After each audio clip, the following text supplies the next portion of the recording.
Escape radio on the air.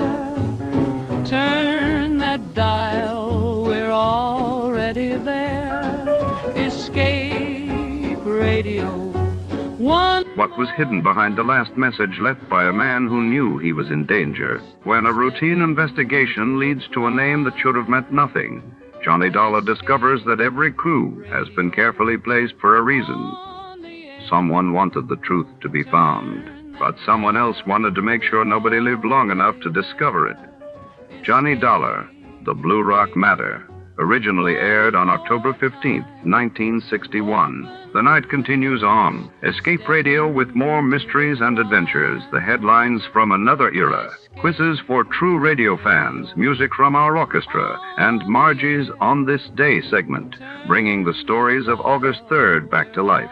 On this day, August 3rd, in 1948, the first successful test flight of the Boeing B-50 Superfortress took place, marking another important step in the development of long-range aviation after World War II. In 1958, the American nuclear submarine USS Nautilus became the first vessel to reach the North Pole beneath the Arctic ice, completing one of the greatest naval achievements of the era. In 1960, Niger gained independence from France, becoming one of several African nations entering a new chapter of self-government during the period of decolonization. And now, the next episode. Tonight's case takes us deep inside the labyrinthine archives of the Burma Import and Export Company, a shadowy warren stacked with crates, ledgers, and secrets. When a mysterious shipment marked Red Matter vanishes under the neon flicker of the warehouse's lone desk lamp, Detective Slate is drawn into a web of espionage, betrayal, and forbidden science.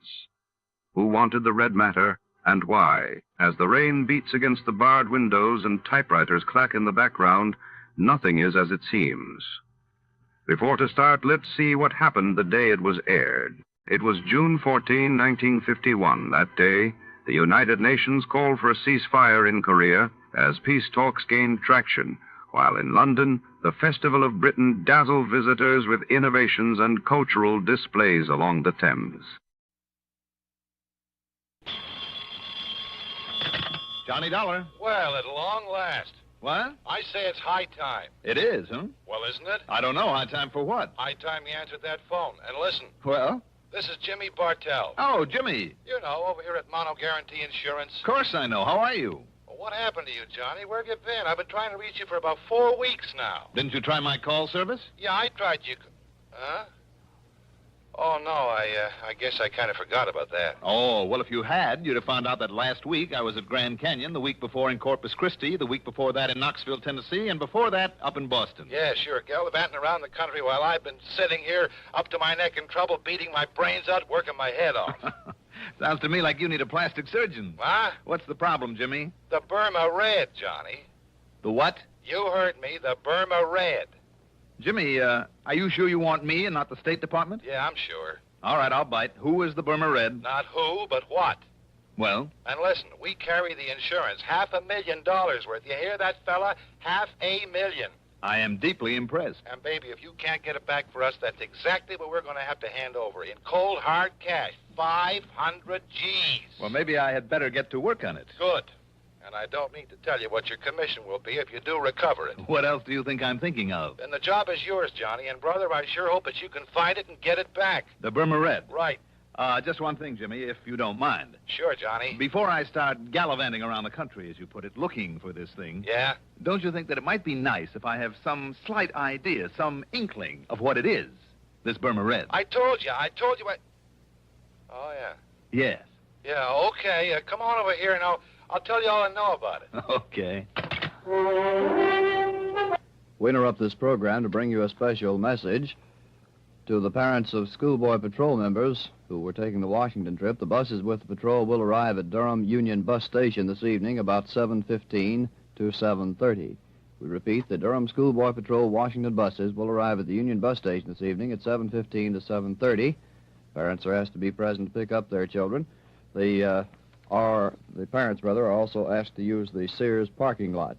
7:15 to 7:30 the time. Expense account submitted by Special Investigator Johnny Dollar to Mono Guarantee Insurance Company, Home Office, Hartford, Connecticut. Following is an account of expenses incurred during my investigation of the Burma Red Matter.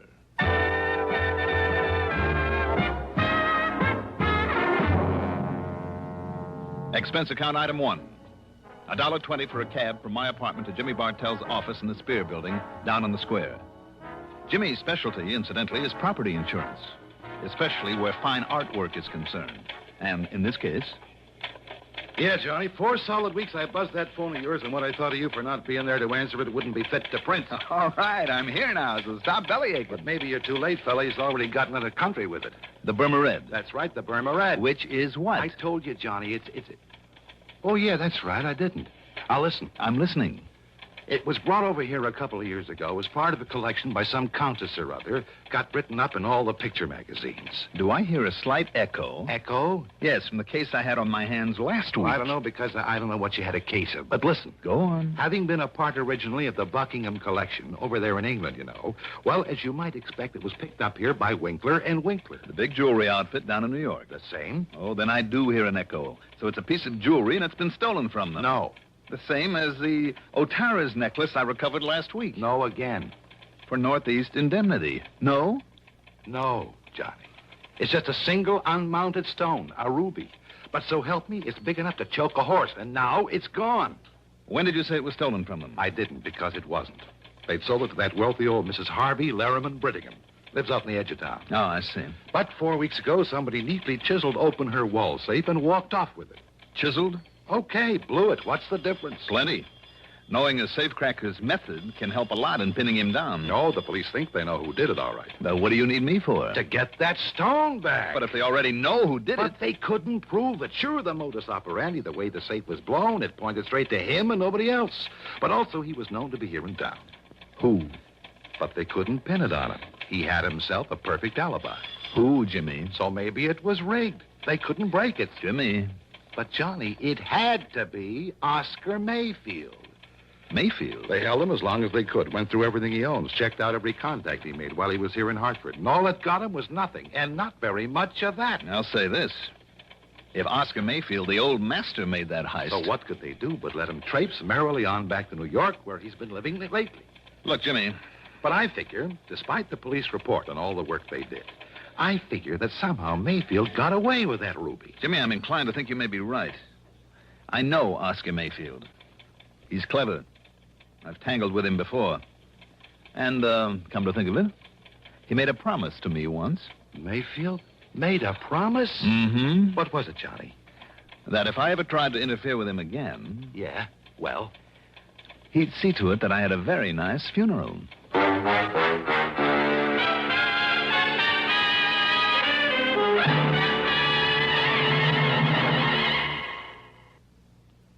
To look neat in the heat, look for Dacron on the label, 'cause Dacron is a man's best friend. Right, men, Dacron is your best friend when it comes to staying wrinkle-free and neat all summer. Look for Dacron in lightweight suits, handsome slacks, good-looking sport coats, too. You'll stay well-pressed and well-dressed thanks to Dacron by DuPont. There's just no denying in the clothes he'll be buying, Dacron is a man's best friend.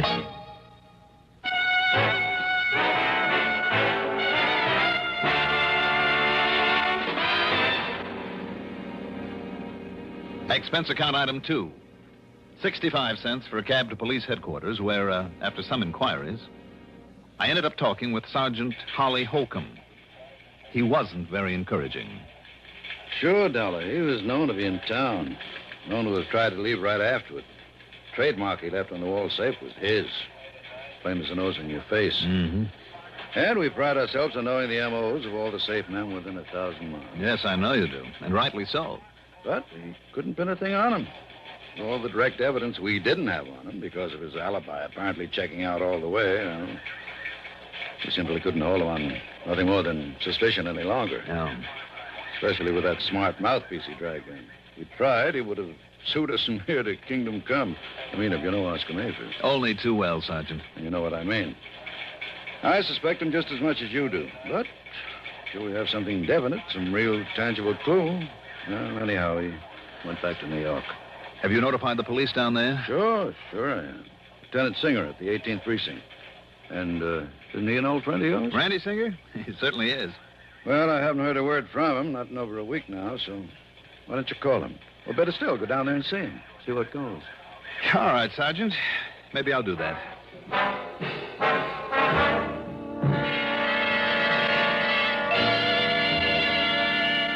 There was some more talk between us, and Sergeant Holcomb gave me every detail of the job. Told me what they'd found and what they'd done about it. And yes, all the completely unconfirmed evidence pointed straight to Oscar Mayfield.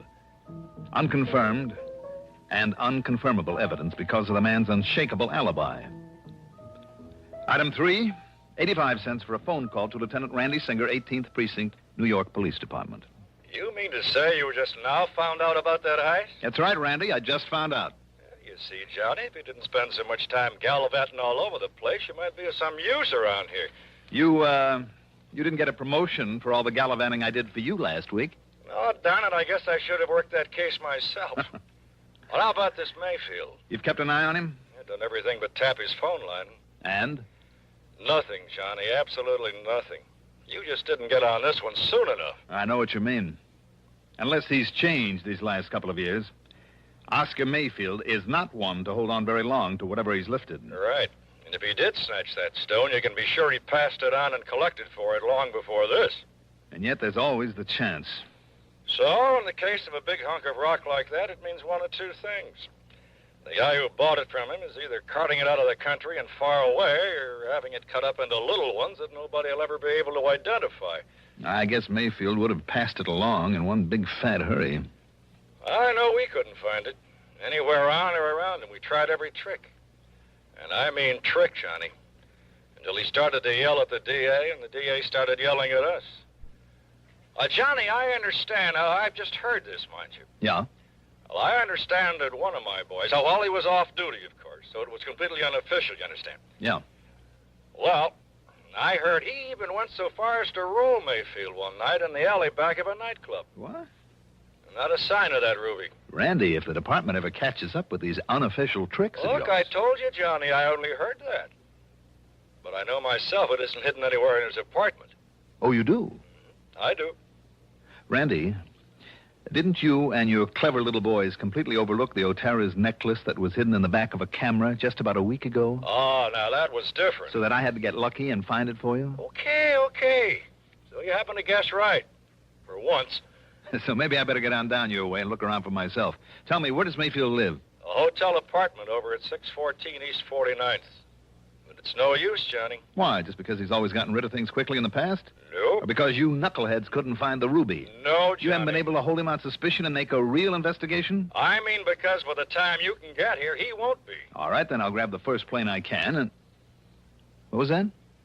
Your pal Mayfield has paid up his rent and he's moving out. He's got himself a reservation on a plane to Mexico City this afternoon. Uh-oh. And by the time you get to his place, he'll be gone. Randy. Yeah? Can't a genius like you come up with some excuse to hold him there for me? Oh, flattery will get you nowhere, Johnny. The answer's no. I've run out of tricks. Anything else I might try would only get me into hot water. No, wait, Randy. Yeah? Maybe I know a little trick to hold him over. Well, don't expect any official help from me or the department if you do come down it. What kind of a trick, Johnny? What's the difference? Now, look, if you're thinking you're doing something illegal... Oh, Randy, how that you would talk. only get us in order to clamp down on you. Don't worry about it. I'll be in touch.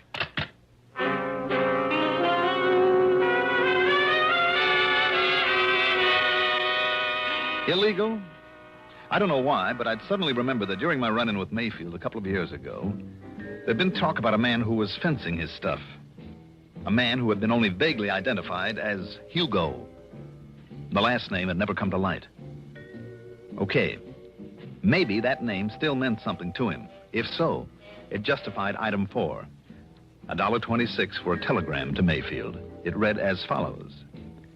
Urgent, that before you make any deal, you call me immediately at Plaza 3, 9970, and I signed it, Hugo. And I had them put a rush on it, hoping it would give me some much-needed time. Item 5, $6 for a cab to Bradley Field. Item 6, $10.12 for a plane to New York. And when I got there, item 7 is $5.80 for a taxi to 614 East 49th Street. It was a smart, good-looking apartment hotel, which is more than I can say for the stuffy uniformed doorman. Mr. Mayfield, did you say? That's right. Mr. Oscar Mayfield. Is he still here? Is he in? Whom shall I say is calling, sir? Don't. Don't? Just give me his apartment number. Your name, please? Now, don't worry about it. I'm sorry, but I must have your name, sir. It's Dollar. Now, what's the apartment number? Dollar. Very well. No, you don't. Just put the phone down. I beg your pardon. It's granted. Now, the number of his apartment. Not unless I announce you, sir. Now, look, I am a special investigator.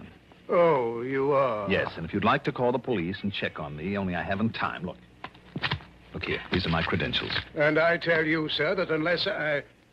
Oh, I see. Mr. Johnny Dollar. That's right. The insurance investigator. Yes. I didn't know. Well, you do now. Well, nonetheless, Mr. Dollar... Just give me Mayfield's apartment number, please. Now, what is it? Well, it's 7G. Okay, thank you. And I'll phone that you're on your way up, sir. You do, and I'll break your neck. 7G, Just in case he remembers what he once promised, I better make sure that this thing is working properly.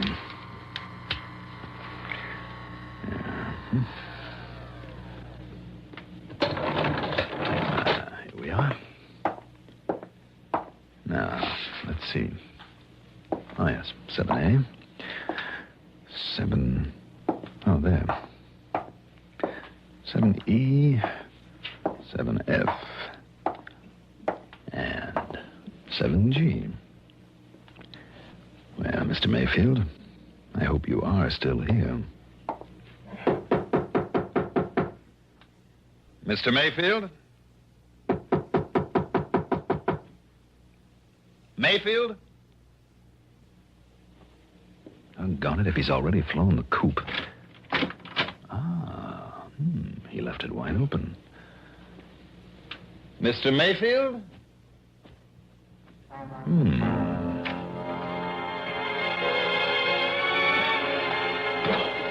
The well-furnished living room was empty. And so was a kind of study off at one side and a little bar kitchenette beyond it. As for the bedroom in the back, well, as I started through the door, I caught sight of a couple of handbags in front of a chest of drawers. So he was still here.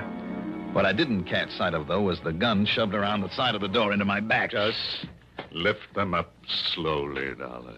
Slowly, while I see whether you're armed. Yes, here it is. Thank you. Okay, Mayfield. Now, over there, next to the bed. Go on. Sure, why not?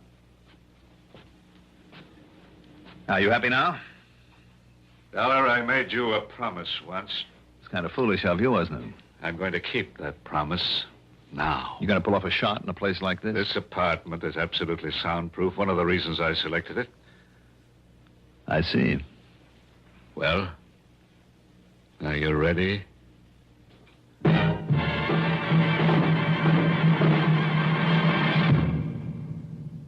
Have you tried the mild, kind taste of Kent? You should, because... You'll feel better about smoking with the taste of Kent. Kent with the micronite filter. Refines away harsh flavor. Refines away hot taste. It makes the taste of a cigarette mild as a balmy day in the month of May. Kent is the best for the flavor you like. Kent is the best for the flavor you like. Yes, Kent is the best for a mild, kind taste. Smoke a carton of Kent without switching. Discover the kind taste of Kent's blend of the world's finest quality tobaccos. Then try your old brand. What a difference in taste. Kent with the micronite, Kent with the micronite, Kent with the micronite filter. Refines away harsh flavors. Refines away hot taste. You'll enjoy the mild, kind taste of Kent with the micronite filter.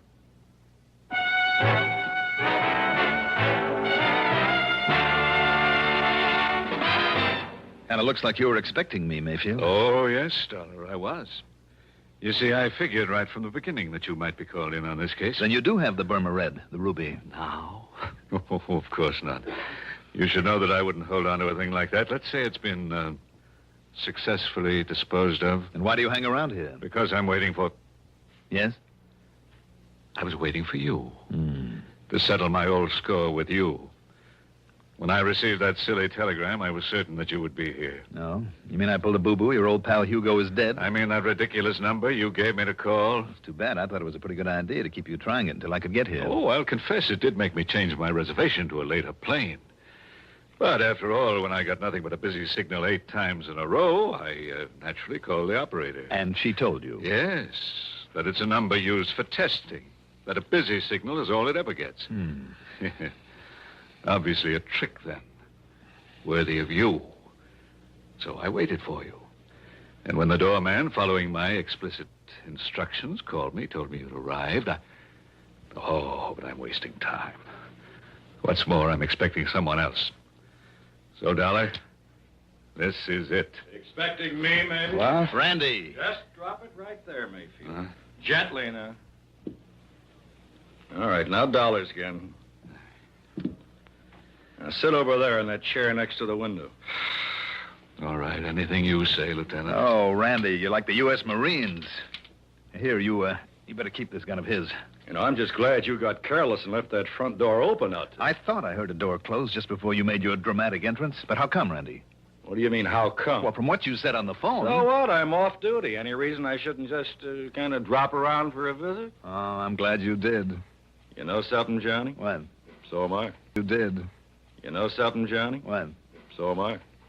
Now, I'll probably hate myself in the morning for saying this, but I've waited a long time for a chance to return some of the favors you've done me over the years. That I've done you. Well, Mayfield? I'm afraid your so-called visit is completely pointless, Lieutenant. You must know very well that you won't find the ruby around here or anything to even remotely connect me with it. Do I need to, after the little party I walked in on? Yeah, that's right. Huh? You can stop smiling now. Oh, very well, very well. If you insist on booking me for an alleged attack on Johnny Dollar with a, quote, deadly weapon, unquote, let us go down to your station house and have done with it. This Grand Central Station? Shall we? Shall we go, Lieutenant? You just stay in that chair, Mayfield, while I... No, Randy. While I answer the door. Okay, but leave this one open so I can hear. Right. Yes? Yeesh, what a fancy layout this is. Who are you? You Oscar Mayfield. Well, who did you expect to find here? Santa Claus? Yeah, well, no. Look, Mr. Mayfield, you mind putting down a gun, huh? Not till I'm sure you're okay. Come inside. Yeah, sure. All right, now what's your name? Yeah, Rosie Gilliam. Look, you can frisk me. I'm clean. And that package? Well, you know, it's from the boss. It's from Hugo. It's what you've been waiting for. Oh, it's from Hugo, huh? Yeah, sure, honestly. He said I should deliver it and get a receipt, then maybe you'd hand me a fin or a tenner. Oh, he did, huh? Yeah. Maybe I better make sure that it's, whatever he was supposed to send over to me. Well, you think I'd meddle with it, maybe do myself out of these delivery jobs he gives me and pays me so good? You're on the level? Yeah, honest, if you hit it. Well, this contains, and I think it does. By the way, where does Hugo hang out? Well, how should I know? All I know is he calls me now and then, meets me at some place, and gives me something I should deliver. I guess you're okay, then. Sit down there while I take a look at this. Yeah, sure. We'll just see now. You know, you're the first gent to ever open one of those deliveries in front of me. Am I? Yeah, you're the very first. Holy jumping, look at that loot. Where is he waiting to pick up the receipt, Rosie? Yeah, I don't know. He only hunts me up when he's ready. Look at all that dough. What kind of a receipt, Rosie? He said you'd know what kind. Oh, man, would you look at that? Would you look at it? All right, I'll write you one. Yeah, maybe I could have a 20 for bringing it. I'll give you a receipt to Mr. Hugo. Let's see, how is it now that he spells his last name? You don't know, Mr. Mayfield? Well, don't you know? I should know how to spell Hemperschlag. Hemperschlag. So that's it. Hey, now, wait a minute. Listen, you are Mayfield, ain't you? All right, Randy. Randy who? Lieutenant Singer of the police. Come in, Randy. The police? Oh, no, I've been took. Mr. Hugo will kill me. No, Rosie, I don't think he'll ever get the chance. Just take it easy, Rosie. Oh, no, listen, cop, I was... We'll give you all the protection you need after we sign you in at headquarters. Rosie, whatever your name is, you hair-brained idiot. Just take it easy, Mayfield, and sit down.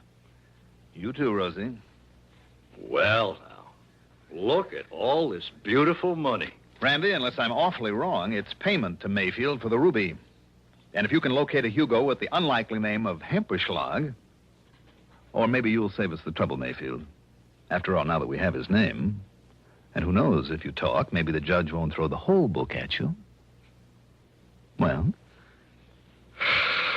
Okay, Dollar.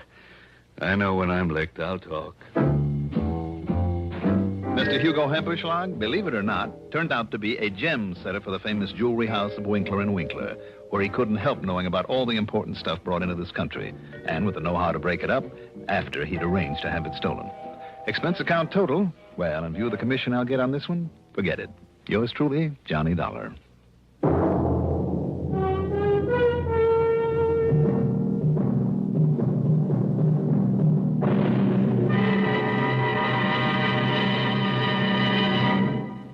Now, here is our star to tell you about next week's story. Next week, I'll be back with a rather unusual story. Join us, won't you? Yours truly, Johnny Dollar. Yours truly, Johnny Dollar, is written by Jack Johnstone, produced and directed by Bruno Zerato Jr., music supervision by Ethel Huber, sound patterns by Joseph Cabibo. Johnny Dollar is played by Mandel Kramer. Also featured in our cast were Paul McGrath as Oscar Mayfield, Al Hodge as Lieutenant Randy Singer, Ivor Francis as Jimmy Bartell, Jack Grimes as Rosie, Santos Ortega as the Sergeant, Mercer McLeod as the Doorman.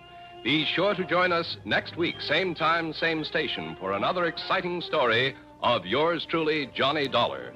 This is Roger Foster speaking. Durwood Kirby's favorite program, The Gary Moore Show, weekdays on the CBS Radio Network. CBS for Durham, Raleigh, WDNC. Here at Escape Radio, we proudly thank our partners at CBS. And now, folks, a quick challenge before the next thrilling chapter.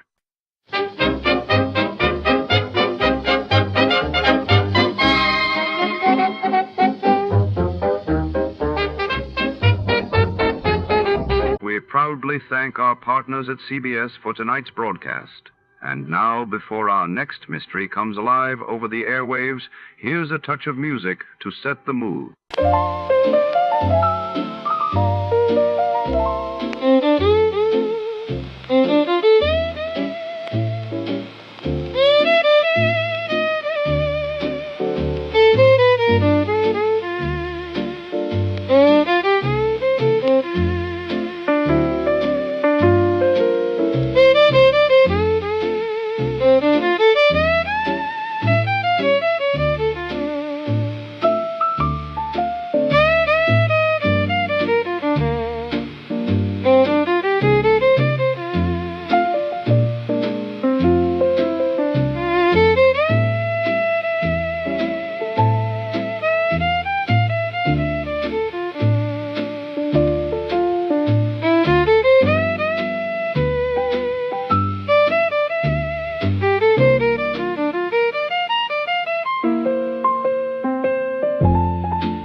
step into a world painted in shadows and mystery. Tonight, in The Shot in the Dark Caper, a single gunshot echoes through rain-soaked alleyways, setting Detective Jack Malone on a twisted trail of deceit when a cryptic clue leads him to a glamorous dame with secrets of her own. Every answer only deepens the enigma. Will Jack solve the puzzle before the darkness closes in? Stay tuned. Before we begin, let's see what happened on the day it aired. It was February 3rd, 1949, that day.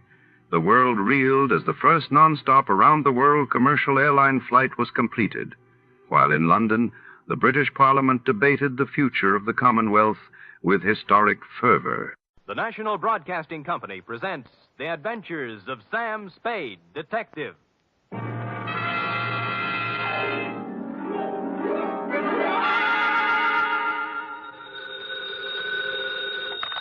Sam Spade Detective Agency. Me, sweetheart. Oh, it's you. What kind of a greeting is that? Oh, it's you. Well, Sam, I may be only your secretary and all that, but I do have feelings, you know. What have I done now? If you'll recall... Yes? You were supposed to take me to the Geary Theater last night. Yeah? And you never showed up. Well, Effie, Oh, I know.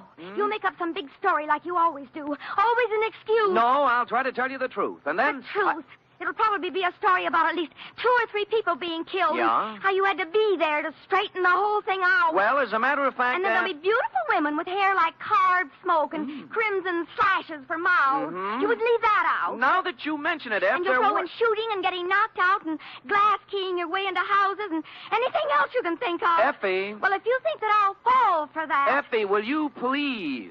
What's your big fat story? You've already told everything about it, but the title, I might as well add that. My big fat story is called The Shot in the Dark Caper.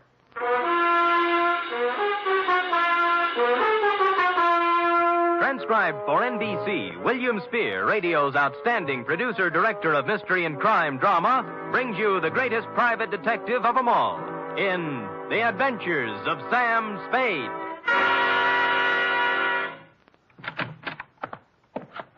Effie? Yes, Mr. Spade. No, Effie, don't be like this. I promise you tonight, right after this report, we'll go to the theater, and we'll have dinner, too. Any place you want. Sound good? You're the employer. The faster we do the report, the faster we get out. And I won't even take time out for a drink. So come on, let's go, shall we? Oh, Sam. You see? I can't stay mad at you. Date, fill it in. To Managing Editor, San Francisco Evening Gazette. City, from Samuel Spade, license number 137596. Subject, The Shot in the Dark Caper. Or, Stop the Presses. Spade has his pants caught in them. Caught? Dear News Hawk. The next time you have a bright idea about a story, count me out. There's too much work for the money it pays, and the glory just doesn't exist. I don't mind being knocked on the head, shot at, lied to, double-crossed, and otherwise treated cruelly by circumstance, but to do it all in one night, just so you can have a scoop, and then be referred to in your columns as a Gazette staff member, well, my professional pride was severely injured. I am a detective, sir, and nobody's staff member. Well, now that that's off my chest, here in journalistic prose is what happened starting yesterday afternoon. Sam Spade Detective Agency? Yes, he is. It's for you, Sam. I'll take it in here, Ed. Spade.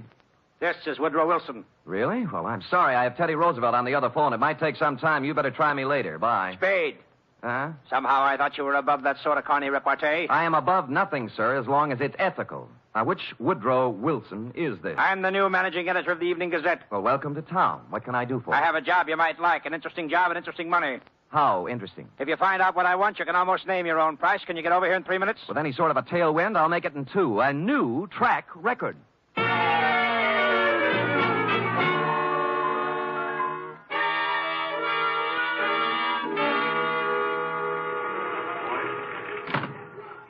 Take a seat, Spade. Now, what is this interesting job? First, let me say I don't know much about you personally, but you come well recommended. I've tried. Second, this is a confidential matter, and I want it to remain that way. Of course. I'm going to trust you as I would one of my own staff members. The police aren't to find out about it until it's all over.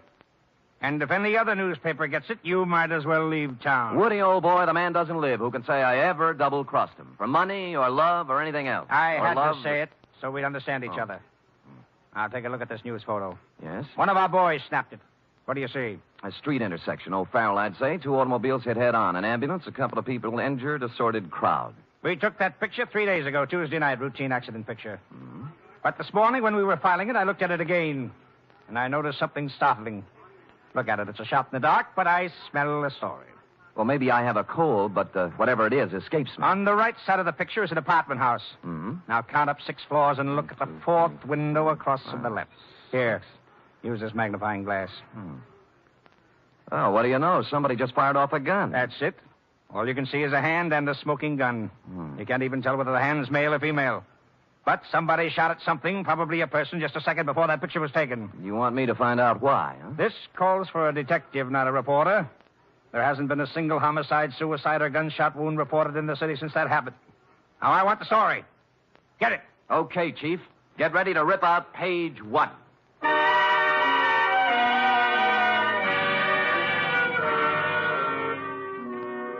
The apartment house was the Greystone. It was actually an apartment hotel and a little shabby. I entered an hour later with a suitcase and an out-of-town look. The nameplates on the mailboxes showed about 5 vacancies, including one on the 6th floor. I rang the manager's door buzzer. Good afternoon. I'd like to rent an apartment if I could. Come in. Just drop your suitcase anyplace. My name's Ed Barry. How are you? Your suitcase is leaking. Oh? We charge one price, $175 per night. Well, I don't have that kind of cash with me, or my checkbook. Could I pay you tomorrow? Oh, sure thing. Your name? Mark Humboldt. Mark Humboldt, B-O-L-T? Yes, that's it. Where you from, Mr. Humboldt? New York, boy, New York. 48 East 51st Street. Near Broadway. Next to kin? Huh? Any family, relatives? No. Oh, you own a car? Look, I'm just renting an apartment, not taking out life insurance. Well, you see, there's a state law here requires us to get this sort of information. I'm sorry, but there's nothing I can do. No car. A bank account? Corn Exchange Bank. You own any property? Yes, I do. Albany, New York. Just how much, would you say? 6 feet in a cemetery. I expect to be buried there. Yeah, well, I guess that about takes care of it. Anything on the 6th floor? Well, why the 6th particularly? My lucky number. Oh, well, I'm sorry. Maybe later. Right now, we got nothing on the 6th. Come on, I'll show you around.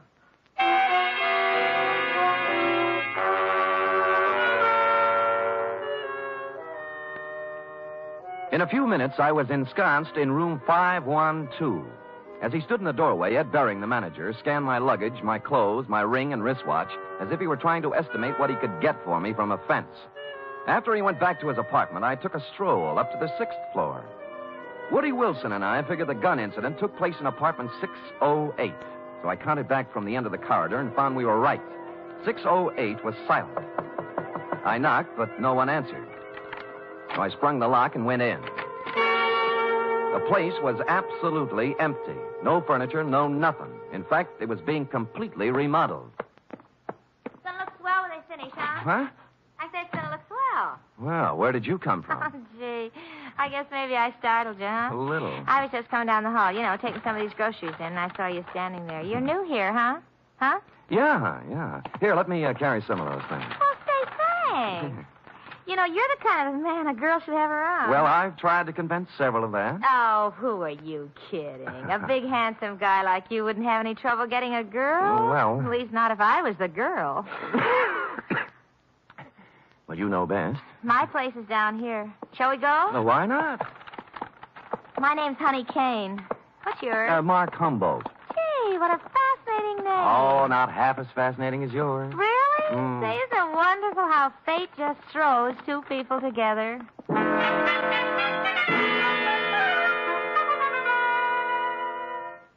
The bags of groceries we were carrying had a layer of dust on them, and the bags looked as if they'd made 50 trips to the grocery store. No one had to hit me on the head. Sam Spade, detective.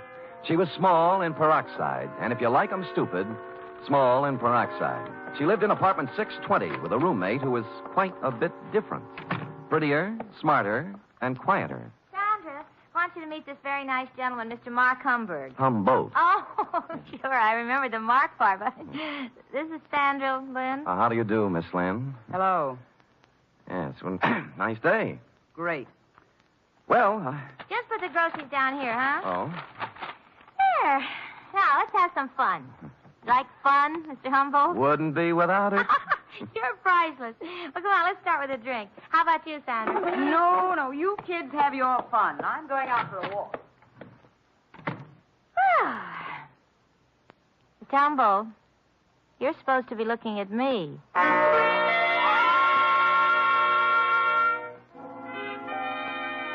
An hour later, under the pretext of going out for some snuff, I shook her off and left. The next half hour went to giving the apartment house a thorough casing. I looked at all the names on the mailboxes, and the only one that rang a bell was one Max Barstow, a former heavyweight who never got past club fighting. I inquired about him of charming Ed Bering, the manager. Max Barstow? Yeah, I tried his apartment. He isn't home. Yeah, well, you see, he won't be home for some time. You see, he took a vacation. Went to visit his family in Portland. Well, when'd he leave? Last Tuesday night. I remember him saying, Ed, I won't be back for a while. Look after things, will you? Well, you have a good memory. Yeah. Hey, can you tell me something about those two girls in 620? Why? One of them made a pass at me.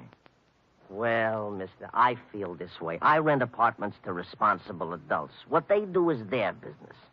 You won't get any trouble from me. Now, that isn't what I asked. I always like to be sure. Now, are they honest, hard-working girls? I don't know nothing about them, but let me tell you something confidential, mister.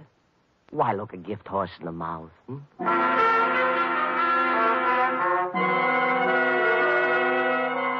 Well, I gumshoed around the apartment house some more, and one thing was sure. They were making a number of extensive alterations. For example, in the basement, there was a new cement floor. Said cement floor had been laid, I was told by the janitor, Wednesday morning. The morning after a gun was fired in 608, the same morning on which Max Barstow suddenly left to visit his parents. And about here in the plot, it was dramatically correct to wonder if Max might be sleeping under the furnace with a new cement overcoat covering him. I went back to my apartment for a couple of long ones and some thought. It was getting along about supper time when there was a feminine knock. I guessed it to be Miss Room Service herself, Honey Kane. But no. Better. Much better. May I come in? You may. Shall I leave the door open? I'd rather you closed it. Anything to make you feel at home. Drink? No, talk. Oh. What are you doing here, Sam? The name's Humboldt, Mark Humboldt. All right, play it any way you want. But I've seen you around. I know who you are. You move in today, and half hour later you find our apartment. Why? Your apartment found me. At least half of it did. The gift horse part. Maybe so, but I figure you helped a little somewhere. Hmm. What are you trying to get on us? Nothing. I just moved in here for a place to live. With one suitcase and a bottle? Oh, I'm an actor. Look, whatever it is, lay off, will you? I've had enough trouble in my life. Things are just starting to go right. Sandra, I don't know what's on your mind, but as far as I'm concerned, you're clean. All right. Maybe I made a mistake. I'll try to make it up to you sometime. Well, maybe you can start right now. I think I'll open the door again. Just a question. Seen anything of Max Barstow lately? I knew it was something. I knew it. No, I haven't seen Max Barstow lately. He went somewhere to visit his family, and I'm telling you, either leave me alone or something's going to happen to you. You won't write.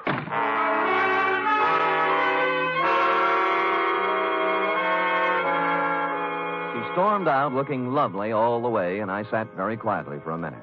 It was the second time somebody said it. Max Barstow was visiting his family. And that was very interesting because, you see, Max Barstow didn't have any family. When he first started fighting, he was under the aegis of the St. John's Orphanage. So, what was all this rehearsed account of his absence?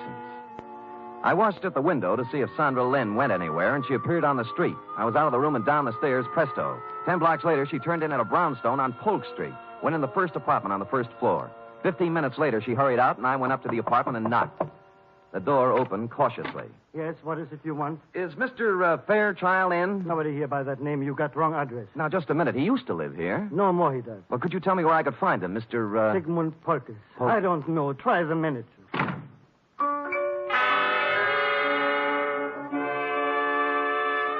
On the way out, I looked at the card on his door buzzer. It listed his apartment as belonging to a Mr. Rothschild.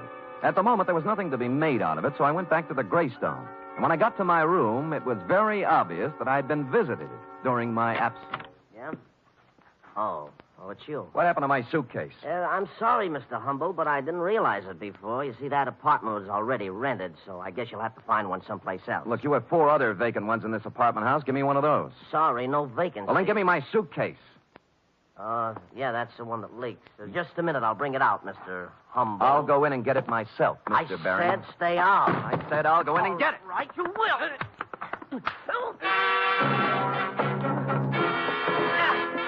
He swung at me, I blocked, and stepped into him. He gave way, and I followed in, and then as I moved into the apartment, someone stepped out from behind the door.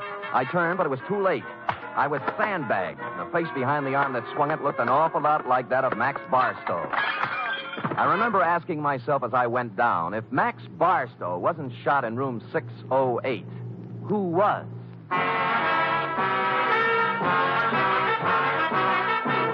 You are listening to the weekly adventure of radio's most famous detective, Sam Spade.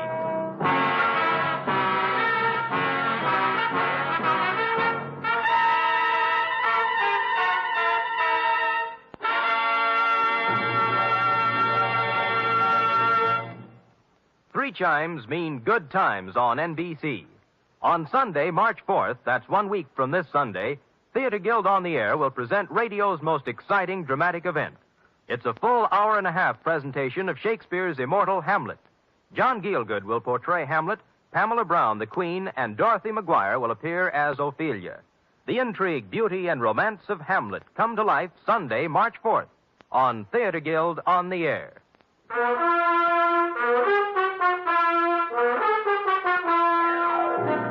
And now back to The Shot in the Dark Caper, tonight's adventure with Sam Spade.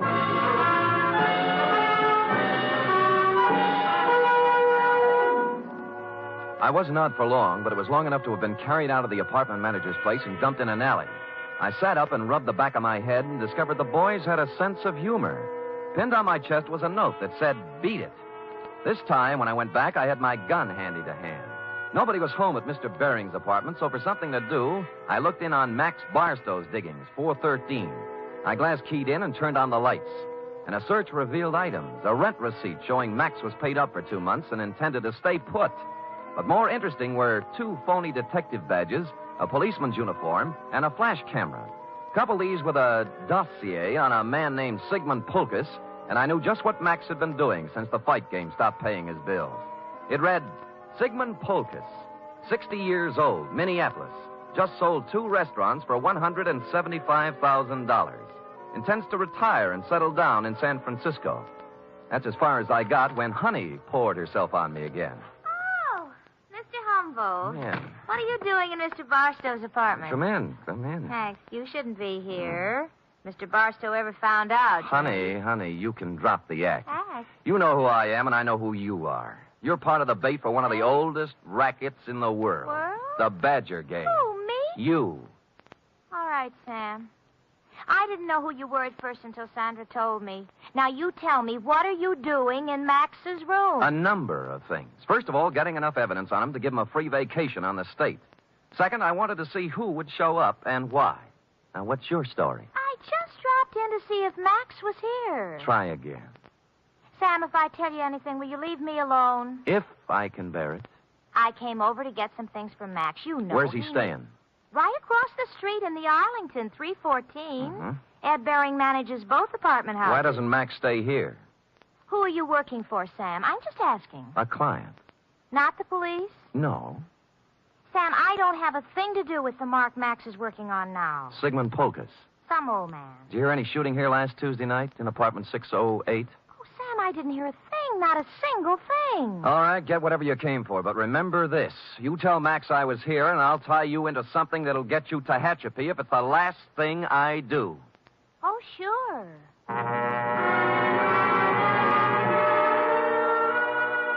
I knew she'd be impressed with that type of threat because her kind of girl lives by playing tag with the law. They want to be it as seldom as possible. I finished the dossier on Pulkus and thought a more businesslike visit to the old man was in order. What is it? Oh, you. I want to talk with you, Mr. Pulkus. Come in. I want to talk to you. Now. Now, stand right where you are. He was pointing a gun in one shaking hand right at my chest, and as close as I could tell, it looked very much like the gun I'd seen in your picture, Wilson, and the hand that held it was the very same hand. I tried to think of something clever to say. At this stage of my life, it would be very easy to shoot you, mister. Look, I came here maybe to help save you a lot of trouble. Now, if you listen to me, I know why you came here, because I killed Max Barstow. I'll give you a choice. Will you take money or will I will I shoot you right here? I'd take the money, but you didn't kill Max Barstow. Don't tell me what I did when I know what... You didn't kill Max Barstow. Don't tell me what I did when I know what I did. Sandra told me one of his gang members was looking for me. But she doesn't understand the power of money. How much will you take to leave us alone to our happiness? What is Max Barstow to you now that he's dead? Look, I don't want any money. I just want it. I felt like a ghost. The gun was pointed directly at me, but nothing hit me. I was surprised, albeit gratified. The little man must have thought I was wearing a bulletproof vest. He didn't look surprised, though. He just folded. I disarmed him and pushed him down into a chair. I had to do it. I had to. I couldn't let you spoil the only bit of happiness I had left in my life. Mr. Polkus, you tried to shoot me, and I'm grateful. It told both of us something. To begin with, you can't kill anybody with blanks in your gun. Blanks? I don't know blanks. Where did you get the gun? I always have guns. Always? And you don't know the difference between real bullets and blanks? You got it from Sandra, and she loaded it, right? Maybe you should know, gangster. Look, I'm a private detective named Sam Spade. Now, if you'll help me, I'll help you. When did Sandra give you this gun? Last Tuesday? Yes. Did you use it to shoot Barstow? Yes. Then he couldn't be dead, could he? This gun wouldn't kill a fly, and besides, I met Max Barstow tonight, alive. I saw him fall to the floor, and blood came out of his coat with my own eyes. Mr. Polkus, you just came from Minneapolis with $175,000. You walked into a shakedown gang. They're after your money. That girl Sandra's just bait. Oh, don't speak about Sandra that way.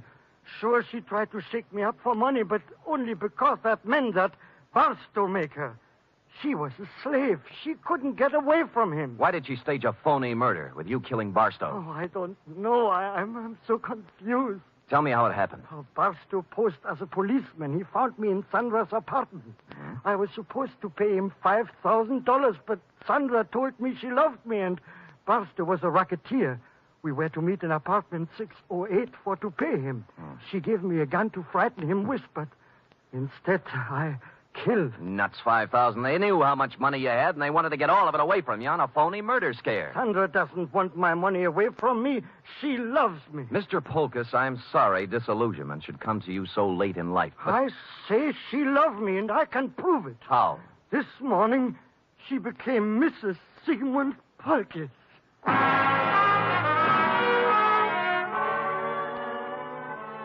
That made me sit down and think things through a little more carefully. She could have gotten his money, or most of it, without marrying him. Maybe she did love him.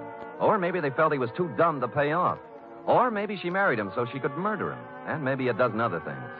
His suitcases were packed, and he said that he and Sandra planned to leave town tonight. He'd been waiting for her when I came in, but she was already 2 hours late. I could think of only one place she could be. So I left poor Mr. Polkus and went to the Arlington. 314, the address Honey Kane had given me. And she was there. Oh, Sam.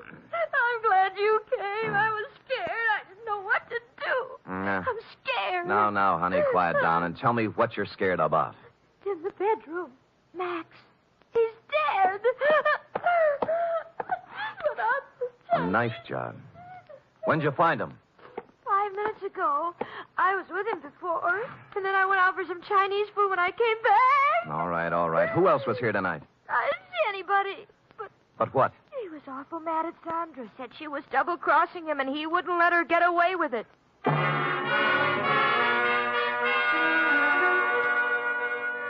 I went back to Polkus's place. He was gone, but his bags were still there, so I figured he'd be back. I put out the lights and sat in a chair.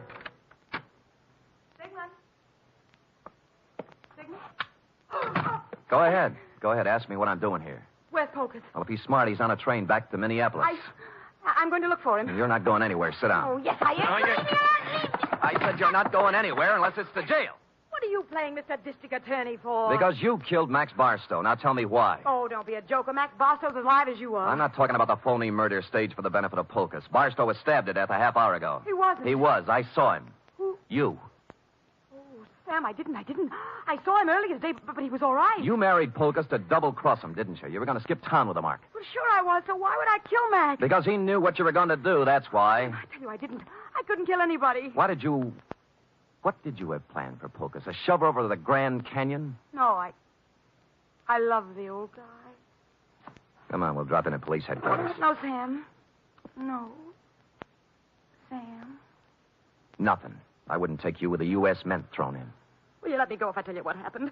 If I tell you who killed Barstow? Well, if you didn't do it, nobody could hold you. For murder, anyway. Bering. Ed Bering did it. We planned the whole thing together. It was a freeze-out on Barstow. Somehow he found out Ed had to take care of him. I didn't have anything to do with it. I tried to tell him not to. Tried to tell him not to what? I've got a gun in my hand, Bering. So have I. Which one of us is going to shoot first? You wouldn't shoot.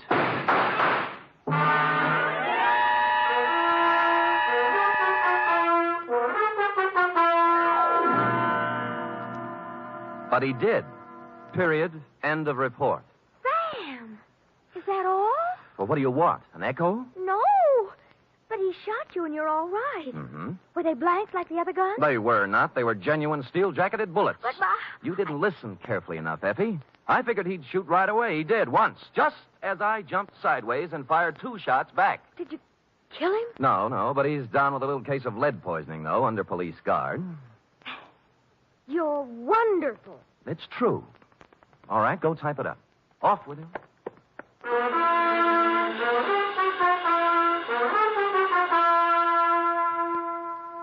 Three chimes mean good times on NBC.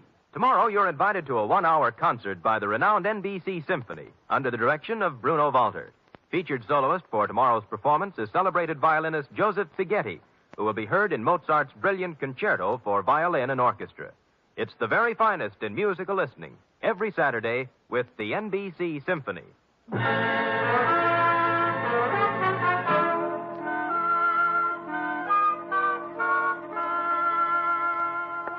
Here it is, Sam, but there's something I don't understand. To wit. Well, what happened to nice old Mr. Pocus? Why wasn't he in his apartment waiting for Sandra? Well, he did just what I thought he should have done. He walked down to the railroad depot and got on the first train for Minneapolis. Who knows? Maybe he's opened a new restaurant. Yes. And, what happened to Sandra? Well, she's being held as an accessory to murder, among other things. Well, if they were married... That's enough, Effie. That's enough. Do you want me to make everything so simple that everybody will be able to figure it out? No, but But you what? I get so confused sometimes. That's most of your charm, Effie. You know, if you were brisk and efficient and cold, we'd never have any fun, would we? I guess not, Sam. We do have a good time at times, don't we? Yes, we do indeed. Like right now. Come here. Oh, Sam. Fire in a man's veins.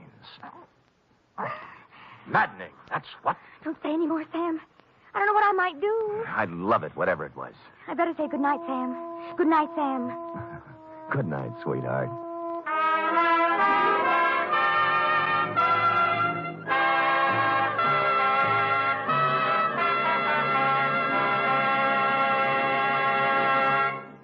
Tonight's transcribed adventure of Sam Spade was produced, edited, and directed by William Spear. Sam Spade was played by Stephen Dunn. Lurene Tuttle is Effie. Script for tonight's adventure by John Michael Hayes. Musical scoring by Lud Gluskin, conducted by Robert Armbruster.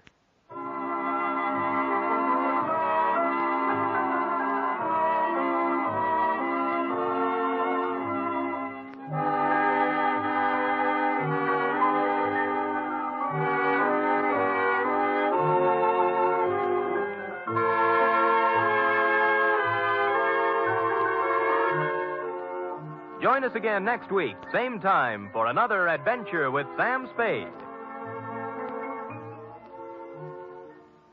Sam Spade lives a life of peril. Well, in these days, we all live in a time of peril. Each of us is contributing something to help meet the emergencies that we face as a nation. There's one definite thing that every one of us can do to help. February 28th is being celebrated as Red Cross Day.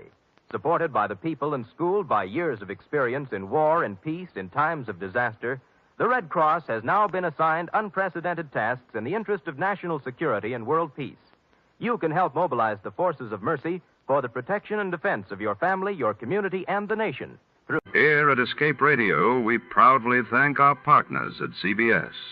And now, folks, a quick challenge before the next thrilling chapter.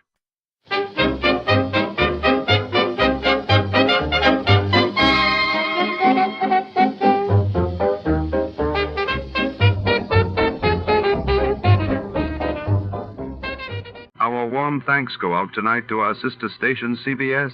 And before the curtain rises on another thrilling episode, let's enjoy a few delightful melodies for the road.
Under the shadowy glow of rain-soaked city lights, Detective Markson's routine case spirals into a deadly web of betrayal. A mysterious woman with secrets in her eyes and a criminal mastermind lurking in the darkness who is pulling the strings, and how far do their reach extend?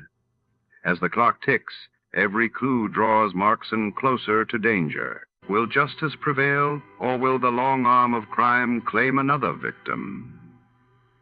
Stay tuned. Before we begin, let's see what happened on the day it aired. It was November 9th, 1946. That day, the world learned of the massive fire in Chicago's The Salle Hotel that claimed dozens of lives, while across the Atlantic, France held its first post-war parliamentary elections, shaping the future of a nation rising from the ashes. Get this and get it straight. Crime is a sucker's road, and those who travel it wind up in the gutter, the prison, or the grave. It happened in a place called Bay City, where I was unwelcome to a fat fry cook with a secret and a dapper gambler. But to the long arm of the law, I was poisoned. It happened like this. From the pen of Raymond Chandler, outstanding author of crime fiction, comes his most famous character in The Adventures of Philip Marlowe.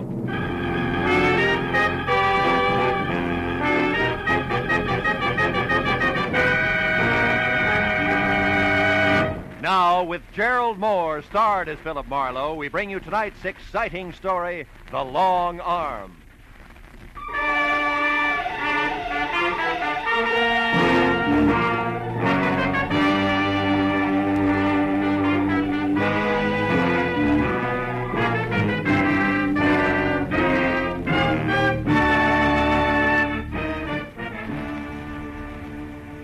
I got my Sunday best on, going strutting with Miss Laura Belly. Oh, fine. Every time I take a shower, I've never seen it.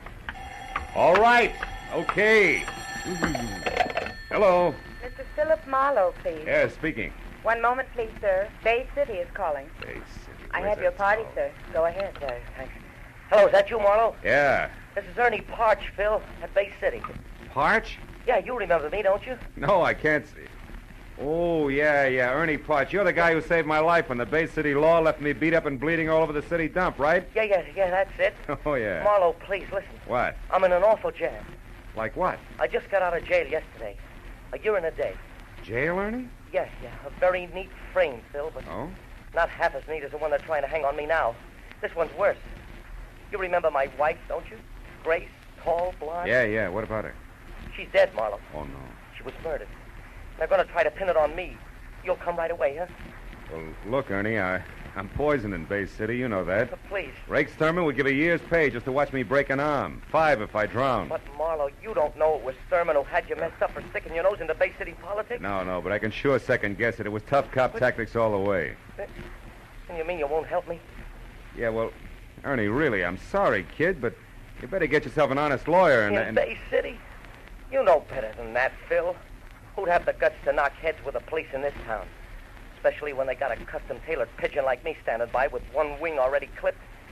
Phil, I tell you, it looks like I murdered Grace. Yeah, now look, kid. Phil, I saved your life once. Okay. What's your address, Ernie? It's 38 Orlando Drive.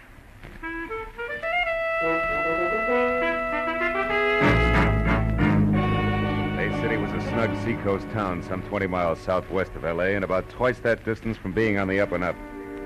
Its string of gambling houses were politely winked at by some elements of the law, and its gamblers, in turn, politely winked back, while the folding money passed from sucker to slicker to crooked cop. But Bay City also was home to a lot of honest fishermen, retired real estate brokers, and another element of the law, good cops. Which side Detective Lieutenant Rake Sturman was on, I'd never been able to figure. He only added one way, all cop, morning, noon, and night. The kind who made any private detective feel a little less welcome than a leper. Well, an hour after dark, I pulled up and parked well away from 38 Orlando Street. 5 minutes later, I was watching a nervous Ernie Parch wear out the carpet in his shabby living room. It was at Art Manelli's place, Phil, about a year ago. The little casino. It's out north on the edge of town. I've had a few drinks with some of the guys who worked at my gas station. One thing led to another, and finally, We were out there trying to pyramid $50 into 50,000. That's when the cops came in, huh? Yeah.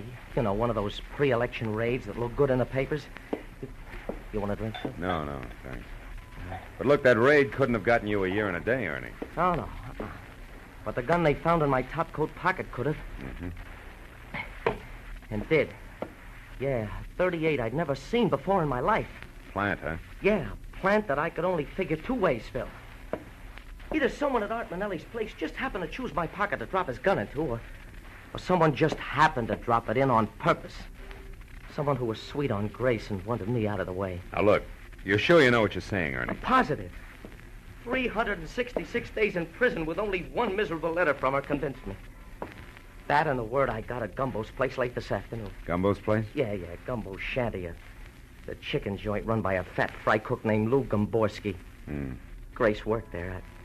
I stopped in just before I ran into Lieutenant Rake Sturman. Wait a minute. What do you mean ran into Sturman? What happened? Well, Phil, I was on the street getting into my sedan, you see? Yeah. I picked it up from a guy who was using it while I was away. When Sturman pulled up alongside of me in a squad car, and he started to tell me how much he liked seeing ex-cons back in Bay City. What interrupted him? Oh, a call on the police radio. But before he left, he promised to drop around here sometime tonight and chat a while. Mm-hmm. And before that, at Gumbo's place? I found Grace. Now, wait a minute. You've had enough, Ernie. No. You found Grace in what? We had a fight. She admitted running around, said I wasn't worth waiting for. But she wouldn't say who was. I slapped her. Hard. All right, take it easy. Grace is dead now, murdered, remember? Yeah. Yeah, she's dead. Yeah, and they're going to tag me for it. Maybe. Now, tell me what happened after you left Gumbo's. I ran into Sturman, like I said. Yeah? Then I drove around for a couple hours to cool off. When I got hold of myself, I came back here and I found her strangled to death. In that chair, Phil. It was horrible. What'd you do about it, Ernie? I'm not sure exactly. Here. I changed my mind. Thanks, Phil. No. I decided to get her out of here. It was just getting dark, so I waited a little, and then I carried her down the rear stairs, and I put her in my car, in the back seat. I put a blanket over her. She's still there, Phil. I was going to drive the car away, but, well, I guess I lost my nerve. What am I going to do, Phil? Sturman might be here any minute. And you got to help me. You must have... Ernie, that won't do it. I'm sorry. All right, kid. Are the keys in the car? No. I got them here. What are you going to do? I don't know. But you get out of here. Do something. But what, Phil? Anything. Go to a movie. Act as relaxed as you can. Do anything. Except come back here for at least 2 hours. Now go on. All right, Phil, whatever you say, I'll go to a movie, yeah. Right now. Right away. Thanks, Phil. I know you'll get me out of this. Ernie Parch's vote of confidence made comfortable listening for both of us. When he was gone and I was down the rear stairs and out to his car in the alley, keys in hand, I realized that it stopped right there in the back seat. Then in the light that spilled from a nearby unshaded window, I saw I was going to have company. Sharp-pointed elevator shoes, careful blue flannel, and patent leather hair over a pasty face. All of it no more than 5.5 feet and held together by a hand-painted tie that sported a dapper knot the size of a cantaloupe. Good evening. I wonder if you could help me. I'm looking for Ernie Parch, 36 Orlando Drive. I couldn't find any number on this house. Is this it? Yeah, but Parch isn't in. He just left. Oh. You know where he went? No. It's all right, Cautious. I only want to talk to him. My name is Art Manelli. I'm a friend of his. An acquaintance. You? The same, yeah. He went to a movie, Mr. Manelli. I saw the picture, so I'm going home, back to San Diego. I live there. Oh, good. San Diego means US 101 to the south and right past my next stop. I came in a cab, or don't those keys in your hand there say that you're leaving? I mean, I don't want to appear presumptuous. Or wait for a taxi. Or wait for a taxi. Shall I get in, or do you want to slide over to the driver's seat from here? I want to slide, if that's all right with you. Perfectly. Tell me, Mr. Cruishutter. Mr. Cruishutter? Yeah. You had business with Ernie? Personal business. You, Mr. Manelli? Yes, I wanted to see Ernie about a good location I have in mind for a new gas station. You know about such things? No, and I don't think you do either, Manelli. Unless, of course, the pumps can be converted into roulette wheels. Oh, you know who I am, eh? Yeah. I also know it's a little strange for you to show up at Ernie's place the day after he gets out of the state pen for a frame that took place at your little casino. What are you getting at, Mr. Cruciate? An outside chance that you yourself were responsible for that frame? That you're anxious to see what, if anything, Ernie intends to do about it? The light's red, Cruciate. No fooling. Now tell me, why would I want to frame Ernie Park?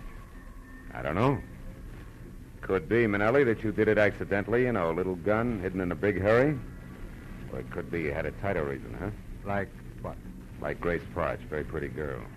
You're out of your mind. Yeah, sure I am, Manelli. Just plain nuts. So why don't you get out here? Get yourself a nice, sane taxi cab. It'll be safer. All right. Just as you say. Hey, mister, me and my pal need a lift going toward the highway. Sure he is. Hey, well, come on, Norm. We'll ride in the back seat. No, I got stuff in there. Close that door and beat it. Oh, okay, Happy. Thanks a lot. Stuff, Mr. Cruciate? What kind of stuff? Rum, Manelli. I'm a bootlegger who never got the word, believe me. Oh, but I do. The light green, Mr. Cruciate. So long.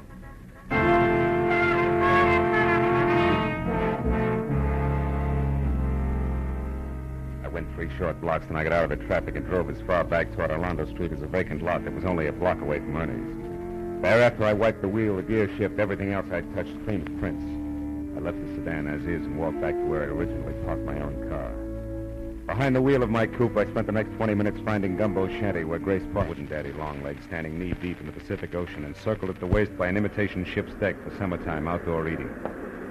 A gangplank led up from the street level, and when I'd gone about half the length of it, I saw something at the door ahead, shaped like a bowling pin, topped by a chef's hat, and encompassed by 1.5 yards of Hickok belt that said, this had to be Fat Fry Cook Lou Gomborski. He was turning the reversible sign from open to close. Sorry, mister, I'm closing early tonight. Food's all gone. Oh, then how about a drink? I only want a quick shot, Gumbo. Gumbo? You're a stranger here. How you know the name? Well, it's written overhead in 4-foot letters. I keep my eyes open. Okay. Go on in. Make it fast. I want to hit the hay. Oh. You live here? Yeah. What do you want? Scotch. Anything with it? Little information. Oh. About what? Girl who works for you, Grace Parch. I don't know anything about it.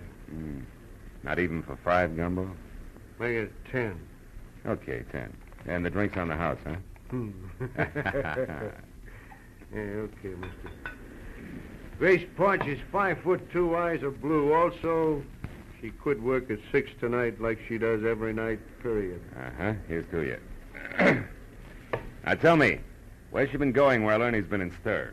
For another 10? Yeah, for another 10.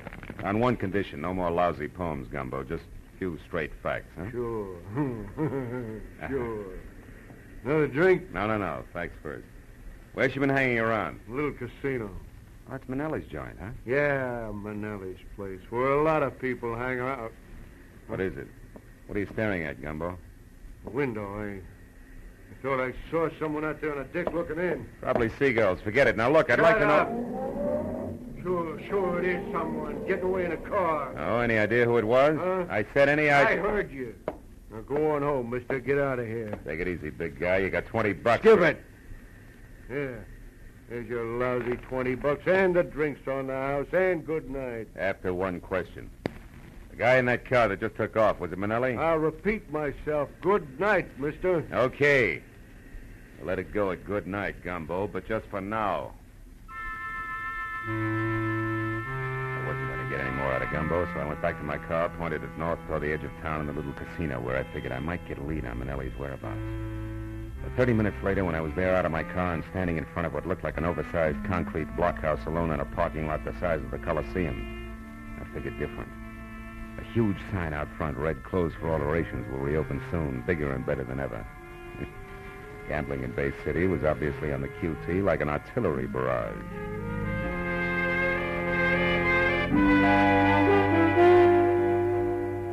By the time I got back to 38 Orlando Street, nearly 3 hours had gone by since I'd last seen Ernie.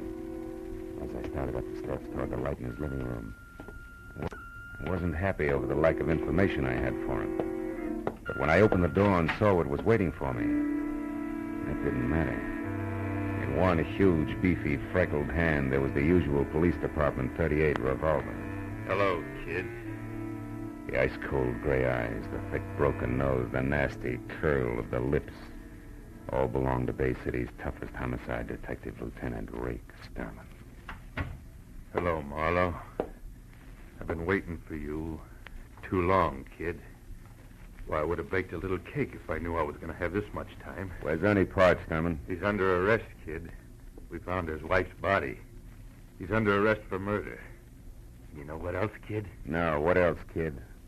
So are you.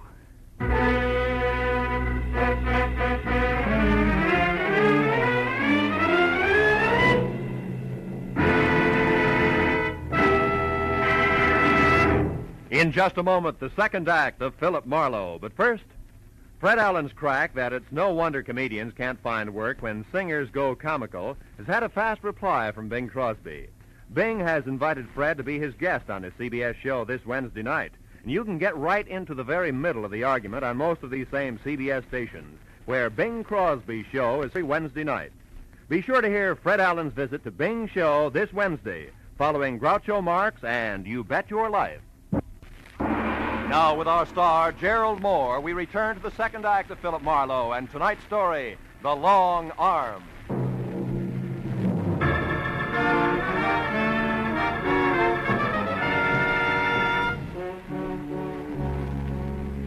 Lieutenant Sterman moved toward me. He curled the thick fingers of his left hand into a fist. I braced myself, but the blow never came. Instead, he shoved his face up close to mine, and his mouth twisted into a one-sided grin that was as full of fun as a set of thumb screws. Well, you finally came through for me, didn't you, kid? I don't know what you're talking about. I've been waiting a long, long time for you to pull something in my town, Marlowe, where you can't run back across the line and hide behind the skirts of your cop friends over in L.A. You're having yourself a pipe dream, Sterman. Lieutenant Sterman! And don't forget it. Real sorry, officer. Now, do you mind explaining what this is all about? That's one of my rights as a citizen, you know, even in Bay City. As far as I'm concerned, killers ain't got any rights. Now tell me you had nothing to do with Grace Parch's murder, so I can tell you why you're a stinking liar, private detective. I suppose private detectives have no rights either, huh? None. Ah. We found the girl's body in a car parked at a vacant lot, and somebody overlooked a couple of fingerprints, which I'm going to match up with yours, Marlowe. How come you're so sure? Because we pulled Ernie Parch out of the movies 5 minutes after we found his wife. And jailbirds sing in Bay City, Marlowe. We don't horse around with them. Come on, let's go. Wait a minute. Boy, you pushed too far on the wrong track. There's an angle here you ought to know about. There's always an angle with you, ain't there, bright boy? Yeah, but you're going to like this one.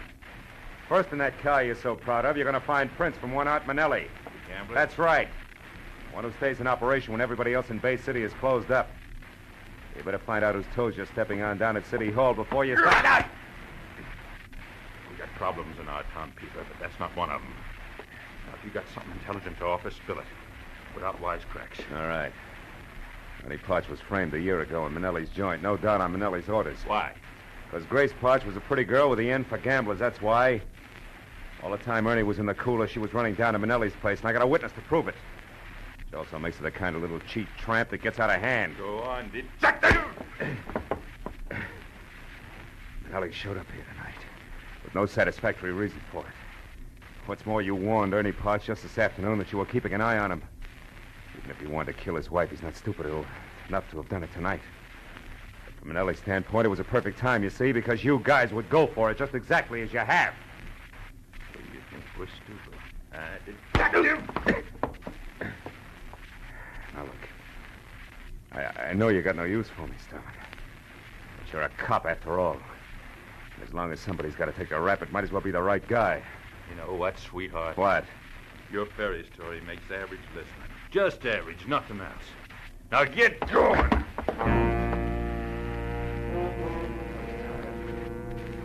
Too tired to take what I know I'd be given. Once Rake Sterman got me inside the Bay City headquarters, I made my decision fast. There were 3 steps in the front porch to the wall, and he was right behind me. I took the first 2, then turned and grabbed. sailed over my shoulder, and I heard him lying flat on his back on the sidewalk as I rounded the corner of the house.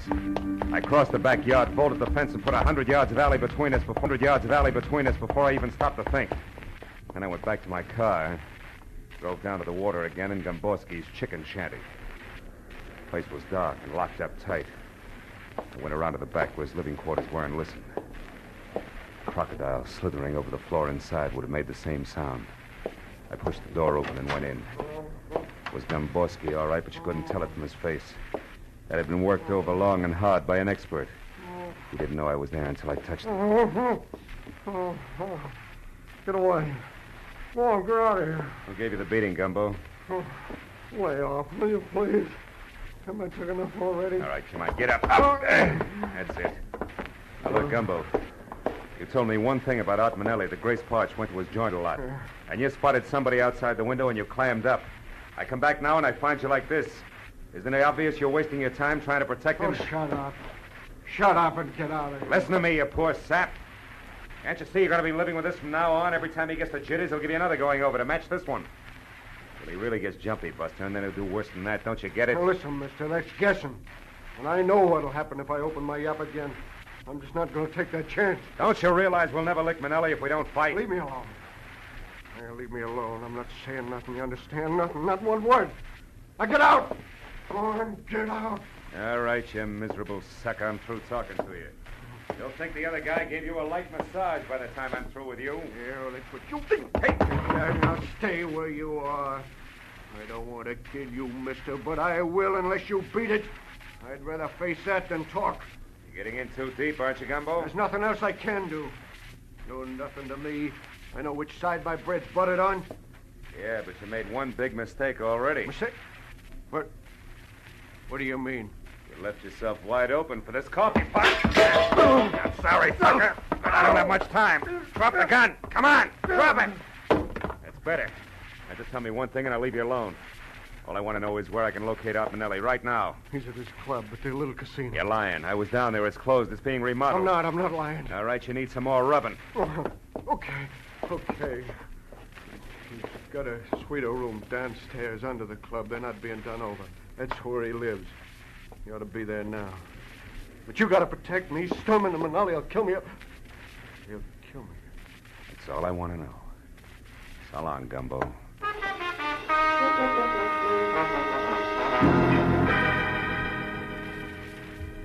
At the first phone booth I came to, I stopped, looked up a Bay City number, and made a call, which took 5 minutes. Then I went on to the little casino. I parked on a side street, then went down the ramp to the underground garage in the rear. There was a door between two ornate bronze urns, Alibaba size, and I started toward it. But on a hunch, I stopped and studied the decoration on one of the urns. I finally found it. A small hole in the side. I took my handkerchief out and stuffed it into the hole. From somewhere inside the apartment, I heard a chime ring. I got my gun out, then tried the door, and it opened. Into a long, lush hallway draped at the far end with a heavy gold curtain. I waded through a green carpet deep enough to mow, up to the curtain and pulled it aside. Manelli sat at a wide, glossy desk, methodically filing his nails. His eyes staring straight at me. You got this far. Come on in. Don't tell me you're all alone here, Manelli. No, I got 500 dancing girls, smart guy. What's on your mind? You act like you were expecting me. I knew somebody was coming. There's an electric eye on those brass jugs out of the door.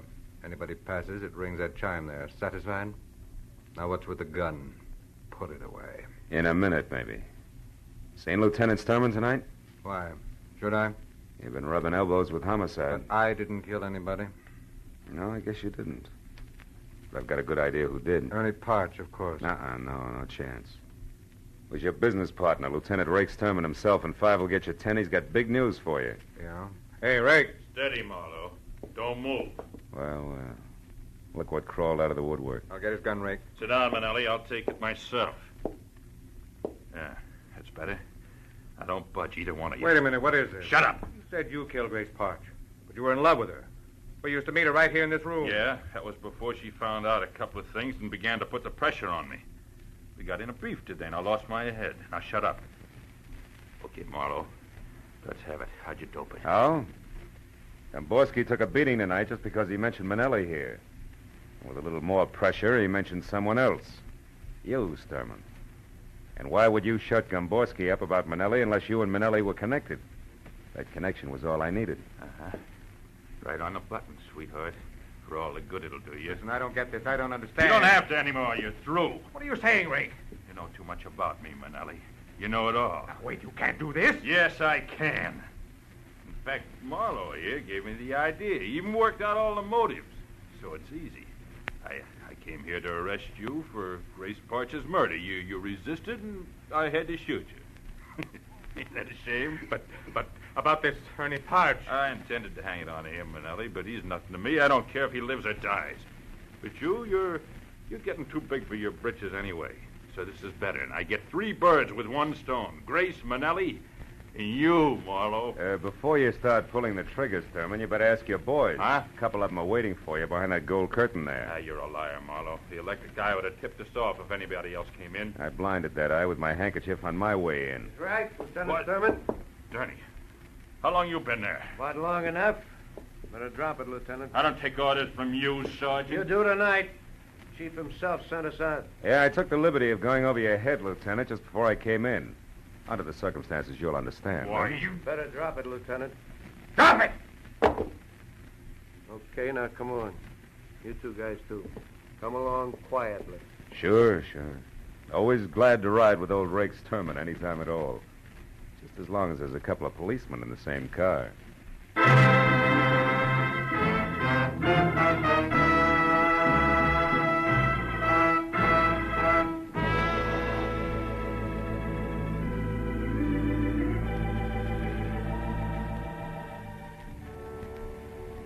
Before it was all over in the Bay City, police headquarters, everybody from the mayor to the dog catcher had put his 2 cents in. And I'd given the same answers to the same questions at least 50 times. All about crooked cops, and Rake Sturman in particular. But finally, hours later, I was free to go home. And as I drove through the quiet streets, I was still thinking about cops. This time, the other kind. The underpaid, overworked cops that pound the city's sidewalks day and night. You know the guys who do everything from telling kids the way to the grocery store to untangling the rush hour traffic. Yeah. And I thought about each one of those cops who someday chases a hopped-up gunman down a blind alley and doesn't get home that night. Or any night. Ever again. And then I forgot all about Rake Sturman. Because after all, he was just one bad one in a multitude of good ones. An insignificant sore on the long arm of the law.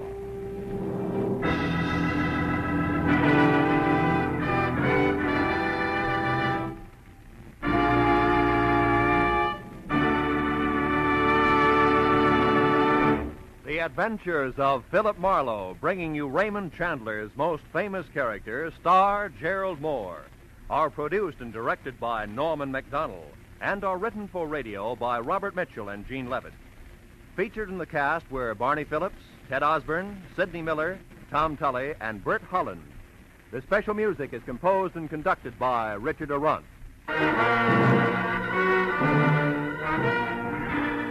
Be sure and be with us again next week when Philip Marlowe says... It could have been perfect. Snowbound in a mountain lodge with a girl who was falling in love. But also present were a widow sick with rage, a bitter old woman, and a jealous man. All with reason to hate me more than anyone else in the world.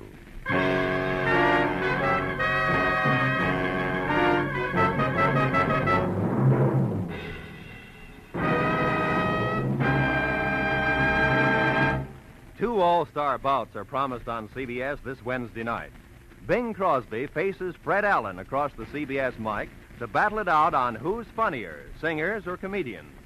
And in the second attraction, Gracie Allen and a smashed fender team up against not-so-gorgeous George Burns and a guilty conscience. This Wednesday also brings you Groucho Marx, his ad-libs, and his teams of opposites on You Bet Your Life, and a Dr. Christian story about 2 redheads in love. Fun, action, variety, they're all yours with Dr. Christian Groucho Marx, Bing Crosby and Fred Allen, and George and Gracie on most of these same CBS stations this Wednesday night. This is Roy Rowan speaking. Now, stay tuned for Pursuit, which follows immediately on most of these same CBS stations.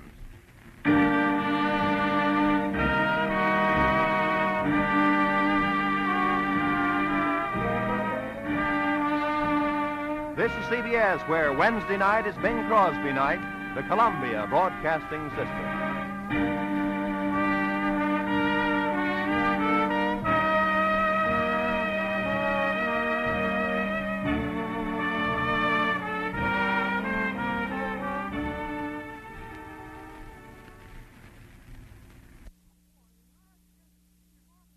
America's airwaves shine a little brighter thanks to our friends at CBS. And now, ladies and gentlemen, let's see if you're ready for tonight's radio quiz.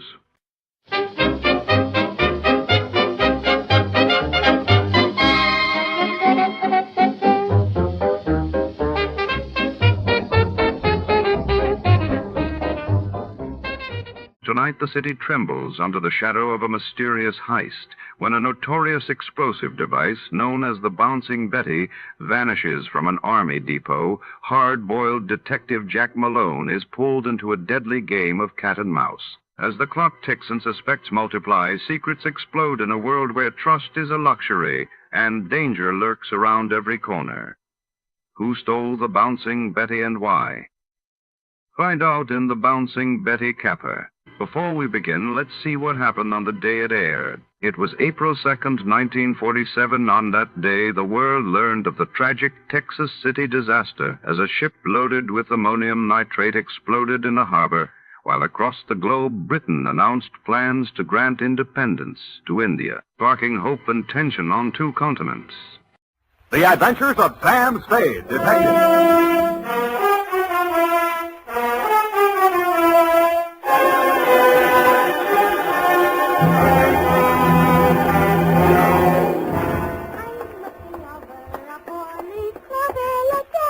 Very funny. Certainly took you long enough. Oh, thank you, Sam. Well, do you like them? My curls? Yeah, I guess so. It's your own hair, I trust. Oh, yes, Sam. When it's brushed out, you'll never know anything happened. Whenever you're ready, curly. Oh, gee, you like it that well? Yeah, very cute. Well. It's a business. To Detective Lieutenant Dundee, Homicide Detail, San Francisco Police, from Samuel Spade, license number 137596, subject, the Bouncing Betty Caper. Dear Dundee. It all began on a Wednesday. My secretary, Miss Effie Perrine, tiptoed into my office and laid an engraved calling card on the desk in front of me. The name on it was Randall Carruthers. She said he looked like money, so I said, show her in. Or him in. She did. Good morning, sir. Do you wish the morning paper? Thanks, I've read it. Dear me. What's the matter? This ashtray, sir. Have you a silent butler? I don't even have a noisy one. Oh. In all my years of service, it has been my constant endeavor to keep things neat and tidy, down to the smallest details. I see. Well, if it bothers you, just dump those butts into the wastebasket. Very well, sir.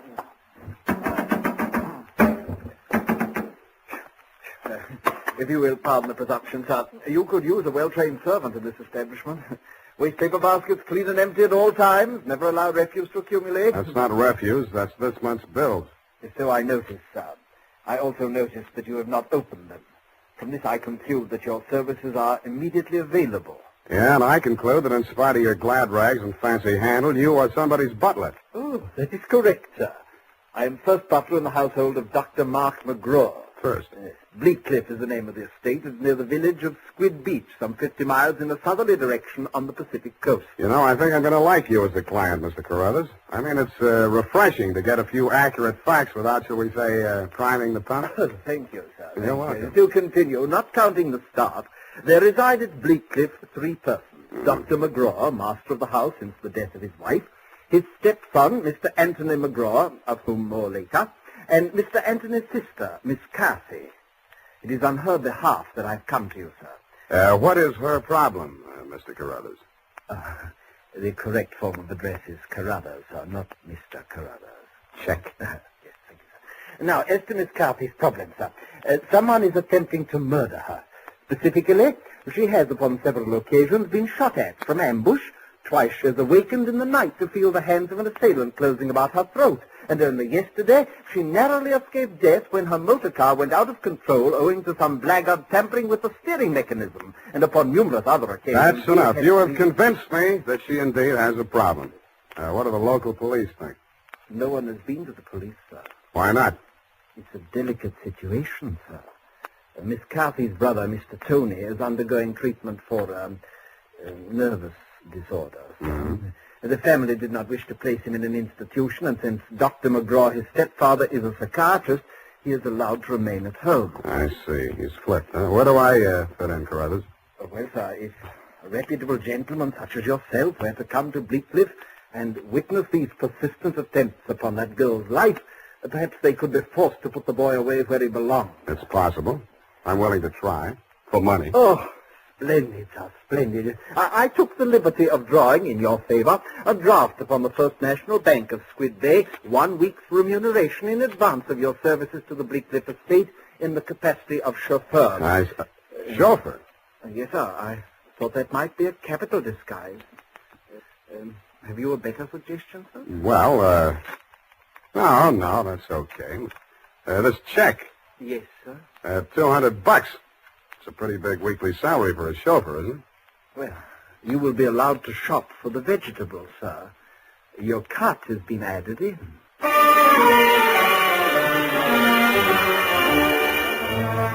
I told them I didn't know one vegetable from another, that I was a lousy driver, and in more time than it takes to tell, I was installed at Bleakcliff, in a room above the garage, and told to wait there until summoned. I put on my pearl gray uniform with the brass buttons and leather puttees, looked in the mirror, and decided I had missed my calling, but not by much. Nothing happened for nearly an hour, and then I got my first buzz. Yeah, I mean, garage. Phillips, the car, quickly. The main entrance. Keep your motor running. I want it locked in the living room and it's breaking up. Okay. Yes, miss.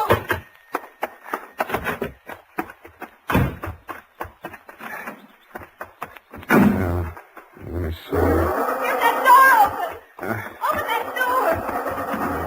Why didn't you have the door open? I'm sorry, miss. Well, get going, please. Darn it, miss. Where's the spark on this? What's the matter with it? Well, it's flooded. The house, you know. He's got the main cleaver. The door. Well, I'm trying. Stop it! You're hurting him. All right. Put it down, kid. Put it down. Come on. Give it to me. What's going on? I say, who are you? Haven't you been instructed not to disturb my patient? I'm sorry, I'm new here. When I saw him coming at Miss McGraw with that meat cleaver, I naturally thought... Oh, well, no harm done. Come along, Tony. Come along now. Come along, boy. We'll have a nice long talk. What shall I do with it now? We'll put it back. You all right? Oh, sure. I should be used to it by now. By the way, you're new here, aren't you? What's your name? Sam. Sam? That's nice. Turn to the left outside the gate, Sam, and drive straight out to the shore road. Well, if I can just... Hey, I just turned that little key. Look, Ma, I'm driving.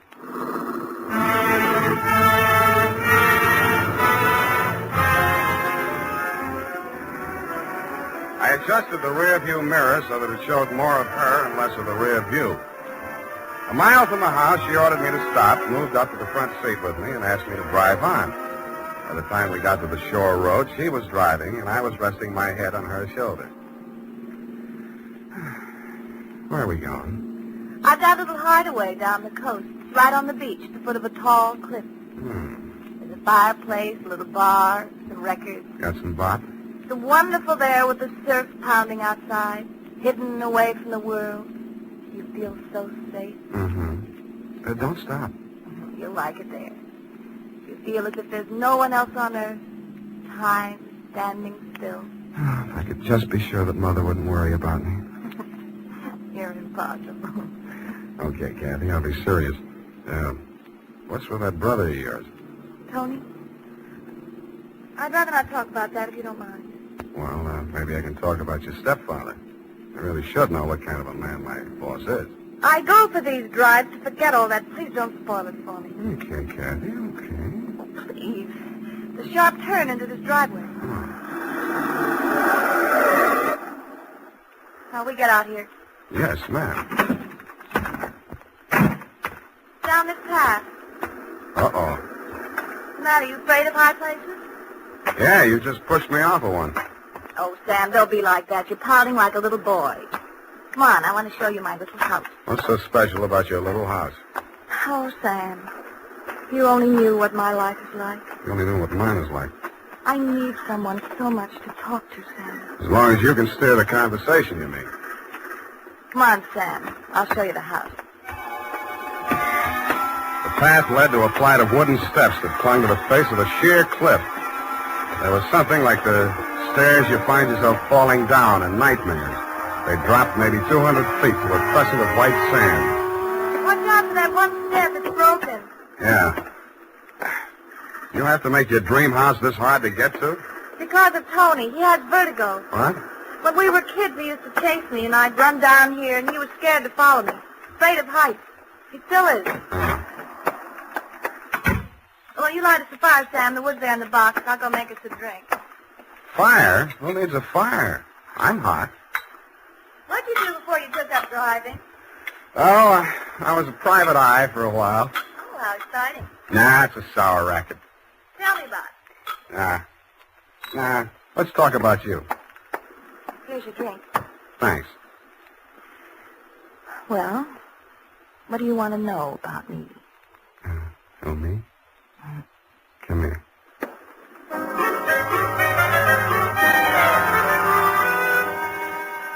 The scent she was wearing was 20 carat. The story of her life was heavy melodrama. It seemed that Dr. McGraw, a handsome fortune hunter, was a folly of her mother's middle years. That she had come to her senses shortly before she died and cut him out of her will. But that was not the end of it. When Kathy's brother had been faced with the alternative of entering an institution or remaining at home under his stepfather's care, she had begged the doctor to remain in spite of his warnings that her brother might take a notion to kill her. But get this, Dundee, it's real deep. In spite of visible evidence to the contrary, she was convinced that her brother was not out to kill her, but that the doctor was. I couldn't sell myself on that part of the yarn, but she looked so awfully pretty while she was telling. And suddenly, she didn't look so pretty. An expression of terror was on her face. No! Get down! I rolled her onto the floor and kicked the lamp out. By the glow of the embers in the fireplace, I could still see the gleam of the gun barrel shoved in through the broken window. I hoped he couldn't see so much. I knocked over a chair to give him something to shoot at. I was already halfway up the face of the cliff on those rickety wooden stairs. At the top, he turned and looked back. Who was it? It was Mark, wasn't it?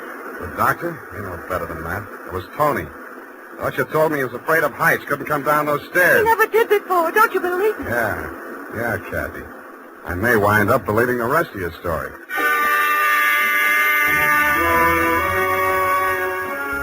I took Kathy back to Bleak Cliff and stashed her in my quarters over the garage. Then I went into the main house via the back stairs, found her room, and shook it down. In a cabinet, a bunch of war souvenirs, German helmets, grenades, rifles, and other lethal gadgets. In a desk drawer, I found a letter headed U.S. Army, Office of the Surgeon General. It certified that one Anthony McGraw was unfit for military service. Vertigo. Origin, childhood injury to middle ear. Downstairs in the library, I found a shelf of medical books. Vertigo. Vertigo was almost incurable, and there was certainly no quick cure. But some patients had lost their symptoms temporarily under hypnotism. Then it said, see narcosynthesis. I did.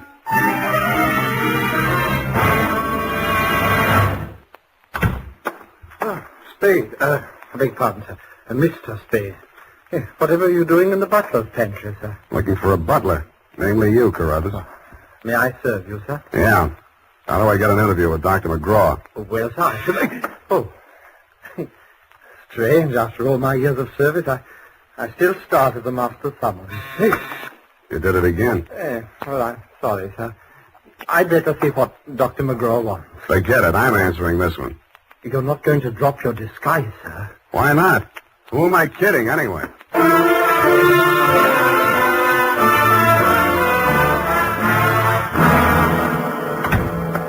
You rang, Dr. McGraw? Huh? Oh, I didn't ring for you. I rang for Carruthers. I ordered him to tidy up my office while I was at dinner. And look at it. Looks neat as a pin to me, Doctor. Oh, yeah, sure new here. Chauffeur, huh? I'm only wearing his uniform. Here's my card. Oh, detective, eh? That's right, Doctor, and this one's just about ready to wrap up. Well, you interest me. Go on. I will. I think you've been trying to use that boy as a murder weapon against his sister. Oh, and you call yourself a detective? If you can call yourself a doctor, I guess I can. You've been treating him with narcosynthesis, haven't you? That's right. Hypnotic drug. While he's under it, you brief him on his activities for the day, and he follows through, including assaults with deadly weapons. That would be possible with certain very suggestible patients, but I'm afraid impossible to prove. I think I can prove it, Doctor. You shouldn't leave your textbooks lying around loose. I found out the only way Tony could have walked down that stairway to Kathy's beach house without falling would be temporary relief of his symptoms due to hypnotic suggestion. Unquote. I see. What do you intend to do about this theory of yours? What do you suggest? You see this row of buzzers here on my desk? Mm-hmm. This one is for my secretary. This is to summon Carruthers, and when I press this buzzer, two of the most hideous plug uglies you've ever seen will rush into this office, beat you to a pulp, and dump you outside the front gate. That's what I think of your theory. Buzz away, Doctor. I think I like them better than I do you. As you wish.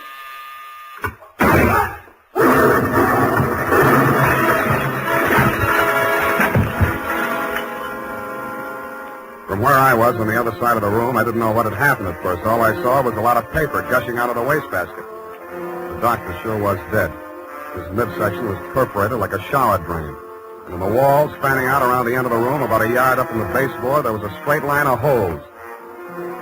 I dug into one. What I took out wasn't a bullet. It was a perfectly round steel ball.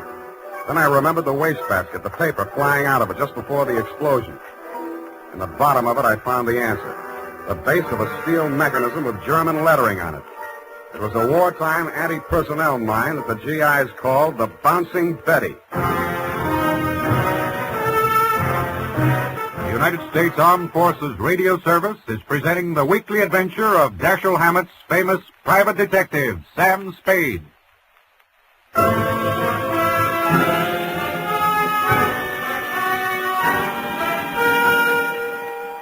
I didn't wait for the Squid Beach law to arrive. Who could? I went straight back to San Francisco. You, Lieutenant Dundee, were waiting at my office. Morning, Sam. Hello, Dundee. About that McGraw killing, Sam.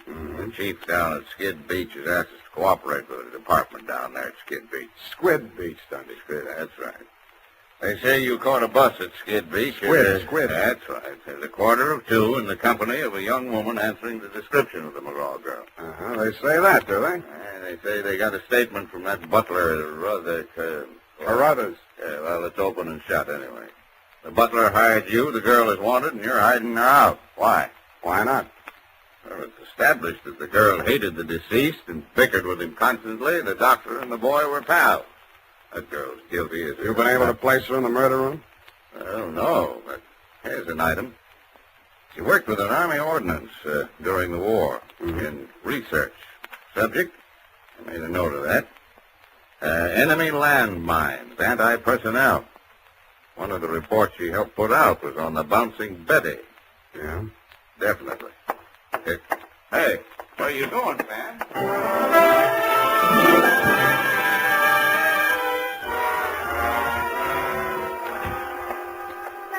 Oh, Sam, it's been so lonesome cooped up here all day. Why didn't you tell me you were with Army ordnance during the war? I don't know. I suppose I thought it was unfeminine or something. Try again. All right, I'll tell you the truth.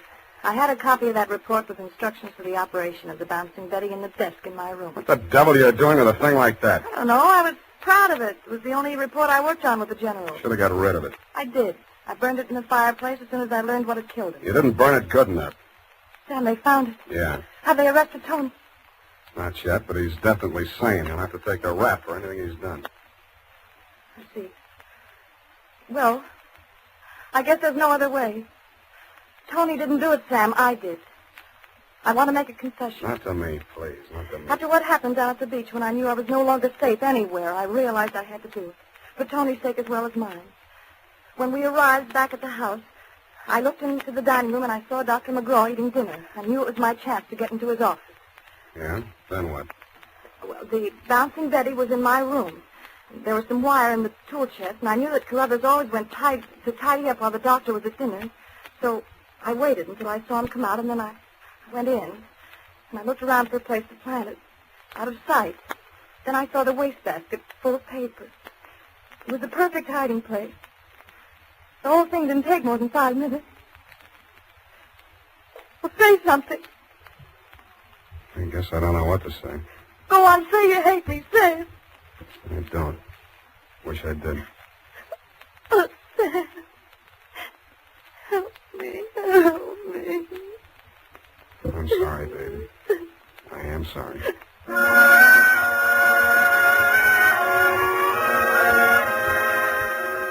I don't know how long we sat there. I held her in my arms until she cried herself out, then we just looked at each other. I knew if I put it off another minute, I wouldn't call you at all, Dundee. So, with my arms still around her, I reached for the phone. Homicide. Lieutenant Dundee, this is Sam Spade. Lieutenant Dundee. Hello. Hello. Give me that. Lieutenant, this is Captain McGraw. I wish to make a full confession in the murder of my stepmother. I walked out while she was still talking to you, Dundee. I knew she'd wait for you, and I didn't want to be there when you took her away. As I walked over to my office, everything she'd said kept coming back to me. I could see her sneaking into her brother's room and getting up and crashing onto the cabinet. I could see her hiding behind the door until Carruthers came out after tidying up McGraw's office, dumping ashtrays, emptying wastebaskets. And that's as far as I got. I went back to my office to wait. And sure enough, 20 minutes after the papers hit the streets with Kathy's confession, the door opened and he came in. Well, sir, I believe it's turning a bit raw out of doors. Gardner was saying only this morning that we should order out some shrouds for the Saint-Ignace to see you after. Am I discommoding you, sir? No, Carruthers, I've been waiting for you. With your permission, sir, the ashtray. Just dump it in the wastebasket. I am gratified to note that your secretary has been looking after things and has emptied your waste paper basket. This is right and proper. Quite. Yes, sir. And, speaking of waste paper baskets... Allow me, Carruthers. You have come to apprise me of your part in the death of the late Dr. McGraw. Am I in error? You've already divined my purpose, sir. Yes, it was I who placed that infernal machine. In the wastebasket, Carruthers, yes, I know. It struck me as a bit of poetic justice that the buzzer, which that dreadful man used as a symbol of his despotism, should be the instrument of his own destruction. I'm sorry, Carruthers. I'll do all I can. No need, sir. No need. I'm aware that there is no final justification for taking the law into one's own hands. Every man is entitled to trial by jury of his peers. But where, Mr. Spade, where could be found 12 good men and true who would allow themselves to be called the peer of that monster, Dr. McGraw?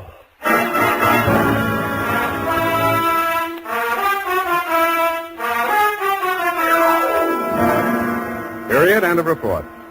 Sam, there must be some mistake. Mistake, Effie? Mistake? No? Well, the butler can't be guilty. That's old-fashioned. He was an old-fashioned butler, sweetheart. Where today can you get help like that? Somebody who empties the ashtrays, keeps the waste paper baskets clean, tidies up around the place. Well, I'd be only too happy to do the same for you, Sam. I know you would, doll. But considering what happened to Mr. Carruthers' employer, Effie, you mustn't allow your mind to dwell on such matters. It's wicked. Sam! Who emptied an ashtray in that wastebasket that I just finished cleaning out? Pay it no heed, sweetheart. I'll buy you a silent butler. I'll go type that up. Here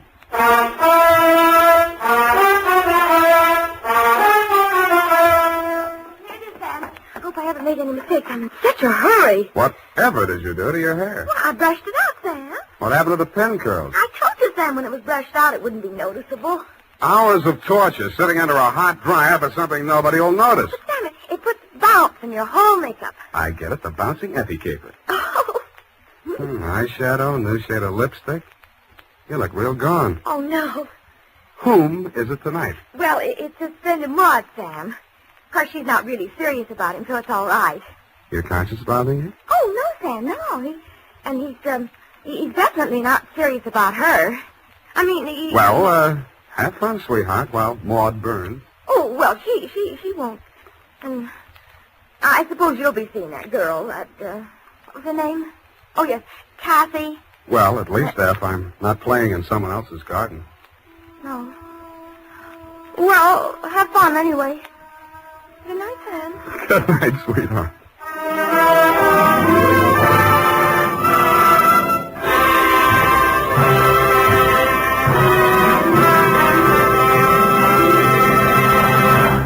The Adventures of Sam Spade, Dashiell Hammett's famous private detective, are produced and directed by William Spear. Sam Spade is played by Howard Duff. Lorene Tuttle is Effie.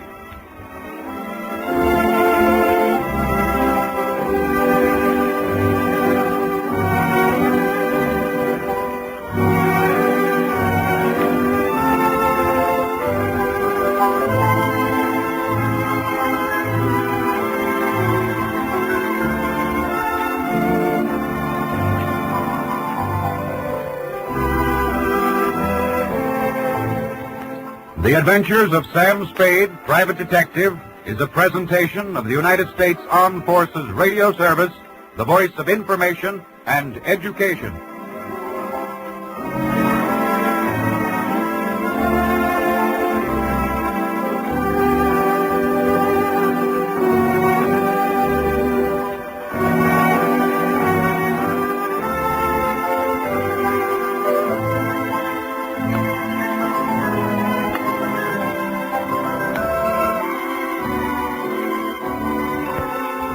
Before we continue tonight's excitement here on Escape Radio, we'd like to thank our friends over at CBS. And now, a quick quiz for our loyal listeners.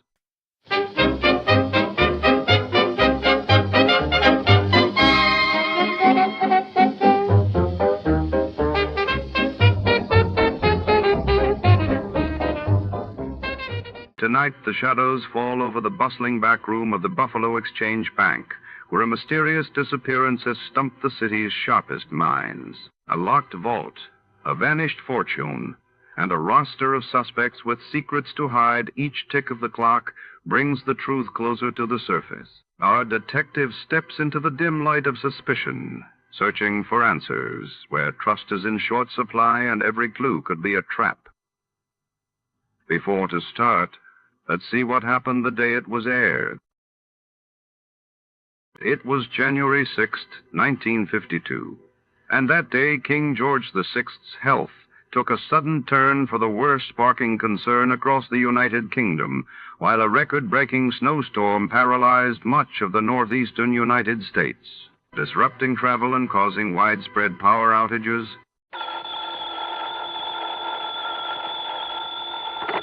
Johnny Dollar. Pat McCracken, Johnny, Universal Adjustment Bureau. Pat, haven't had an assignment from you in, several days. Yes, I know. Now, listen, this expense account of yours. Huh? On that case you just finished. Oh, now listen, Pat, after all these years, and I not only gave you a full report, but an itemized statement. I know. That expense account was completely legitimate from start to finish. Every single item was money out of my own pocket that I spent to solve that case. What case?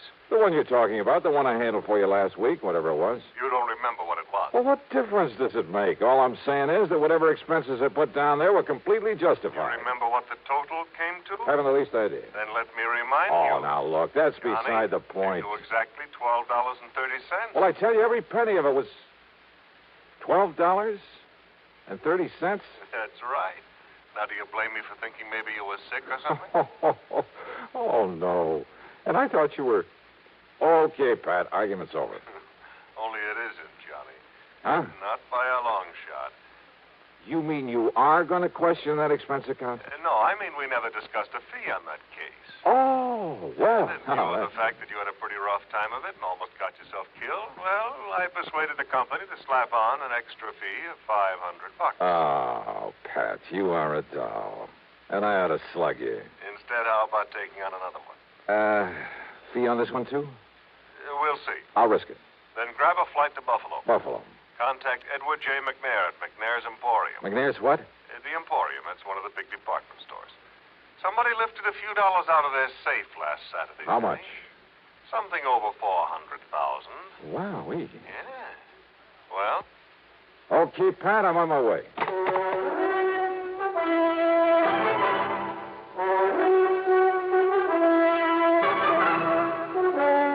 CBS Radio brings you Bob Bailey in the exciting adventures of the man with the action-packed expense account.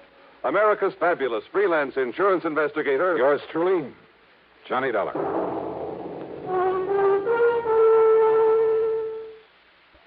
And now, Act One of yours truly, Johnny Dollar.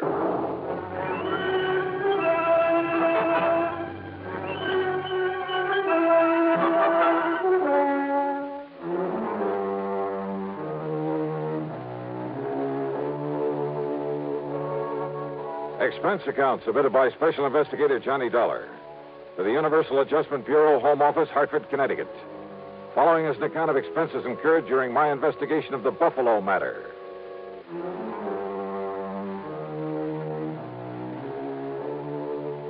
Expense account item 1, $49.50 plane fare and incidentals to Buffalo, New York.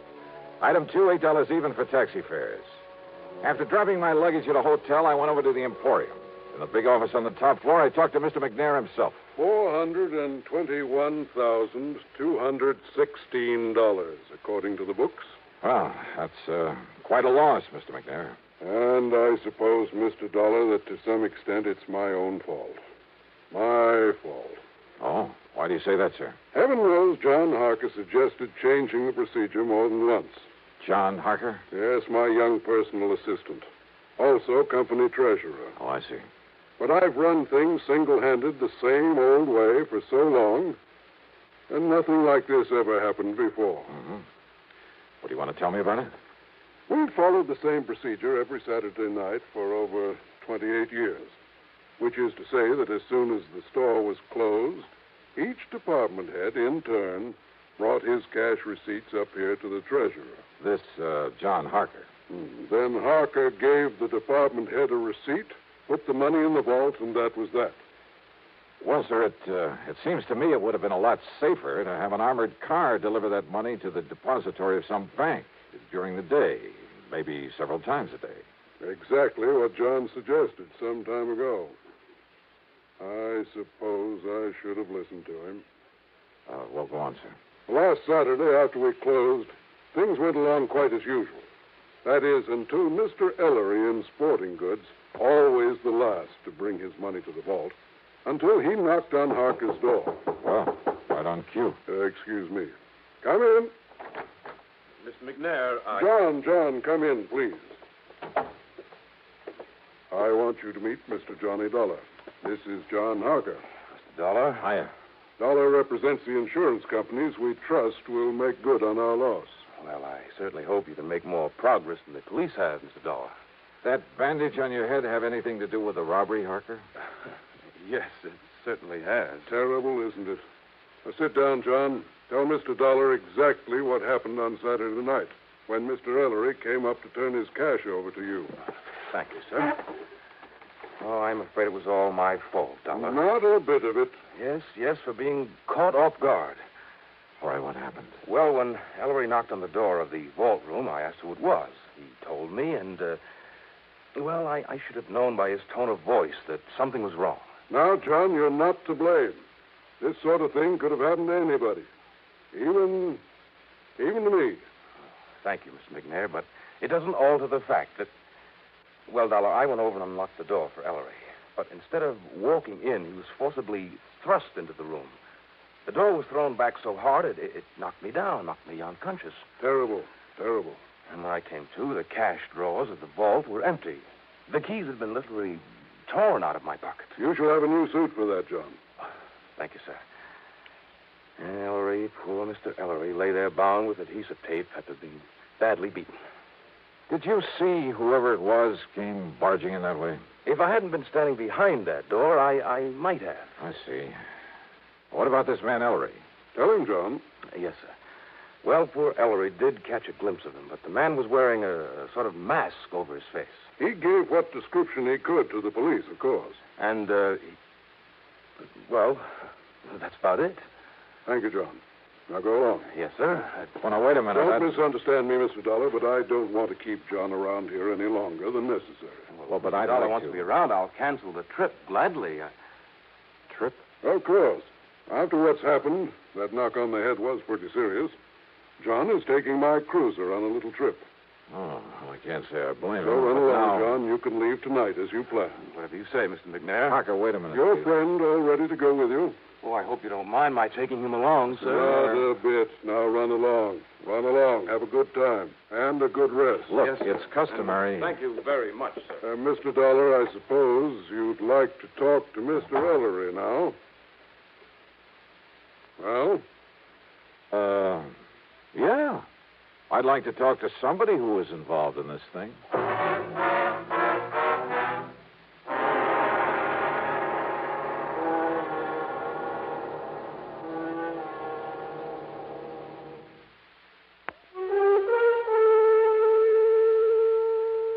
David Ellery, the other victim of the robbery, was still out to lunch, so I grabbed a bite myself. That's item 3, $1.75, and checked with the police. Nothing helpful at all. No leads on the man who'd got away with over $400,000 from a store there in Buffalo, New York. Then I went over to the Emporium to the sporting goods department. Ellery was back, and I talked with him in a little office in the corner of the stockroom. He was still suffering from the beating he'd taken. Yes, sir, Mr. Dollar. It was awful, terrible. And, yes, sir, it was just like young Mr. Harker told you it was. I understand that you gave the police a description of the man who attacked you. Well, yes, sir, best I could. Had you ever seen him before that you know of? Well, of course, I can't be absolutely sure because of that mask he was wearing, but I don't think so. Was he waiting at the door of the vault room when you got there to put the money in the safe? Well, Mr. Harker always does that, sir. Yeah, I suppose so. I just go up and knock on the door and tell him who I am. Well, you see, he always keeps the door locked when he's taking the company cash that way. Yeah, sure. So I knock on the door and shout my name, and then he opens up and I give him the money. Then he gives me a receipt, and he puts the money in the vault. But you didn't answer my question. When did you first see this man in the mask? Well, only when Mr. Harker was opening the door for me. Yes? He must have sneaked up on me, and then just when Mr. Harker opened the door, he grabbed me by the shoulders, and, sir, he just throwed me into that vault room. Ah, and John Harker was struck by the door as it was banged open. Poor young fellow. It must have hurt him something terrible, knocking him out that way. Looks to me like you got the worst of it, though. Oh, I'm so sorry for John Harker. What? Nice young fellow like him, trying so hard to make his way in the company, and then to have a thing like this happen. Now, Mr. Ellery, Doing real good for himself, too. Doing real good for the Emporium. Yeah, well, now tell Lots me... of good ideas for building up the business. And Mr. McNair liked that and kept pushing him ahead. Oh, yeah, sure. So that someday John could be earning himself a lot of money. Not that us old-timers ever complain. Mr. Ellery... I mean about the wage scale here at the airport. Wait a minute, please. Yes, sir. How long has John Harker been with the Emporium? About a year now, and he's lived up to the recommendations he come with so well. It's just no wonder, Mr. McNair. Recommendations? From where? Macy's and Gimbel's in New York, and John Wanamaker in Philadelphia. Oh, from lots of big stores. A couple in Chicago, too. Oh? Yes, sir. Mr. McNair told us about it himself when he hired Mr. Harker and explained that's why he'd give him a better job than some of us old-timers had. Macy's. Gimbel's, one of them. You don't believe me, you asked Mr. McNair. You know something, Mr. Ellery? What, sir? That's the one thing I believe I'd better not do. What? Well, thanks a lot. You've been a lot of help. Well, now, Mr. Dollar. I had suddenly begun to wonder about the way Mr. McNair had gotten Harker out of his office before I could thoroughly question him. About the possibility that McNair might have engineered this robbery himself. Because it had to be somebody completely familiar with the procedures, the routines of that store, because of the timing. Somebody who knew the place would be virtually empty at that time of day. Who knew that Ellery was always the last to take his money up to the vault. I'd noticed a checkbook on Mr. McNair's desk and made a mental note of the name of the bank. But it was now after 5 p.m., so rather than push things until I was sure, I went back to my hotel room to clean up, eat some dinner, and get a good night's sleep. But as I started to open my handbag, wondering, by the way, if I'd forgotten to lock it for the first time in my life. Yeah, I'd heard that sound before. I grabbed the bag, made a dash for the open window, and threw it as hard and as far out from the building as I could out over the empty lot beside the hotel.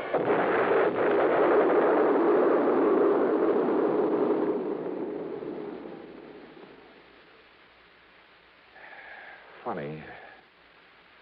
I got a sneaking suspicion about then that somebody in Buffalo didn't particularly want me around.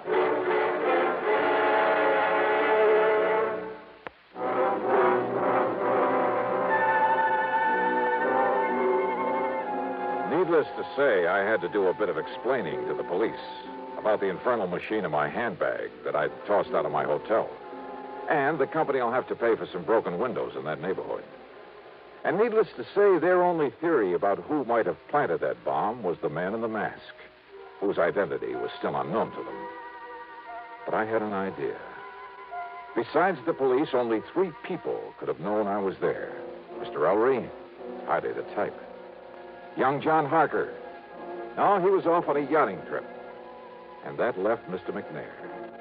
But like I said, rather than push things without some proof. Well, item 4 is $7 for drinks and a good dinner, and I hit the sack for some much-needed rest. But first thing in the morning, I was in the cashier's office at the bank. Yes, sir. What can I do? Johnny! Willie Barton. Now, what under the sun are you doing here? I'll have you know that I'm not only cashier of this bank, but a vice president, too. How are you, boy? Congratulations. Well, look, I got to get right to the point. I want to know all I can about the financial condition of not only Mr. Edward J. McNair, but also the store he owns, the Emporium. Oh, now, Johnny, you know that things like that are of a confidential nature between a banker and his client. Oh, I can see you're going to be a lot of help. I'll tell you this, though. McNair is worth millions. Millions, Johnny. Well, how about outstanding debts against the store? McNair's old-fashioned. He pays cash. Cash on the line for everything. That store hasn't owed a penny for, I'd say over 25 years. Nor has McNair himself. So, Johnny, if you're by any chance thinking... $400,000 is still a lot of money, Will. To him, it's only a drop in the bucket. But, of course, he's entitled to recover it, and if one of the companies you represent has to pay it... Wait a minute. Let me use your phone. Why, surely, here.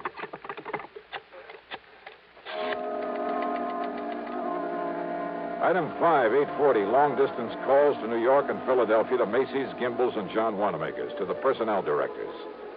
And from each of them, I get the same answer. They'd never even heard of John Harker. I left the bank and went over to the Emporium to the office of Mr. McNair. I know, Mr. Dollar. I haven't the least idea where John and his friend are going in my cruiser. He simply asked if he might have it for a few days. Asked for it? I thought it was your idea that he'd take that trip. Well, of course I agreed that he should get away for a few days to rest, recuperate. A few days? Yes. Huh? And also get away with your $400,000. What? Played right into his hands. You know anything about this friend he's taking along? Well, I presume, being a young man with lots of lady friends. Well, I presume it's the guy who helped him with that robbery. What are you saying, Mr. Dollar? Oh, brother, how nicely things are beginning to add up around here. To begin with, it had to be somebody here in the store. And listen. I'm listening, sir. Harker told me, right here in your office, he told me that when old man Ellery knocked on the door of the vault room, that Harker should have known something was wrong when Ellery called to him and identified himself. Mr. Dollar. I should have known by the tone of his voice that something was wrong. Now, those were the words that Harker used. You heard him say it, too. But he was lying. Lying? Yeah. Because Ellery didn't know the robber was even there until after John had opened the door for him. You're sure of that? I'm sure. Mr. Dollar, Are you trying to say that John Harker, that fine young man... I am trying to tell you that you have made an old fool of yourself, that you made your first mistake when you hired that smart young crook. I'll have you know that John came here with the highest possible recommendation. Yeah? Well, Macy's and Gimbel's and the rest never even heard of him.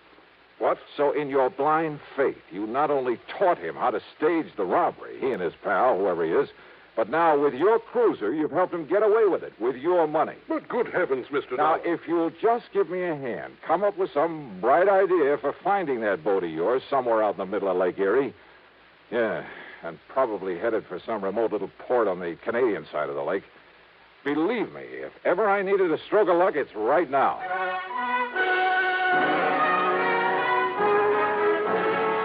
You know something? Well, Lady Luck must have been tagging along right at my heels. And don't ever underestimate the United States Coast Guard. A big sou'wester had built up over Lake Erie, so they'd contacted every small boat within 100 miles. The boys aboard McNair's yacht hadn't dared not answering the call. They would only have sent the Coast Guard out looking for them. And where were they? Dollar, they're riding out the blow in the lee of Long Point off the Canadian shore. Here it is in the chart. Or is that just where they say they are? No, radio compass checks have verified their position. Right there. But now, Mr. Dollar... Yeah, no. That puts them in Canadian waters, doesn't it? Yeah, I'm afraid so. Which means we have no jurisdiction, no authority. Of course, our friends across the border will be glad to cooperate any way they can. I'm sure of that. Yeah, but by the time we take whatever legal procedures may be necessary... No, listen. Yes, sir? Now, off the record, unofficially... Suppose I were to go out there after them myself. Oh, now, Mr. Dollar. Well, somebody has to nab them. Suppose I could find a boat and a skipper willing to weather this storm. Huh? How about that? Well, I think maybe... Now, I'm not sure, mind you, but I think I've heard of some chap around here that owns a converted sub-chaser. Weather out any kind of a storm. Yeah? Now, of course, you understand, I'm hardly in a position to recommend that you attempt any such... Expense account item 6, $585, rental of the sub-chaser and the skipper to go with it. And while I'd like to give you a thrilling, dramatic ending for this case, well, the trip across Lake Erie in that storm did have its moments. But from there on in, it was just a matter of running down John Harker. And his pal, clapping him into chains and hauling him back to Buffalo with the money. So expense account total, including transportation home... Well, now, wait. As it turned out, there's a lot more to this thing. Yeah. I'll tell you all about it in my next report. Yours truly, Johnny Dollar.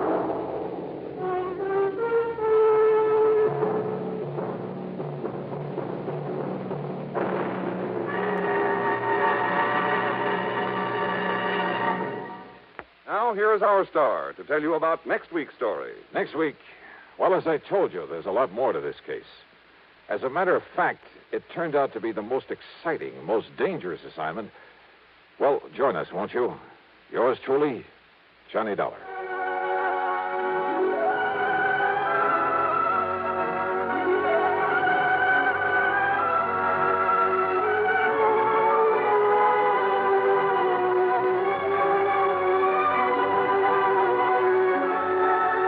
Yours truly, Johnny Dollar, starring Bob Bailey, originates in Hollywood and is written, produced, and directed by Jack Johnstone. Heard in our cast were Lawrence Dobkin, Bartlett Robinson, James McCallion, Dick Crenna, Junius Matthews, and Gil Stratton. Our sincere thanks go out to the wonderful network at CBS. And now, dear listeners, let's put your knowledge of the airwaves to the test.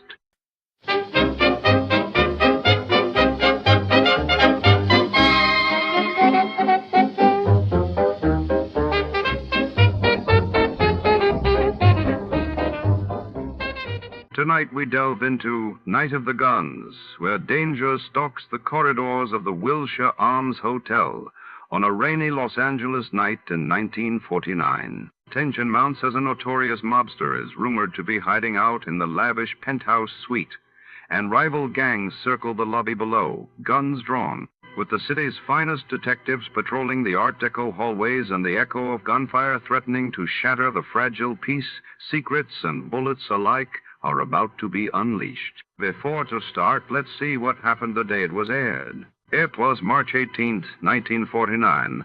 That day, the world was gripped as British authorities scrambled to respond to a massive dock workers' strike, paralyzing London's main shipping port while in the United States. President Truman called for emergency measures in response to record-breaking floods devastating communities along the Mississippi River. Tired of the everyday grind?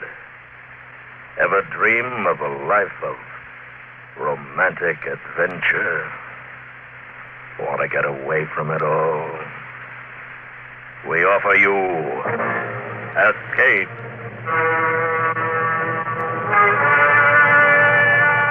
Escape, designed to free you from the four walls of today for a half hour of high adventure.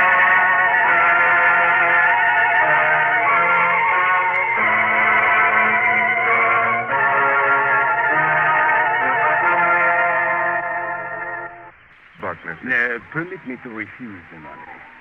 Permit me to return to the matter of the Yankee merchandise. Josh just told you, poet. We sold out our stock of shirts, our ties, our socks. You are the men who have a catch and have saved the Caribbean from Miami? Yes, sir. We're the men who have a catch and have sailed. That's who we are, poet. And so it is a simple matter, then. Since you are these men, it is a simple matter. We will make arrangements for the removal of the merchandise. Now, look, Mr. Rene, my name. Permit me. That is my name. Thanks. It's this way, Rene. My understanding of things poetic is a little shaky these days. Mine, too. Yeah, his, too. Are you trying to be clever? Or perhaps it pleases you to tweak my passions? The merchandise. Permit me, but the merchandise.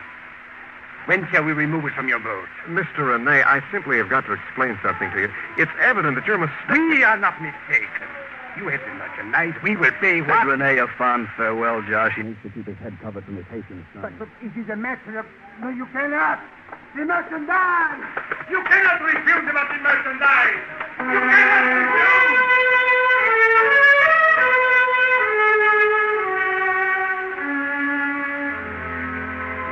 Josh and I walked down. I looked over my shoulder and saw Rene's face become suddenly gray, suddenly old, and then a blur fading into the crowd that swarmed the narrow street. Episodes of the dream trip, cockfight followed by a native poet making calypso on a type of merchandise that didn't exist. Poet. Also dealer in intangibles, souvenir to be stored away. Anecdotes to regale the young ladies of New Kensington, Pennsylvania on our return. When the dream money ran out and the place to come back to was New Kensington, PA. But now, unguided tour of Port-au-Prince and a side street you never believed you'd walk.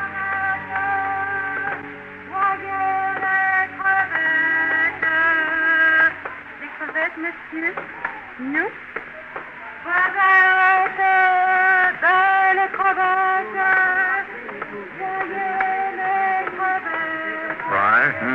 What are you thinking about? I was thinking I like it. I like what we're doing. I like where we are. Me too. Yes, sir, me too.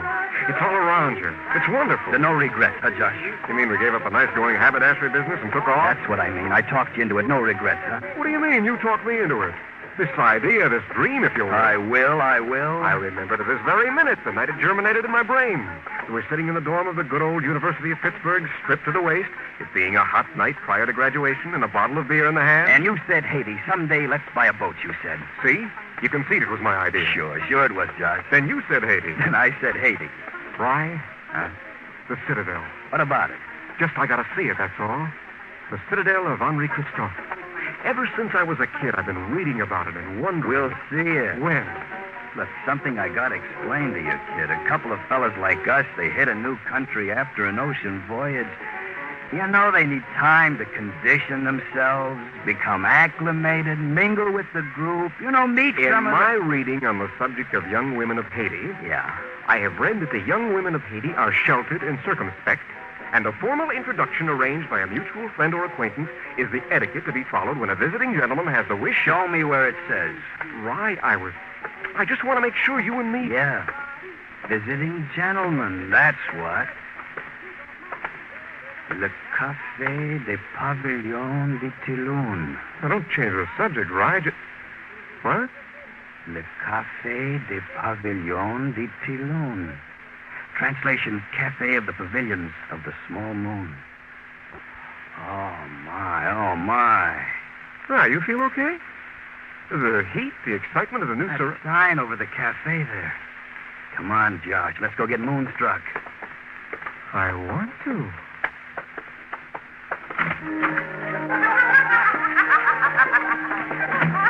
Oh, my. Me too. I'm glad I said what I said on graduating from the University of Pittsburgh. After me, kid. Bartender. Vous plaisir, monsieur. The pleasure presents no problem, bartender. First, we want rum. Oui, monsieur. Right. Hush, kid. Let there be hush. Leave the bottle, bartender.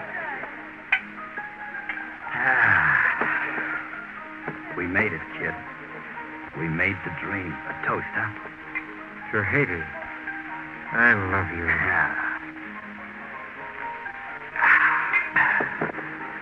Dessalines, Toussaint, and the jeweled Bay of Genève. And to the jungle mysteries and the delights of them. And to the jungle mysteries and the delights of them. Hey, you turn a phrase, monsieur. Then may I propose still another toast? Be our guest. To the young lady who sits there. Where? At the table in shadow. And the fall of carried sunshine across her cheek. There, you see? I see. Oh, my, oh, my. Where? I don't see her. Where, Rye? Show me, too. You could look upon her with nearness? I could. I'm just a chap who could. Come then. She has whispered it to me. Bring them to me. Bring the voyagers to me what her whisper. Rye, where? Lady whispered, Josh, and it's a call I've been waiting for. Rye? Bring the bottle, Josh. Oh, now I see her. Oh. I'll bring the bottle. After you, monsieur. Pepe. After you, Pepe.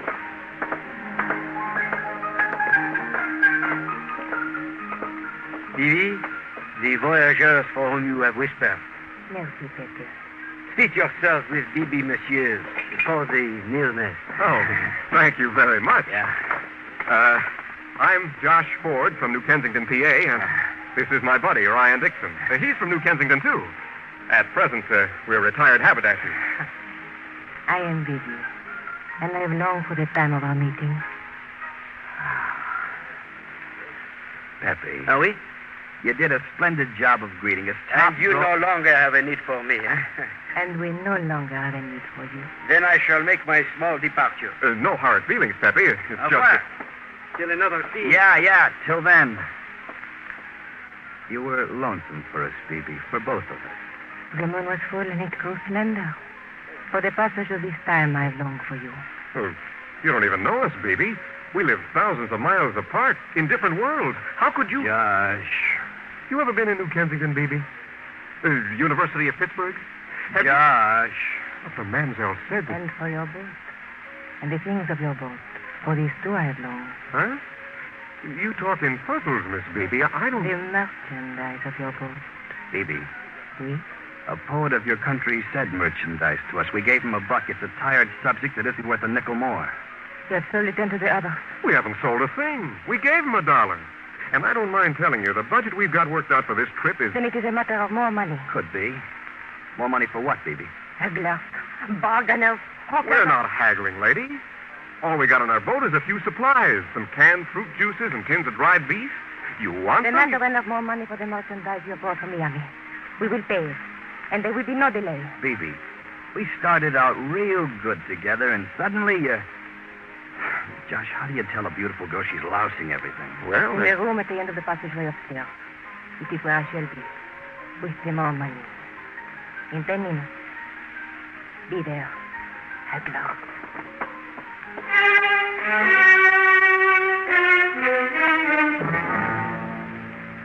She moved away from us, and she moved like some uncoiling phrase of primitive melody. It took her maybe a half minute to cross the floor and vanish behind a glass bead curtain that made small songs as she moved through it. That left maybe 9.5 minutes to toast the many things about Bibi that were worth drinking to. And then all that was left was to find out what it was all about. The room at the end of the passageway upstairs, she said. Uh-huh. You know what I think? No, I don't. I think she's got us confused with somebody else. A couple of entirely different fellas. I said I... I heard you. It's funny, you gotta admit. Uh-huh. Funny. First a native poet, big song and dance about some merchandise we haven't got. And this BB. What merchandise we're supposed to have, right? Right. Yeah. That noise. It's already happened to us once today. Yeah, but now it's inside. Hey, that came from down there. That's where she... Come on. It's locked, Rye. BB! Open it! Open! All right, you meet here. Yeah.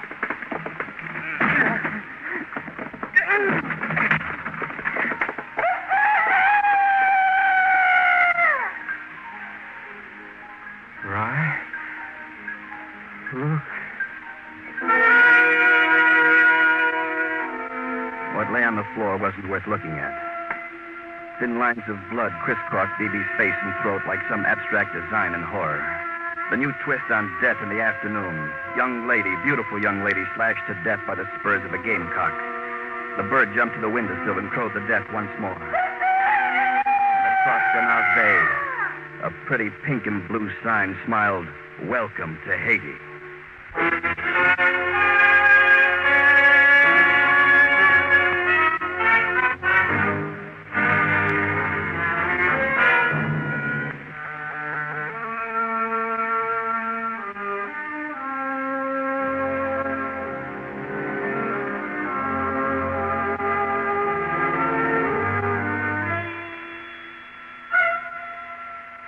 One thing about being in the haberdashery business in New Kensington, Pennsylvania, is that you've got the world ahead of you.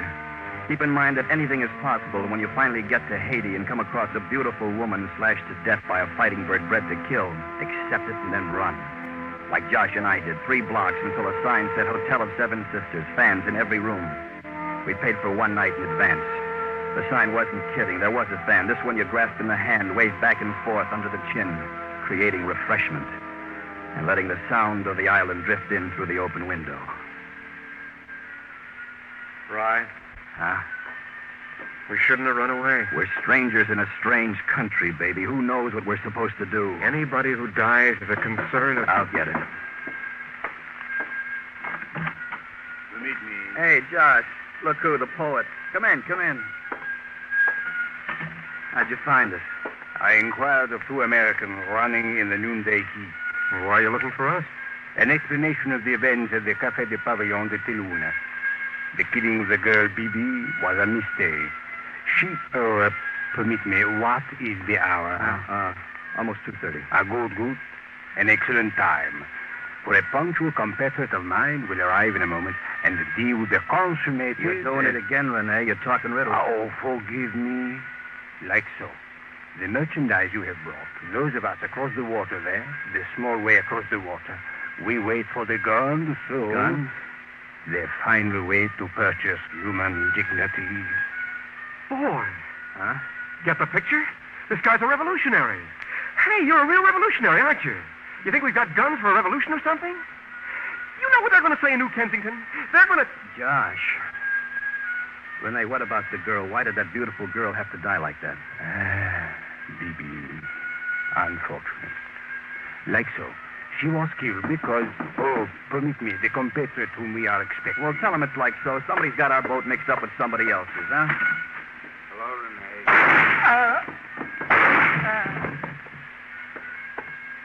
Rene. Rene. He's dead. My intention. Quickly now, come. Now listen here. Or you will lie down beside this man, also dead. Quickly. Where are we going? Quickly. I asked you. Pistol barrels lacerate so. Now, quickly.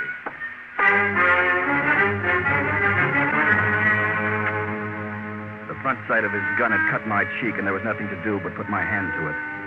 He prodded us outside. The man in goatee, U.S. Army surplus, and German Luger into a waiting cab.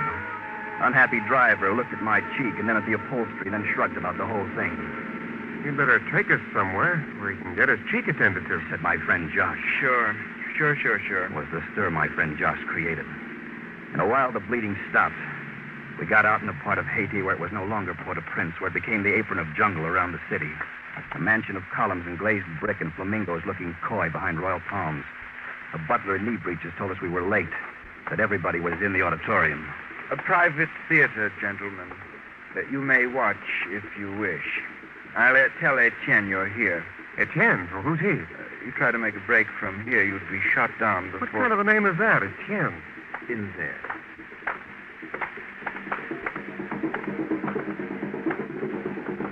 Golly. Voodoo. Native dance, Haitian type. Boy. Frankly, gentlemen, I wouldn't be that impressed, as you appear to be, I mean. They're all of them professional dancers, $20 each for the performance. Who are you? Your host. Etienne? Yes. This way, please. And you're the man who can tell us. About Bibi, about René. You. It's about guns. It's all a mistake. I know. Somebody got our boat mixed up with... I know. In here. Now. What's the matter? Why are you looking so unhappy about it? How to tell you what I must? We'd be crazy if we tried to run, wouldn't we? Oh, yes. You'd be shut down. Like the poet was. With more sadness. You are innocent, you see. René was not. Oh. An enemy, as also was the girl. They have their cars, we have ours. And both of you after the guns? We have them. They came on another boat, not yours. What am I supposed to say? Use them in good health? It's just that nothing like this is... Well, we don't know what... You don't realize what's happening to you now, do you? A little bit. The sliced cheek I have. Yes, that's an indication. The reason, of course, I haven't offered you a physician or even iodine should be coming apparent now. Correct me. Josh and I know there's a thing about guns. About a revolution coming up close by. Also, about 2 murders. And you can't let us go. I don't mind telling you. I am a patriot. Murder is necessary, it seems. It goes with the word. We will have to take you far away. And you must be lost forever. Please try to understand. Said with grave concern. And the door opened and some men walked in. The man who had picked us up at the hotel and 2 others, also looking grave, also looking concerned. Tight-fitting dark suit, so tight you could almost tell the caliber of guns the bulges made. We went then on a boat ride. A boat called Bumba. Look there. The Citadel. Floating on a sea of tropic moon. The Citadel of Henri Christophe. Ever since I was a kid, Ryan. Ever since you were a kid. You admire our Citadel? Listen, Etienne. Of course. The Citadel is practically all we came to see in Haiti. We're getting a fine view now. Really, all of it we want. So why don't you say the word to turn this boat around? There is a saying, the dead are silent. Now, look. And yours will be privileged.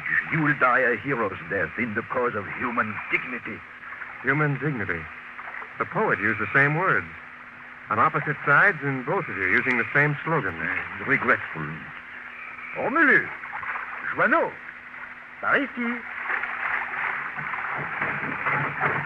The both of you now onto the ground. And this is where... Quickly.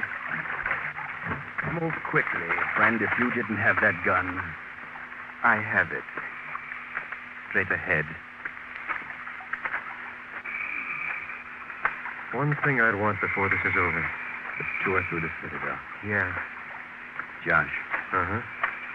We can't just let them shoot us down and leave us here to rot in a sinkhole like this. You think we ought to make a break for it? I would say so. Listen, just before we hit that clearing up ahead. You there. You two. If you are discussing running away, you will be shot like pigs. Right. I still think we ought to try. Uh-huh. Like now? Right.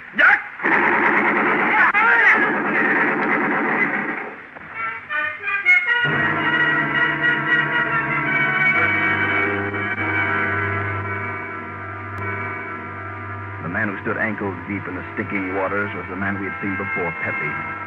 A man in a bar called the Pavilion of the Small Moon. A man who had taken us to Bibi. You recognize me, I can tell. A bandolier of bullets over his shoulder, the snout of his submachine gun sniffing a circle at our belt buckle. Etienne and the others who had brought us here face deep in the mud. The brown marsh water washing their blood away slow. Very slow. Eventually, I knew they had to come here, where the guns are cached. See, those cases. The guns, the cause of everything. Boy, are we glad to see you. Truly? I don't like the way you said that. What'd you have in mind? These whom I have slain. They were going to kill you, correct? They said it wasn't because we'd been nice to Beebe and the poet, but because... You were nice to them? Well, sure. My heart is filled with kindness for you both, for they were my friends. I asked you something. What'd you have in mind? Surely you know. You must die. Word must not leak out of what happened here. This of the guns, this of the killings. Right? Yeah. Listen, you. Oui? A favor. Huh? My friend here, all he wants to do is take a look at the Citadel. He may. There it is. Look. My friend here, he wants to take a look up close. This was his dream trip, the Citadel of Henri Christophe, his dream place. I see. Oui.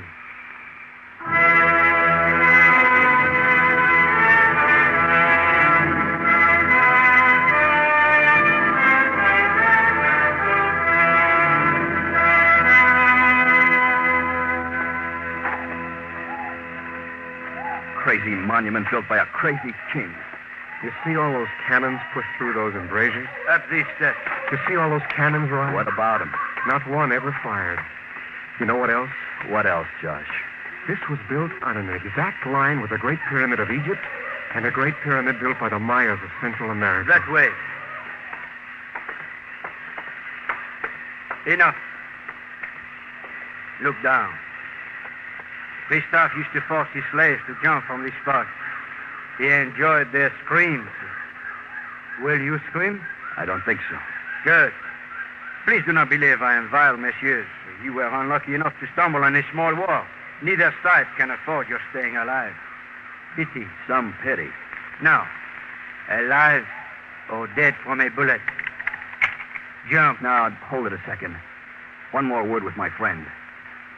Josh. What do you want? All of it. Your fault. Mine? Leaving the business, the boat, Haiti, all of it. Oh, how can you talk like that? And the Citadel, what is it? Brick and moss. Hope you get a nice view of the East Wing on the way down. You know what you are? What? A child, a bird brain of a child. You're not going to talk to me like that. A real square sod-kicking knucklehead. Why, you miserable... You got to do better than that. Miss America, fight before you die. Roll the baby right against it. Yeah. Quick, watch out there. Why, grab him,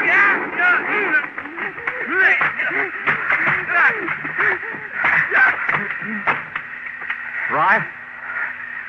Fry? Yeah, I'm okay. You? Okay. What about him? We'll tie him up, leave him. I don't know, something.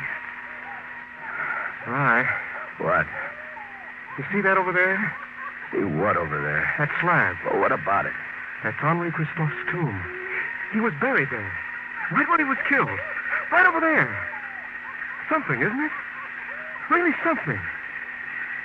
Boy.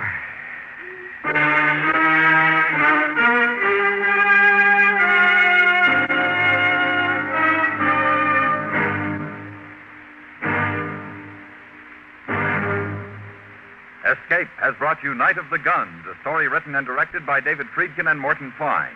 Featured in the cast were Herb Ellis, Byron Kane, Jack Crucian, and Jay Novello. Also heard were Lillian Baeff, Shep Mencken, John Daner, and Paula Pascal. Your announcer, George Walsh. The special music for Escape is composed and conducted by Leith Stevens. Next week. You are adrift in a native canoe somewhere off the Solomon Islands. Ahead of you lie the unknown terrors of native savagery. And closing in on you is a white man whose gunboat will smash you to the bottom of the sea. So listen next week when Escape brings you John Russell's story, The Price of the Head.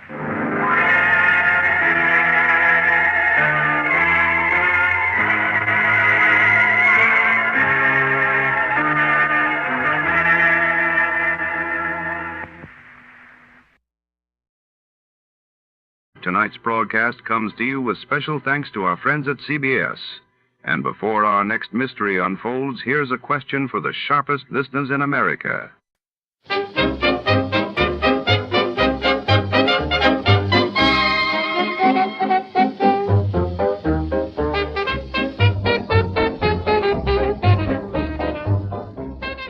Tonight, Night Stories slinks behind the locked doors of the gaudy scientific laboratories, a temple of flickering neon tubes and ticking Geiger counters, where late-night experiments hum with deadly secrets. When a mysterious device known only as the blinker vanishes from the test vault, suspicion falls on every gloved hand and shadowed figure in the lab.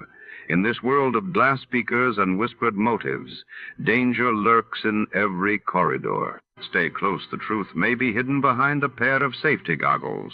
Before to start, let's see what happened the day it was aired. It was March 28, 1950, and that day the world reeled as the Soviet Union announced the successful completion of its first hydroelectric power plant on the Volga River while in the United States. President Truman signed a bill expanding Social Security benefits, signaling a historic shift in American welfare. From Hollywood, it's time now for Johnny Dollar.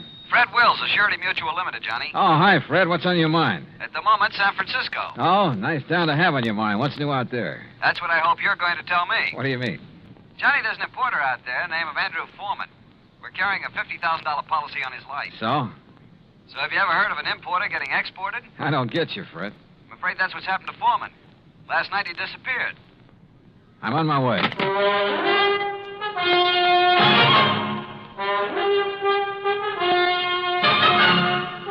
Bob Bailey in the exciting adventures of the man with the action-packed expense account, America's fabulous freelance insurance investigator. Yours truly, Johnny Dollar. And now, Act One of yours truly, Johnny Dollar.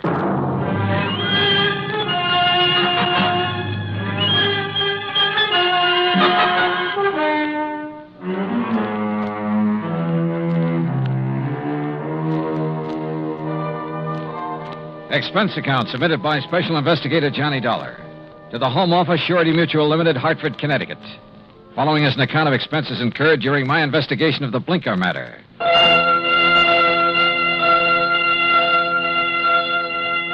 Expense account item 1, $178.50, transportation and incidentals to San Francisco. On the flight out, I studied the dope Fred Wills had sent me. Andrew Foreman, age 51.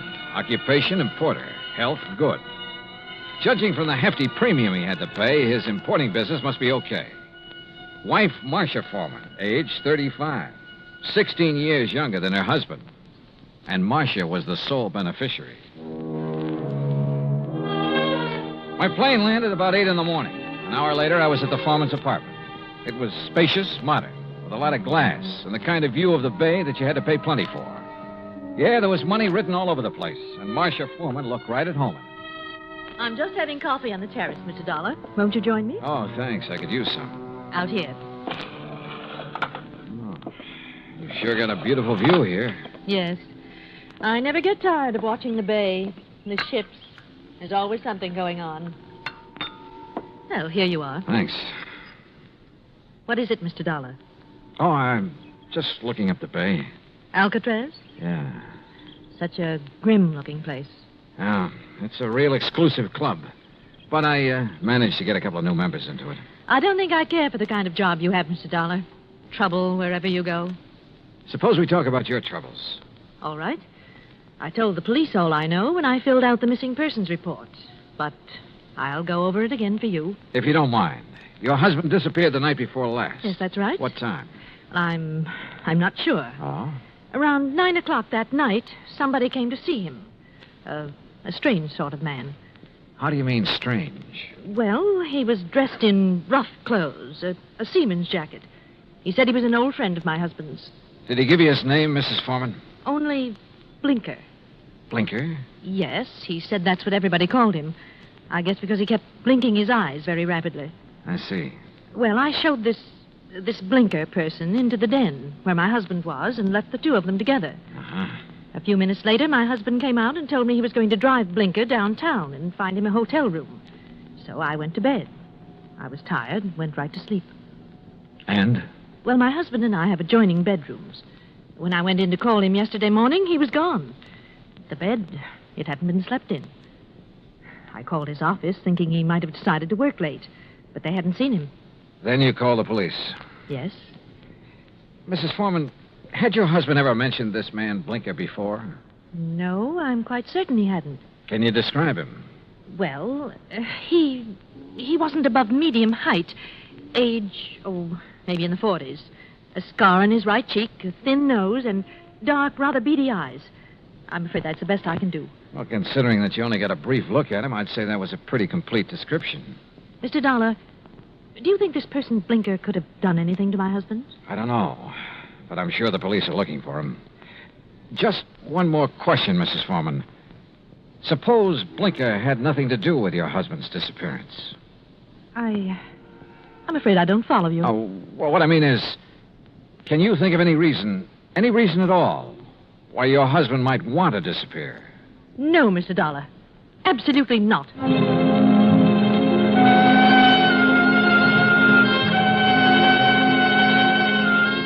Marcia Foreman sounded pretty certain of that last answer. Maybe just a little bit too certain. Expense account item 2, $1.80 cab fare to the office of an old friend of mine, Detective Lieutenant Scapella. Jono, if Foreman took this character Blinker to a hotel, it's no hotel we ever heard of. We've covered them all. You think Blinker could have killed Foreman? It's a possibility. What's another? Maybe there is no Blinker. Yeah, Scapella, I thought about that, too. Jono, didn't it hit you there was something strange about Mrs. Foreman's story? She said she let Blinker in the apartment. She showed him to the den. Now, she could have only seen him a couple of minutes. Yet she rattled off a complete description of him. Yep. Sure is to me, Scapella, right between the eyes. And the way she described it. Yeah, I know. Seaman's jacket, beady, blinking eyes, scar on the right cheek. Oh, he sounds real distinctive. Real distinctive. Or real faked. Well, the trouble is, smelling a fake's one thing. Proving it's another. What have we got for a motive? For one thing, $50,000. She was Foreman's sole beneficiary. That's interesting. That's real interesting. Excuse me, Jim. Capella. Oh? Oh, yes. What? I see. Yes, okay. Yes. All right, thanks, Mr. Arnold. Jono, looks like we better back up and start all over. What do you mean? That was Wayne Arnold. That's Foreman's attorney. He had a telephone call this morning. From Foreman? No, but from somebody just as interesting. Blinker. Yeah, Blinker.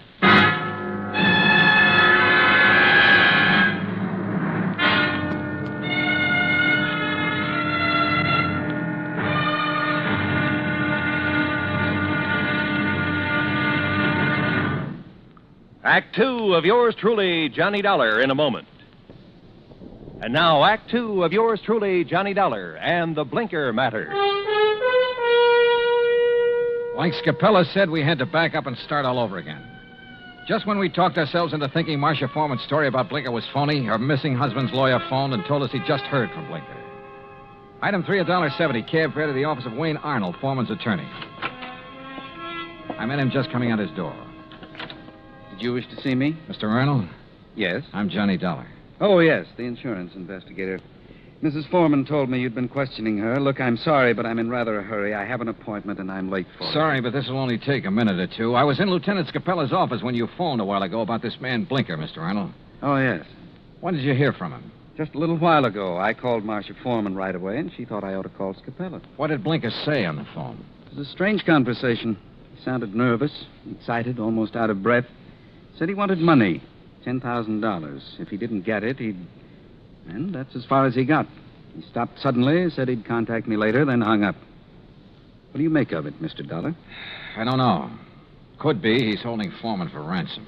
That's what it sounded like to me. I take it you don't know this Blinker.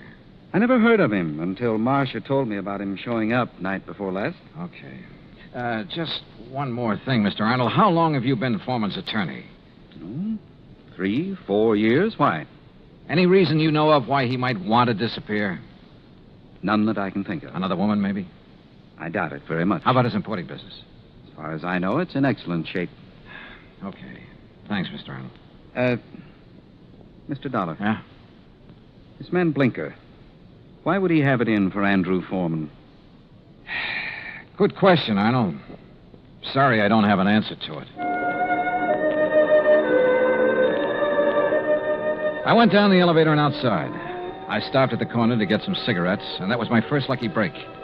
Because just as I was leaving the counter, I saw Arnold come outside. And the way he looked up and down the street made it plain he wanted to see if anybody was watching him. He got into his car and drove off. I grabbed a taxi, that's item 4, and trailed him. He drove into Golden Gate Park and stopped. I got out down the road and worked my way toward him behind some bushes. Pretty soon, a woman came over and got into his car. I couldn't hear what they were saying, but I didn't need to. Because when I saw the kiss, I got the message. The woman was Marcia Foreman. I went back into town and waited for Marcia outside her apartment door. She showed up about half an hour later. What? Why, Mr. Dollar. What is it? Is something wrong? Yeah, something's real wrong, Mrs. Foreman. I want to talk to you. All right. Come in. But I've already told you all I know. The story you told me about this man, Blinker, there's no such person, is there? What? You and Arnold made it up. Why, no, that's not true. What about you and Arnold, Mrs. Foreman? I don't know what you're talking about. Well, then tell me, did you enjoy your visit with him in Golden Gate Park an hour ago? Oh, that. Yeah. Well, all right, Mr. Dollar. Wayne Arnold and I have... Well, we've been in love for some time. Did your husband know? I'm not sure. We were trying to find the right time to tell him. I don't think he'd really have cared very much. Oh. My husband and I haven't gotten along very well the last year or two. I guess I really didn't know him when I married him. Mr. Dollar, this has nothing to do with my husband's disappearance. You must believe that. That's so. I didn't make up the story about Blinker. I didn't kill my husband, if that's what you're thinking. Has he been killed? I don't know. You've got me confused. If you didn't do it, how about Arnold? No. He'd have no reason. Besides, he wasn't even in town the night before last. I can check that. I know you can. Mrs. Foreman, maybe you're telling me the truth and maybe you're not. Sooner or later, I'm going to find out which. I am telling you the truth. And can you give me any reason at all why your husband has disappeared? There's one possibility, Mr. Dollar. It might have something to do with his importing business. What's that mean? My husband, well, he seems to have made a lot of money out of his importing business. More than the kind of thing he usually imports would warrant. What does he import? Oh, trinkets, curios. From the Orient, mostly. Have you a key to your husband's office? Yes. Let me have it. I want to take a look around. I went over the papers in Foreman's office and found out his last shipment had come in 3 days ago on the Indian Princess. Mrs. Foreman had said Blinker was wearing a seaman's jacket. I headed for the waterfront, but the ship was gone. Near the pier was a beat-up eating place called Gus's Cafe. A woman with an apron came over. She was about 6 feet tall and almost that wide. What can I do for you, buddy? I want to talk to the owner, Gus. That's me. You're Gus? Short for Gussie. What's on your mind, buddy? Johnny Dollar. I want some information. You a cop, buddy? No, I'm not a cop. You look like a cop. Now listen, that freighter that shoved off from this pier, the Indian Princess. Docks there regular. You know any of the sailors from her? Just about all of them. They all come in here. Hey, look, Gussie. Gus. Okay, Gus. You ever happen to hear of a sailor named Blinker? Sure. You know him? Sure. About medium height, scar on the right cheek, blinks his eyes all the time? I said I know him. What do you want, an affidavit? Oh, Gussie, you're the most beautiful thing that's happened to me all day. That's what they all tell me, buddy. But flattery don't get him a thing. Might help you, though. You're kind of cute. Yeah. Look, did Blinker sail on the Indian Princess? Nope. Then where is he? Fact is, I don't know. Blinker's disappeared. Act 3 of yours truly, Johnny Dollar, in a moment. And now, Act 3 of yours truly, Johnny Dollar, and the Blinker Matter. And you don't have any idea where Blinker is now, Gus? Not the slightest, buddy. Oh, great. And I'm right back where I started from. Blinker was mixed up in something, all right. What do you mean? The Indian Princess docked the other night. Blinker come in here for a cup of coffee. That's one thing the sailors around here all miss when they're out to sea. My coffee. There's no one makes coffee like me. Why, there's nobody on the whole coast. Yeah, I know. About Blinker now. Well, he seemed pretty pleased with himself. Said he was onto something good. Did he say what he meant by that? No. Just sat there looking pleased with himself. Oh, yeah. He showed me the elephant. Said it was going to make him a lot of money. What elephant? He had a carved elephant about 6 inches high. Must have picked it up somewhere. Maybe he was going to sell it. I don't know. Foreman imported curios from the Orient. His last shipment came in on the Indian Princess. That elephant could have been part of it. Foreman?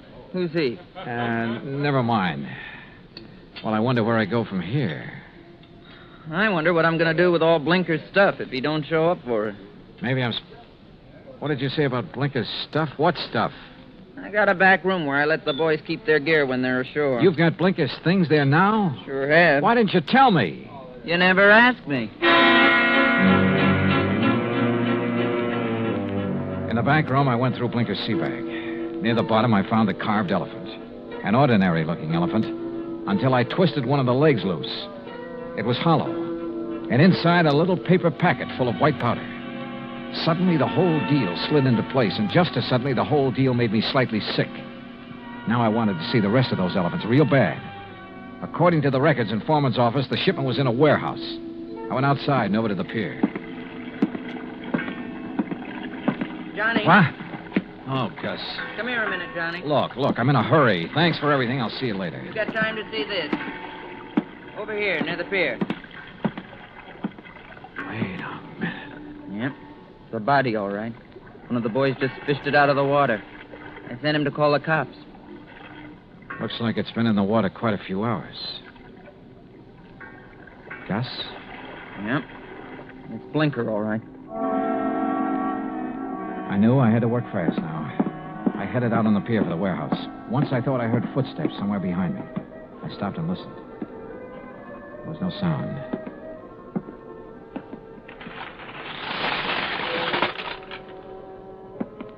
It was dark inside the warehouse, but with the help of matches, I located Foreman's shipment. I took a crowbar and opened one of the crates. It was full of carved elephants. I picked up one of them. Yeah, it had a hollow leg. And the hollow leg was full of the same white powder. I hit the floor fast. The shot had come from over near the door. I eased my gun out and waited. 5, 10 minutes went by. I kept quiet. Then suddenly a shadow loomed up near the crates. We saw each other at the same time.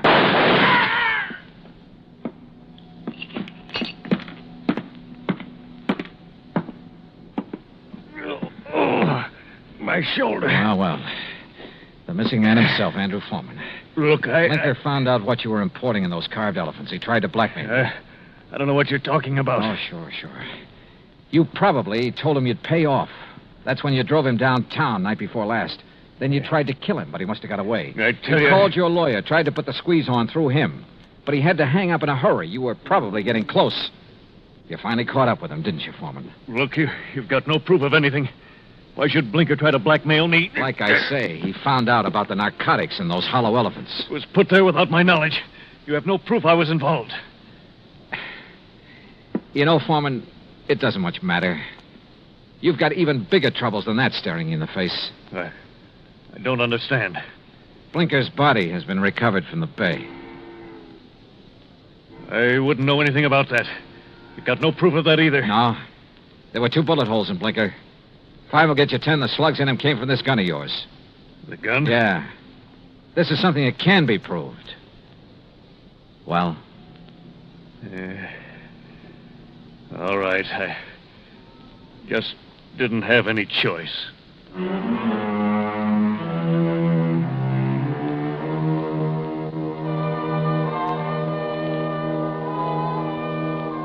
Item 5, $183 even, transportation and incidentals home. Expense account total, $434.50. Remarks? Andrew Foreman made a complete statement to the police. The murder case against him is open and shut. So, it looks like he's going to beat the narcotics rap after all. The hard way. Yours truly, Johnny Dollar.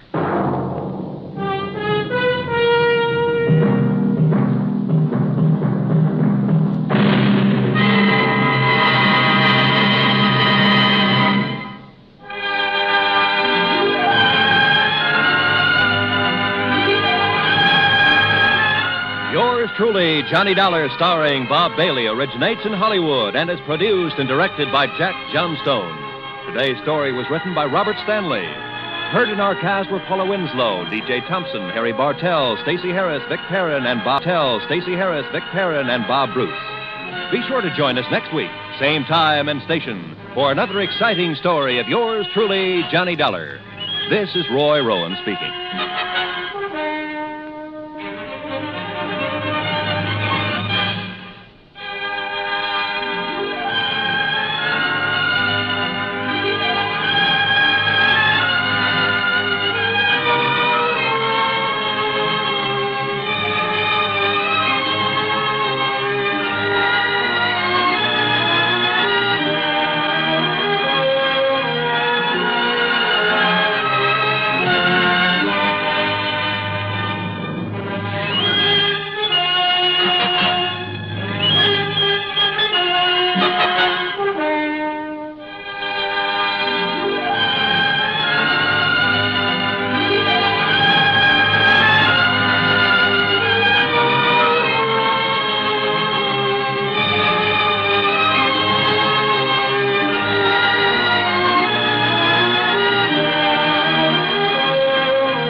Johnny Dollar has come to you through the worldwide facilities of the United States Armed Forces Radio and Television Service.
Good evening, friends. With a special word of thanks to our sister network, CBS, we invite you now to test your memory of the great radio adventures.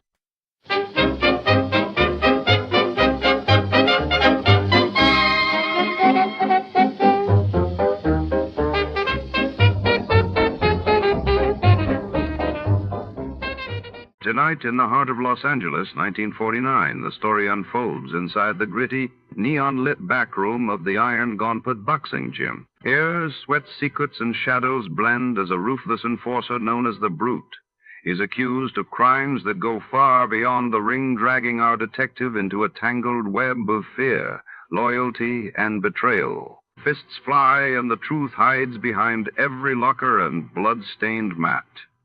Will the darkness inside the gym be exposed, or will it claim another victim?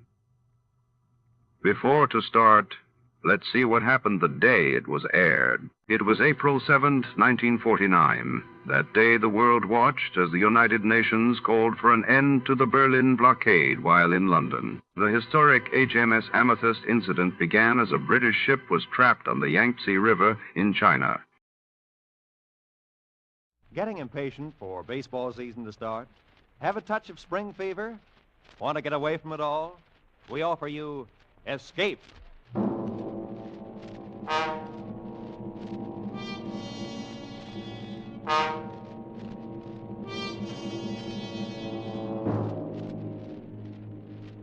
You are in mid-ocean, aboard a jinx ship.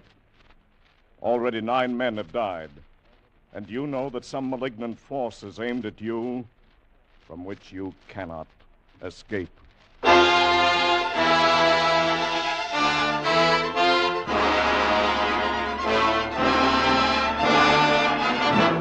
Escape, designed to free you from the four walls of today for a half hour of high adventure.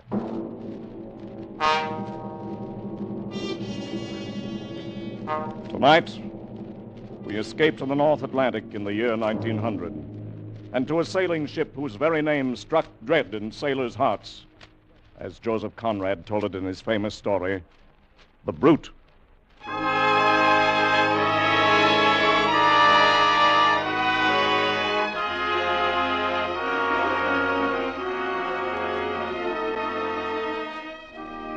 Tell it just by looking at her. Proud and strong and beautiful on the outside.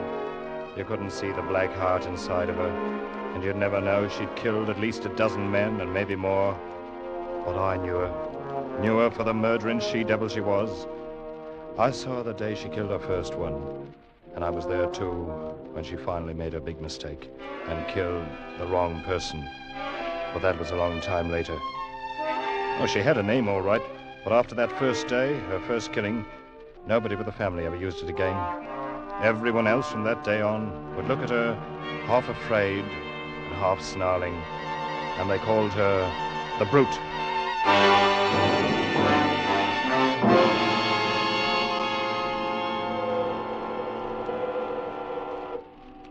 I remember I was 14 the day my father took me down to the South Thames boatyard to watch the launching of the ship. My brother Charlie was there, of course. 8 years older than me and very proud of his one gold stripe, now that he'd be made an officer on the Apps line. Charlie and Father were talking. I just stood and listened to them and didn't say much of anything myself. Look at her, Dad. Ever see a ship in your life with lines like that? I bet she'll outsail any clipper in the China trade. Well, that remains to be seen, Charlie. How soon are they going to launch her? Any minute now. Oh, I'd give a lot to be sailing on her, instead of on the Malcolm Apps. Well, the Malcolm's a good ship, son. As good a ship as any the Apps family owns. Oh, I'm not kicking.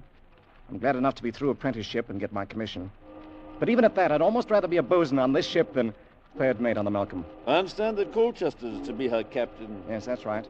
Oldest commander with the Apps and Sons line. Look at the size of her, Dad. She's a full 2,000 tons. Less half a ton, Charlie. Oh, good morning, Mr. Jermyn. Mr. Wilmot. Hello, Ned. How do you do, sir? No, Charlie, she came to 1,999 and a half when we measured her up. Well, 2,000 tons or not, Mr. Jermyn, you'll never build a better ship than this one. I don't know, Charlie. I built her the way Mr. Ops wants her. She's big and she's stout, but I don't know. And what's your reason for saying that, sir? No reason that makes any sense. I've had the devil's own time with her. Cabin doors jamming when they shouldn't. Edge covers that wouldn't fit after they'd been measured up. Blocks fouling for no reason at all. I don't know, Mr. Wilmot. But if she were a human being, I'd say that maybe she's insane. Oh, come now. You've been working too hard, Mr. Jermyn. Better take a vacation now that she's finished. Well, I could certainly use... I say, that's Maggie Colchester up there, the captain's niece. Is she going to do the christening? That's right, Charlie. And I'd better get down below now. My own men are going to knock the stays loose and let her slide down into the water. Well, good luck, Mr. Jermyn. Thanks, Mr. Wilmot. Come on board for the celebration after she's launched. Bring the boy. Fine, thank you. We shall be there. They'll let it go any minute now.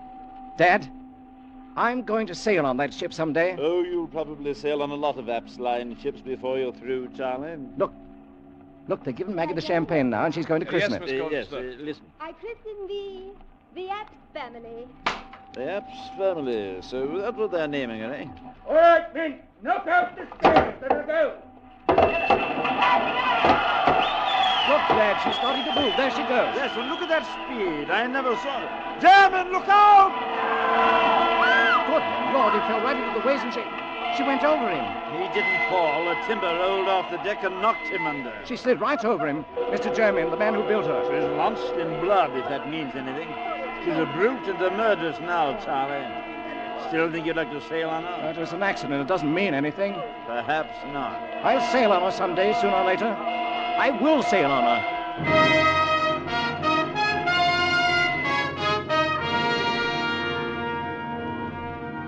Well, the way things worked out, I was the one to sail on her first instead of Charlie. He'd gone on out to the Orient aboard the Malcolm. And 6 months later, when I started my apprenticeship, I found the company had assigned me to report to Captain Colchester on the Apps family, or the Brute, as everybody was calling it privately. There was some kind of mix-up in the sailing orders, and by the time I came on board, a tug already had a line on the big sailing ship and was starting to ease her stern first out into the channel. All right now, ease ahead there. Pick up the slack. Captain Colchester was at the taffrail shouting orders to the tug captain, and the mates were forward somewhere, handling the check line. You've got the slack now. Haul away. I stood at the waist, waiting for a chance to report in, and watching a young fellow about my own age, who was doing something or other up aloft on the mizzenmast above me. The tug had drawn the line out taut, but the ship hadn't started to move yet. You've got no way on her yet. Run your engine up to full speed. The tug was churning the water to froth, and the hawser was tight as a bowstring, but we still didn't move. Keep her up. Hold that on first throttle. Then suddenly the ship gave a lurch and started back like a bucking horse. The men forward had no chance to ease the check cable, and a second later it snapped. The ship plunged on back and then sheered over to bring up with a smash against the pierhead that knocked me sprawling on the deck. And at that moment, the lad who'd been working aloft on the mast crashed down onto the deck not 10 feet away from me. And he lay there without moving. Give a hand up here on my waist, mate. Young Hawkins just fell out of the tops. Hey. That's too bad. Is he dead, Captain Colchester? He's dead, boy. You get a hold of yourself. Don't stand there trembling. You never seen anybody die before? Yes, sir. On the day they launched this ship. Oh, Jermaine, eh? You're young Ned Wilmot, I suppose, the new apprentice. Yes, sir.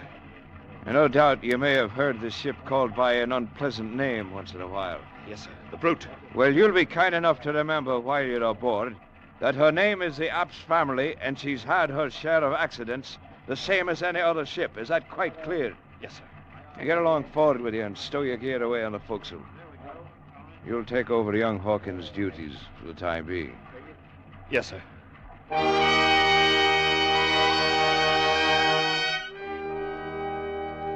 I sailed aboard the Brute for the next 4 years and watched her kill 9 men during the time.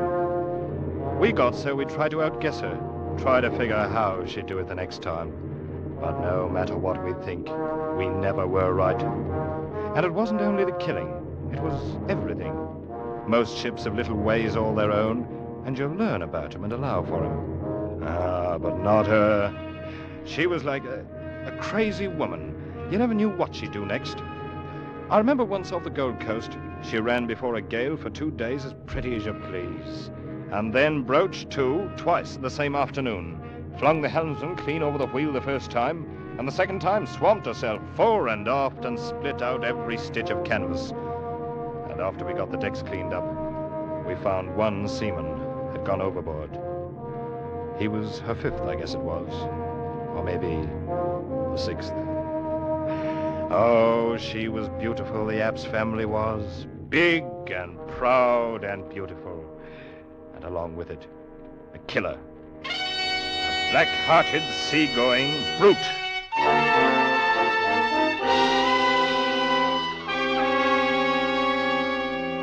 My brother Charlie was on the China run all that time. First on the Malcolm and later on the Lucy Apps. But we never happened to hit port on the same time. Finally, the time of my apprenticeship was up. We boomed into London at the end of the trip. I went before the board for my papers. I guess they figured anybody who could stay alive for 4 years on the Brute must be a seaman. Anyway, I passed, and Mr. Apps handed me my sailing orders along with the commission. I was assigned as 3rd mate to Captain Colchester on the Apps family. Well, congratulations, Ned. Glad you're going to stay with us. Thanks, Captain Colchester. You've been a hard-working apprentice, and I've no doubt but you'll be a good officer. In fact, we have a man on board who'll make sure of that. Why? What do you mean, Captain? Got a new first mate on this trip. Come in, Charlie. Charlie? Well, hello there, youngster. I say, you've been doing a bit of growing the last 5 years. Charlie, I didn't even know you were in port. Been in for a week down country, though. I hear you fooled the board. Careful, man. You're talking about your own 3rd mate. Yes, so they tell me. And you'll be jumping lively on this trip, my boy. Easy, easy. Don't forget, I know this ship and you don't. And I'll learn it quick enough. Been wanting the chance for a long time. And between us, I think we can even break this jinx. Lads, there'll be no talk of a jinx on this trip. At least not in the cabin as long as Maggie's going along. Maggie? Who's Maggie? Ask your brother. I think he's the one who talked her into the trip. Though she claims it's for her health. I'll leave you two to get acquainted. We'll be about 10 days loading if you've got any plans. What's he talking about, Charlie? Who's Maggie? His niece, Maggie Colchester. You remember her, the girl who christened the ship? Of course. Ollie, Well, you're hasn't not... Dad told you where I've been spending shore leaves for the last year and a half? No, Charlie, I didn't know anything about it. Well, then let me show you something. Here. Now, if I have my way, Maggie'll be wearing this before the trip's over. Here, take a look. Blimey, that's all right. Yes, I bought it in Cape Town. It's a blue-white diamond set in platinum. Is it big enough to go on a finger? Oh, it's big enough, all right. And that's where it's going if I can talk her into it. And who's going to talk who into what, Charlie? Maggie, I was, saying that, I hoped I could talk you into going ashore for dinner with me. Oh, where are you now? You big liar. Oh, Maggie, this is my brother, Ned. Ned, this is Maggie. How do you do? And are you one of the officers, too? I'm the new third mate. Well, I certainly hope you're more truthful than your brother. Maggie. Whose invitation to dinner I am accepting with pleasure. Oh, really? See you both later. All right, you are. About an hour. Charlie, she's lovely. Well, she's more than that, Ned. She's everything as far as I'm concerned. Well, in that case, good luck. I hope you get her. Well, we'll see about that. Anyway, with Maggie aboard, we've got to make sure this jinx ship stays on good behavior for once. It'll be the first time if she does. Well, it's the first time we've had both the Wilmots on board together. We'll tame her down, Ned. We'll make her calm and peaceful as an old workhorse. Just you wait and see if we don't.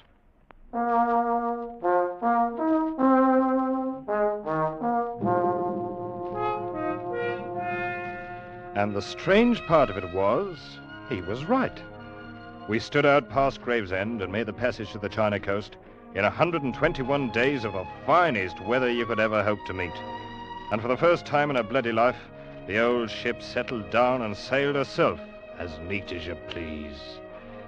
Charlie and I'd talk about it sometimes when Maggie wasn't around, and he'd always laugh and say the brute knew when she'd met her match that she didn't dare try to buck the two of us. But I was more ready to give the credit to Maggie, to think maybe she'd charm the old murderess the way she'd charmed all the rest of us. From the second day out, Maggie was the secret darling of every man on board. She was all over the ship, here, there, and everywhere, with red tam and her bright blue eyes, never still a minute, and having the time of her life. If she'd come along for her health, she'd found it before we passed Gravesend.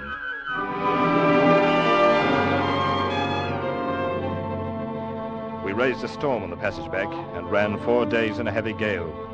I stood by and held my breath, ready for anything, and nothing happened. The old lady, App's family, held up her head and sailed along like a seagull. Any time before, she'd have buried her gunwale in the quartering seas, but now, all the water she shipped you could put in a teacup. 109 days from Hong Kong, we raised the Dungeness light, and early the next morning picked up a tug off Sheerness for the long tow upriver to London. The ship followed along on the tow line like a puppy on a leash, and we moved slowly up the river past Gravesend.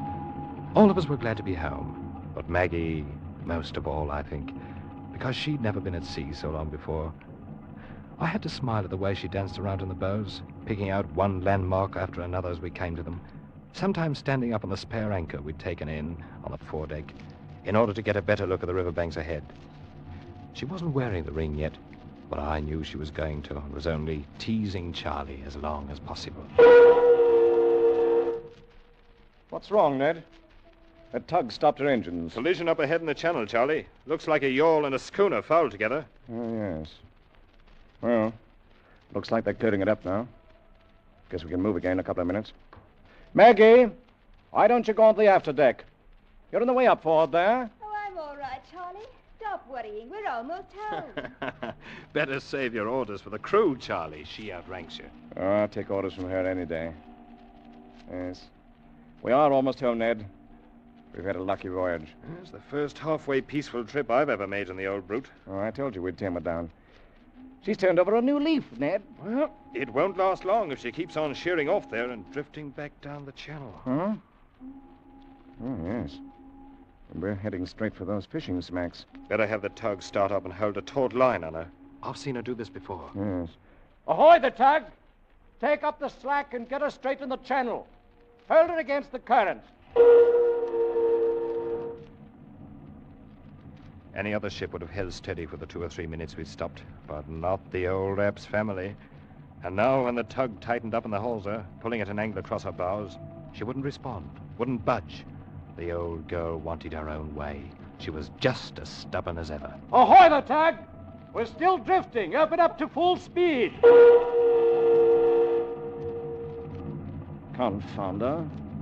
Never saw a ship act like this. The heavy hawser was pulled so tight it was humming, and Tug's paddles with her engines full whipped up the water like a mill race. And then it happened. The heavy towing chock tore loose from the deck. The hawser began sliding across the bow, ripping out rail stanchions like matchsticks. Then I thought it was going to sweep under the flukes of the spare anchor, the anchor that Maggie was standing on. Maggie! Get off that anchor! Look out! Charlie! She tried to jump clear, but she was too late. The great anchor had tipped up on its side, clasped her about the waist like a monstrous arm of steel. It had carried her with it, and swung down and over and smashed against the side of the ship. She went into the water. Take charge of the deck, Ned. I'm going in after her. Ned, was that Maggie? Yes, sir. She's overboard, Captain Colchester. Maggie. Oh, the dirty, murdering brute. Now it's women she's killing. Let go the port anchor! Hold the ship in the ears and get the boats over! I hadn't told Charlie, and I didn't say anything about it to Captain Colchester. But I stood there, and I knew it wasn't any use. Because I'd seen the way the heavy anchor had carried her over, and then swung in to smash her against the bow before it dropped her into the water. And I'd seen the way that water beneath the bow was all colored red.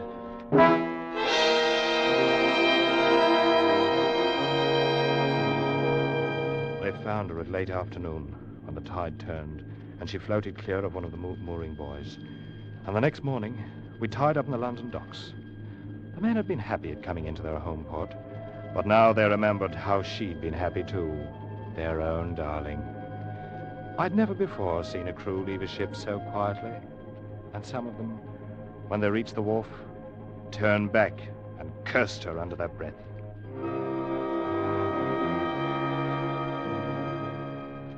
Finally, it was only Charlie and I, alone on the quarterdeck, and Captain Colchester was below somewhere in the cabin. She never wore it, Ned. The ring. She never wore it. But she would have, Charlie. I know she meant to. She was just having a little fun with you, that's all. With all of us on board, why did the brute have to go for Maggie? Why? I guess there's not much answer for that. She's everything I wanted. Everything. Yes, Charlie. I know. I talked her into making the voyage. It was my idea. It's no good, Charlie, this kind of thinking. I guess you know that. I don't know. She's everything I wanted. Charlie, Oh, Mr. Wilman. Over here, Captain. I'm going ashore. The shipkeeper's come aboard now. The two of you are free to go whenever you like. Thank you, sir. Charlie, whenever you like. Thank you, sir. Charlie, nothing. I'm resigning command in the morning. I'll never set foot on board her again as long as I live. I feel the same way, sir. Well, come into the company office in a day or two and sign out for the log. Good day, gentlemen. Charlie, we'd better go ashore, too. We're done here. Yes, I suppose we are. I'll arrange to have our gear picked up later. There's no use of... Captain, look out! Missed him! But yardarm off the mainmast. Fell right behind him. Ah, you missed me, you murdering brute! And that was your last chance, too! Ned, that yard was made fast to Dungeness. And now it falls out of the tops with the ship lying still at the wharf. Yes, Charlie. Come on, let's go ashore. Wasn't the devil satisfied for one trip? Is there no way of stopping her? How many more does she want to kill? Charlie? Oh, Ned. Ned, take me home.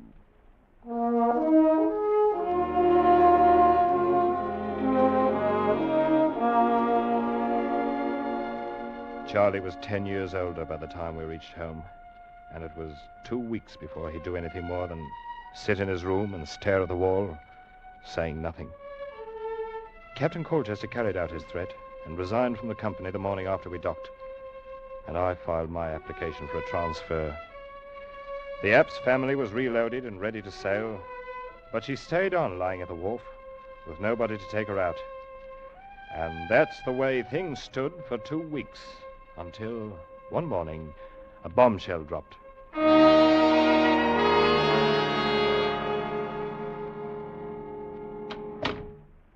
Hello, Ned. Charlie, I wondered where you went this morning. And I left the house early. How do you feel? Fine. Ned, Mr. Epps tells me you've applied for a transfer. Another ship. Well, yes, I did, as a matter of fact. You saw old man Epps? Yes, I stopped into the office this morning. Ned, it's up to you, of course, but I hope you'll change your mind. Not a chance. The ship sails tomorrow morning. Oh, so they finally found somebody crazy enough to take her out? Yes, they did. Me. You? You're going to skipper the Brute? That's right, Ned. But I it's thought... a short voyage, North Atlantic run. Be awfully glad to have you along. Somebody I could depend on if you feel like signing on again. Charlie! Of course, it's up to you. All right, Charlie. I'll sign on again. Be glad to.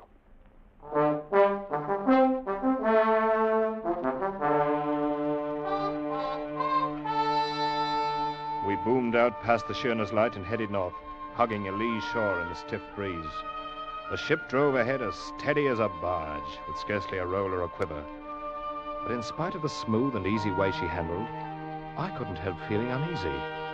I could sense the black spirit of her brooding somewhere down inside, mocking and taunting us with her bloody memories, and waiting for a new chance.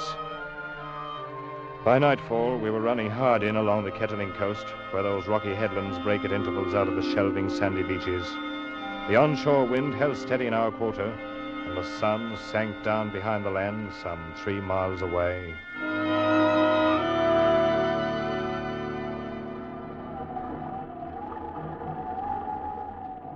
It wasn't quite full dark yet when Charlie sent for me. I came up to where he was standing alone near the wheel. Is that you, Ned? Right, Charlie. Bosun said you wanted to see me. Yes. I did send for you, Ned.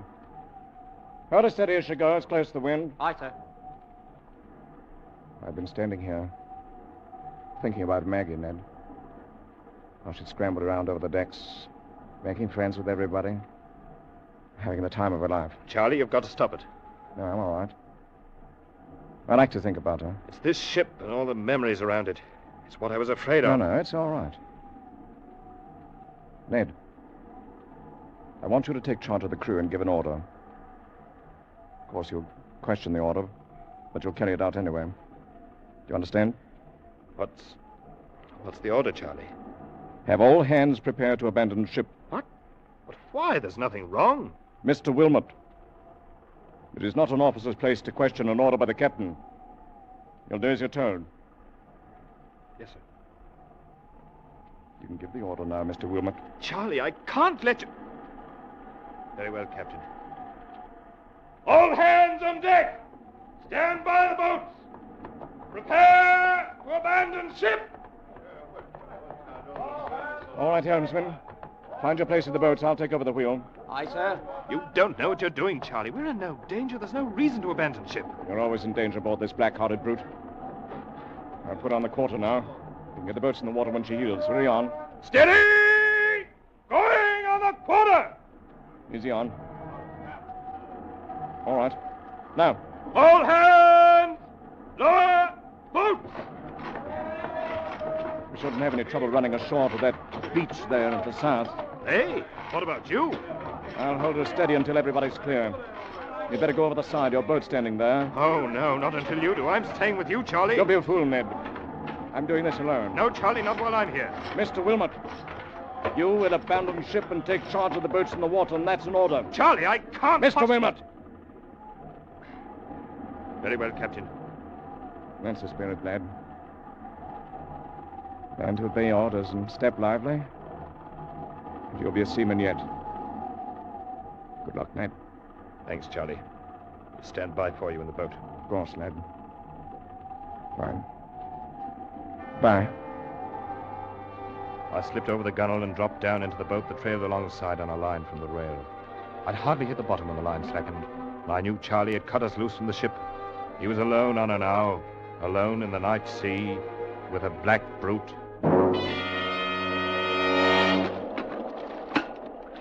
Look, sir, look! He's laid it over, away from the wind. Charlie had put the helm over hard. With a terrible shudder of her dark sails and a smother of white foam from her bows, the great ship heeled about in a sharp turn and then began to drive ahead like some mad thing before the wind. Straight before the wind and straight toward the shore. Look, sir, the rocks on the headland. She's going to smash herself. Faster and faster she plunged ahead through the weltering seas, faster and faster on the back of the gale, while the black-hearted spirit of her screamed in the ratlines. Look, sir, the rocks! What in the name of heaven is he going to do? And now, for one long instant, she hung poised at the top of a plunge and then drove smashing downward onto the rocks.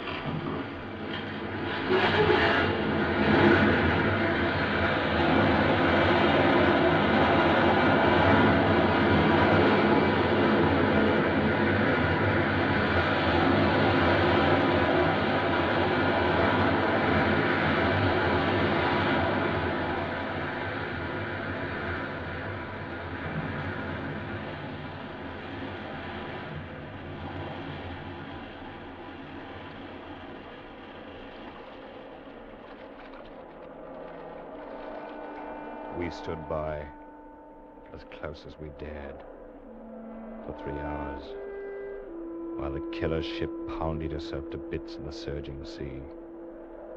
But we didn't find my brother Charlie. And from the first minute, I knew we wouldn't. Because just before I'd left the ship, there by the helm, in the light of the binnacle lamp, I'd seen the thing he was holding clenched tight in his hard brown fist. It was a tiny platinum ring set with a blue-white diamond.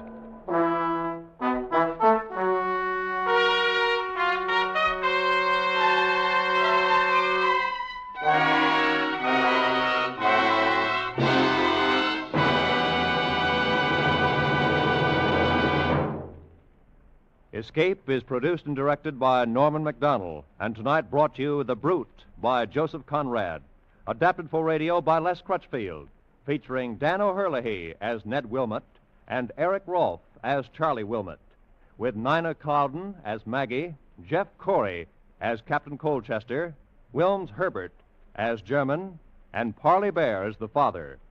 Music is conceived and conducted by Wilbur Hatch.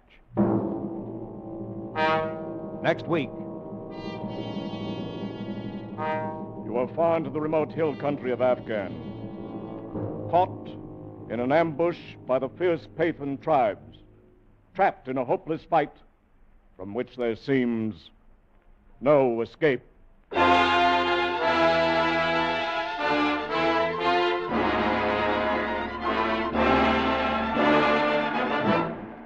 Next week, we escape with Rudyard Kipling's gripping story, The Drums of the Fore and Aft. Good night, then, until the same time next week, when once again we offer you Escape.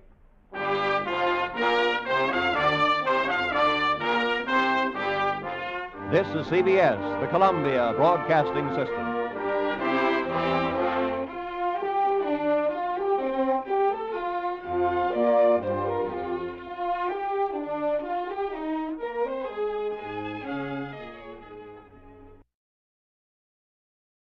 You're listening to Escape Radio with special thanks to our friends at CBS. Stay right there. The next episode follows a quick test of your radio knowledge.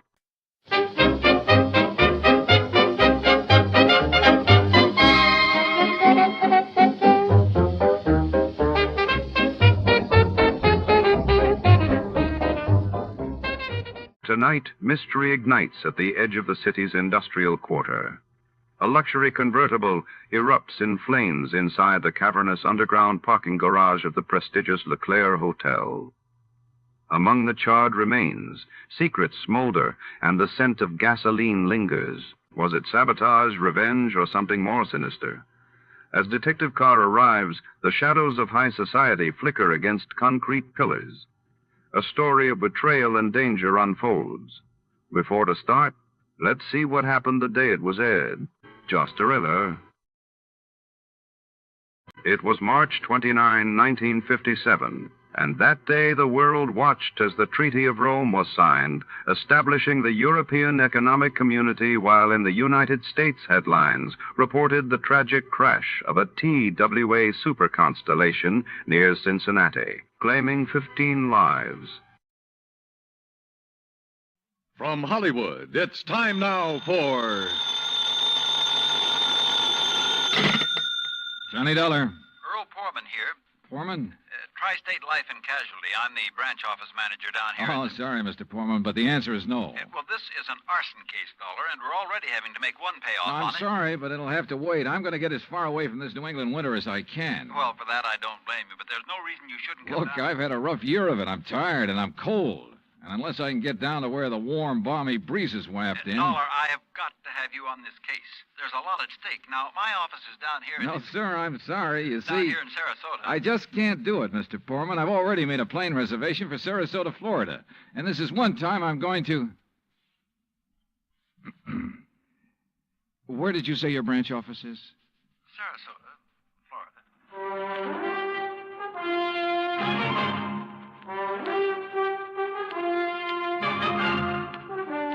Bob Bailey in the exciting adventures of the man with the action-packed expense account.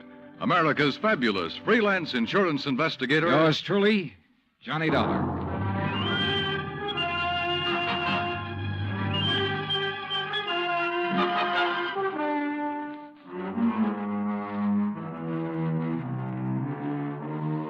Expense account submitted by Special Investigator Johnny Dollar to the Tri-State Life and Casualty Insurance Company, Home Office, Hartford, Connecticut. Following is an account of expenses incurred during my investigation of the burning Carr matter. Expense account item 1, which I'd thought I was going to have to absorb myself. $129, transportation and incidentals to Sarasota, Florida. It was nearly 5 p.m. when I got there, so instead of checking into a hotel, I taxied, that's item 2, $1 even, I taxied to Earl Foreman's office in the Conroy building. He turned out to be a tall, lanky, easygoing fellow with clear blue eyes and a ready smile.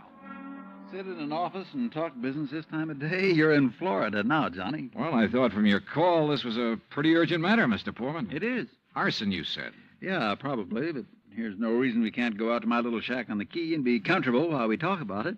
Besides, Michael wants you for dinner. Mike? My wife, Gertrude. Oh. Come on, my jalopy's right out at the curb. Come on, Johnny. Poor man was a misnomer for this man because his jalopy turned out to be a spanking new Cadillac, complete with air conditioning and all the fixings. And the shack, anything but. It was on St. Armand's Key across Sarasota Bay from the mainland, a beautiful 2-story concrete and stucco job. The big yard backed on a quiet bayou, and there, tied up at a private dock, was a 24-foot lap-strake speedboat, ideal for fishing the Gulf of Mexico. After all, as long as you're down here on expense account. Yeah, but it's charged to your company, remember? Oh. Hey, there she is at the door. Huh? The big, fat, overbearing broad I'm married to. This was another switch. For Earl's wife, standing in the doorway, was the cutest little trick I'd seen in a long time. Petite, pretty, and blonde, and with eyes that you noticed right away because they were almost green. Eyes that suddenly narrowed as she looked at me. And I wondered why. Johnny? Dollar, did you say? That's right. Insurance investigator down here to look into those fires. Oh. Any objections? No. Oh, of course not. Just set your bags here in the hall, Johnny. All right, thanks. And wouldn't you like a drink after your long trip? Yeah, and you can get me one, too. Scotch, Johnny? Martin's VVO. Oh, great. Well, soda, please. Sit down, sit down. Thanks. I take it Mike isn't too interested in the insurance business, huh? You know, she used to be a singer, dancer. Oh, well, this is a little different. But now, tell me all. Well, actually, I guess we ought to wait until Arnold Carr gets back. Carr? Carr Brothers, Lumber Enterprises. Arnold runs the business, and his brother Edward... Well, Ed just shares the profits. Real black sheep of the family, from what I've been able to learn. Oh? Anyway, they have yards all over the state. There's one here in Sarasota, one up the coast a ways at Fort Pierce, and still another at Arcadia. That's about 40 miles inland, just east of here. And there was one up in Orlando. Was? Completely destroyed by fire a couple of weeks ago. And a $120,000 claim has been filed. Wow. That's where Arnold Carr is then, in Orlando, trying to clear things up. Here's your drink. Oh, thanks. Here, Earl. Yeah. Well, to the gods and goddesses and us. But shouldn't I be up in Orlando then? Arnold's on his way back here now. He lives here. He just went up there to arrange for clearing off and selling the property. You mean he's planning to just pocket the money? If Tri-State pays off, I mean. Looks like it. But I take it you suspect arson. Yes, Earl suspects arson, Johnny, and so does Arnold Carr. At least he says he does, but they have no reason. No? How about the other fires? Or attempted fires? Oh, where? At Arcadia, for one, but they got it out in time. At least that's the way Arnold Carr reported it. The way he Let tells me tell it, Mike. Oh. There was another at the yard here in Sarasota. Arnold himself discovered it one night when he was just driving around. But nothing to indicate it was attempted arson. No, Well, and the authorities up in Orlando found no indication of it there. Mike, you know as well as I do that a lumberyard fire will obliterate signs of arson better than any other kind of fire in the world. Yeah, but she has a point, though, Earl. Unless there's some evidence of arson. Of course. Yeah, why send for me? Well, mostly because... Actually, because Arnold Carr suspects it. But he's given you no real reason. None at all. I think he has a real reason, but he just won't tell us. Wait till you see him. He's going to call when he gets in. We'll run over to his place on Longboat Key. What about his brother? Edward, did you say? I've never met him. He's always stayed in Orlando. I was wondering if he might tell things that Arnold is holding back. Edward Carr wouldn't know anything. You can never be too sure. Look, why can't you agree with me for a... that must be Arnie now. Excuse me. Hello. This is Arnold Carr. Oh, hi, Arnie. Johnny Dollar arrived, so we'll be... Well, here, I'll let you talk to him. Here, Johnny. No. Okay. No, Earl, listen. What? I told you before it was arson. It was arson again tonight. Tonight? What's that? Arcadia just went up in flames. The whole yard. Good Lord. Did you hear that, Johnny? Yeah, I heard it. Well, can you prove it was arson tonight in Arcadia and before in Orlando? I have proof. Well, Arnie, we'll be over just as fast as... What? No. Wait for me there at your home. Well, but look now. You mustn't come here. And I mustn't stay here because I... Now, listen, man. You... Arnie? Well, I guess he's ready to tell us now. A suspicion began to grow in my mind. A suspicion that Mike apparently shared with me, that Arnold Carr himself might be responsible for the fires. After all, he was the only one who had seemed to know about the two unsuccessful attempts. He himself had planted the idea of arson. He'd lost no time in filing claim for the Orlando burnout. But Earl said I was wrong. Arnold was too honest a man. Earl had also said we were only 15 minutes from Carr's home. So when half an hour passed, we called him back. Got a busy signal. After the fourth try, the three of us took off in Earl's cab. As we pulled into Carr's driveway, we could see him through the picture window, sitting at his desk, telephone in hand, apparently engrossed in a call. Then, as we walked up to the door, I noticed something else. Arnold Carr looked enough like me to be my brother. Maybe that explained Mike's reaction when she first saw me. Hey, Arnie. Can't you see? He's on the phone in there. Well, the least he can do is hear his own doorbell. Earl, wait. Good Lord. What's the matter? Through the window. Oh, no. Earl? Stand back. Earl, for heaven's sake, what is it? Couldn't you see from out there? No, what's wrong?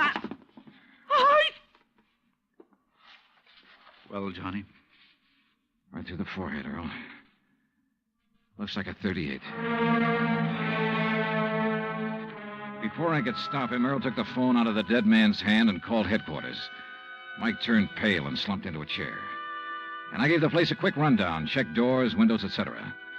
A few minutes later, an officious young sergeant named Larkin arrived and took over. 38 caliber straight through the middle of the forehead. Were all three of you here when it happened? Mr. Foreman, Mrs. Foreman, and who are you? The answer to your first question, Sergeant, no, none of us was here. And this is Johnny Dollar, insurance investigator. Hiya. You insurance guys work pretty fast. You related to Mr. Carr? No, why? Look a little like him. Who busted in the front door? The killer? I did. When we drove up, we saw Mr. Carr sitting there at his desk.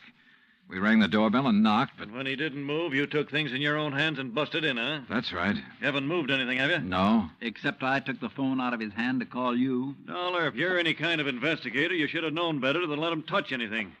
Now, let's see. The shot must have come from somewhere near this window by the fire. Sure, here we are. Bullet hole right through the pane. Bullet was fired from outside. You're sure, Sergeant? Sure, I'm sure. Look for yourself. You call yourself an investigator? Hey, Cummings, Woolway, check the area around that window beside the chimney out there for footprints. Maybe an empty cartridge case. Now, you folks get out of here so I can call Doc Hanley over and get on with my investigation. And no, Dollar, I don't need any of your help. Well, thank you, Sergeant. Your job is fires, not... Hey, where did Mrs. Poorman go? Out to the car. Why? Who told her she could leave? Who told her she had to sit here looking at a corpse? All right, Dollar, all right. Just be sure the three of you stick around town in case I decide to question you further. Oh, of course, Sergeant. Yeah.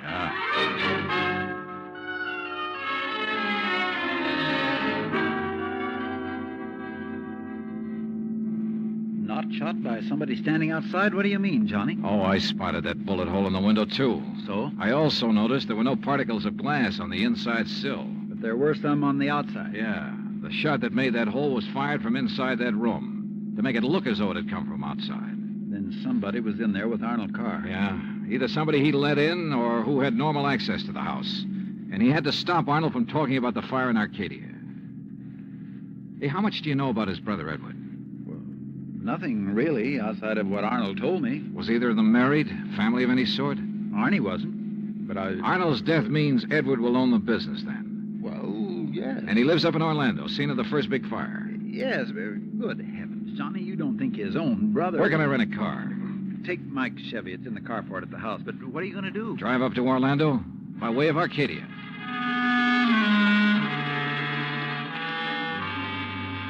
When I got to Arcadia, only a few people were standing around the remains of the fire. One hose company was still working on it, and a couple of police were poking about in the embers.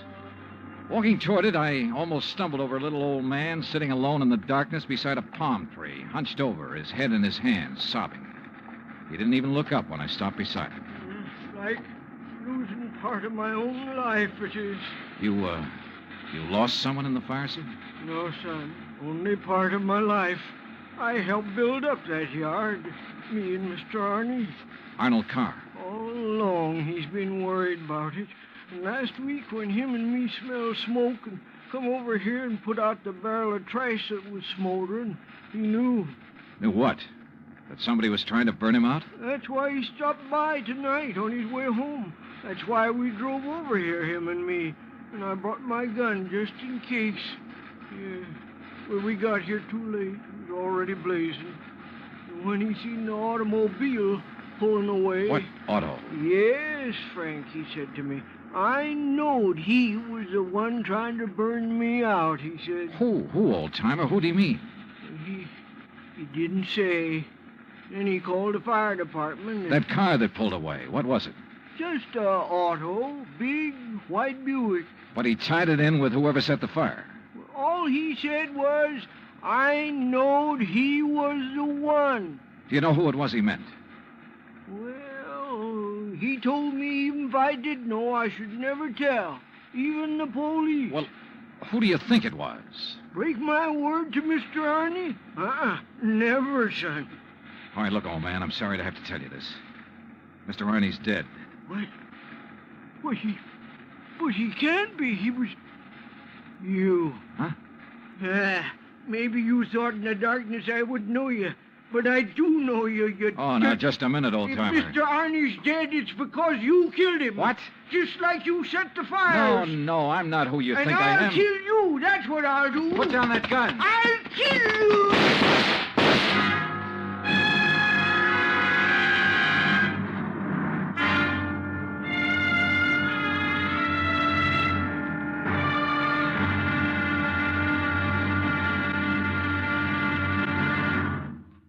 Act 2 of yours truly, Johnny Dollar, in just a moment. Back in the old days, the very old days, that is, a girl named Cassandra had a corner on the oracle market. But nowadays, you can do some foretelling yourself. On Jukebox Jury, for example, you can help decide which of Tin Pan Alley's new recordings are destined for the hit brackets and which ones are likely to spiral all the way down to oblivion. Remember, Jukebox Jury is yours to hear on most of these same stations every Sunday. Now, Act Two of yours truly, Johnny Dollar, and the burning car matter.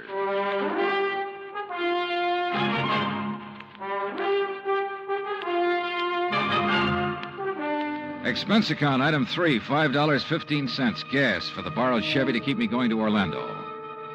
Either the old man's eyesight was bad or he was just a lousy shot. Either way, it was okay by me. I hated to slap him down, but there was no point hanging around Arcadia trying to explain things to the local authorities. So after making sure I hadn't really hurt him, I appropriated his gun and took off fast. He'd thought I was someone else. Even I had noticed a family-type resemblance to myself in Arnold Carr. Sergeant Larkin had asked me if I was related to him. And now the old man at the fire had apparently thought I was the one who... Oh, well, I'm afraid I made the rest of the trip to Orlando in somewhat less than legal time. And at police headquarters, I barged into the office of Lieutenant Cal Hudson without bothering to be announced. So early in the morning? Sit down while I finish up a report, Mr. Carr. Thanks. I was trying to reach you, but we got no answer to the phone at your house. Well, that's very interesting, Lieutenant. I'm afraid I have the painful duty of notifying you that your brother Arnold down in Sarasota last night... Why did you say very interesting, Mr. Carr? Or had you already learned... Well, I'll be doggone. Yeah. You're not the first one. Who are you? Johnny Dollar, insurance investigator. I can't believe it. Dollar, you look enough like Edward Carr to be his twin. You even sound a lot like him. I take it you haven't located Edward yet? Well, no. Lieutenant, I think Edward Carr is the firebug we're after. And the killer. Wait a minute. Briefly as possible, I told him of Arnold Carr's phone call to Earl Poorman. His emotional upset just before he was killed. I told him Arnold had been murdered by someone inside the house, someone close to him. And that everything indicated that someone could very well be Edward Carr. That's still all just theory, Dollar, without any proof. Well, I will admit that Edward is a pretty worthless playboy living off the profits of the lumberyard. In any event, the lieutenant promised to put out an APB on Edward Carr. That was at breakfast for the two of us, item 4, $3.25. Before I left him, he gave me Ed Carr's address, 1726 Allen Place. As I expected, there was no answer to the doorbell at 1726, so I tried visiting up the street. It quickly became clear that Ed Carr wasn't very popular in this otherwise quiet, well-ordered neighborhood. Those big, noisy parties at all hours of the night, cars parked up and down the street, blocking respectable people's driveways. Yes, ma'am. You know, well... once in a while you expect a person to have callers and such. Me, I have the Ladies' Bridge Club every third Wednesday, for instance. Well, that's nice. But these are all ladies, not like some of the trash that man and his friends have, dancing and drinking and carrying on at all hours. Yes, you mentioned cars, Mrs. You Harper. know, people like Mrs. Hereford Robbins. She's awfully nice. And Janet Osterworthy. Now, she's a widow. Well... And, you know, she could have her pick of anybody she liked. But does she ever look at another man? No, sir. And then there's Mrs. Harper. Yes? You mentioned cars. Do you know what kind Mr. Carr drove? Why, yes. It was a big white one. And the make? Well, no. My husband, when he was alive, always drove a Maxwell, and I guess that's the only kind I ever got to know by name. But Mr. Carr's is white. Only I guess that isn't much help to you, is it? All the white cars here in Florida, I mean. Look. Now, even that blonde hussy who's around him all the time drives a white car. Oh, I really shouldn't use a word like that, though, should I? But it fits. Wait a minute. What blonde, Mrs. Harper?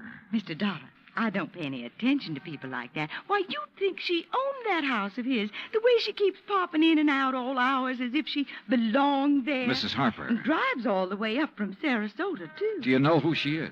I do not. I refuse to pay any attention to people like... And the way she dresses, too, like a newly rich chorus girl with all her fancy clothes and furs and things. How do you know she comes from Sarasota? By the license on her car, of course. Every city has its own number. You know that very well. And hers is 12WW something. And you don't know her name? Of course not. flaunting all those expensive furs as though she'd bought and paid for them herself.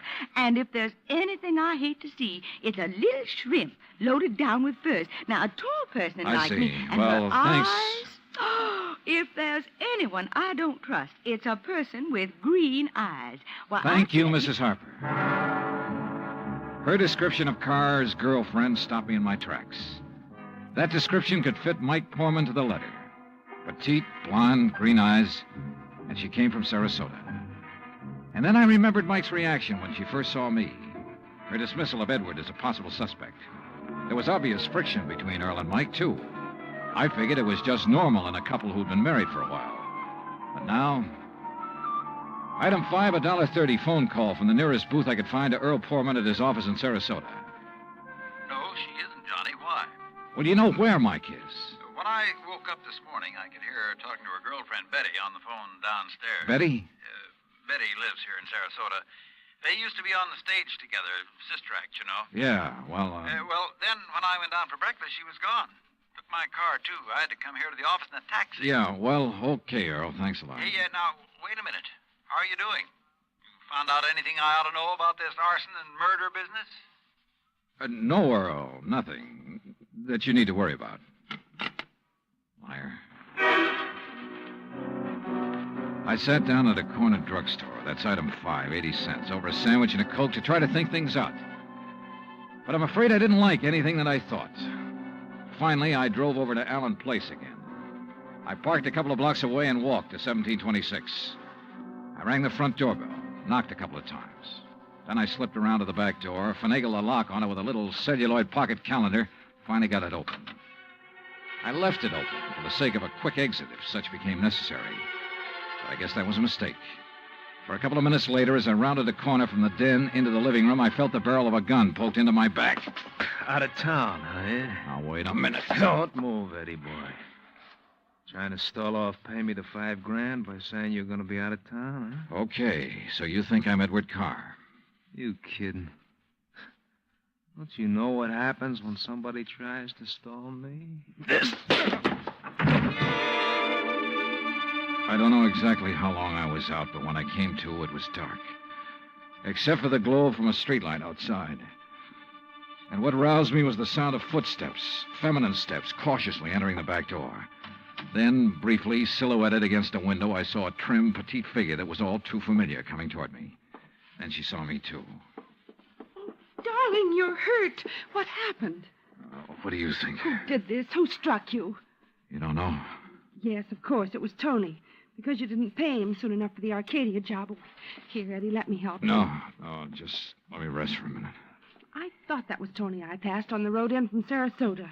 Why'd you come over from Sarasota? To see you. I knew you'd be here. Oh, why? Why, so the police could surprise you with the news of your poor dear brother's death. But why did you come to the house?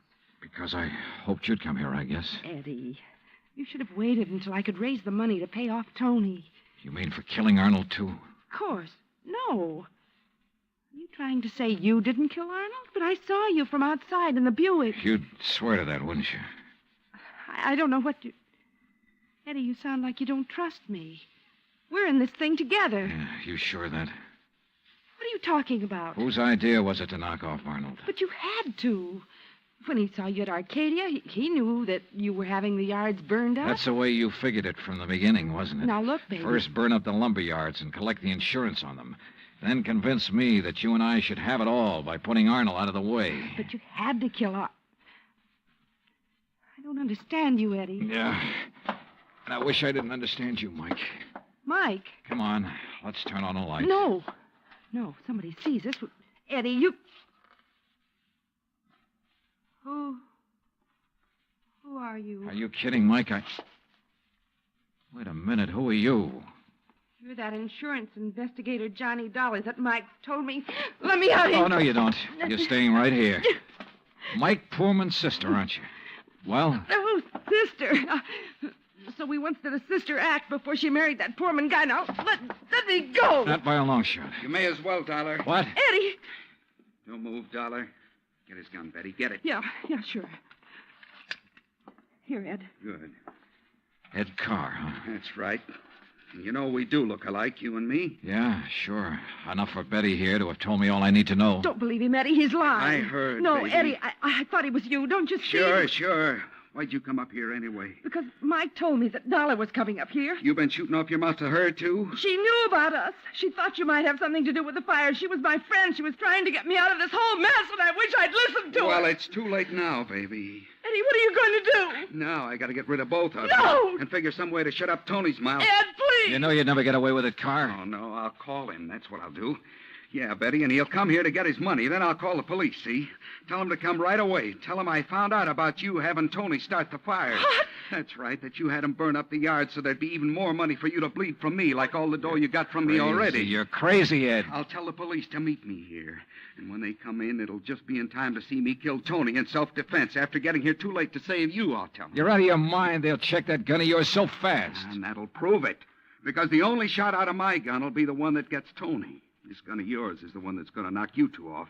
And they'll think it's Tony's. Oh, Eddie, please, you're drunk or you're crazy. Crazy to save my own life, to keep you and Tony and Dollar from putting a noose around my neck? If you think that harebrained scheme of yours will ever work, you're off your rocker. It's got to work, because it's my only chance, so it's going to work now.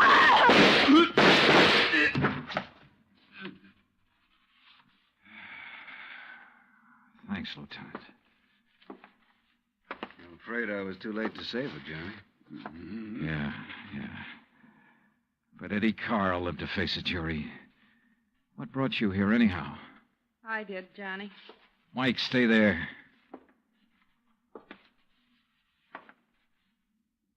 Stay right here, Mike. I know. I don't want to see it. She was my friend. Where's Earl? I came alone. When I talked to Betty this morning, I knew your suspicions about Ed were right because, you see, I knew Betty and Ed were going together. Earl didn't know. Yeah. Maybe you better call him.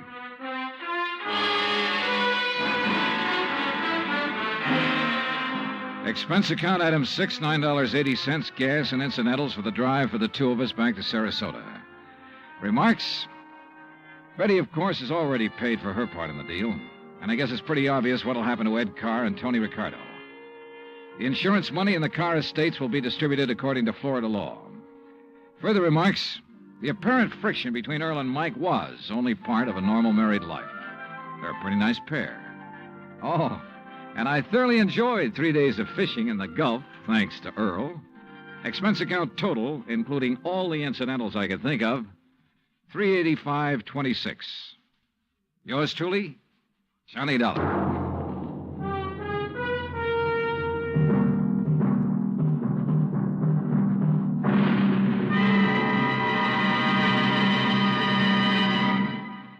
Our star will return in just a moment.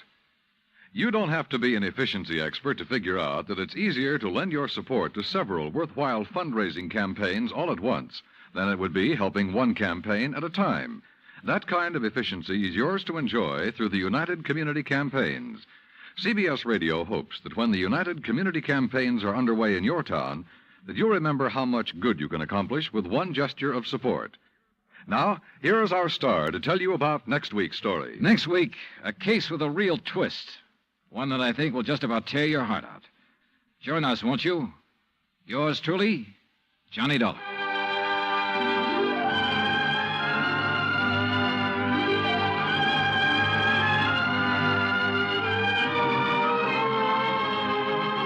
Yours truly, Johnny Dollar, starring Bob Bailey, originates in Hollywood. It is produced and directed by Jack Johnstone, who also wrote tonight's story. Heard in our cast were Virginia Gregg, Harley Bear, Victor Perrin, Bob Bruce, Harry Bartell, Vivi Janis, Tony Barrett, and Junius Matthews. Musical supervision is by Amerigo Marino. Be sure to join us next week, same time and station, for another exciting story of yours truly, Johnny Dollar. Dan Cubberly speaking.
Ladies and gentlemen, we begin tonight by thanking our good neighbors at CBS. And now, before the next adventure reaches your radio set, a quick listener challenge.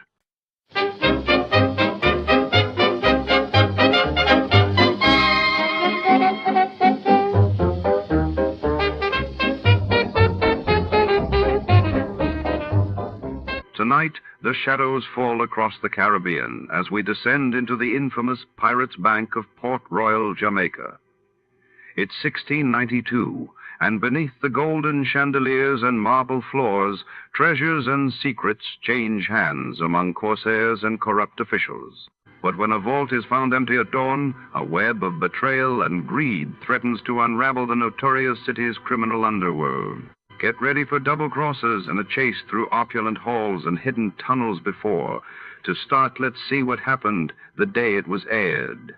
It was February 10, 1955, and that day the world watched as the Soviet Union declared the completion of the Trans-Siberian oil pipeline, while in London, Queen Elizabeth II inaugurated the new terminal at Heathrow Airport, marking a new era in air travel. Tired of the everyday routine? Ever dream of a life of romantic adventure? Want to get away from it all? We offer you Escape. Escape, designed to free you from the four walls of today for a half hour of high adventure. Tonight, we escape to a sunken city, which lies with its fabulous treasure chests at the bottom of the sea, and to the lust for gold of a crew of men who were willing to die or to kill. As Gildow tells it in his exciting tale, Port Royal, a story suggested by Lieutenant Harry Reesberg's book, I Dive for Treasure.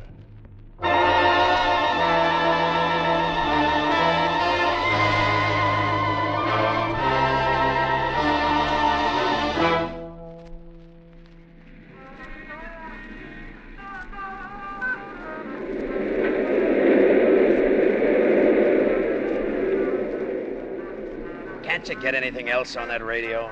I happen to like that particular number. Well, like it somewheres else. I just might do that. Oh, no, Crystal, I didn't mean it. I guess I'm just jumpy tonight. Here, come on, have a drink.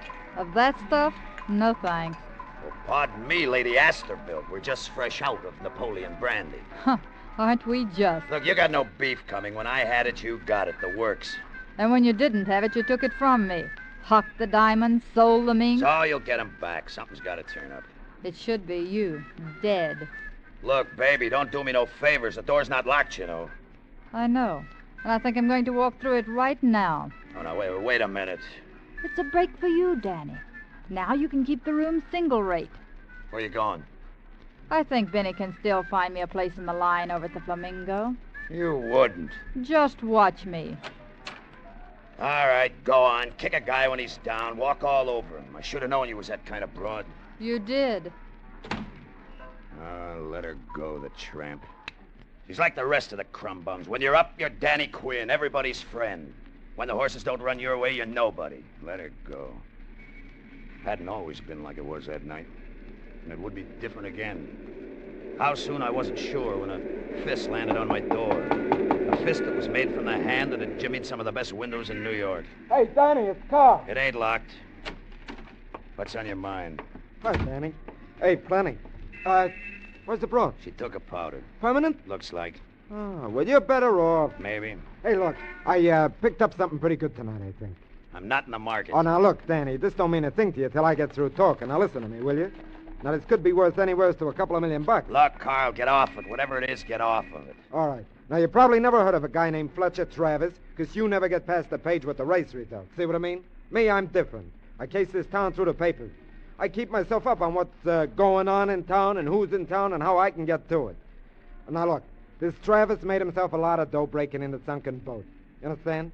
He's what you call a deep-sea diver. Yeah. All right, you was a sailor once. You ought to know. Let me see that thing. Yeah, sure. So, I read up what he was up to, and then this afternoon I went to the place where he's giving a talk, see? Now, there's a sunken city down near Jamaica. The island, not the tract. And they call it Port Royal. There's warehouses down there with gold by the ton. Travis was all ready with a boat to go down after it, leaving tomorrow. You believe all that? For sure I do.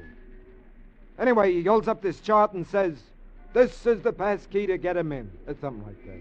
So I tail him back to the hotel, I make his room number, and go in while he's eating his dinner. Well, he's got a lot of books there, history books. It's all true, Danny. I ain't kidding you. Now, this is a place for them old pirates. So, anyways, an earthquake or something spilled into the water. You understand what I mean? All in one piece, intact. And that stuff is there. Now, we got this chart. That's the key. What do we do, frame it? Look, you was in the Merchant Marine, wasn't you? So you head it up. Now, I got a fur shop staked out that'll get us the first money. Then we buy a boat, get ourselves a diver of our own, and we go after this haul ourselves. You know, you got something, Carl. Hey, behind you in the dresser, top drawer. See if my Siemens papers are there. Okay, Danny, okay. Where are they? I don't see them. Right in the back. Huh? There! Oh! You little jerk.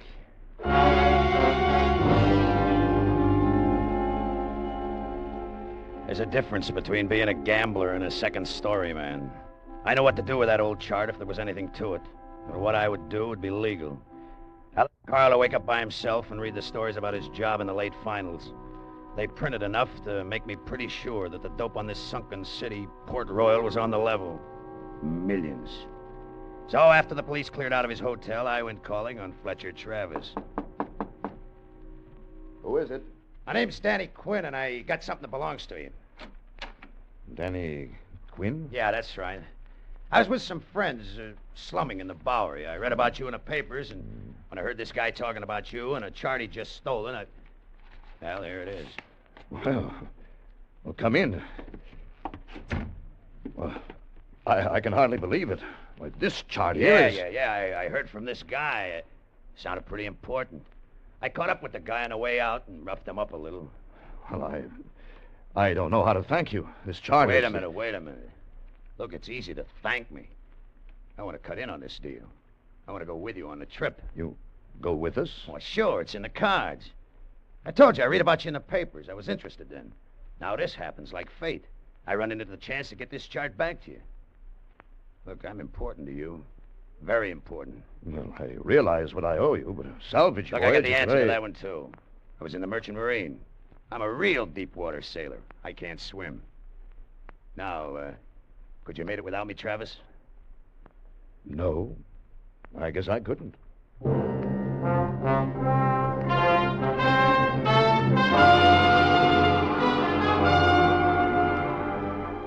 It was quite a feeling heading out into the big Atlantic swell.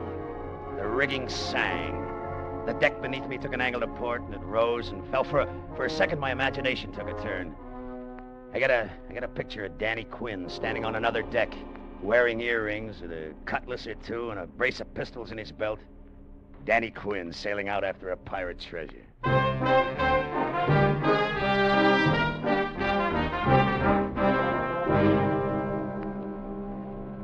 I thought it would be a good idea if we all got together tonight, gentlemen, since according to Captain Matson's estimate, it will be over Port Royal early tomorrow morning. You're still holding to that, Captain? The barometer hasn't lied to me yet, Mr. Travis. Tells me this weather's holding. That means we should drop anchor an hour or maybe two after dawn. Good. Then it's time to look at the chart that Danny recovered for us. There. The city of Port Royal, submerged. After a geodetic survey made by the British Navy, 1826. Now, look here. See the sudden jump in fathoms along this line, right here? Yeah, I see. Shallow here and deeper here. Yeah, that's right. It's a fault line that buckled when the city was destroyed by earthquake. This section sank and this section lifted. Now, see here? A point of reef, rock or coral that shows awash during low water. Yeah. Well, I've oriented this chart with the old maps of Port Royal before its destruction. Now, that point of reef is no more than 90 feet from the edge of the warehouse section. That's right out here. Are you sure of that? Well, sure as I can be. What made me pick that night to go to the Bowery? You couldn't ask for a better landmark. Well, no, it's more than a landmark, Captain. It's a mooring. We get a bow hawser on the reef point, back off 90 feet, drop the stern hook, And we're anchored right over the front doors of those treasure houses, 30 fathoms down. When you've gambled for a living as many years as I have, you develop a set of nerves that do pretty much what you tell them. But when I realized what that old chart meant and how close we were to all that loot, my poker face flew right out the porthole. They made jokes about Fort Knox and the Vanderbilts. We slapped backs, had a round or two, and then we hit our bunks. But I'll lay you 10-1 that all of us did our dreaming wide awake. I know I did.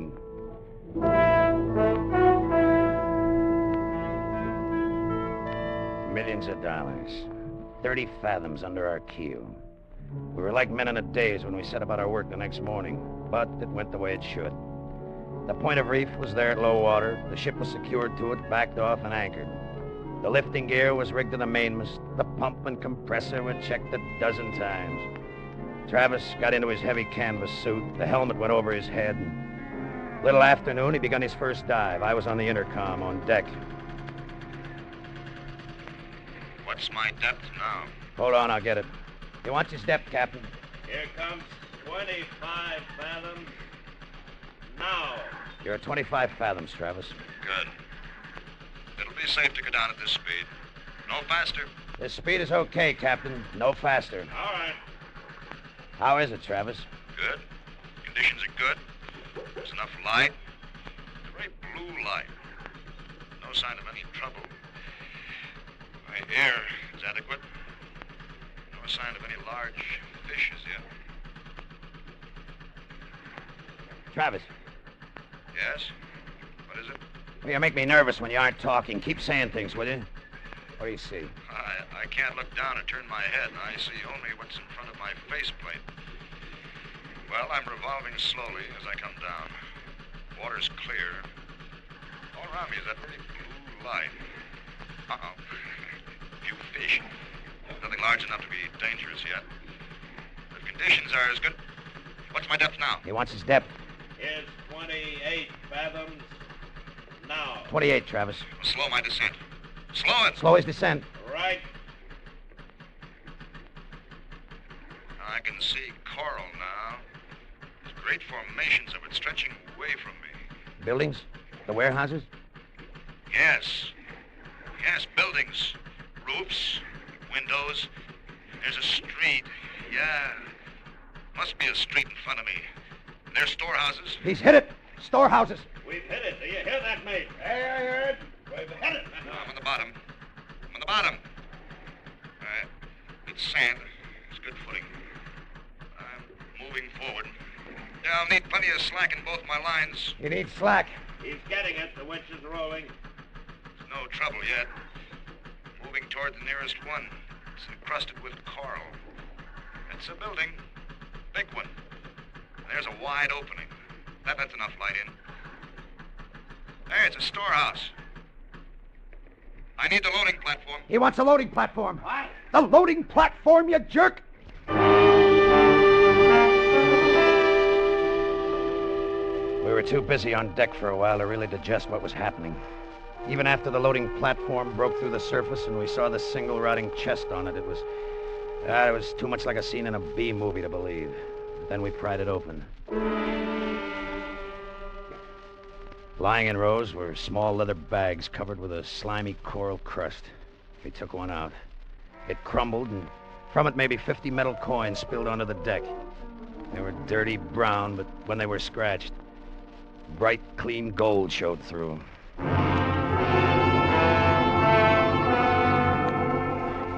By the time Travis was aboard and out of his suit, the first shock of success had passed, and we were calm enough to have a drink. Well, Mr. Travis, sit down and rest. You are the hero of the day. I got you here, but you load on the gold, huh? Yeah. Here's a drink, Travis. You've earned it. Thanks. I can use it. Well, what do you think of your first day of salvage operation? Brother, I've won some pots in my day, but when those coins rolled out, that topped everything. I think we're off to a good start. How many more chests are down there? Oh, I don't know yet. I only moved 10 or 15 feet into the building. I saw 3 or 4 more. Yeah. What do you think they bring back in the States? Well, if they're all like this one, $35,000, $40,000 apiece. Yeah, we've hit it all right. How many trips down can you make? In this weather, 2 in the morning, 2 in the afternoon. That gives me about, 12 minutes on the bottom each descent. 35 or 40,000 a dive.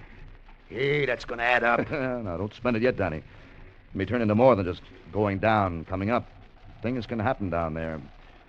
This is the first time I've worked buildings, and I know that sunken hulls can lie there for a couple of 3 centuries without moving, even in the current. But let a diver put his foot in the wrong plank and something on the other end of the ship gives way. You never know. So let's count what we got today and see if our luck holds tomorrow.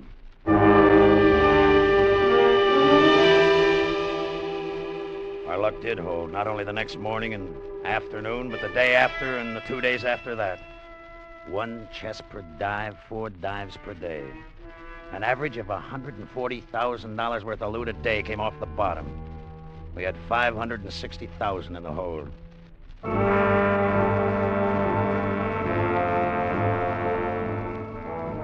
I don't know, when the thought first nibbled at me, I tried to blame it on the idea that I didn't trust Captain Matson, but that wasn't it. Travis had planted it himself when he reminded me that you never knew what to expect 30 fathoms below. The rest of it was based on the fact that any hunk of dough looks 3 times smaller, but it's split 3 ways.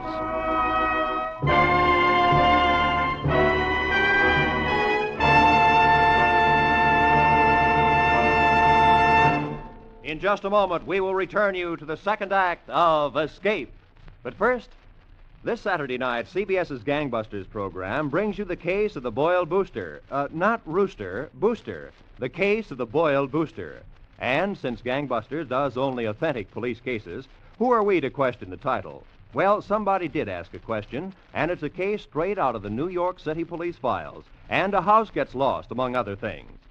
Gangbusters is heard every Saturday on most of these same CBS stations. So be listening for the case of the boiled booster this Saturday. And now we return you to Escape.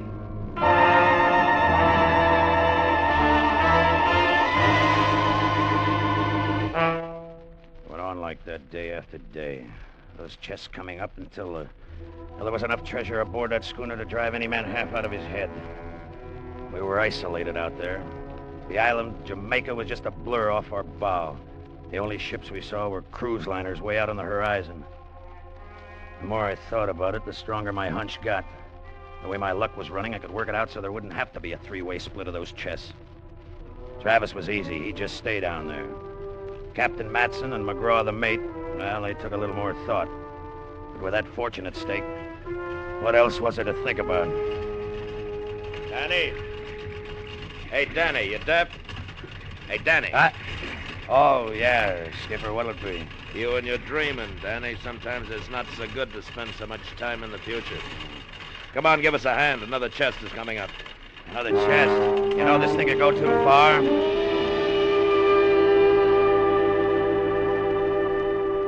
Well, another day, another $140,000. Gentlemen, I think tomorrow's the last one. Yes, I was going to ask how long. My food stores are running short. Well, I've had to move as far into that building as I want to move. And that roof I've been working under is heavy with coral growth, and it's not held by nails anymore. They're gone. It's held by balance, and I don't want to upset it. I don't blame you, Travis. Tell me, what do you say we got in the hold now? Well over 900,000. There haven't been many salvage operations that have topped that. Over 300,000 apiece, huh? Yeah, those are good wages. Why bother with another dive? Hey, Skipper, don't get so rich that you turn up your nose at a few $100,000. Travis wants to give it another try, more power to him. That's up to him. Well, to be honest with you, I've had enough of it. I'm going to be dreaming about those sagging walls and that blue light for weeks to come, and I hate to push my luck too far. Well, I'll make one more descent in the morning, and then I think we should start back. I think so, too. Danny? Well, you're the boss, Travis. That's good enough for me.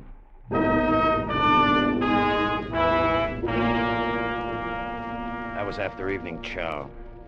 I stretched out in my cabin, but I didn't sleep. I lay awake planning. I was still awake when the mate came off watch. Hey, Danny, wake up. Come on, it's midnight. Oh, thanks, McGraw. You can turn in. Yeah. Here, keys are on the table. There were 3 keys on that ring we anchor watches carried every night. One to the gear locker in case we needed tools. One to the lamp locker in case we needed a light. And a third had been added when the treasure started to pile up. He had opened the gun locker. Outside on the deck, I leaned my elbows on the rail, watched the phosphorescence rippling back from the side of the boat, and lined up the next detail. The gun locker had been equipped to take care of any possible attack, so it was an arsenal. What I needed was a Thompson submachine gun. But I wasn't about to overplay my hand by taking it out of the locker. Somebody would have noticed that. I just slipped in and unlocked the case so I could get it when the time came. I didn't think anybody'd notice that, and I was right.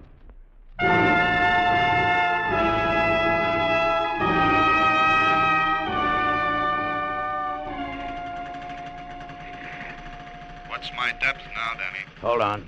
He wants his depth, Skipper. Here's 19 fathoms. Now. 19, Travis. Hey, look, my air is inadequate for the speed of my descent. Tell him to slow me down or increase my air pressure. Check. He says slow him down or give him some more air pressure, Skipper. We'll slow him down. You're slowing down, Travis. Thanks, Danny. I guess everybody topside is in as big a hurry as I am to get away from this place. Yeah, I guess so. You know, as long as I've been diving, I've never been able to control my imagination. After so many descents, I always start telling myself, Travis, that should be the last one. You've had no trouble. From now on, the law of averages working against you. Yeah, I can see what you mean. Yeah, the more easy descents I make, the less I want to make the next one. Yeah, my air is adequate now. I'm getting plenty. I had a crazy flash thought that Travis knew what I was up to and had something up his sleeve. But I got rid of it. He couldn't have known. If he had, he wouldn't have gone down. Hardly heard him talking. With him submerged, it was time for me to get into action. It was 5 steps to the door that would take me to the gun locker. With the Thompson, I'd force Matson, the rest of the fellas into their cabins. Then the chests would go into the lifeboats. And the stern anchor line we'd cut. The ship pulled into that reef point it was moored to, and the coral would rip the bottom out of it. The only thing left would be the lifeboat full of loot, with me in it. I didn't see how any court, any place could prove it wasn't an accident. I took the intercom set off my head. Matson and the mate had their heads together near the winch. Danny, where you going? In to get a drink of water. Don't do it, Danny. Stay where you are. Hey, what the devil's the matter with you? What's a gun for? I haven't done anything. The gun is so you won't do anything. McGraw! I said, cut the winch. Time to move. Get below and open the valves. I'll take care of Danny. Oh, no, you won't. Danny! Come out on deck, Danny. Make it easy. You play along, maybe you'll get out of this. You coming out, Danny? What's the game? The partnership was too big, Danny. I told you you'd dream too much. What? You and McGraw? Make it easy, Danny. Come on out or you go down with the ship anyway. Come on, maybe we deal you in. All right, Skipper. I'll play along with you. That's right, Danny. Use your head. Sure. That's what I'm doing. That's what I'm doing! Using my head! Using my head! Using my head! I want to talk to you. Where are you, McGraw? I'm behind cover. Now listen to me. I want you to know that this was none of my idea. The captain made the plan and forced me into it. Now he's gone, I'll side in with you and Travis. Sure. Fortune like this has driven guys crazy before, but let you and me hang on to our senses. All the valves are open below decks. The ship's going down. Let's get the treasure into the lifeboat while we got time. All right, McGraw. Let me hear you toss your gun on the deck, and I'll know you're leveling with me. Sure, Danny. There it is. I'm in the main passageway. Come on. I swear I'm telling you the truth, Danny. He forced me into this. But you and Travis... Danny! Now, don't! I got plans of my own for this stuff, McGraw, and you aren't in them. Nobody is. Danny! You're going to...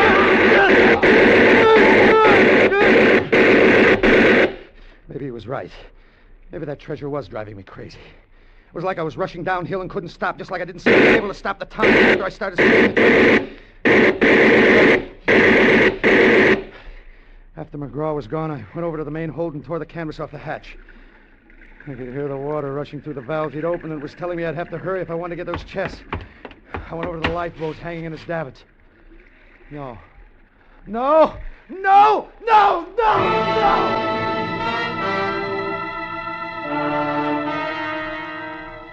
That's when my luck, my plans, my dreams, everything was blasted. The lifeboat. It was ripped and useless. I'd gone crazy with that submachine gun. It was peppered with bullet holes. One blasted, cut out one of the lines. It had crashed to the deck and smashed the bow. It wouldn't have stayed afloat empty.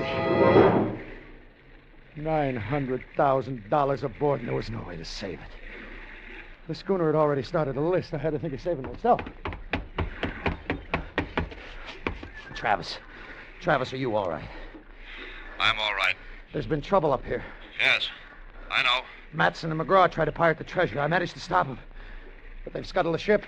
It's taking water? Yeah, how fast can you come up? You've been down there a little over 20 minutes. Raise me at regular speed, then. Never mind tending my lines. Get the winch moving, and then get below. See what can be done about stopping the water. Okay, Travis. I'll be glad to get you up here. We're in a mess, believe me.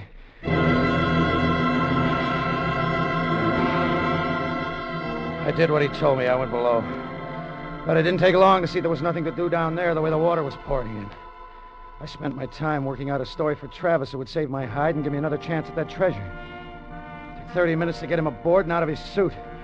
By that time, the schooner was starting to settle by the stern. There's no time to talk about it now, Danny. I can see you had plenty of trouble. Well, there wasn't much I could do but kill him. Naturally, Danny. All those chests going back to the bottom. How can you tell about guys like Matson and McGraw? I don't know, Danny. Treasure hunting does strange things to people. But we're coming back after it, aren't we? I can raise some more dough. We aren't giving up, are we? I'm coming back, Danny. But you aren't. What's that supposed to mean? You left the intercom system open. I heard what you told McGraw before you killed him about your plans. That's too bad, Travis. Oh, no. Don't try it, Danny. Guns won't help you now. The lifeboat's gone. You're the sailor who can't swim, remember? You'd never make it by yourself, but I can get you ashore. And once I do, I've got to turn you in. So, you've got a choice. Come with me, or stay with the ship. Your choice, Danny. Don't be too slow in deciding. I went with him. Hanging onto what was left of the lifeboat, we watched the rest of it from 50 yards away. Looked like the schooner just got tired of fighting the water. She lifted her bow like for a last look around, and then rolled over and went out of sight.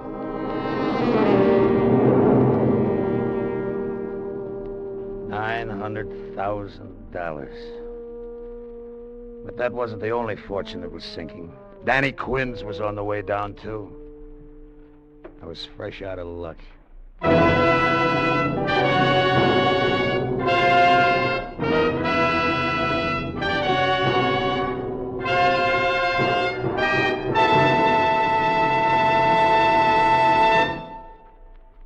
Escape is produced and directed by William N. Robeson. Tonight we have presented Port Royal by Gil Dowd, suggested by Lieutenant Harry Reesberg's book, I Dive for Treasure.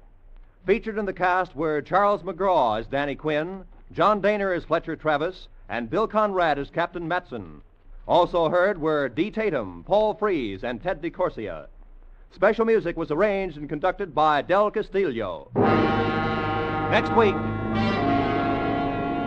You are imprisoned in a lonely lighthouse off the steaming jungle coastline of French Guiana. Your comrades, a maniac and a coward. Your captors, an army of gigantic, hunger-maddened rats.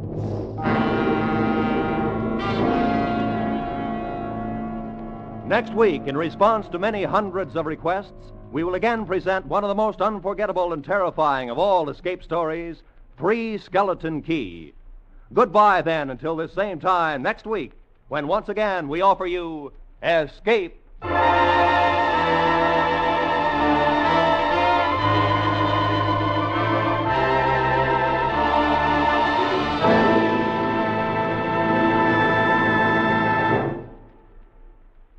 Through field workers stationed with our troops in this country and across the world, the American Red Cross helps the lonely soldier, the Marine anxious about his sick wife at home, the sailor with a dying mother 3,000 miles away.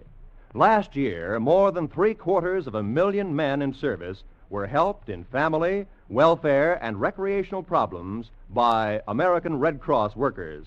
Give to the Red Cross workers. Give to the Red Cross generously this month.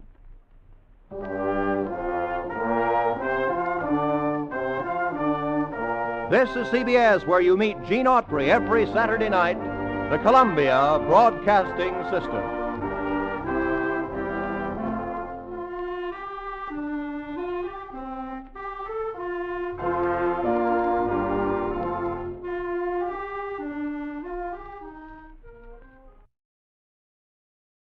Good evening, friends. With a special word of thanks to our sister network, CBS, we invite you now to test your memory of the great radio adventures.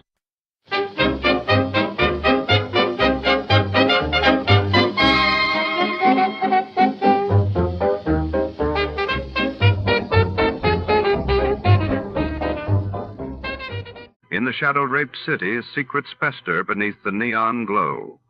Tonight, a hard-boiled detective stumbles onto an ominous clue, one that leads him to a woman on the run and a deadly secret hidden in plain sight. Danger prowls every corner. Who is hiding, and what are they willing to do to stay lost? Stay tuned for The Hiding Place. Before we begin, let's see what happened on the day it aired. It was May 27th, 1948. That day, the world reeled as the first United Nations airlift planes landed in Berlin, launching the historic Berlin airlift, while across the globe, South Africa enacted the apartheid law, setting in motion decades of controversial segregation. Get this and get it straight. Crime is a sucker's road, and those who travel it wind up in the gut of the prison of the grave. There's no other end, but they never learn. From the pen of Raymond Chandler, outstanding author of crime fiction, comes his most famous character in The Adventures of Philip Marlowe.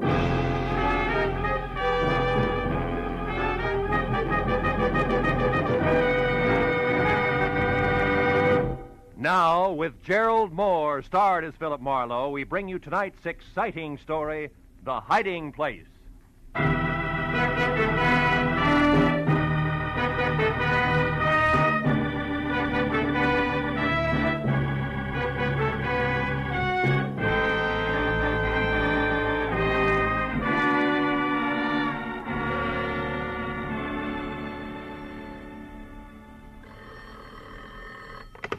Mrs. Brown's gift shop. Oh, yes, Mr. Waltman. The bookends? Well, let me see now. That was the little Dutch figurines, wasn't it? The boy and the girl? All right, fine. Well, I'll have to... Oh.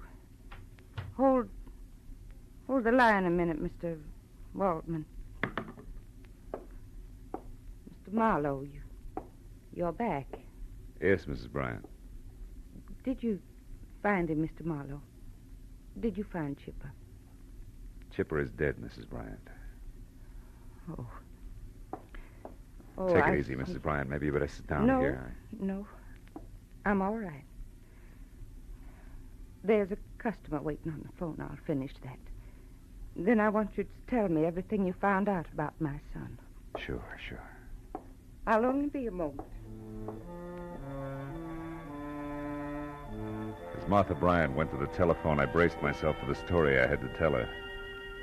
I tried to figure some last-minute way of making hard facts a little softer for a sweet, brave, gray-haired lady who deserved a better break. The first thought about what had happened brought the whole ugly business rushing back at me again. Turned my mind back like a clock to where it had all begun yesterday morning in my office. And that same Martha Bryant, full of hope and quiet courage, had walked up to my desk, handed me a letter, and asked me to find her son. His name is Chipper, Mr. Marlowe. Or rather, Chip, now that he's a grown man. He's 22. He left suddenly without a word 6 months ago. Oh. I've heard nothing until this morning when that letter there addressed to Chip came in the mail. Postmark St. Louis Obispo. Oh, sit down, won't you, Mrs. Bryant? Thank you. Maybe I shouldn't have opened it, but... Well, you see, it's the first indication I've had in all that time that he's even alive. Read it. Dear Chip, it's been a long drag, but the waiting is finally over, darling. Time is now. Meet me at 11:30 Monday night at the House with the Big Wheel, signed Toby. House with the Big Wheel. What does that mean, Mrs. Bryant? I have no idea. But for some reason it frightens me. Oh. 11:30 Monday night. That must be tonight. Who is this Toby? Toby Packler. She's a very, very beautiful young woman. Platinum blonde. Oh. Chipper believed he was in love with her, I'm afraid. Oh, please don't misunderstand me, Mr. Marlowe. I'm not a possessive mother. I knew I'd give Chipper up someday, only I hoped it would be to a nice, sincere girl. Toby Packler isn't? Well, she's much too fast. The kind who uses too much mascara and wears things like those little anklet chains they call slave bracelets. I tried to find her after Chip left, but she was gone, too. Oh. Tell me, did you and your son argue about Toby, Mrs. Bryant? No. I only saw her once. He knew I didn't think much of her, but that didn't drive him away, Mr. Marlowe. What did? Well, I've never been able to understand. After his father died, Chip became irresponsible and a little wild, perhaps, especially since I had to spend all my time running our gift shop on Ivar, but he was a good boy, really. I've tried to convince myself that he left just to prove his independence, to test his wings, you know. But now... Now what, Mrs. Bryant? Now I'm worried. That letter, it puzzles me. I don't like it. Well, it may mean nothing more than you're getting a daughter-in-law who uses too much mascara. I hope you're right. I want Chip to be happy, to settle down. I want to turn my business over to him, and... Will you try to locate him for me? Here, I have his picture here in my wallet. See? Say, Chip looks a lot like his mother, doesn't he? Yes. Please find out if my son is all right. Sure. I'll do my best.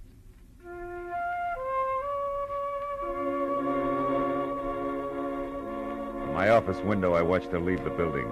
Saw her stop politely and answer a question for an oily sidewalk passerby in a black pinstripe suit. Then move quietly on down the street toward her shop on Ivar. A neat, gentle, very lonely woman. I hoped I'd find a happy story for her in San Luis Obispo. She had one coming. I was still hoping 5 hours later when I pulled into a mobile gas station in the little town at the foot of the Santa Lucia Mountains, 200 miles up the coast. I filled up, asked a few questions, and found out that there were only 4 good hotels, 5 not so good, and 2 or 3 dozen motor courts, and that ran the gamut.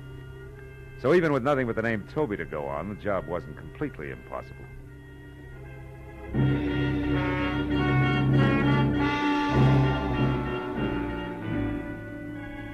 By the time I'd worked my way down into the motor courts, the sun was sneaking off between the rocky hills toward the ocean, and I was still collecting negative answers.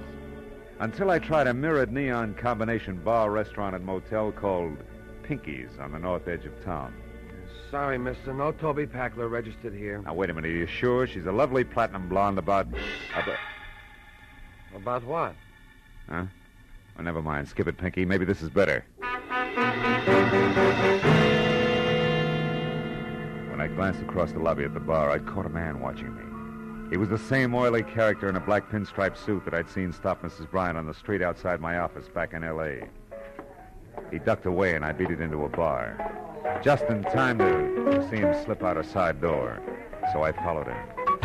Outside, a gravel path wormed through a grove of dejected pepper trees, wound up in a lonely walled patio, and when I got there, Oily was out of sight. The reason was simple. The nose of his gun in my back said he was behind me. Don't move, Marlowe. Well, name and all. Yeah, sure. I've been tailing you every inch of the way since old Lady Bryant went to see you this morning. What's the connection, Oily? Exactly 6 long months of watching and waiting. For what? For a move a new 2 skunks that have to make some time. And from the way you've been working, you don't know enough to do yourself any good or me any harm. So take some advice. Go back to L.A. Leave it alone. Leave what alone? That's none of your business, people. I'll take over from here. But just in case you run into Chip Bryant or Toby on your way out of town, tell them from me they're not cutting Lou Race out of his share of $110,000. I'm going to get it, one way or another. And so you won't forget, use this for a reminder.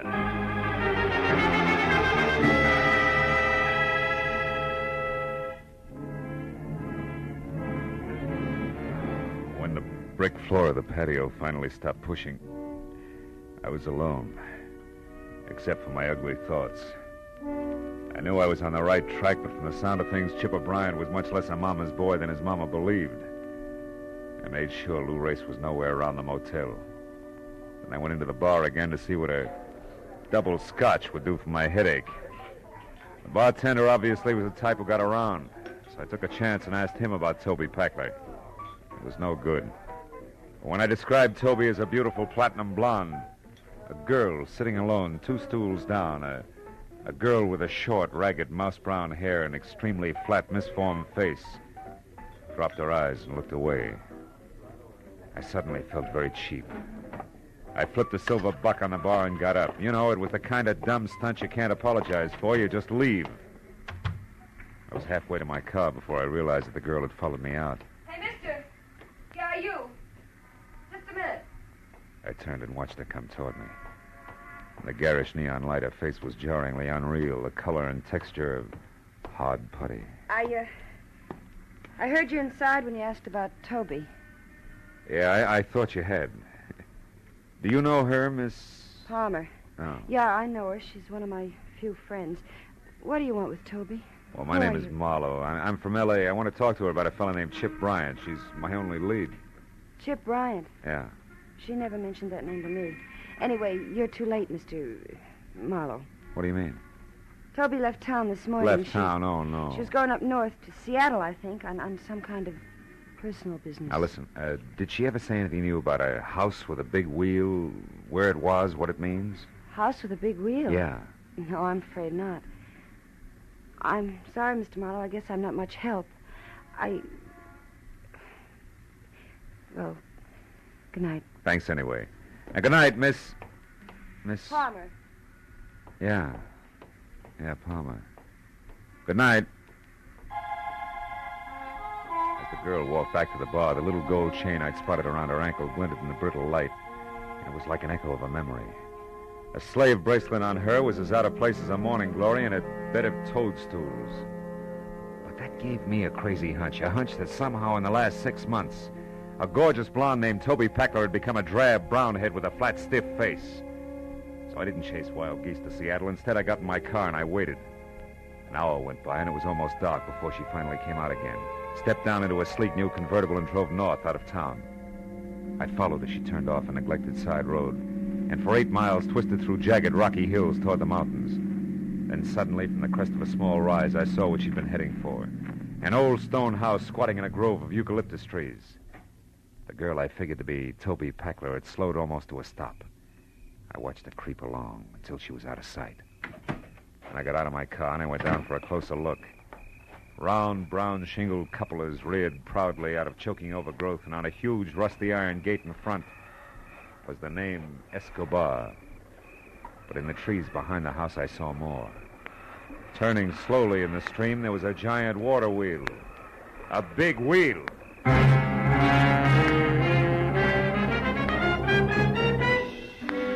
drove fast back to town and stopped at the only place I could figure for a quick answer. The office of the San Luis Obispo Daily Eagle. The night editor was strictly old school, from green eye shade to sleeve garters, but still very much on the ball. So, you want to see the issues of exactly 6 months ago, you say? Yeah. That'd be November, about the 8th, 9th, and 10th.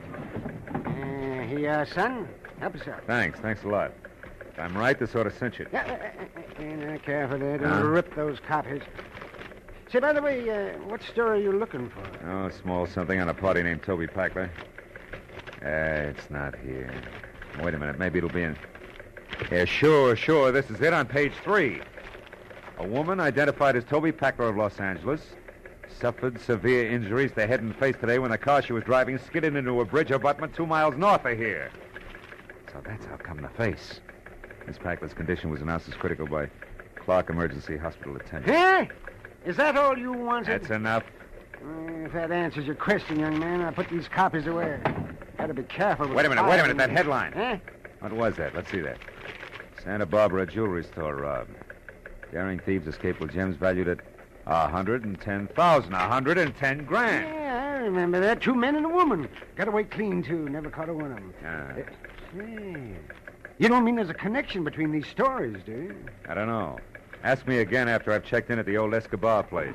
Adam Escobar's place? Out in the hills? Oh, you're joking, son.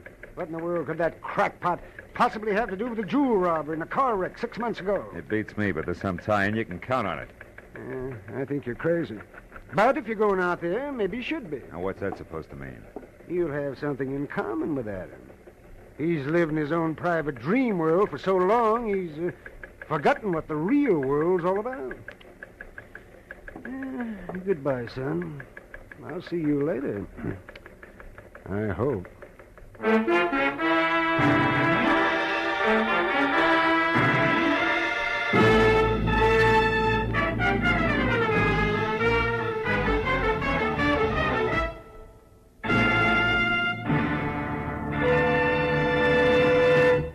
In just a moment, the second act of Philip Marlowe. But first, the fun is always fresh and furious when Groucho Marx takes over on CBS Wednesday nights with his wonderful quiz, You Bet Your Life.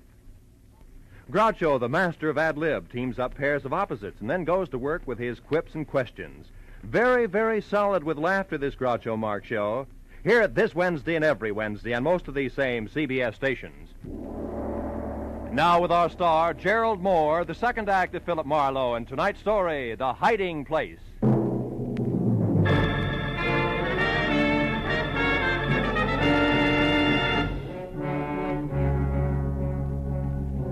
From the road, I had thought of Adam Escobar's place as just another 100-year country home. You know the kind, big, aloof, wrinkled, like an aging nobleman who had retired long ago with his memories. But now that I was there and at the rusted iron gate that resented my intrusion out loud, I changed my mind. I saw now it had to be a degenerate nobleman. Also, the nobleman had to be flat broke. I saw it everywhere. The name Escobar on the gate in copper lettering had turned a sickly, spotted green. The scuffed, faded family crest inlaid in tile in the cement walk was cracked and crumbled. The exquisite stained glass door was cracked all the way down the middle. Only the engraved card in the slot under the knocker that said Adam Escobar, Esquire, was neat and new. The landed gentry's last-ditch stand. I was about to knock when... You need not bother knocking, sir. I saw you coming up the walk. I am Adam Escobar. He was a small, slight man of maybe 60-plus with a large head held high in spite of the frayed cuffs, patent leather slippers that were cracked and peeling. I introduced myself, then followed him into a musty living room. There, Wiley apologized for no longer having any servants and poured us each some brandy from a cut-glass decanter. I told him all about my search for Chip Bryant, complete with Toby and Lou Race. Frankly, Mr. Marlowe, I am puzzled. Your drink, sir. Oh. Confused. What does all this have to do with me? Well, maybe nothing, Mr. Escobar, but the only guess around is that the jewels were hidden here on your property. The house with the big water wheel the night of the robbery 6 months ago. But why? For what reason, sir? The police? Oh, probably. Trio wouldn't want to be picked up with the stuff on them. Salud. And yours, sir. Thank you. Then, Mr. Marlowe, soon after they did that, hid the jewels, I mean, the girl, the one with the injured face, had that accident. Those are the circumstances. Oh, more or less. And if I've added right, company's coming by 11:30. It's 10:30 now. It might be a good idea if you left the home grounds for a while. Me? Leave my own home because of some thieves, because of 3 common degenerates? Mr. Escobar, it's that or the police, and I'd rather not have them in it for a while. I still owe my client the slight benefit of the doubt that's left. You think I am afraid? Is that what you are trying to say? No, of course not. But I don't see why you should stick your neck out. These people have nothing to do with you. You are wrong, sir. Every honest man has something to do with every criminal. His duty. I know that now, Mr. Marlowe. If I had known it many years ago, I might still have both my wealth and my property intact. Well, okay. Who knows, when I come back, it may be... Come back? But where are you going, sir? Into town. I'd still like to catch up to Chip Bryant before the reunion. I don't think there's going to be the time or place for conversation. Conversation? With that Bryant hoodlum? About what sort? About a mother, Mr. Escobar. A nice old lady who doesn't deserve a kick in the teeth.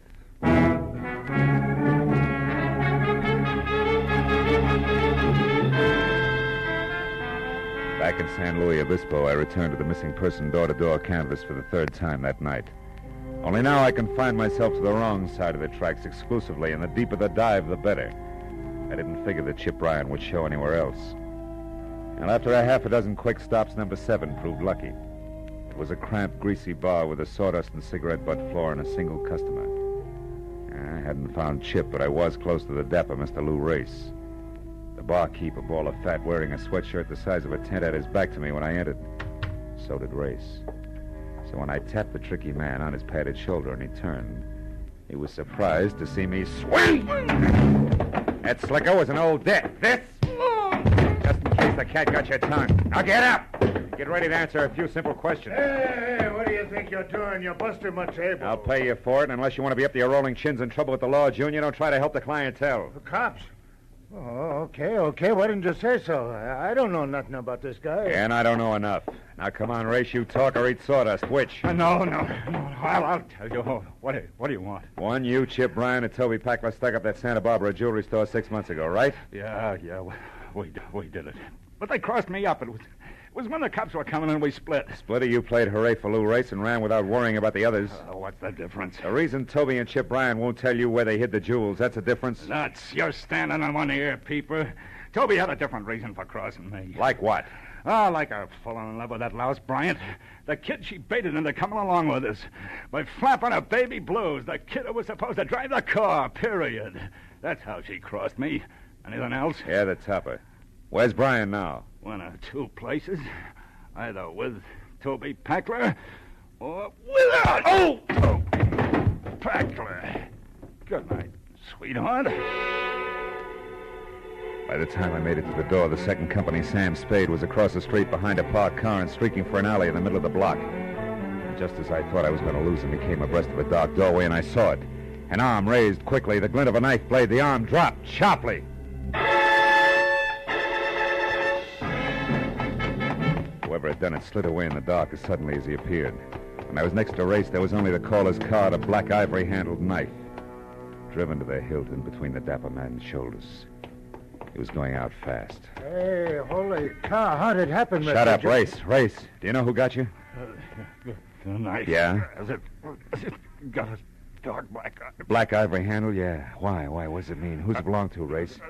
The kid. What kid? That lousy Chip Bryan. He's dead, huh? Yeah. And so are all the prayers of one Mrs. Martha Bryant. Huh? Who's she? Never mind. Listen, call the cops. Tell them my name's Philip Marlowe. I'm a private detective, and I may be able to explain all this later. Right now, I'm due at a house with a water wheel, and I'll explain that later, too. If I'm lucky.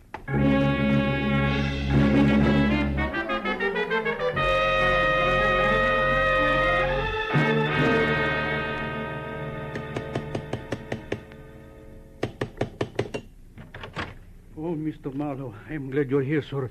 It is almost 11:30. I know. Have you seen anyone, Mr. Escobar? No, sir, and I have been watching very closely. Good. And in readiness, my father owned this pistol. Oh, well, I hope it's been oiled since. Now, look, I didn't locate Chip Hey, wait a minute. Isn't that a car there turning off the road without any lights on? Yes, and going along the side of my property line, back to the water wheel.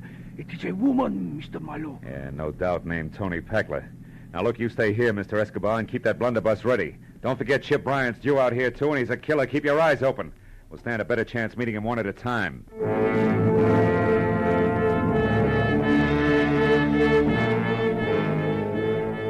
went around to the side of the house quickly, then kept close into a long line of eucalyptus trees that ended at a crumbling building that had once been servants' quarters.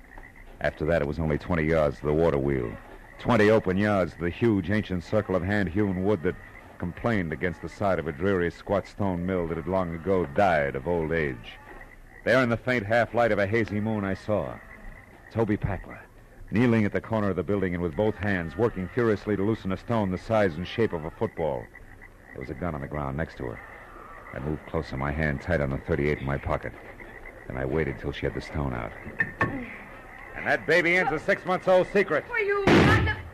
That wasn't bad aim, just a warning, Toby. How do you know my name? I read your mail. Now get back over to your homespun safety deposit box there and take the jewels out. Go on. All right. Why shouldn't I, soldier? You won't go anyplace with them. Chip will see to that. They're gone. Get back. They're not here, I tell you. Do you understand? They're gone. Gone. All the hopes. Hold it! Now tell me, is this where you hit him? Of course. Nobody else knew, Race or Chip Bryant? Grace didn't even know about this place. But Chip... What? And don't dare move, Mr. Marlowe. Now, you drop your gun. Do it! Miss Packler. Mr. Adam Escobar, Esquire. Keep quiet. So Chip Bryant had the jewels all the time, did he? I never thought of that. What do you know about jewels? Oh, quite a bit. You see, Miss Packler, that night 6 months ago when you stood over there on the other side of the water wheel and told Bryant that you had hidden the jewels and would tell him where later on, I was listening. You knew they were here? I'll tell anything to anybody. It was, of course, quite by chance that I overheard you. But after you had that accident with your car, I searched as diligently as though I were a partner. Searched Miss Packler for money that could mean so much to me. But I found nothing. Then where are they? You idiot, tell me! Where are they, do you know? Now that I see this hiding place, yes. It was where Chip Bryant stood. Therefore the jewels are no doubt buried. What do you mean? I think, Toby, that he killed Chip Bryant almost 6 months ago and that he buried him here on these grounds without knowing that Chip had already found the jewels. What? Chip? Dead? Quite dead. I killed him 2 days after your accident. I found him searching for the jewels. No. No, you're lying. Chip was supposed to go back to Los Angeles and wait until I was well. Wait for my letter. He didn't, Toby. He came out here, found the jewels, and was killed by our host. No wonder I couldn't find them these months that I've searched day in and day out. Scratched and dog and cold and in rain by sun and by dark. No wonder I buried them with him. Yeah, but you didn't bury his knife, did you? That you kept and used on Lou Race tonight. Exactly. Why, you... back, Miss Packler. Why? So you can shoot me, then him? Or so that if I'm very lucky, I can run away to live some more? Toby, don't. Live with a smashed, ugly face? Packler. What have I got to lose? You've been warned. My pretty face is Don't gone. take another step. The man I love is Don't. gone. I Soon the said jewels stolen. Ah! Escobar. Turn around. Point that gun at me. Fletcher, Mr. Marlowe. Now it's self-defense. Toby. Toby is bad. Yeah. Real bad, soldier. I had so much once. Pretty face. A guy named Chip. Jewels. I had everything. I was a big wheel. Wasn't I, soldier?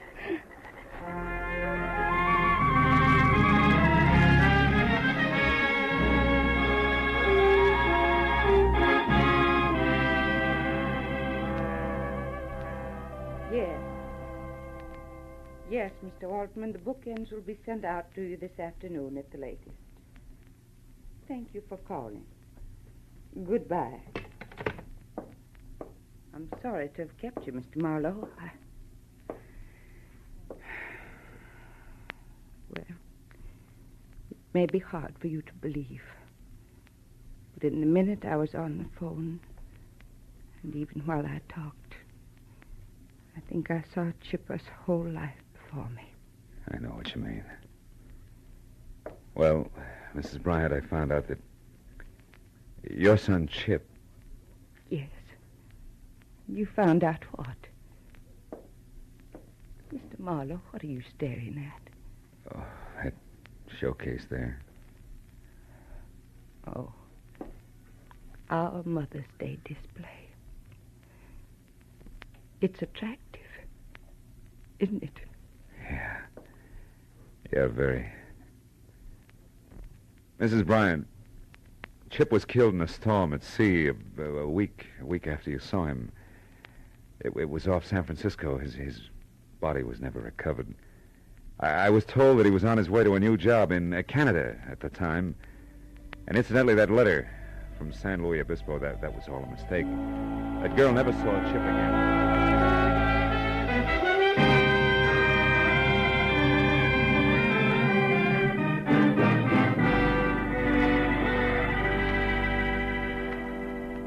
Outside, I left my car where I'd parked it and walked through the busy city street.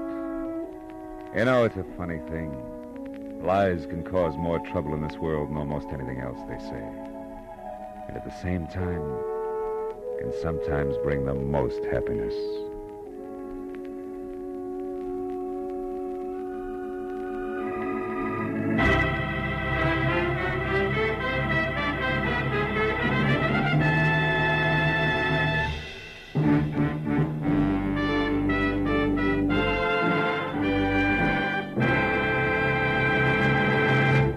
The Adventures of Philip Marlowe, bringing you Raymond Chandler's most famous characters, star Gerald Moore, are produced and written by Norman MacDonald and written for radio by Robert Mitchell and Gene Levitt. Featured in the cast were Virginia Gregg, Joan Banks, Herb Butterfield, Louis Jean Height, Bob Griffin, Howard McNear, and Lee Millar. The special music is composed and conducted by Richard Arant. Be sure and be with us again next week when Philip Marlowe says... It started at dawn in a Los Angeles taxi and wound up that night on a cliff in the middle of the Pacific. All because of a Dutchman with $50,000, a corpse in a lily pond, and an Oriental with a chauffeur who wanted a cloak made of nothing but feathers.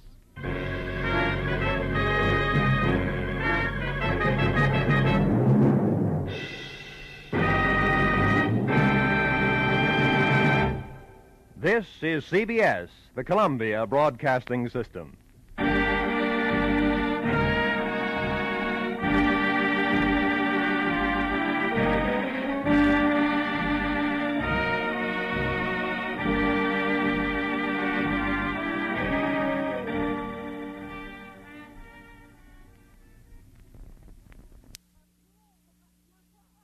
From all of us here at Escape Radio, thanks kindly to our sister station, CBS.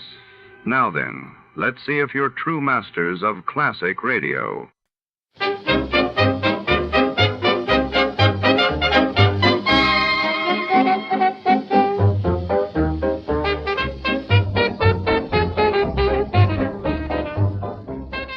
Tonight's case takes us deep inside the labyrinthine archives of the Burma Import and Export Company. A shadowy warren stacked with crates, ledgers, and secrets.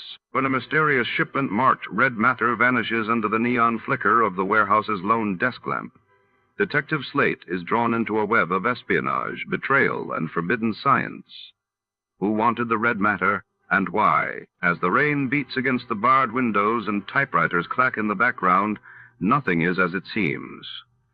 Before to start, let's see what happened the day it was aired. It was June 14, 1951. That day, the United Nations called for a ceasefire in Korea as peace talks gained traction, while in London, the Festival of Britain dazzled visitors with innovations and cultural displays along the Thames. Johnny Dollar. Well, at long last. What? I say it's high time. It is, huh? Well, isn't it? I don't know. High time for what? High time you answered that phone. And listen. Well? This is Jimmy Bartell. Oh, Jimmy. You know, over here at Mono Guarantee Insurance. Of course I know. How are you? Well, what happened to you, Johnny? Where have you been? I've been trying to reach you for about 4 weeks now. Didn't you try my call service? Yeah, I tried you. Huh? Oh, no, I guess I kind of forgot about that. Oh, well, if you had, you'd have found out that last week I was at Grand Canyon, the week before in Corpus Christi, the week before that in Knoxville, Tennessee, and before that up in Boston. Yeah, sure, gallivanting around the country while I've been sitting here up to my neck in trouble, beating my brains out, working my head off. Sounds to me like you need a plastic surgeon. Huh? What's the problem, Jimmy? The Burma Red, Johnny. The what? You heard me, the Burma Red. Jimmy, are you sure you want me and not the State Department? Yeah, I'm sure. All right, I'll bite. Who is the Burma Red? Not who, but what. Well? And listen, we carry the insurance, $500,000 worth. You hear that, fella? $500,000. I am deeply impressed. And, baby, if you can't get it back for us, that's exactly what we're going to have to hand over in cold, hard cash. 500 G's. Well, maybe I had better get to work on it. Good. And I don't need to tell you what your commission will be if you do recover it. What else do you think I'm thinking of? Then the job is yours, Johnny. And, brother, I sure hope that you can find it and get it back. The Burma Red? Right. Just one thing, Jimmy, if you don't mind. Sure, Johnny. Before I start gallivanting around the country, as you put it, looking for this thing... Yeah? Don't you think that it might be nice if I have some slight idea, some inkling of what it is, this Burma Red? I told you. Oh, yeah. Yes. Yeah, okay. Come on over here and I'll tell you all I know about it. Okay. We interrupt this program to bring you a special message. To the parents of schoolboy patrol members who were taking the Washington trip, the buses with the patrol will arrive at Durham Union Bus Station this evening about 7:15 to 7:30. We repeat, the Durham Schoolboy Patrol Washington buses will arrive at the Union Bus Station this evening at 7:15 to 7:30. Parents are asked to be present to pick up their children. The parents, are also asked to use the Sears parking lot. 7:15 to 7:30 the time. Expense account submitted by Special Investigator Johnny Dollar to Mono Guarantee Insurance Company, Home Office, Hartford, Connecticut. Following is an account of expenses incurred during my investigation of the Burma Red Matter.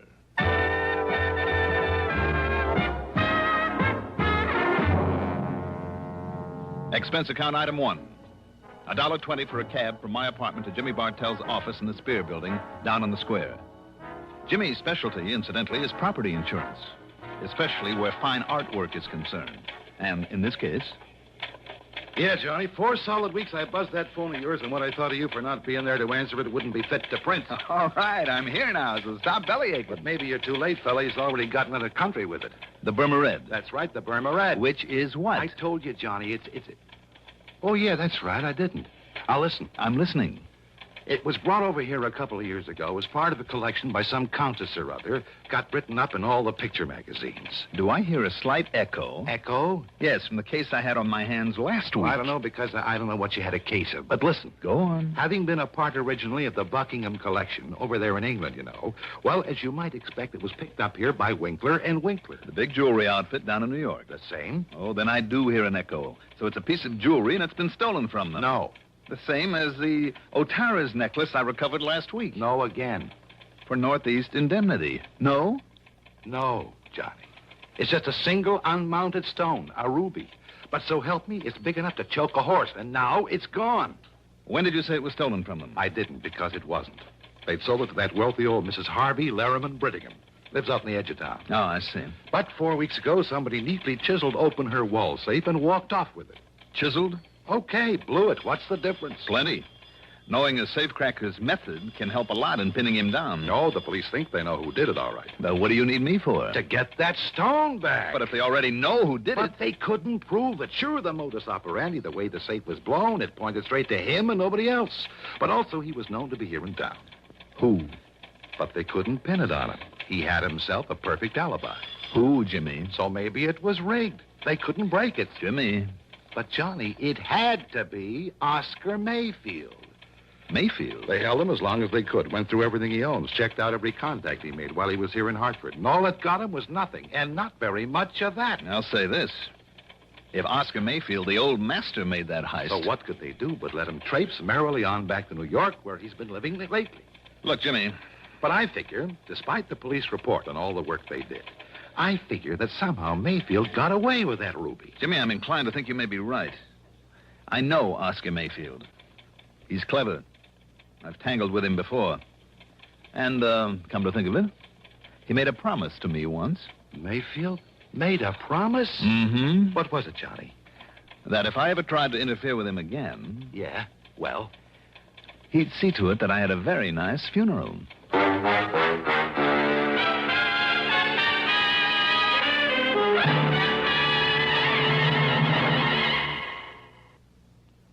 To look neat in the heat, look for Dacron on the label, 'cause Dacron is a man's best friend.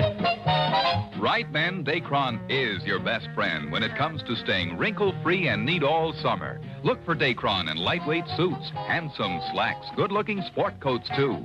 You'll stay well-pressed and well-dressed thanks to Dacron by DuPont. There's just no denying in the clothes he'll be buying, Dacron is a man's best friend.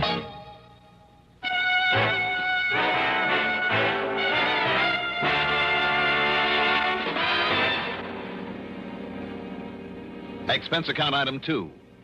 65 cents for a cab to police headquarters where, after some inquiries, I ended up talking with Sergeant Holly Holcomb. He wasn't very encouraging. Sure, Dollar. He was known to be in town. Known to have tried to leave right after it. Trademark he left on the wall safe was his. plain as the nose on your face. Mm-hmm. And we pride ourselves on knowing the MOs of all the safe men within 1,000 miles. Yes, I know you do, and rightly so. But we couldn't pin a thing on him. All the direct evidence we didn't have on him because of his alibi apparently checking out all the way. We simply couldn't hold him on nothing more than suspicion any longer. Yeah. Especially with that smart mouthpiece he dragged in. If we tried, he would have sued us from here to Kingdom Come. I mean, if you know Oscar Mayfield. Only too well, Sergeant. And you know what I mean. I suspect him just as much as you do. But till we have something definite, some real tangible clue. Well, anyhow, he went back to New York. Have you notified the police down there? Sure I am. Lieutenant Singer at the 18th Precinct. And isn't he an old friend of yours? Randy Singer? He certainly is. Well, I haven't heard a word from him, not in over a week now, so why don't you call him? Or better still, go down there and see him. See what goes. All right, Sergeant. Maybe I'll do that.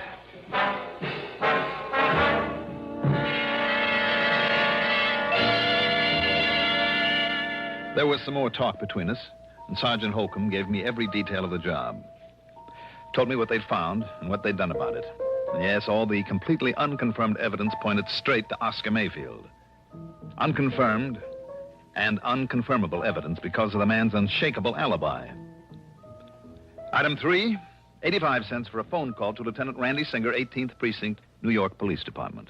You mean to say you just now found out about that heist? That's right, Randy. I just found out. You see, Johnny, if you didn't spend so much time gallivanting all over the place, you might be of some use around here. You didn't get a promotion for all the gallivanting I did for you last week. Oh, darn it, I guess I should have worked that case myself. Well, how about this Mayfield? You've kept an eye on him? I've done everything but tap his phone line. And? Nothing, Johnny, absolutely nothing. You just didn't get on this one soon enough. I know what you mean. Unless he's changed these last couple of years. Oscar Mayfield is not one to hold on very long to whatever he's lifted. Right. And if he did snatch that stone, you can be sure he passed it on and collected for it long before this. And yet there's always the chance. So, in the case of a big hunk of rock like that, it means one of two things. The guy who bought it from him is either carting it out of the country and far away, or having it cut up into little ones that nobody will ever be able to identify. I guess Mayfield would have passed it along in one big fat hurry. I know we couldn't find it. Anywhere on or around him. We tried every trick. And I mean trick, Johnny. Until he started to yell at the DA, and the DA started yelling at us. Johnny, I understand. I've just heard this, mind you. Yeah? Well, I understand that one of my boys... Oh, well, he was off duty, of course, so it was completely unofficial, you understand? Yeah. Well, I heard he even went so far as to roll Mayfield one night in the alley back of a nightclub. What? Not a sign of that, Ruby. Randy, if the department ever catches up with these unofficial tricks of Look, yours... I told you, Johnny, I only heard that. But I know myself it isn't hidden anywhere in his apartment. Oh, you do? I do. Randy, didn't you and your clever little boys completely overlook the Otara's necklace that was hidden in the back of a camera just about a week ago? Oh, now that was different. So that I had to get lucky and find it for you? Okay. So you happen to guess right. For once. So maybe I better get on down your way and look around for myself. Tell me, where does Mayfield live? A hotel apartment over at 614 East 49th. But it's no use, Johnny. Why, just because he's always gotten rid of things quickly in the past? No. Or because you knuckleheads couldn't find the ruby? No, Johnny. You haven't been able to hold him on suspicion and make a real investigation? I mean because by the time you can get here, he won't be. All right, then I'll grab the first plane I can and... What was that? Your pal Mayfield has paid up his rent and he's moving out. He's got himself a reservation on a plane to Mexico City this afternoon. Uh-oh. And by the time you get to his place, he'll be gone. Randy. Yeah? Can't a genius like you come up with some excuse to hold him there for me? Oh, flattery will get you nowhere, Johnny. The answer's no. I've run out of tricks. Anything else I might try would only get me into hot water. No, wait, Randy. Yeah? Maybe I know a little trick to hold him over. Well, don't expect any official help from me or the department if you do come down it. What kind of a trick, Johnny? What's the difference? Now, look, if you're thinking you're doing something illegal... Oh, Randy, how you that would talk. only get us in order to clamp down on you. Don't worry about it. I'll be in touch.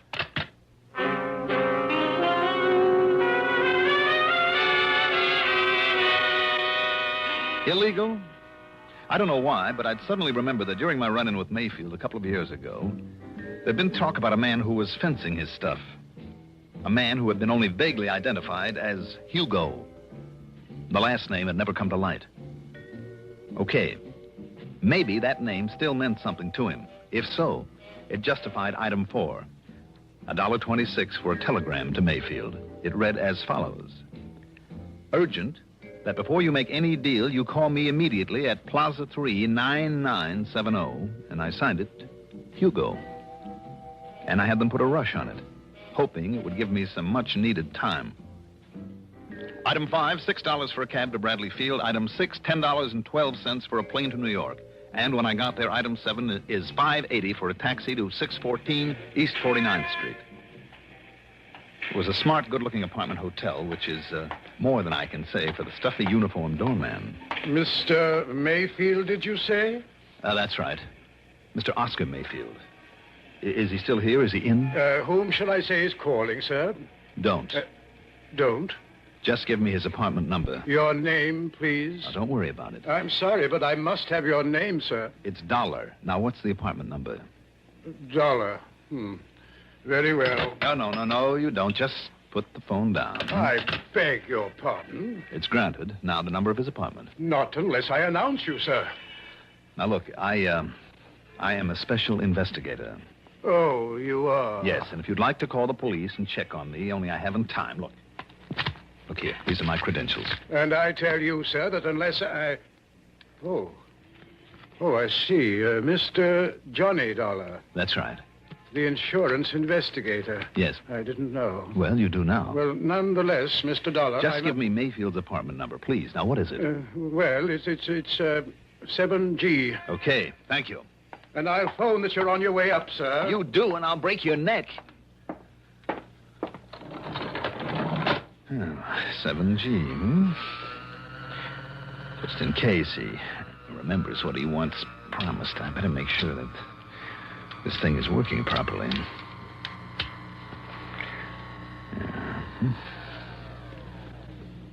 Here we are. Now, let's see. Oh, yes, 7A. 7... Oh, there. 7E, 7F, and 7G. Well, Mr. Mayfield, I hope you are still here.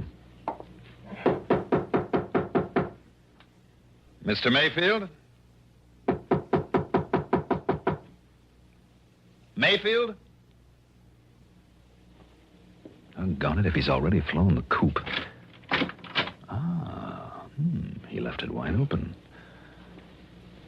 Mr. Mayfield?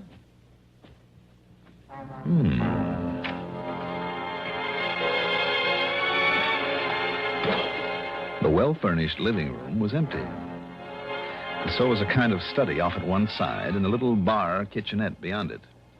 As for the bedroom in the back, well, as I started through the door, I caught sight of a couple of handbags in front of a chest of drawers. So he was still here. What I didn't catch sight of, though, was the gun shoved around the side of the door into my back. Just lift them up slowly, Dollar. Slowly, while I see whether you're armed. Yes, here it is. Thank you. Okay, Mayfield. Now, over there, next to the bed. Go on. Sure, why not? Are you happy now? Dollar, I made you a promise once. Kind of foolish of you, wasn't it? I'm going to keep that promise now. You going to pull off a shot in a place like this? This apartment is absolutely soundproof. One of the reasons I selected it. I see. Well, are you ready?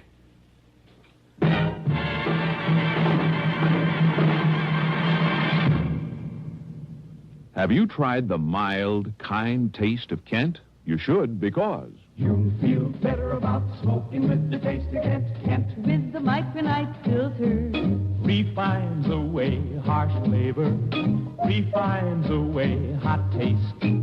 It makes the taste of a cigarette mild as a balmy day in the month of May.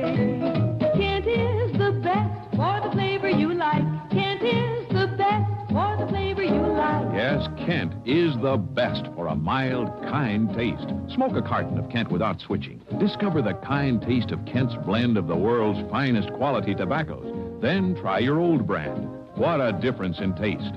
Kent with the micronite, Kent with the micronite, Kent with the micronite filter. Refines away harsh flavors, refines away hot taste. You'll enjoy the mild, kind taste of Kent with the micronite filter.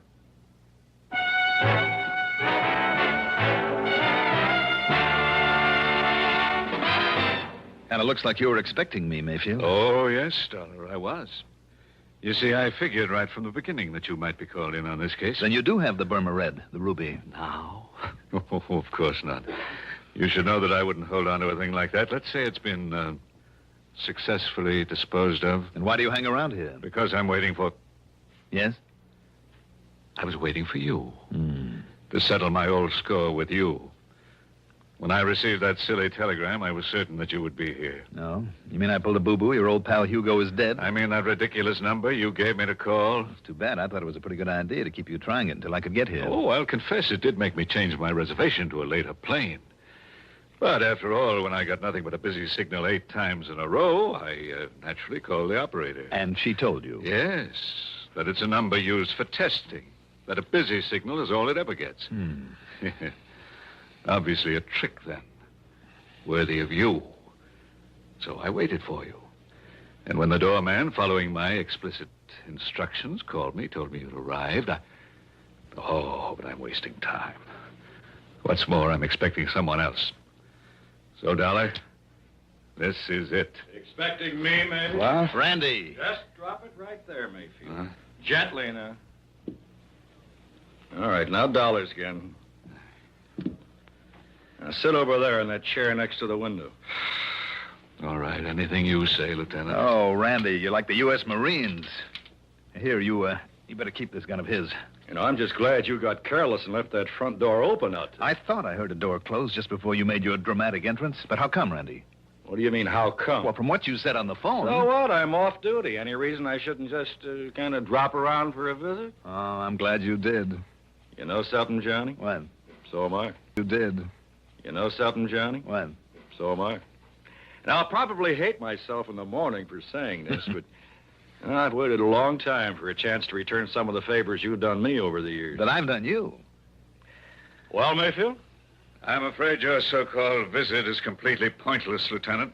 You must know very well that you won't find the ruby around here or anything to even remotely connect me with it. Do I need to after the little party I walked in on? Yeah, that's right. Huh? You can stop smiling now. Oh, very well. Very well, if you insist on booking me for an alleged attack on Johnny Dollar with a, quote, deadly weapon, unquote. Let us go down to your station house and have done with it. This Grand Central Station? Shall we? Shall we go, Lieutenant? You just stay in that chair, Mayfield, while I... No, Randy. While I answer the door. Okay, but leave this one open so I can hear. Right. Yes? Yeesh, what a fancy layout this is. Who are you? You Oscar Mayfield. Well, who did you expect to find here? Santa Claus? Yeah, well, no. Look, Mr. Mayfield, you mind putting down a gun, huh? Not till I'm sure you're okay. Come inside. Yeah, sure. All right, now what's your name? Yeah, Rosie Gilliam. Look, you can frisk me. I'm clean. And that package? Well, it's from the boss. It's from Hugo. It's what you've been waiting for. Oh, it's from Hugo, huh? Yeah, sure, honestly. He said I should deliver it and get a receipt, then maybe you'd hand me a fin or a tenner. Oh, he did, huh? Yeah. Maybe I better make sure that it's, whatever he was supposed to send over to me. Well, you think I'd meddle with it, maybe do myself out of these delivery jobs he gives me and pays me so good? You're on the level? Yeah, honest, if you hit it. Well, this contains, and I think it does. By the way, where does Hugo hang out? Well, how should I know? All I know is he calls me now and then, meets me at some place, and gives me something I should deliver. I guess you're okay, then. Sit down there while I take a look at this. Yeah, sure. We'll just see now. You know, you're the first gent to ever open one of those deliveries in front of me. Am I? Yeah, you're the very first. Holy jumping, look at that loot. Where is he waiting to pick up the receipt, Rosie? Yeah, I don't know. He only hunts me up when he's ready. Look at all that dough. What kind of a receipt, Rosie? He said you'd know what kind. Oh, man, would you look at that? Would you look at it? All right, I'll write you one. Yeah, maybe I could have a 20 for bringing it. I'll give you a receipt to Mr. Hugo. Let's see, how is it now that he spells his last name? You don't know, Mr. Mayfield? Well, don't you know? I should know how to spell Hemperschlag. Hemperschlag. So that's it. Hey, now, wait a minute. Listen, you are Mayfield, ain't you? All right, Randy. Randy who? Lieutenant Singer of the police. Come in, Randy. The police? Oh, no, I've been took. Mr. Hugo will kill me. No, Rosie, I don't think he'll ever get the chance. Just take it easy, Rosie. Oh, no, listen, cop, I was... We'll give you all the protection you need after we sign you in at headquarters. Rosie, whatever your name is, you hairbrained idiot. Just take it easy, Mayfield, and sit down. You too, Rosie. Well, now, look at all this beautiful money. Randy, unless I'm awfully wrong, it's payment to Mayfield for the ruby. And if you can locate a Hugo with the unlikely name of Hemperschlag, or maybe you'll save us the trouble, Mayfield. After all, now that we have his name, and who knows, if you talk, maybe the judge won't throw the whole book at you. Well? Okay, Dollar. I know when I'm licked, I'll talk. Mr. Hugo Hemperschlag, believe it or not, turned out to be a gem setter for the famous jewelry house of Winkler & Winkler, where he couldn't help knowing about all the important stuff brought into this country, and with the know-how to break it up after he'd arranged to have it stolen. Expense account total, well, in view of the commission I'll get on this one, forget it.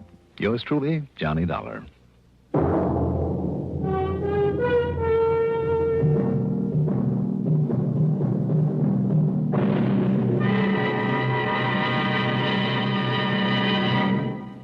Now, here is our star to tell you about next week's story. Next week, I'll be back with a rather unusual story. Join us, won't you? Yours truly, Johnny Dollar.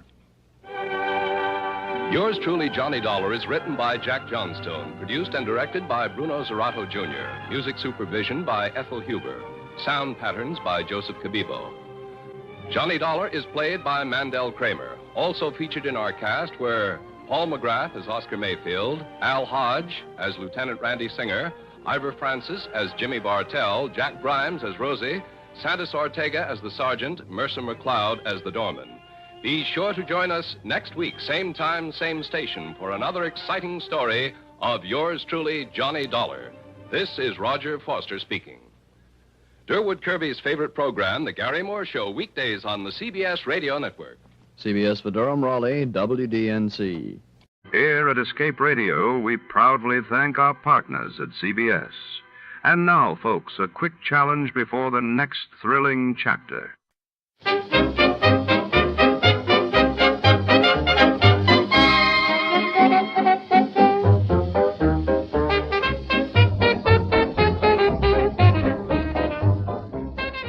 Tonight's tale unfurls beneath the flickering neon of the La Sierra Club, a notorious jazz bar hidden in the shadowy heart of 1948 Santa Monica Pier. When a mobster's briefcase vanishes during a midnight poker game, suspicion swirls like cigarette smoke, and a hard-boiled detective is forced to swim with sharks, both literal and criminal.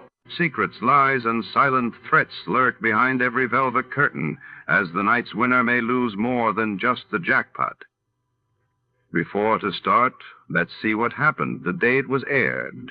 It was April 14, 1950, and that day the world learned about the Soviet Union's announcement of a new long-range bomber stoking Cold War tensions, while in England, Princess Elizabeth gave birth to her second child, capturing hearts across the Commonwealth. Tired of the everyday routine? Ever dream of a life of romantic adventure? Want to get away from it all? We offer you Escape. Escape, designed to free you from the four walls of today for a half hour of high adventure.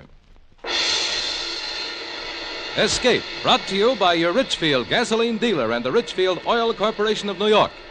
Marketers of Richfield gasolines with xylene, Rich Lube all-weather motor oil, and other famous petroleum products. Look for the Richfield Eagle on the cream and blue pumps.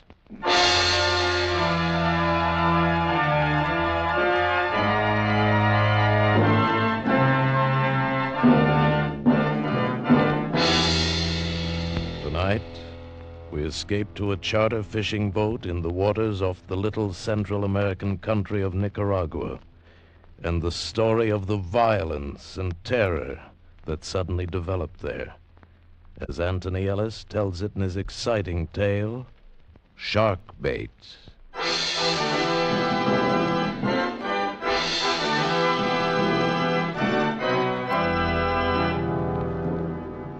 I just come out of the hole they call El Splendido. Passes for a hotel in Puerto Morazan. They call it El Splendido, I guess, because of the bigger and better cockroaches. Funny thing is, there are always a few Americans there. They come down to Nicaragua for the fishing. Two of them, a man named Williams and his daughter, had chartered my boat for the next morning. It was getting dark when I walked down to where the boat was tied up, and as I came to the shack that palmed itself off as a cocktail bar, I knew it was time for a drink. The joint was called Joe's. Nobody knew why, since it belonged to a fat, happy Portuguese named Miguel Pereira, who in his spare time dabbled in everything from cut-rate murder to dope. He was a good man not to trust. Went to a table, and he stopped plunking his guitar long enough to bring me a warm beer. Buenos tardes, Capitan Hook. Hi, Mike. It was hot today, eh? Yeah. You are the first person for cocktails all day today. Now, that's tough. But when it gets dark, the Americanos will come in. Then I make up my loss. I'll bet you do. I have heard some interesting talk today. Is that so? I would not breathe it to a soul but you. Go on. Across the border, they are ready. Oh, the rebels again? So they say. Oh, those Hondurans. I have heard something else. Huh? They are bringing guns in for the attempt. No kidding. See. They pick them up from a Honduras fishing trawler off the coast tomorrow night. Then take them to Point Maria here in Nicaragua. Well, that's the point, a couple of miles below Puerto Morazan, is it? See, from there they carry the guns across the border to Honduras. Well, that's pretty slick. These things I have heard, amigo. You're a true conspirator, Miguelito. There is something more, and believe me, dear friend, I would tell it to no one but you. The guns arrive at Point Maria at 30 minutes past 10 tomorrow night. Well, that's valuable information, Mike. You'd better not tell anybody else. You know, you might get yourself into trouble. Oh, but of course I would not. You I tell because I can trust you as you can trust me, Capitan Hook? Yeah. Come, I bring you another beer, And Joe's Cocktail Bar, free.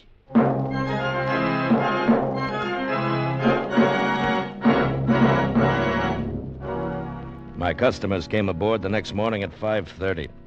Mr. Williams, short and fat, with a prissy little mouth that smiled and sparkling eyes. His daughter looked all right. There were two other men with them. I didn't like that, though. Strangers in Central America, particularly these days, can mean trouble, and that was something I didn't want.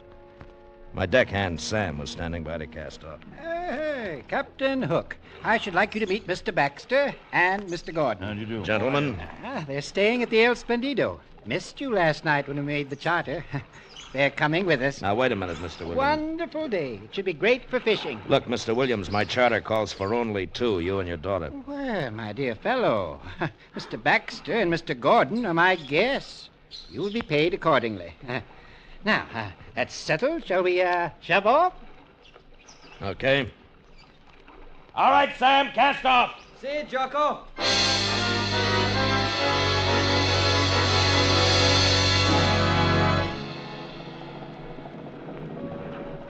It's beautiful, isn't it, Captain? It's all right, Miss Williams. It's because you're used to it. I've never seen water like this before. No? Your deckhand, you call him Sam. What about him? Sam. He is Spanish, isn't he? Part. Rest is Nicaragua. Why do you call him Sam? Is that really his name? No, but it's easier. The other one's too long. He calls you Jocko? It's Jonathan, but he can't pronounce it. Strange to find a man like you down here running a charter fishing boat, and with a name like Captain Hook. It's very romantic. I'm glad you like it. Oh. Am I annoying you? No, of course not, Miss Williams. It's my job to answer questions. I see. Captain! Captain, that dark patch of water over there. See? Yeah. It seems to be moving. It is. Manta ray. Manta ray? A giant manta ray. We stay away from him. It's healthier. Oh, my camera. I must get a shot. Can you get closer? I can, but I won't. Well, now, look here. There's no need to use that tone with me. I'm hiring you.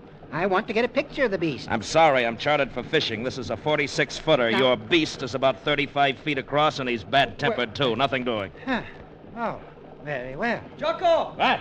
Albacore! Where? Of the port bow. I see him. Forget your manta ray, Mr. Williams. Look, albacore. Tell your friends to get ready. Better let me try for the first one. If we lose him, the rest will get away. Watch those outriggers, Sam! Mr. Williams, break out your gear. This is it.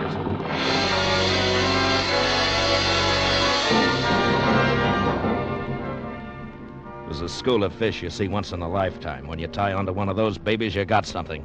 I turned the wheel over to Sam and got set. The albacore took the feather jig like a crazy horse, only 10 times faster. I knew that if I lost him, it was goodbye school. That's the way albacore are. Oh, you've got him. You've got him. Come on, get those lines wet. Over on the other side of me, Baxter. Right. No, Baxter, look out. You're crossing my line. I'm sorry. No, get around me. Here. Here, not that way, you fool. You're fouling me. Under me, under me. That did it. There goes the line. I'm sorry, Captain. Forget it. Well, you won't see albacore again today, Mr. Williams. There they go. Dear. Too bad. Oh, well, that's luck. Come along, Baxter. We'd better have a beer. Good idea. After all that excitement, I could almost feel the fight in them. It's really too bad, but accidents will happen. All right, Sammy, I'll take the wheel. See you, Jocko. Perhaps we catch something else later. Yeah. You're angry, aren't you, Captain? What? No. Oh, yes, you are. If Mr. Baxter hadn't been so clumsy, we would have caught albacore. That's right. And I'll tell you something else. What? I don't think that either Baxter or his friend Gordon are fishermen. They are. The hotel last night, they said so. Don't kid yourself, not the way Baxter handles a rod. But they and said... another thing, he's carrying 2 guns and shoulder holsters. Oh? Yeah. Well, I guess it's their business. Mine's to find fish. You're not afraid of very much, are you? Listen, why don't you go and sit up forward? Are you afraid of me? Look, I've taken too many spoiled dames on these trips. Like smallpox, I'm immune. And I'm bored. You talk like a bad movie. Now go cut up mullet or something. I'm not expendable. We cruised for another couple of hours. Sighted one marlin tied into another. That is, Mr. Williams did, but he lost it. Baxter and his quiet friend didn't fish much. They watched. I didn't like that any better. We landed a few barracuda, big nasty devils that could rip the meat off your arm in a second. And it was hot. Sun bounced back from the glassy water and made you wish you were somewhere else. And then it was afternoon. Those 2 guys just sat. They were making me nervous. Williams drank beer and perspired while his daughter kept casing me. I figured she was getting ready for another try when we saw the boat. It was a fisherman flying the Honduran flag. Oh, not very good sport today, eh, Captain? It may get better. It's too bad I missed that marlin. There'll be another. I hope so. First the albacore and then marlin. Hey, on your right. Huh? What sort of craft is that? That's commercial fishermen. Oh, quite large, isn't she? They take a lot of fish. Of course. I'd like to get a picture, if I may. I thought you wanted to fish. I do. Right, then I'm headed down the coast. Well, would it take long to get close enough for a picture? No, it wouldn't be worth it. Huh? She's Honduran. I don't want trouble. Trouble, Captain? In case you haven't heard, Honduras is ripe for another revolution. What? We're under the Nicaraguan flag. I'm not taking any chances. I don't understand. It depends whose side the fishermen are on. If they're Honduras government, it's all right. If they're not, they might like to have my boat. What? It's happened before. Incredible. Yeah. Revolution. Well. Captain, that ship, she seems to be signaling. No, what about it? Mr. Gordon knows a little about signal pennants. Does he? Like he knows how to fish? I think it's a distress signal. Yes, you ought to find out. Distress. Is that so, Captain Hook? Could be. Could be a trick. Well, I don't understand. If they're in distress, it's our duty to When go... we first sighted her, there wasn't any signal. Now she very conveniently runs one up. I don't like it. We're putting back to Puerto Morazan. We better take a look. Not on my boat. Sam! Hi, Jocko. We're through for the day. Take in the outriggers. I'm Yeah, sorry, come Mr. Williams, but I don't like this charter. Now, You'll look get your here. money back. But you can't do that. I Stay on the engaged... course. Nuts. I insist, Captain. Mr. Baxter, what are you doing with a gun? Are you crazy? Walk over here slowly, Hook. Come on, I mean it. Well... All right, Gordon, take over. Right. I've been wondering about you ever since you boarded. Have you?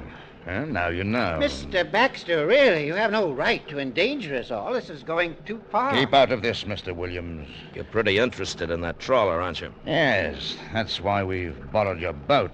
If you give us any trouble, I'll shoot you in the leg and throw you overboard. I imagine you would make excellent sport for the shark and barracuda. They have an extraordinary scent for blood, Captain Hook.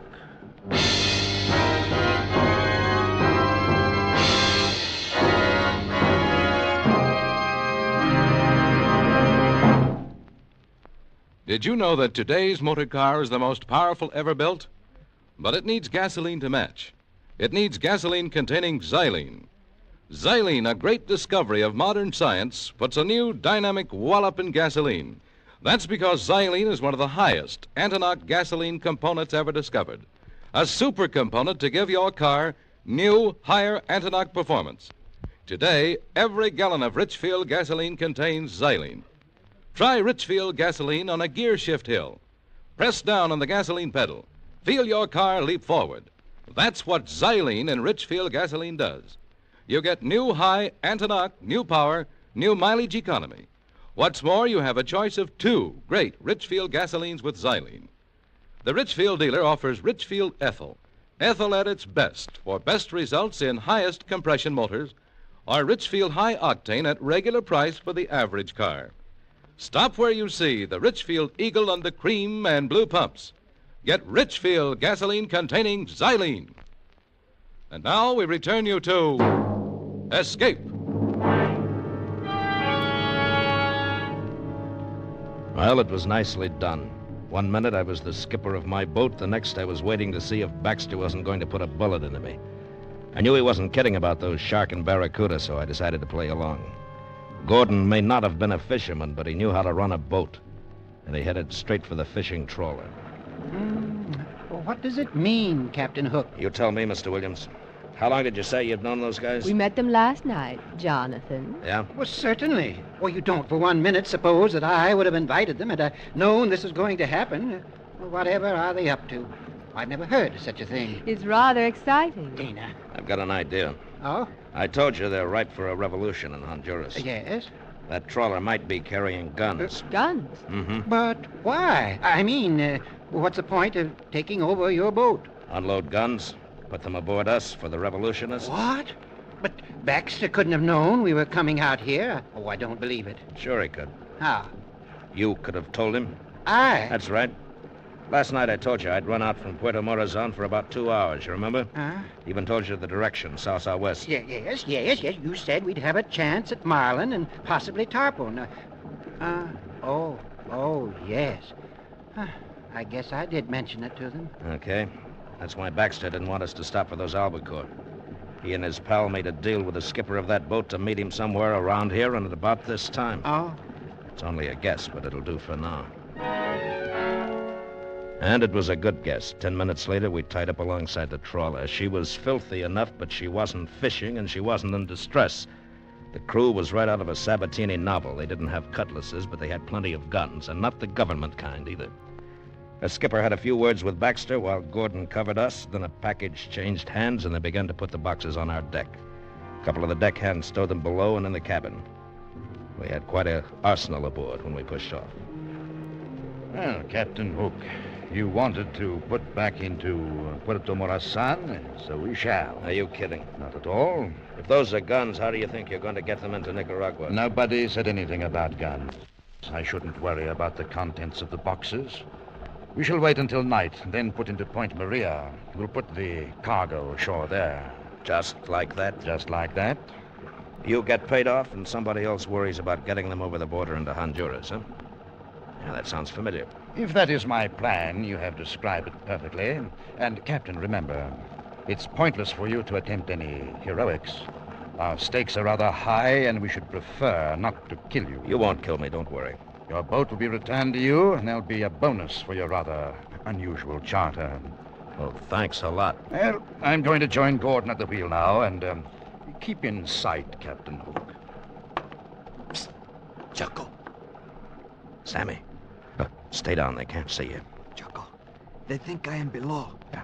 I behave very scared. They did not trouble to search me carefully. I have my knife. Good boy. Not now, though. Stay out of the way. If we get a chance, I'll... Duck, here comes the dame. Well, where's your father, Miss Williams? In the cabin, worrying. Who were you talking to just now? Huh, me? Talking? Uh-uh. Yes, you were. I know. It's your deckhand, Sam. Isn't it? Keep your voice down. Sorry. Haven't they missed him? Probably not. Sam can look like a real scared Indian when he wants to. He isn't scared, is he? No. You've got a plan. Maybe? I could help. No, just stay out of the way. But I want to help. What can I do? What's your first name? Dana. That's no name for a girl. Well, it doesn't matter. I am a girl. Yeah, I can see that. What do you want me to do? Go over to the wheel. Gordon hasn't got a gun in his hand. Baxter's the one to watch. Get him talking, and if you can move him in front of me, cut him off for about 5 seconds, right? But you haven't got a gun. What can you do? Not me, Sam. I forgot his knife. He can do tricks with one. Just give him time to get a good throw, that's all. When I yell, duck. Where is he? Inside the bait tank behind me. All right. I'll take care of Gordon. You still game? Of course. All right, go on. Sam. See, Jocko? Get set. Did you hear what I told her? I hear. Make it good, boy. If you miss... I won't miss, Jocko. Now, she's talking to him now, Sam. You haven't got much time. I'm ready. I'm going for Gordon. We'll get him off guard. If you miss with a knife, rush him. Okay, Jocko. All right, now, Sam. Look out! Stay where you are, Captain Hook. That was most unwise. Jonathan, he must have seen him. I couldn't help it. Sam. Sam. I'm sorry, Jocko. I was not fast with the knife. I'm sorry. Oh, come on, Sam. You'll be all right, Sam. There we go. We have one good, fine time together. Jocko. Sure we do, Sam. And lots more. Put him overboard, Captain. What? Put him over the side. He's dead. Listen, you murdering... I want no dead bodies in this boat. Might be difficult to explain if anyone came aboard before we reached land. Put him over the side. I picked him up in my arms. He was very light. The little mestizo who'd been with me for 3 years was dead. Sam was dead. He looked like a sleeping child, except for the blood stain creeping over his wet shirt. I stood at the rail for a moment. Then I let him go. He fell astern of us, and I had to watch. I knew what was going to happen, but I had to watch. So did Baxter. I could feel that murderous fascination as he waited. Then there was a swirl. And another. The water boiled with triangular fins. And Sam was gone. After that, I just waited. Williams and the girl didn't show. It was just me and those two at the wheel. Then it began to get dark like it does down there. We didn't show any lights. Gordon was still at the wheel, and I could see the glow of Puerto Morazan off the port bow. There was no moon, just sudden blackness. Must have taken Carter by surprise, because when he called to me, I wasn't sitting by the bait tank any longer. I was around the other side with a big gaff hook in my hand. Captain. Captain. Why didn't you watch him? Never mind that. He's still aboard. Hook! I'm coming to get you. Don't be a fool. Hook. This is your last chance. I swear I'll shoot. I caught sight of his figure for a second against the glow of the town, then he was gone. But I was ready. I could hear him. Just a couple of more steps. 1, 2, 3. Hook, you're a fool.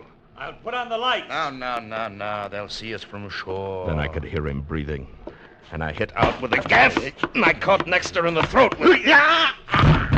He went down hard, dying fast. I grabbed his gun and moved quietly toward Gordon at the wheel. Did you kill him? Baxter can't hear you, Gordon. He's dead. All right, drop it. Drop it! I got away from the wheel. Okay. Williams! Williams, get out here. It's all right. I've got him. Captain Hook. Oh, well done. It mustn't have taken a lot of nerve to do that. Pity it's wasted. Sorry, Captain Hook.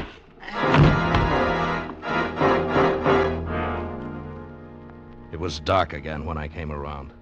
I could hear voices up forward. I'd been a sucker, and I knew that the four of them had been in it together. I tell you, I can't take it any closer. Baxter knew these waters. I don't. We could hit anything, rocks, shoals. We wouldn't have a chance. The sharks. If you hadn't been so careless, this never would have happened. Well, what's the use of talking? We've got to do something. Look, What?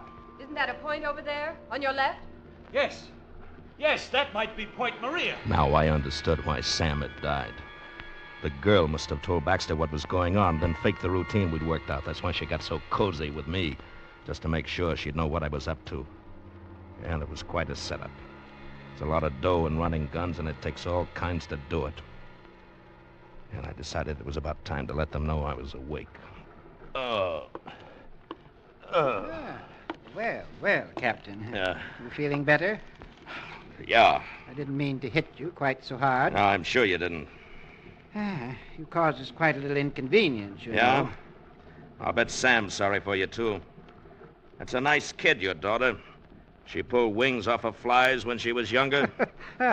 Not my daughter, Captain. Dana's, well, shall we say, a partner in the enterprise. Oh? And we have a proposition to put to you. Oh? Frankly, we need your help. Mr. Gordon is unable to discern the landmark we have chosen.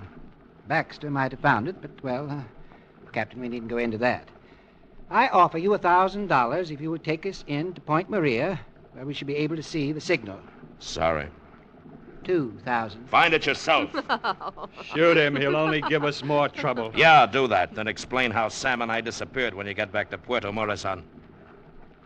By the way, have you checked the fuel? It's almost empty. That's right. All right, Captain. What do you want?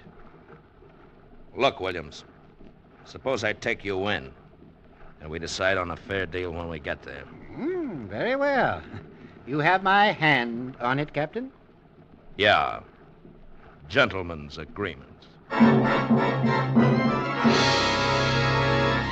you sure this is Point Maria? I'm sure. Do you want me to signal? No, we'll wait. We are to pick up the guns at 10:30. The boats will put out from shore. It's 10:30 now. We'll wait. It's okay with me. 5 minutes went by, and then we heard the sound of muffled oars. From out of the blackness, riding out to us on the swells, came 3 boats. I was at the rail when the first man lumbered heavily over the side. It was the owner of Joe's Cocktail Bar, Miguel Pereira, still fat and still happy. 4 others followed, well armed, stood waiting. Ah, Captain Hook, my good friend, and Senor Williams. Yes. But I did not know that you were acquainted. Well, the captain was kind enough to assist in delivering your consignment, Senor Pereira. So? Ah, now I understand. You and the captain have become partners, eh? You use this boat for the task. Very good. Not partners, Mike. These are my guns. Oh, now come now, Captain Hook. You're getting a little out of your depth, aren't you? You might as well start unloading, Mike. But there is only one consignment? That's right, mine. Williams wasn't able to pick his up. Wait a minute. Are you in us, too? You, Captain? You're running guns? Yeah. It wasn't nice of Mike not to tell you about me, and it wasn't nice of him not to tell me about you. Would have been simpler to let us do the whole thing instead of splitting it up, Mike. Never mind what was nice. I know what I'm doing. It was safer this way. If one of you were caught, the other would get through. Mr. Williams said he arranged for a boat and would pick up his guns this afternoon from the trawler and bring them here this evening.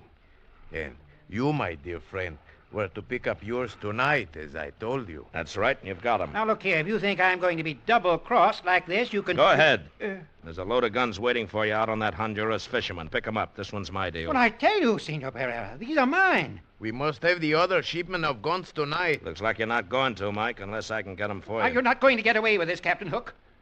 You will return to the trawler tonight, Captain? Sure. You'll have to pay me first for these. It is done. Oh, no. We made a deal, Pereira. I am not You did going... not keep your bargain, senor. Obviously, these are the captain's guns. Please, no violence. My men are nervous. That is better. Here is the money, my friend. Thanks, Mike. I'll give it to Sam's wife. It won't make her feel any better about Sammy, but it may help a bit. Well, Captain Hook, you've done quite well, haven't you? Where does all this leave us? Out, Mr. Williams. And if you're smart, right out of Central America. And if I were you, I'd do my fishing in a lake from here on. It's healthier.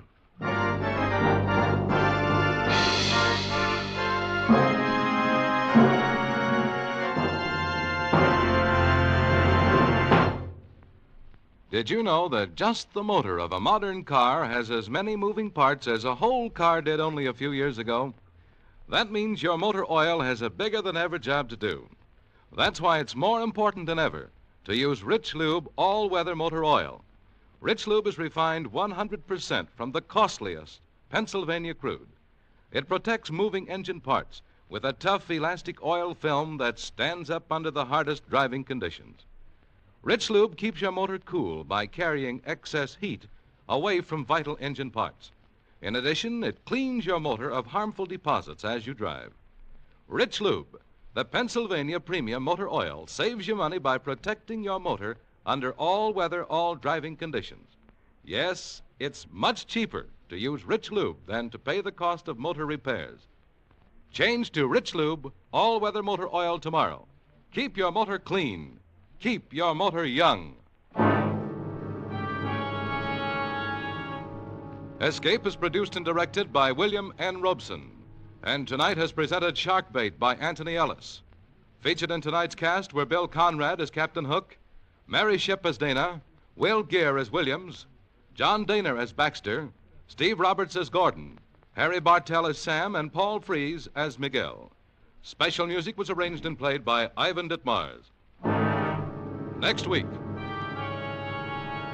You are standing on the deck of a whaling ship, about to put out from San Francisco, when a stranger suddenly appears to inform you that he has just murdered your first mate. A stranger from whom you realize there can be no escape. Next week at this time, the Richfield Oil Corporation of New York invites you to escape with a story of intrigue and violence aboard a whaling ship of 100 years ago, as Bud Nelson tells it in his exciting tale, Yellow Wake. Be listening. Goodbye then until this same time next week, when once again we offer you Escape. Tom Hanlon speaking. This is CBS, the Columbia Broadcasting System.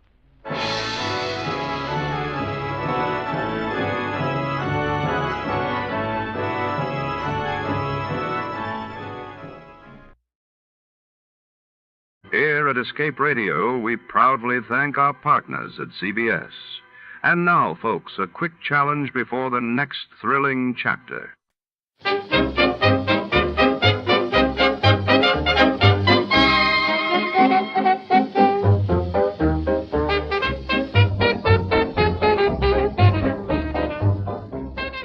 Tonight, our story takes us deep into the heart of a dusty Texas cattle auction house where fortunes are made and lost in the blink of an eye. A simple steer triggers a deadly game, and insurance investigator Johnny Dollar finds himself tangled in a web of deception and greed, surrounded by wary ranchers and shadowy bidders. The scent of leather and the echo of boots on wooden planks set the stage for betrayal. Amid the clamor of the auctioneer's call, who is pulling the strings, and what secrets are hidden behind the bidding paddles? Before to start, let's see what happened the day it was broadcasted. It was March 4, 1956, and that day the world watched as France and Britain issued stern warnings to Egypt over control of the Suez Canal while in the United States. A record-breaking winter storm paralyzed much of the Midwest, bringing cities like Chicago and Detroit to a grinding halt. From Hollywood, it's time now for... Johnny Dollar. Howdy, Mr. Dollar. My name is Jake Denham. I own a cattle ranch out here in Craig, Colorado. How'd you like to come out here and see me? Colorado? That's right. I have a policy with one of your companies, Tri-Western, office over in Denver. Well, what seems to be the trouble, Mr. Denham? Trouble? Oh, nothing like that. Not at all. Then why have you called me? Well, you see, the brand I use in my beef cattle is a Lazy JD. Yeah, you said your name is Jake Denham. That's right. But JD is your initials, too. Oh, yeah. Yeah. And the lazy part fits me to a T. But now why have you called me? Well, you see, I listen to your radio program every week. All those insurance cases you handle all over the country. Glad to hear it. And I thought the Lazy JD being your initials, too, and all the local color out here, and, well, maybe you'd like to come and get some local atmosphere for one of your stories. Oh, now, wait a minute, Mr. Denham. If you have some insurance matter you'd like me to investigate... Well, no. I told you why I thought you ought to come. So can you, right away? You sure there's nothing wrong out there? No, like I said, a lot of local color. Nice place to stay here at the ranch. Now, how about it? Well, I've a couple of days' work on some reports to finish up. Then right after that, huh? Well... Good. I'll be waiting for you. Goodbye. Look. And everything's really okay, huh? Goodbye. Mr. Denham, I think you're lying through your teeth.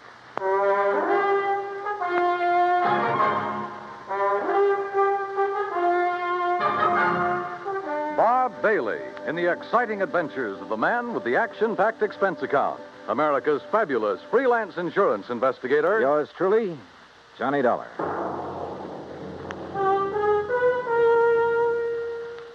And now, Act One of yours truly, Johnny Dollar.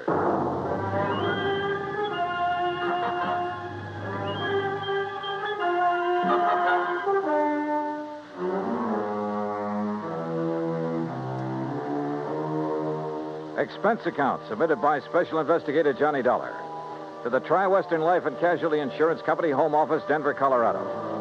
Following is an account of expenses incurred during my investigation of the bum steer matter.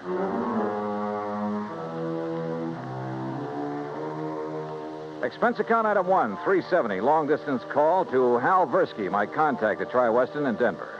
Johnny, good to hear from you. You out in this neighborhood? Nope, still in Hartford. Hal, I want you to okay an expense account for me.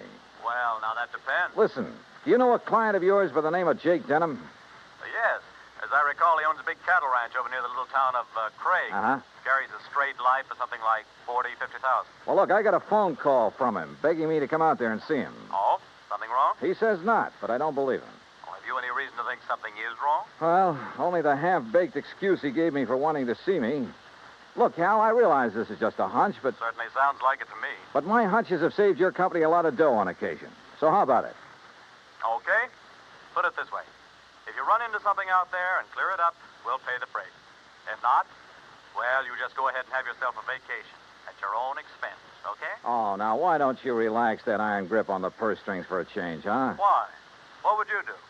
Okay. But I warn you, Hal, if this does turn into a case for your company, my expense account is going to knock you right off your feet. Oh, now, wait a minute. Bye-bye. Johnny. It took me nearly 4 days to clear up the reports I had to finish. I wish now it hadn't, that I'd left Hartford immediately. Expense account item 2, $133. Plane fare and all the incidentals I could think of, Hartford to Denver. I got there shortly after 7 a.m. Item 3, $50 deposit on a drive-your-own car, in which I promptly headed north and west on Highway 40. That is, after getting out of the traffic in Denver itself, and believe me, that town has it. The 200-mile drive to Craig was routine, except for the lush green hills, the snow-topped mountains, the vast meadows and forests. Colorful Colorado, they call it, and it sure is. Finally, about noon, I pulled into Craig and stopped at the Cosgrove Hotel for lunch. That's item 4, $350. From the waitress, I got directions to the Lazy J.D. Ranch. About 8 miles south on the Yampa River, just off Route 789. You want some dessert? Oh, no, thanks. This is fine. Hey, you one of the relatives? Relatives? Oh, of course not. You're too late.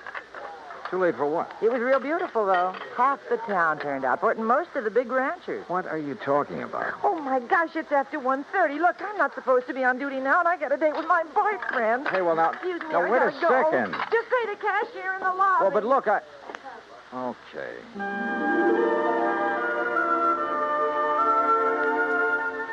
I paid my check to the cashier, went out to my car, climbed in, and headed for the Lazy J.D. There must have been several thousand acres to the ranch, all rich, green, healthy-looking pasture land, and Lord knows how many head of beef cattle. The main ranch house was a rather small but well-kept affair near the gate to the road from the highway.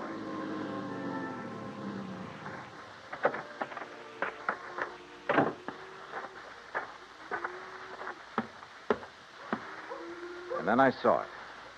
A long piece of black crepe hanging on the doorframe.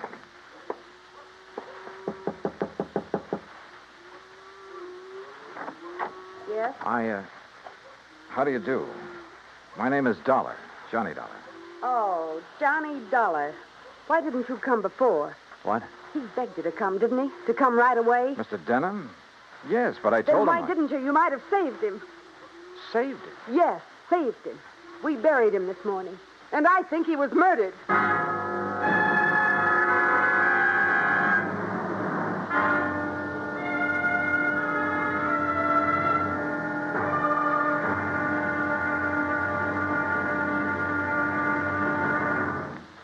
Act two of yours truly, Johnny Dollar, in a moment.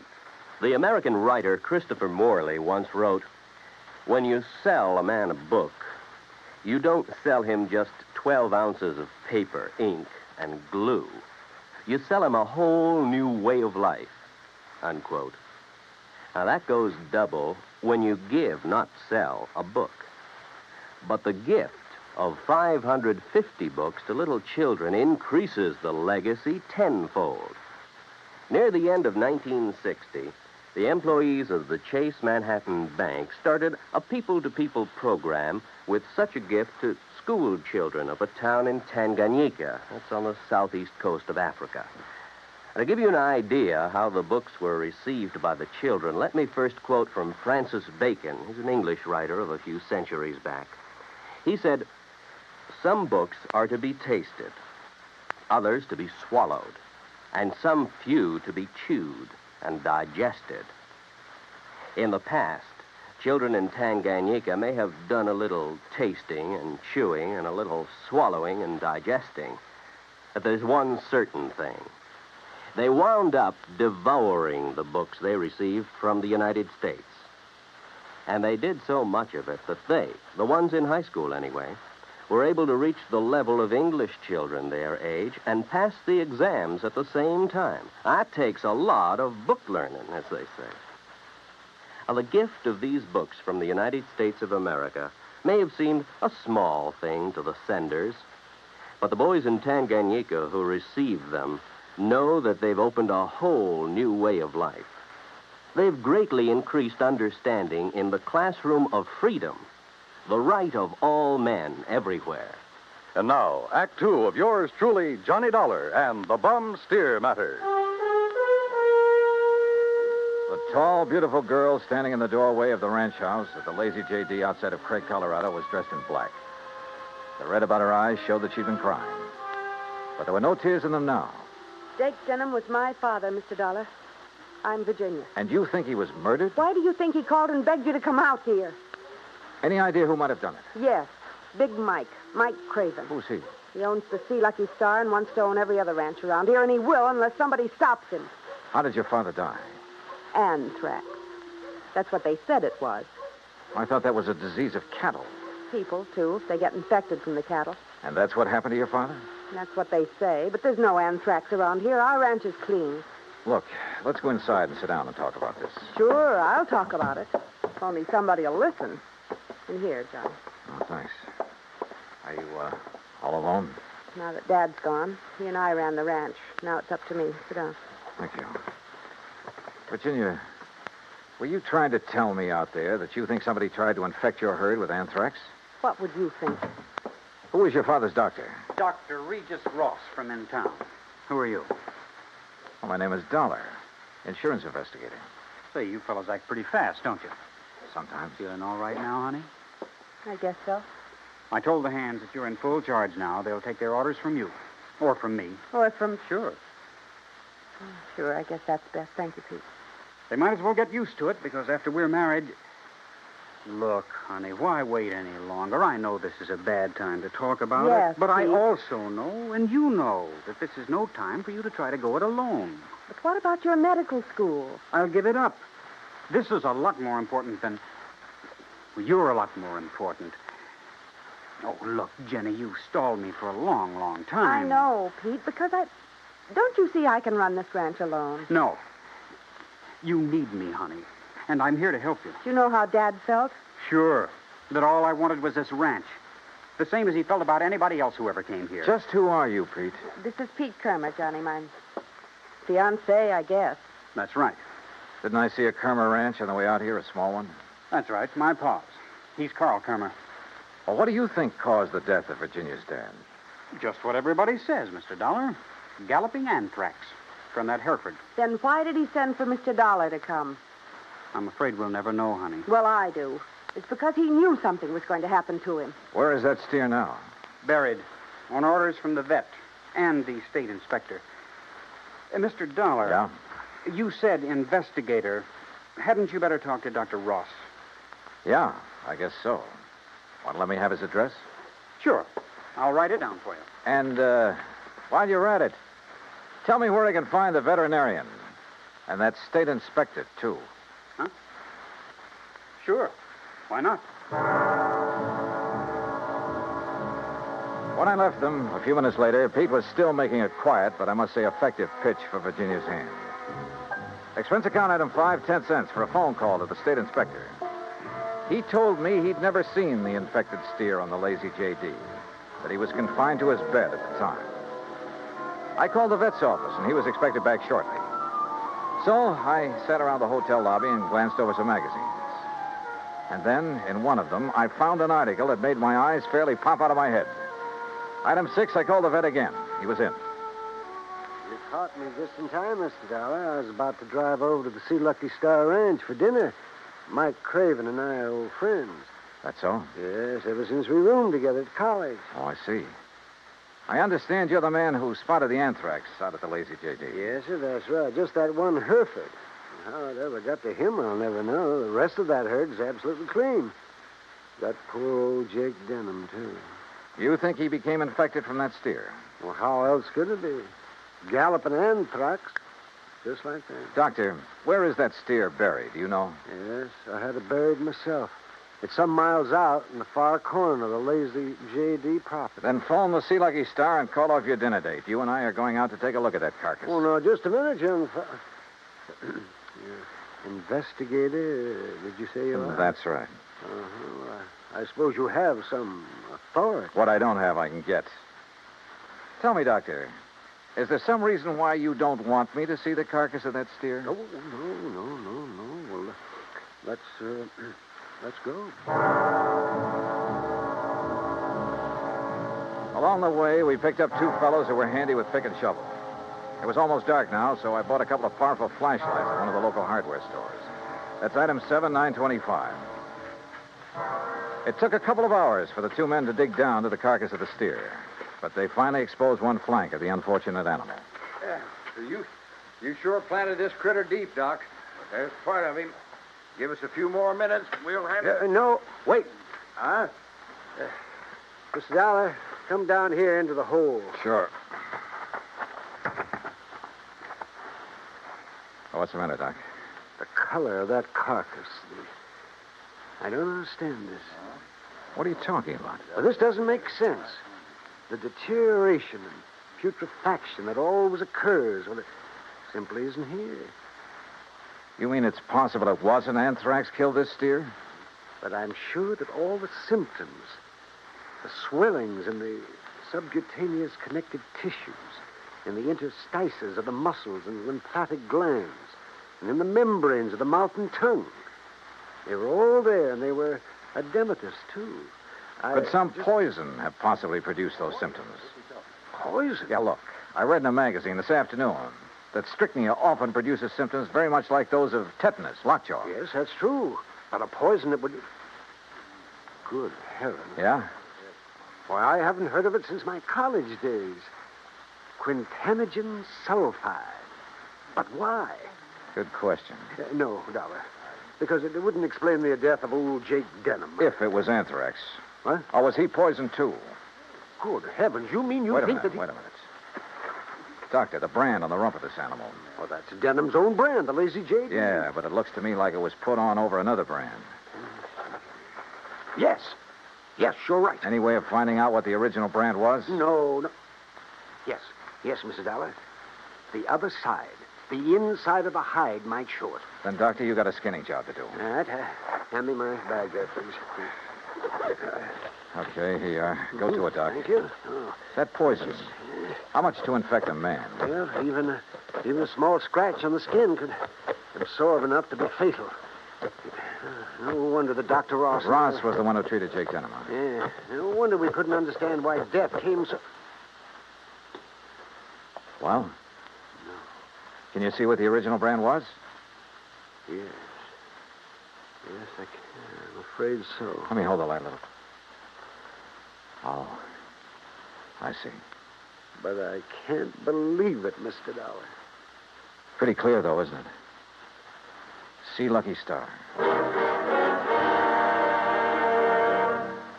Act 3 of yours truly, Johnny Dollar, in a moment. A couple of 1,000 years ago, the ancient sage Diogenes remarked that all things are in common among friends. Well, he didn't mean that only material goods were in common among friends, but that they shared their troubles as well. For a long time, the United States Armed Forces have been a friend in time of need, during fires, floods, and pestilence all over the world. Many peoples of the earth have come to believe in the friendship which the U.S. military personnel have spread for so many years, and the calls for help they answer in time of personal emergency, a response which has always been immediate. Not long ago, a Korean Buddhist nun was suffering from beriberi, an advanced form of acute malnutrition. But she was living in an isolated monastery deep in the Korean hills and valleys. Her sister nuns contacted the nearest Army Signal Corps relay station, and wheels began turning. In no time, an Army helicopter landed at the station's helipad. American soldiers carried the stricken nun to the copter. She was flown to a waiting ambulance and whisked away to the hospital. Her recovery was rapid, thanks to the United States Army, her newfound friends. Army helicopter men helped in many other ways. Over the 108 islands of the Ryukyus that spread from southern Japan to northern Formosa, Army helicopters are constantly whirling their blades as they hop from one island to another on missions of mercy. They bring food donated by American women on Okinawa, or they bring vital medicine to save a life.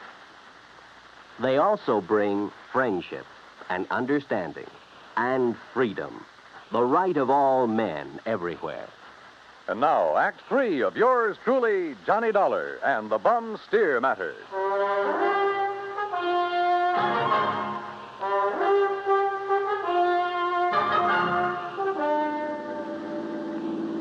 Looks pretty bad, doesn't it, Mr. Dollar? Yeah, Doc. It looks as though this Hereford steer was brought over from the Sea Lucky Star, was rebranded with a Lazy JD, was given the poison to make it look like it died of anthrax. Yeah, but Mike Craven, who owns the Sea Lucky Star, I know him, Dollar. I've known him ever since our college days. Medical college? Oh, no, just during the preparatory years. But Big Mike couldn't have done a thing like this. Big Mike is one of the... But Big Mike couldn't have done a thing like this. Big Mike has wanted to get his hands on the Lazy JD for years, well, hasn't he? Of course, so have a lot of other big ranches, but I'd stake my life on it. He'd never do it. Hey, wait. Yeah? You should have taken that left turn to get to the Sea Lucky Star. That's not where we're heading. Yeah. Well, then where? If I remember correctly, it's this road to the right, here. Well, you mean the K-Bar K? Got any better ideas? Well, I'll be... Here.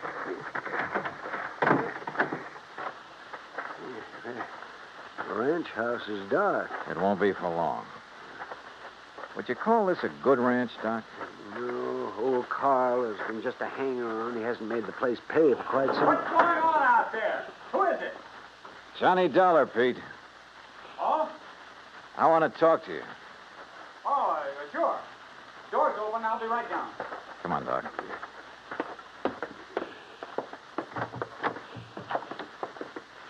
Let's see if I can find the light switch. This flashlight will do.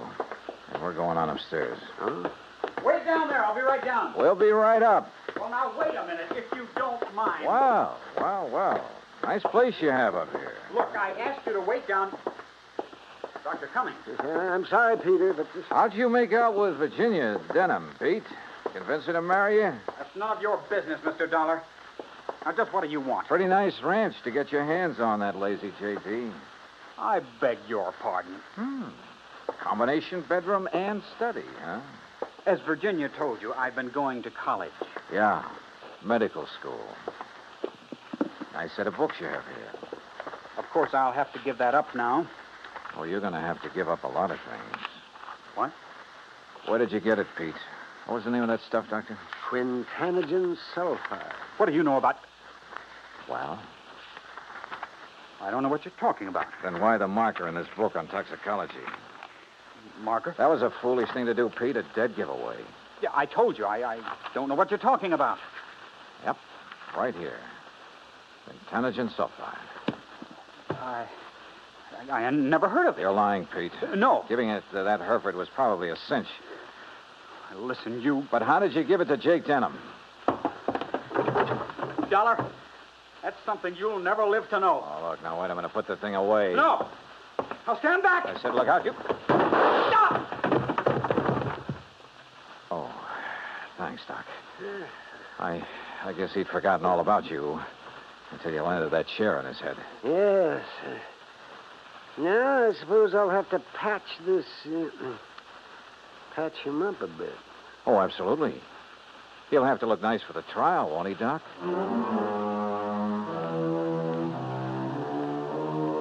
Expense account item 8, $55.95. Living expenses in Craig while waiting for the autopsy on Jake Denham.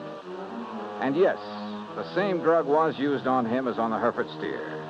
A small bottle of the rare drug was found in Pete Kermer's trunk. So Pete's not only lost a chance for a nice ranch, but for living very long. Expense account total, including incidentals and fare back to Hartford, $618.50. On second thought, how's about just sending that check to the community chest? Then I'll feel a little better about this case. And about myself, too. Yours truly, Johnny Dollar.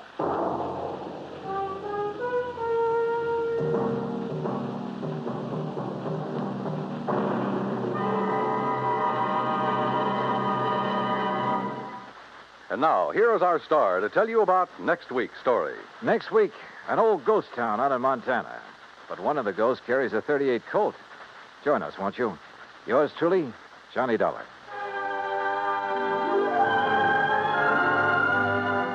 Yours truly, Johnny Dollar, starring Bob Bailey, originates in Hollywood. It is produced and directed by Jack Johnstone, who also wrote tonight's story.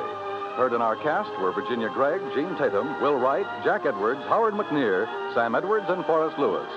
Be sure to join us next week, same time and station, for another exciting story of yours truly, Johnny Dollar. Dan Cumberly speaking.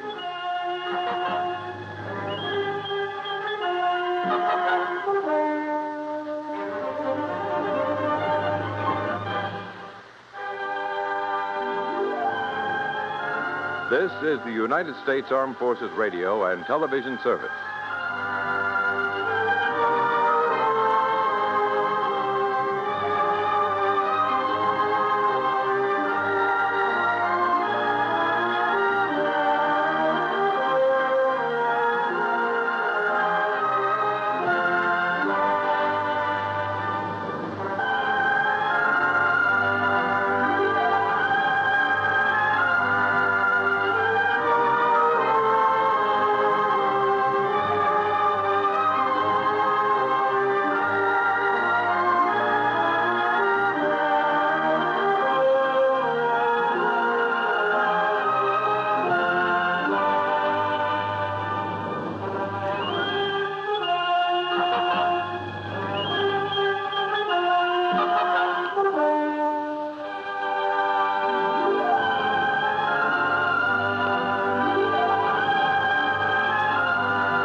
Escape Radio, we proudly thank our partners at CBS. And now, folks, a quick challenge before the next thrilling chapter.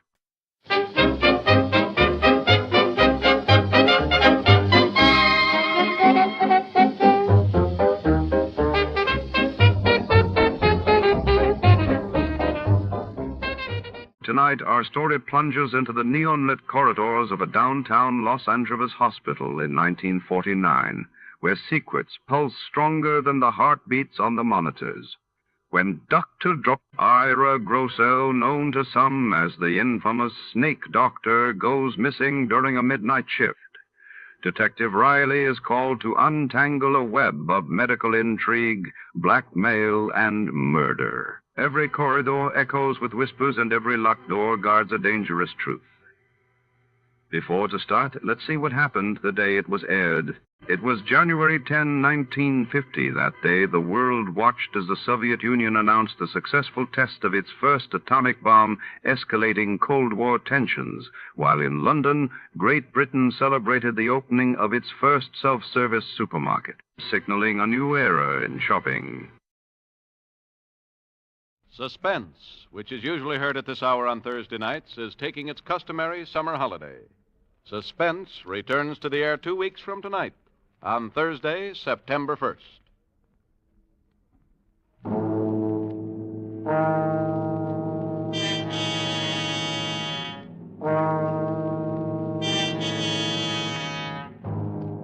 You are standing at the doorway of a cabin on Cashier Creek. Up on the ridge, the bloodhounds have caught your scent, and between you and a fortune, between you and escape, yawn the white jaws of a deadly cottonmouth.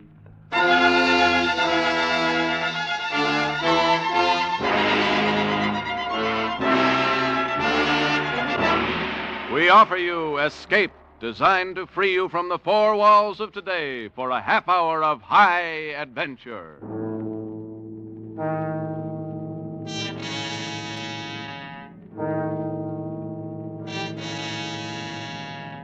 Tonight, we escape to the worn-out acres of a poor farm somewhere in the southern mountains with Irvin S. Cobb's great tale of vengeance, Snake Doctor.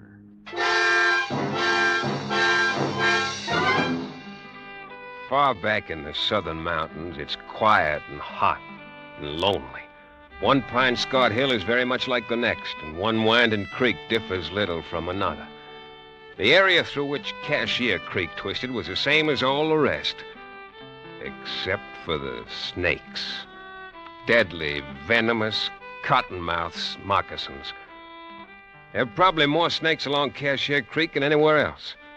Most people lived in constant, deadly fear of these snakes, but there was one man who even seemed to like them. A man they called Snake Doctor. His cabin was near the creek bottom where the cottonmouths were the commonest, and he earned his meager living by rendering down their soft fats, bottling their oil, and selling it. Snake Doctor seemed harmless enough, but there was one man who believed he was a colleague of the devil, who hated him, because he wasn't afraid of the snakes. This man was Jafe Mourner, the Snake Doctor's nearest neighbor. Jafe was that dangerous kind of man who suspected, feared, and hated anything he didn't understand. And he understood neither cottonmouths nor the Snake Doctor. Jafe was ornery, ignorant, and shiftless. He'd rather shoot squirrels than chop cotton. He'd rather fish than hoe corn. And that's what he's doing now. Fishing down at the Big Hole with his son and heir, Finney, who's old enough, but not quite bright enough to handle a gun. Missed him, dog. Finney, you blame fool. I told you not to touch my gun. Tromp on him, Pa, before he gets in the creek. What? The cottonmouth. What? Tromp on him in front of you. Cottonmouth. The varmint. The unearthly varmint. You got him, Pa. Keep your foot on him. We'll stop at your stick. You don't need to, son. He's dead. Now come here. Pa, how'd he hit anything with that rifle? I had a bead draw right on him, and You darn fool. What'd you do that for, Pa? Stirring up that filthy snake whilst I'm a-fishing. Heck, he was sunning himself not more than 2 feet from you. He was just 2 feet from Never you. mind that kind of talk. Won't be no fish around here till thunderation after all that racket. Come on, let's go home and get us some victuals. Jafe Morner tossed his bait can into the creek and threw a stick after it. He stood there watching the stick drift slowly toward the big hole where the creek widened behind a jam of driftwood. Jafe watched as the eddy caught the stick and sucked it beneath the dam. Jafe was curious. He moved downstream a rod or two and waited, watching the water boil up from under the driftwood. But the stick didn't come up. That was strange. It must have caught under there in a tangle of water-soaked and sunken logs. Probably it'd stay there for months. Perhaps stay there always. Let's get some victuals, Pa. Jafe thought about this, and an idea began to form in his slow mind as he and Finney started for home. How much oil you reckon's in this, and Pa? Daddy? What you jawing about? This old cotton mouth. How much oil you reckon? Throw it down. Throw it down? Why for? I'm gonna Throw it down like I say.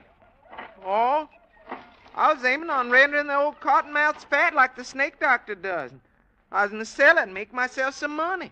I don't like a squirm of things around me. But it's dead. Leave it where it dropped. You scared on cottonmouths, Pa? I know better than to get myself bit by him. Hip Bailey knowed a fella got himself bit once. Wearing a drap of liquor for miles. So he goes to work and he cuts open a live chicken. And he put it on his leg where the bite was. Fella lived, too. Reckon Mr. Rives ever gets himself bit? I mean, handling cottonmouth like he does? Who? Mr. Rives. Who? Mr. Rives. That's old Snake Doctor's real name. Ma says I oughtn't call him Snake Doctor. Never mind what your ma says. Nobody in my family's calling no snake-loving scum Mr. Rives. Heck, that's what I say. All right.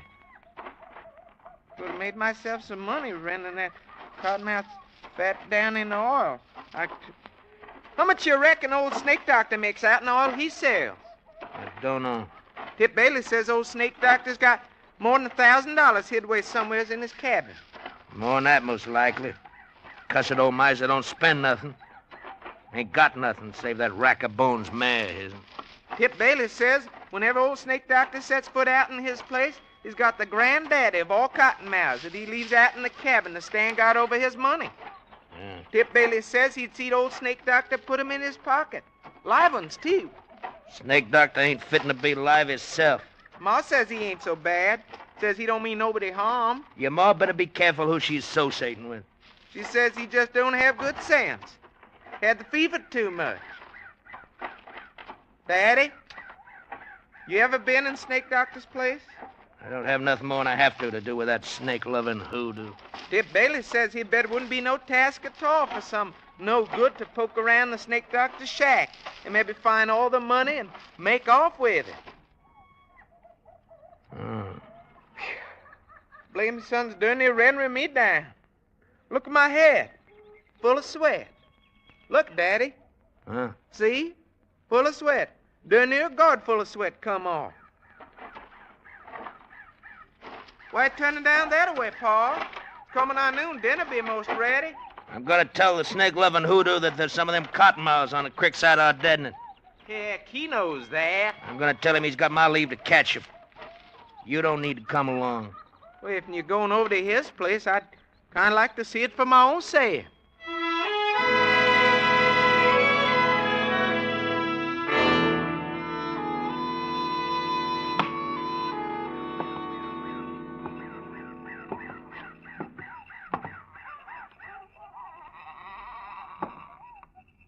Go on in, Pa.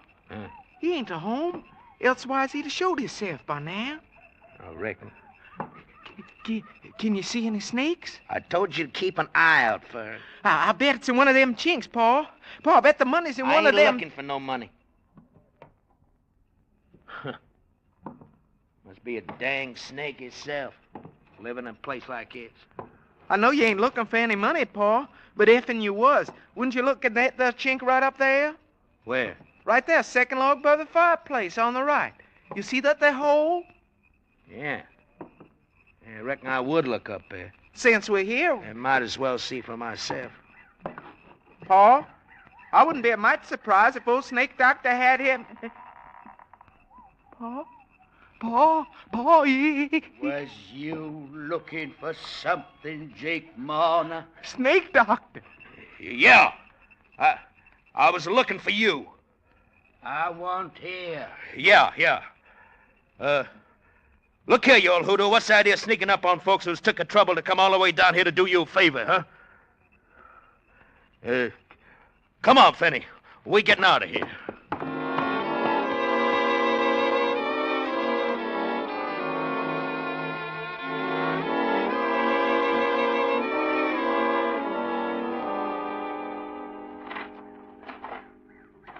Yes, sir. Like as not, they had a dang old moccasin squirching around in his pocket whilst he was talking to you. Daddy, do you mind how his eyes was when he come in? Do you mind how I kept looking up at the wall where I said I bet he had the money between the chinks? Finney. What?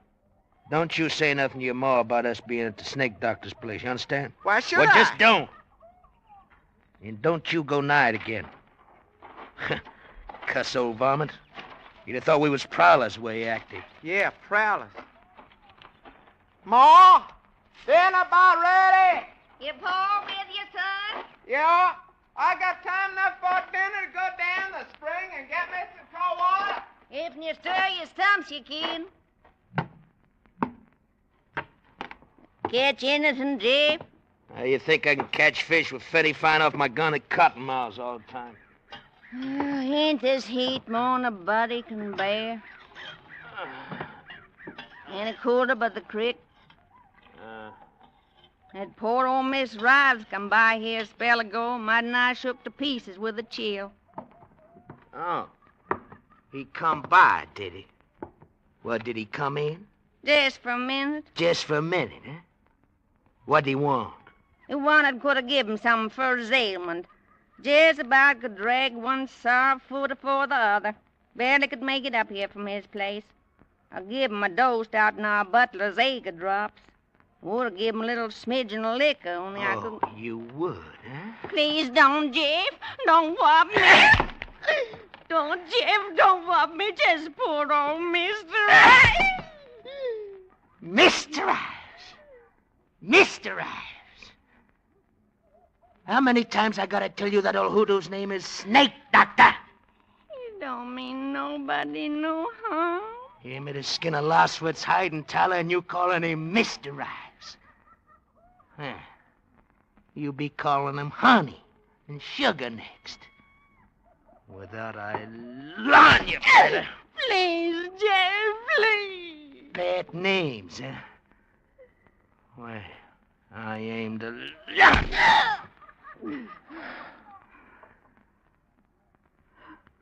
What's his name now? Well? What's your poor Mr. Rives' name now? Snake Doctor.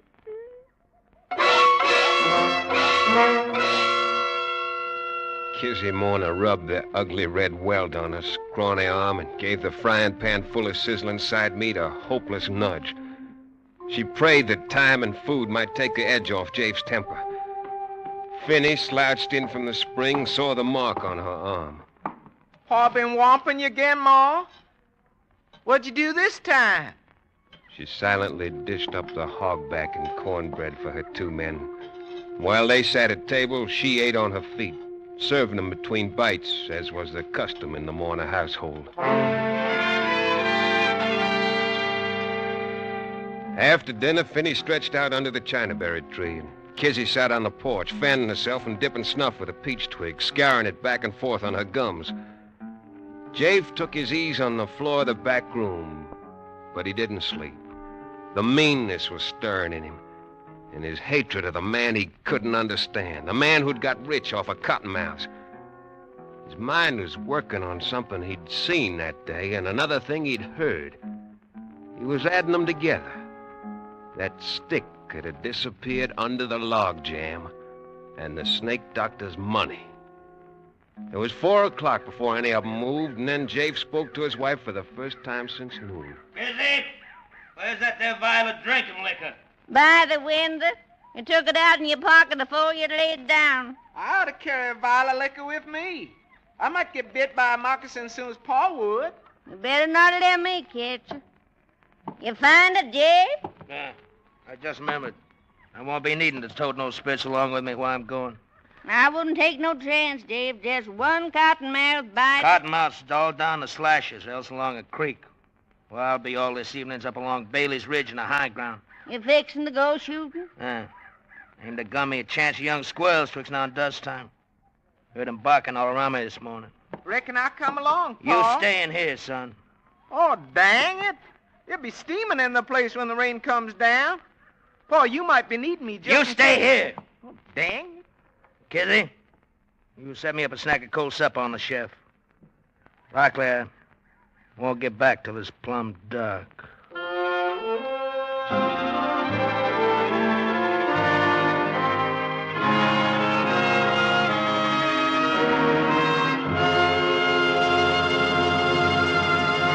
In just a moment, we'll return to the second act of Escape. But first, that wonderful variety show with a purpose, CBS's 1 hour-long program, This is Broadway, will be round again tomorrow night on most of these same stations. Comedian Abe Burrows, Broadway playwright George S. Kaufman, Master of Ceremonies Clifton Fadiman will all be here, playing host to the top stars of show business. Hear these top stars and their top acts. Then listen closely as the expert showmen on This is Broadway help them with show business problems. And now, we return to the second act of Escape and tonight's story, Snake Doctor.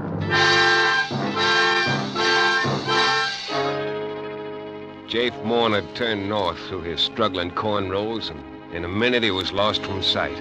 He kept on for nearly a mile till he came to a wild red mulberry tree. Where there are mulberries, there are bound to be squirrels. Very neatly, he shot 2 young grays right through the head. But Jafe was a master marksman. And unsuspected by any who knew him, Jafe had another quality. One that made him more dangerous than the rest of his kind. Jafe had an imagination. Today it was in excellent working order.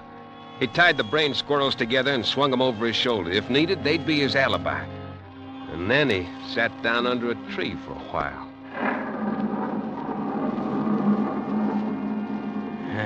Got plenty of time. Don't need to get down to Snake Doctor's place till about dusk. When he comes out to feed that swayback mare of his. Mr. Ryan.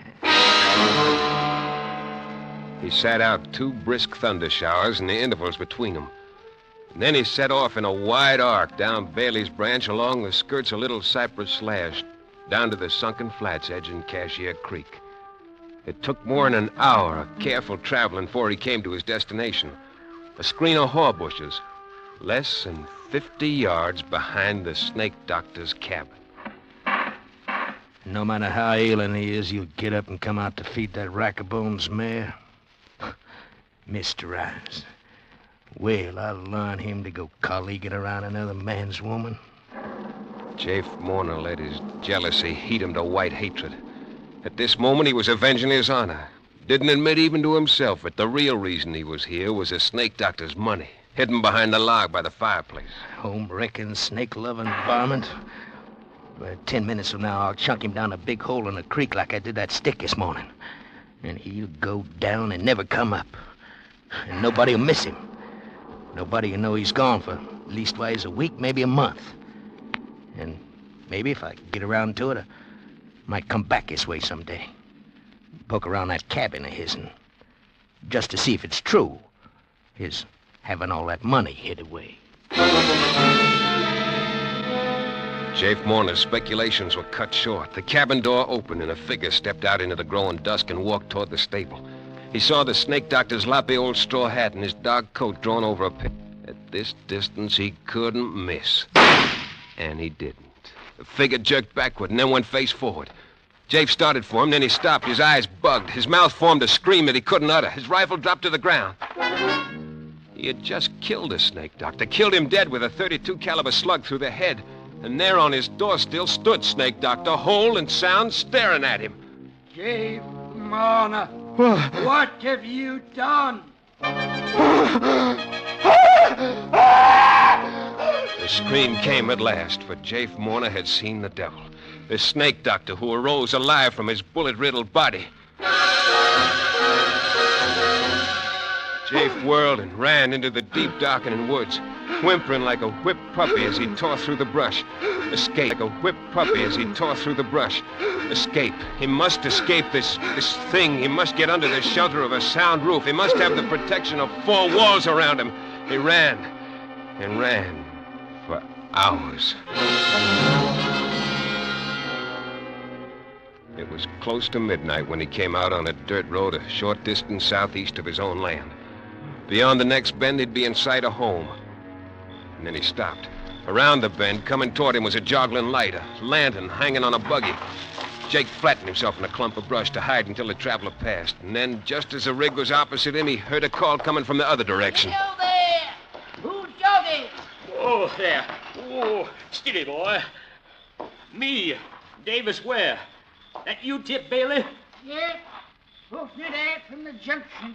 Tolerable tired. What brings you out this time of night, Davis? Somebody sick? Sick nothing. There's been a parcel of trouble popping in these bottoms tonight. Steady, boy. Steady. What do you mean? A killing. That's what I mean. You don't say. Who got killed? I'm fixing to tell you. It happened just around dusk time down at old Snake Doctor's place. Yeah? Was it him was killed? Give me time, Tip. It seems like Snake Doctor's been a-chillin' lately. Mm-hmm. He was pretty bad off today, so Miss Kizzy Warner, she footed it down from her place to his'n, fetching some physic with her and a plate of hot victuals. You might have thought it, Miss Warner. Might have thought it. You want to hear this? Yeah. Go on. Oh, boy. Well, pretty soon after she got there, it seemed like he was tired. And he tried to get up out of his bed to go and feed that old crowbait nag of his. It started in again by then, pouring down hard. So she made him stay where he was, and she put on his old hat and throwed his old coat around her. And he wanted to keep out of the wet. And no more, and she got outside, and a shot came from the edge of the woods, and down she went with a bullet through her brains. Killed her? Kizzy. It was a dog. It was Kizzy. But who done it? Was that low-flung husband of hers done it, that too. They certain it was him? Sure thing. Oh, boy. Sure thing, they're certain. Snake Doctor jumped up when he heard the shot, and he catched a quick look at Jafe over the fence. There wasn't a long streak in Kiz's arm where he must have whopped her during the day. Why, hanging's a sight too good. Did they catch him? No, but they gonna. Sheriff get there yet? No, but he's due any minute with his pack of hound dogs. Oh. Trail ought to lay good. Ground being damp the way it is. Oh, for sure. Old Snake Doctor, he's a-saying the Lord's gonna strike the murder down in his track. Amen. But me, I'm a-putting my main dependence on them bloodhounds. Oh, poor Miss Warner. She always was a good-hearted, hard-working woman. Kizzy. And mightily She's put upon dead. by that skunk. I Jake. shot Kizzy. Say, did you hear something just then? Can't say I did. Yeah. Oh, probably a rabbit breaking through the brush. Listen. Yeah? The sheriffs are coming. Oh, yeah. Can you hear them hounds of his'n? Oh, just for sure. I gotta hurry. Get out, Bessie. Come on. I'll see you back at the morning. You sure will. Jafe didn't waste no time mourning his dead wife. He had a chance against a pack of bloodhounds if he started right away. But Jafe's imagination went to work again as he backtracked along the creek bottom in the spotty moonlight. Gotta throw those dogs off the trail. You gotta wade the creek, even if it is full of cotton mounds. Must be all around me now. Folks say don't strike in the water. Hope them folks is right. Yeah, I've got to get back to the Snake Doctor's. Get his money while he's still up at my place with Kiz's remains. Get his money and the rest will be easy. I'll make for the deep timber, cross country to the river, make it by tomorrow sundown. Hire me a shanty boater to ferry me to the Arkansas side. I'll get me a haircut and catch me a train for somewhere else. And I gotta get Snake Doctor's money first. Snake Doctor's cabin was dark and empty when Jafe reached it. Only a few dull embers in the fireplace. But he knew where the chink was. He'd find it in the dark. He scrabbled at the logs, felt some bark give, felt the clay mortar crumble under his fingernails. There it was, a hole big enough for a man's arm. He plunged his hand into it, touched something slick and smooth, and then something sharp plunged into his thumb. At that moment, the fire flickered to life. Jafe yanked his hand out of the hole, saw two tiny bleeding punctures in his thumb. At the mouth of the hole stretched the wide-open jaws of a cottonmouth. It worked fast. He felt the pain leaping from his thumb to his hand, seeping up his arm. If only he had some liquor. If he had a fresh-killed chicken to slap on the wound, but he had nothing. Then a sharp, horrible pain wrenched his heart, and then a second. And there in the firelight, the huge cottonmouth poised in its crevice. Jafe leaped out of the shack, started blindly for the timber. He staggered, stumbled, then he pitched forward on his face, his open mouth full of weeds and muddy grass stems. The cramping fingers of his outstretched right hand almost touched a reddish-black smear on the wet, trampled grass.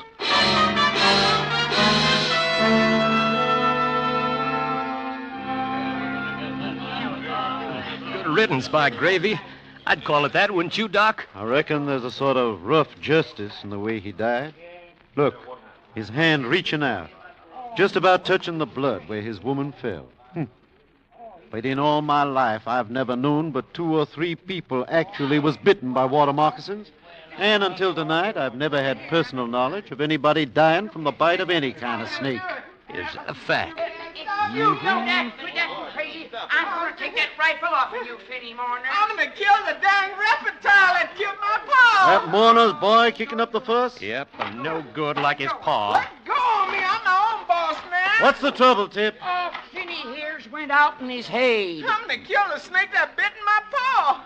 Then I'm going to give that snake doctor a whumping for keeping a reptile in this place. Your pa got what was his due, Finney. Snake Doctor ain't to blame. He's a hoodoo devil. Looky here, boy.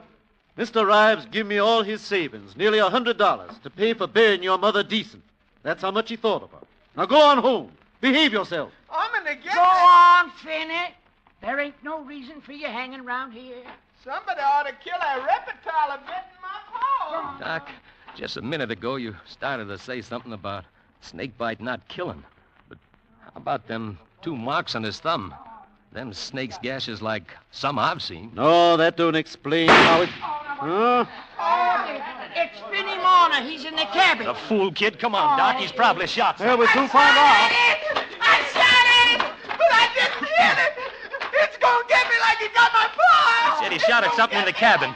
Come on, Doc. Let's go see. All right, we'll find out. I don't see anything. Oh, Finney's had enough happen to him yesterday and today to upset even a bright boy. So we can't... Oh. There it is. What? That cottonmouth up there in that hole in the log. Oh, that. Snake Doctor told me about that varmint. Look at him closer, Davis. No, sir. Not me. Go ahead. It's just a stuffed snake. Stuffed? Mm-hmm. Snake Doctor believes in precautions because that hole's where he hides his money.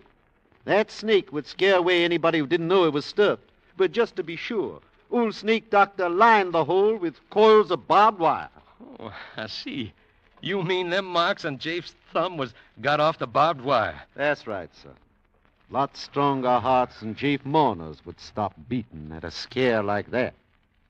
Well, I'll be switched. Old Snake Doctor's a cute one, ain't he?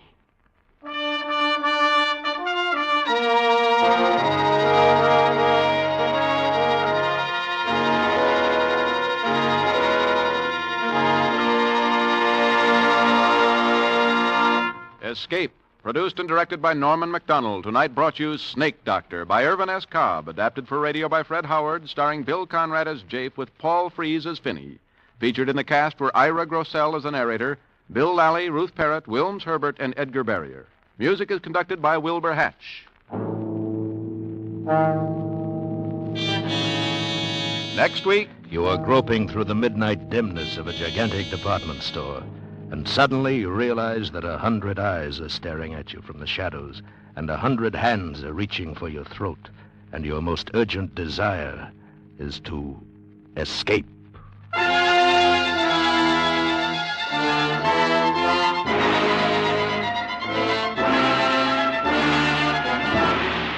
Next week, we escape with John Collier's story, Evening Primrose. Be with us next week at the same time when once again we offer you Escape.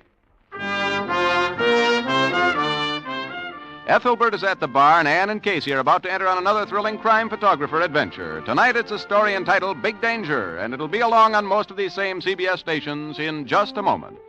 This is John Jacobs speaking. This is CBS, the Columbia Broadcasting System.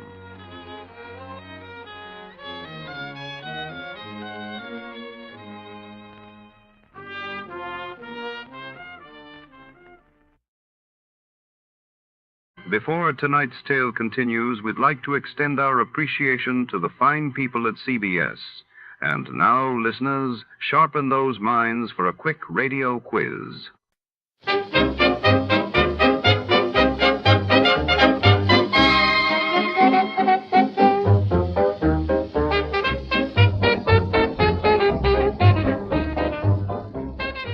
Tonight's tale draws us into the opulent backstage corridors of the Royal Arcadia Theater, where velvet curtains hide more than just actors.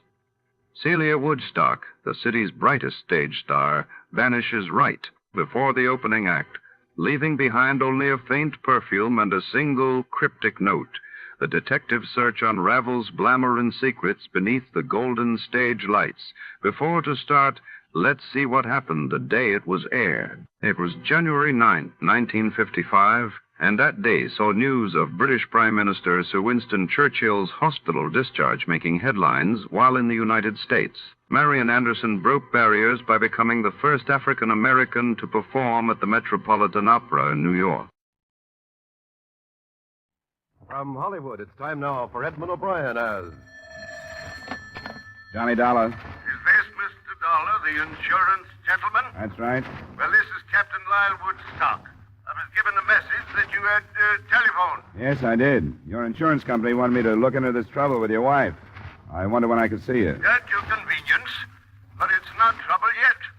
It's quite possible that nothing is wrong at all. Oh? I understood you were worried about her disappearance, that you hadn't heard from her in over a week. Isn't that it? Yes, but, well, I'll explain it all to you. But as I said, in spite of her absence, it's entirely possible that nothing is wrong at all. All right, Captain Woodstock. I'll be out to talk with you this afternoon.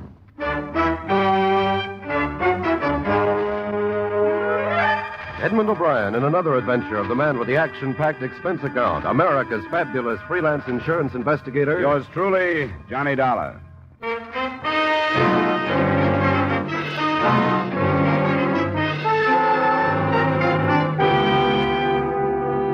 Expense account submitted by Special Investigator Johnny Dollar to Home Office, Washingtonian Life Insurance Company, Hartford, Connecticut.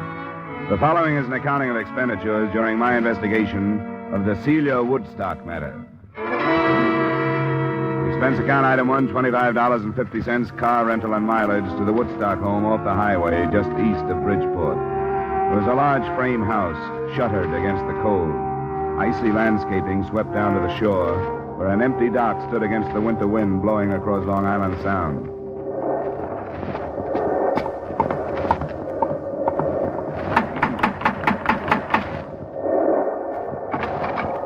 Captain Lyle Woodstock, please. Yes, you are Mr. Dollar? That's right. Come inside. Thanks. I am Captain Woodstock. Nice of you to come out. Nasty wind, isn't it? Well, it wasn't blowing like this in Hartford. Quite often windy here in the Sound. I'm afraid you'll have to leave your coat here. That's fine. I discharged the servants, all of them. Couldn't stomach their attitudes since Celia's departure. Come along. We'll talk in the library. How did you happen to turn to your insurance company, Mr. Woodstock? Yes, it would seem unusual, wouldn't it? Well, it seems unusual that they would bother with it, unless they thought she'd met with bodily harm. But you told me you don't think so. Yeah, after you, Mr. Dollar. Thanks. I'm afraid I was guilty of a certain amount of deception when I spoke to Mr. At the Washingtonian Company? Miller, Sam Miller. Yes, Mr. Miller. Through a delicate choice of words, I'm afraid I intimated that I was frightened for Celia's very life. Sit down.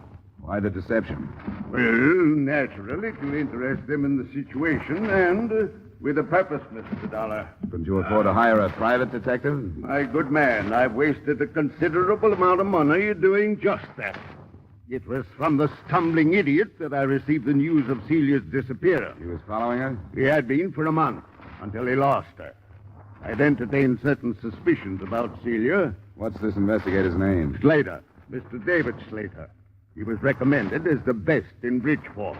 Considering his dismal failure, you surely understand why I felt it necessary to turn to someone else. My insurance company struck me as a wise choice, since there's a large policy on her life. All right. I'll talk to this later. Now, will you give me everything you can on your wife? Description, so on? Yes, they're on the table. I brought out a few photos. Brunette. Yeah. How old? 27. That one was snapped on Doctor's Cave Beach on Jamaica. Striking woman, isn't she? Yeah. This one was taken while we were anchored off Hilo last summer. You get around. Travel has its advantages, Mr. Dollar. Your boat? Yes, 64-foot schooner in dry dock at the moment. As a matter of fact, I met Celia because on an impulse, I put into Pia del Cuesta instead of Acapulco. And it seemed that she, too, wanted to travel. Where do you think she's traveling now? I haven't the faintest idea.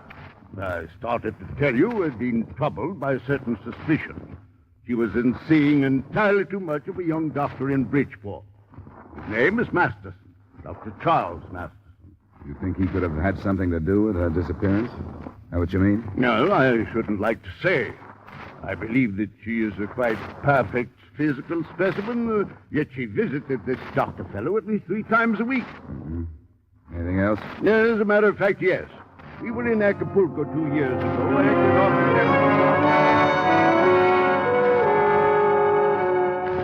The rest of the story wasn't too far from typical, although I don't meet too many of the breed. A, the 55-year-old Woodstock, captain because he owned and gave orders on the schooner, had dedicated his life to what he called adventure. And B, the 27-year-old Celia had also dedicated her life to what she called adventure. The results were a number of voyages, and finally, Celia Woodstock's disappearance. Except for the doctor, I didn't learn what had gone on between.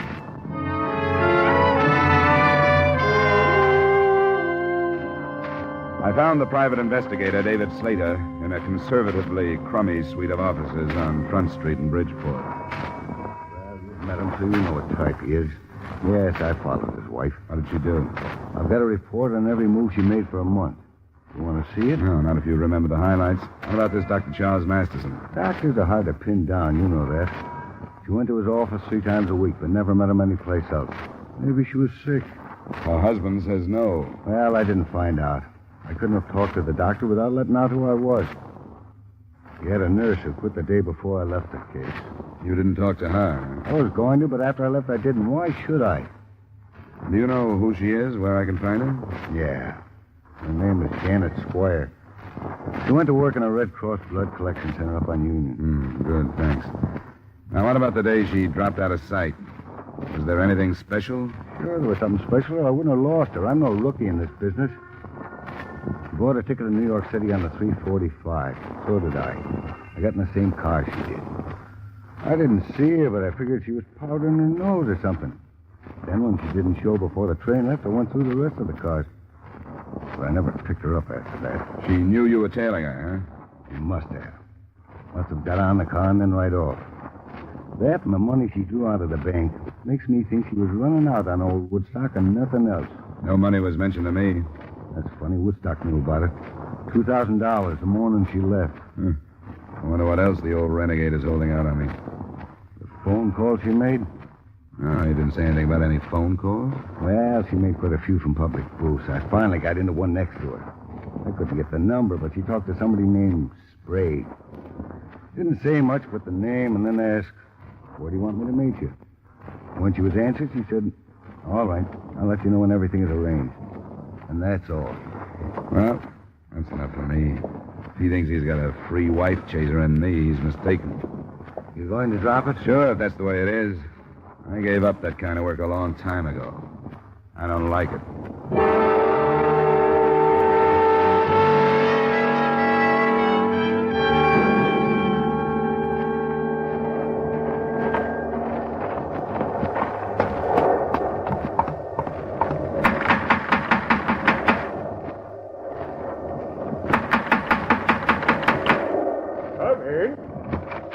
Dollar. Close the door. What's this? Where's Woodstock? Close the door. You do anything else, I'll kill you. What's happened? Who are you? Stay away from me. I smell cordite. You fired a gun. Where's Woodstock? He's gone. You come this way now.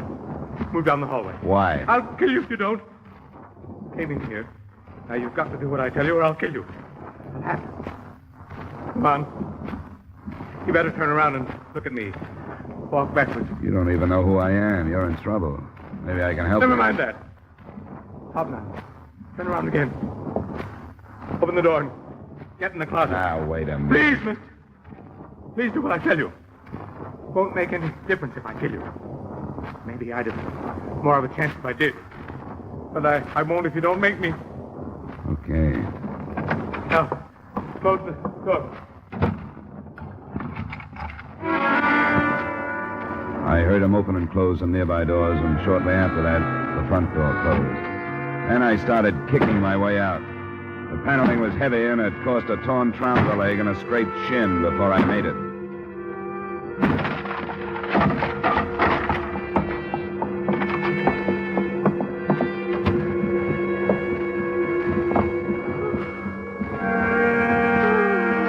Mrs. Woodstock? Mrs. Woodstock?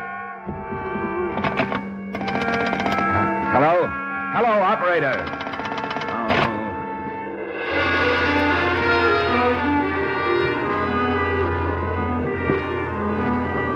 He'd given himself some more time by pulling out the phone wires, but it took less than 5 minutes for me to cover some 200 yards to the nearest neighbor, explain myself, and get through to the Bridgeport police.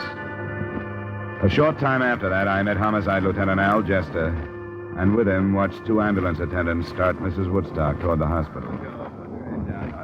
What's the condition, boys? Can you tell? It's bad, Lieutenant. Her right lung. No chance of a statement? We'll do what we can, Lieutenant.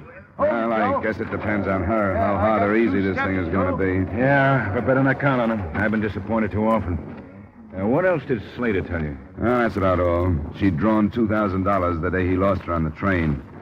He said he'd heard her talking on the phone to somebody named Sprague about where to meet him and about some arrangements of some kind. Now, what about Slater? Is he clean? Well, if he isn't, he's careful and he stays out of trouble. I guess the worst thing I can say about him is that he does a lot of divorce snooping. Why? I just wondered. I had no reason not to believe his story. He said as far as he was concerned, the girl was running out on her husband. The more I saw of it, the more it looked that way to me, too. And I came out here to drop the case, and it blew up in my face. The man you described, could he have been this Sprague? Well, he could have. I didn't ask him. He was half crazy. If he was Sprague and I'd thrown the name at him, I'm afraid he'd have killed me. He was that bad. Can you describe the gun? Yeah. Cheap revolver, nickel-plated, short barrel, .32 caliber. You sure of that? Well, I guess a smart lawyer could keep me from swearing it was a .32, but it was. I'll take that. I got only one definite thing out of him. He said Woodstock was gone. That's all he'd say. Then he put me in the closet. I didn't hear him drive away. I was kicking up some noise getting through that door. But the people in the house where I phoned said they saw it leave. The next house that way. Oh, Sergeant. Yeah, Lieutenant? Next house towards town. People saw a car leave. Send a man over and get what you can on it, will you? Yeah, all right. They said they didn't hear any shooting. You didn't see a car when you got here? No, it must have been parked on the other side of the house. Then I'll get it roped off. Yeah. Snow ought to hold some good prints of the tires. Did I get the amount of the insurance on the victim right? $100,000? Lieutenant Jester. Yeah? You better go upstairs. They were shooting up there, too. Oh, where? In the hallway, toward the back. Jared says there's a man lying sort of half into a room, but there's no question about it. This one, he's dead.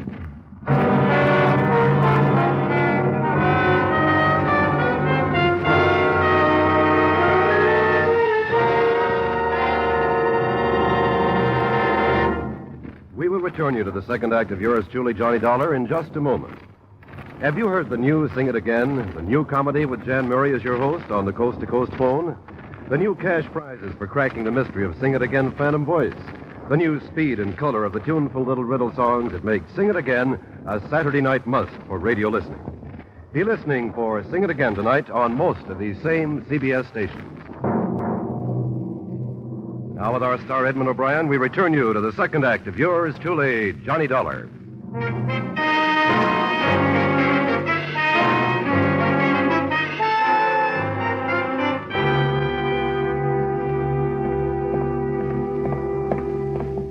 A little gloomy, Lieutenant, but I Don't want to handle any of the light switches. Right back there. Oh, yeah. I see. Woodstock. Let me see. Huh? So it is. Get some light on in the room. The shutters are all closed. Push the switch for something that won't hurt Prince. Yes, sir. Carr key ought to do it. Shot from behind. Here's a gun on the floor, Lieutenant. That guy told you Woodstock had gone, Dollar. He couldn't have been more right, could he? Oh, I guess not. Well, let's get out of here until the photographers show up. Neither the photographers nor the fingerprint men, nor a thorough search of the house, resulted in any progress. By the end of that first day, the description of the man I'd tangled with had been broadcast, along with a possible description of the car he was driving. The police had also put out a futile search on the single name Sprague. And Celia Woodstock hadn't died, but she hadn't regained consciousness either, or shown any signs of recovery. I took a hotel room in Bridgeport that night where I'd be called if and when anything happened. Nothing did.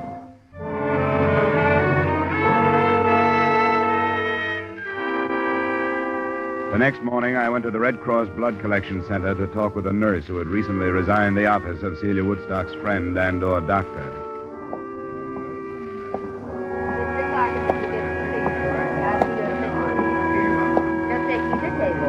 I'd come in with my mind tossing motives for murder around, motives of personal greed and selfishness and hate. And it was almost a shock to suddenly face a segment of this country, citizens, old ones, young ones, men and women, quietly going about the business of helping the best way they knew how. I stayed to give my own blood after Janet Squire talked with me, and I knew it would go overseas in the best of company. We can go in here, Mr. Dollar. Thank you. I'm sorry to bother you, Miss Squire, but I was told that you were in Dr. Charles Masterson's office until a short time ago. Yes, that's right. Have you seen the morning papers? No. Why do you ask? Mrs. Lyle Woodstock was shot last evening. Mrs. Woodstock? Well, she's one of Dr. Masterson's patients. Was she, seriously injured? They don't know if she'll live. Her husband was killed at the same time. How dreadful. What happened? I don't know. I'm working with the police on it. I'd like to learn as much as I can about Mrs. Woodstock. Well, I'm afraid I know very little. She was a patient, but other than that, I know nothing. Her husband seemed to have the idea that she might be more than just a patient. That there might have been romantic interest between them. Uh-huh. Was there? Well, not that I know of. I make it a point to do very little prying into other people's affairs, Mr. Dollar. Sometimes I wish I could. Do you know anything about anyone named Sprague? Sprague? No, I'm afraid I don't. I'm sorry. So am I. I hope the results are better when you start working on me. I am sorry, Mr. Dollar. If you'll step right through there, Miss File will take care of you.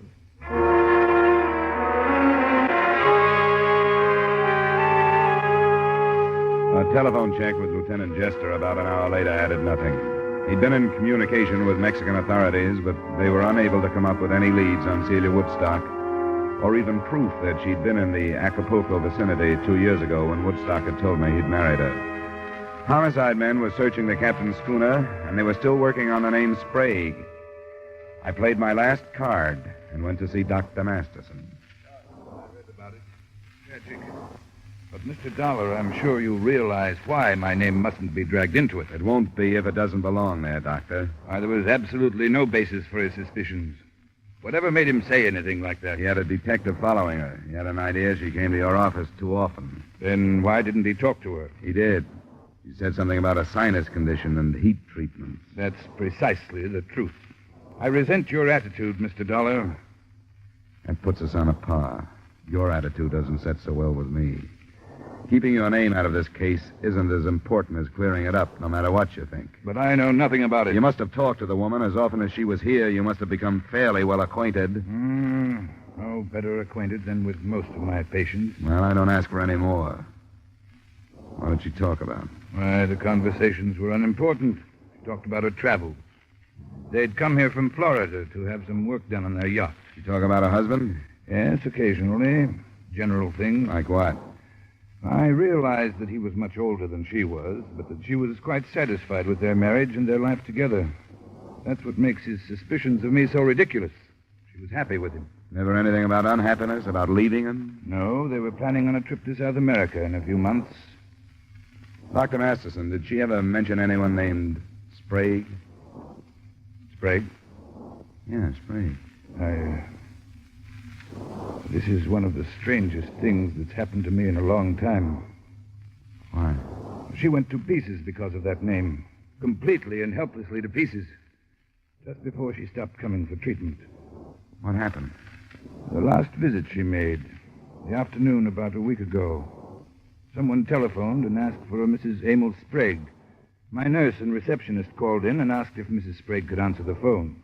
Was the nurse Miss Squire? No, she just left me. It was Miss Hall, who didn't know my patients by name. But when Mrs. Woodstock heard the name Sprague, she went into hysterics. I gave her a sedative. When she was calmed, I wanted to ask her about what had happened.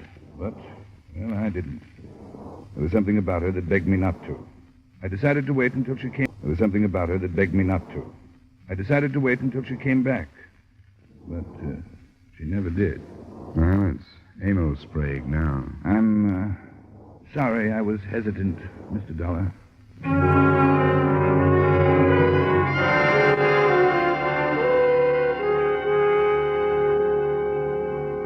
Well, it's in the works now. We'll see what we can make out of it. How's Mrs. Woodstock? Still alive. Chest wounds are bad, though. Now, here's how the shooting stacks up so far. She was wounded by 38 caliber slugs. Her husband was killed by 32s. So if you were right on your gun description, the man you ran into killed the husband. What does that leave? Woodstock killing his wife? He was shot from behind while he was going into the upstairs room. Apparently chased up there. He had a gun in his hand, and he dropped when he was hit. That was the gun we found on the floor. 38 caliber. Ballistics hasn't run any comparison tests yet? No. I won't buy the theory. Mr. and Mrs. Woodstock seem to have been pretty happy. What about their schooner? Well, I talked to my men on the phone. Nothing yet. Crewmen are all available and with alibis. But what's all that got to do with somebody named Mrs. Emil Sprague? I couldn't answer him. Nobody could. But close to 12 that night, the lieutenant phoned me that Mrs. Woodstock was finally responding to treatment and would likely live.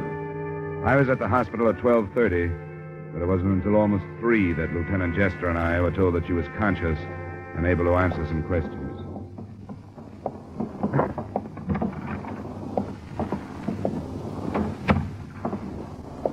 Good morning, Miss Woodstock. Feeling better? My name is Lieutenant Jester. This is Mr. Dollar. Hello, Mrs. Woodstock. We're both interested in what happened at your house the other evening. Mrs. Woodstock, do you understand what we're saying to you? Do you understand?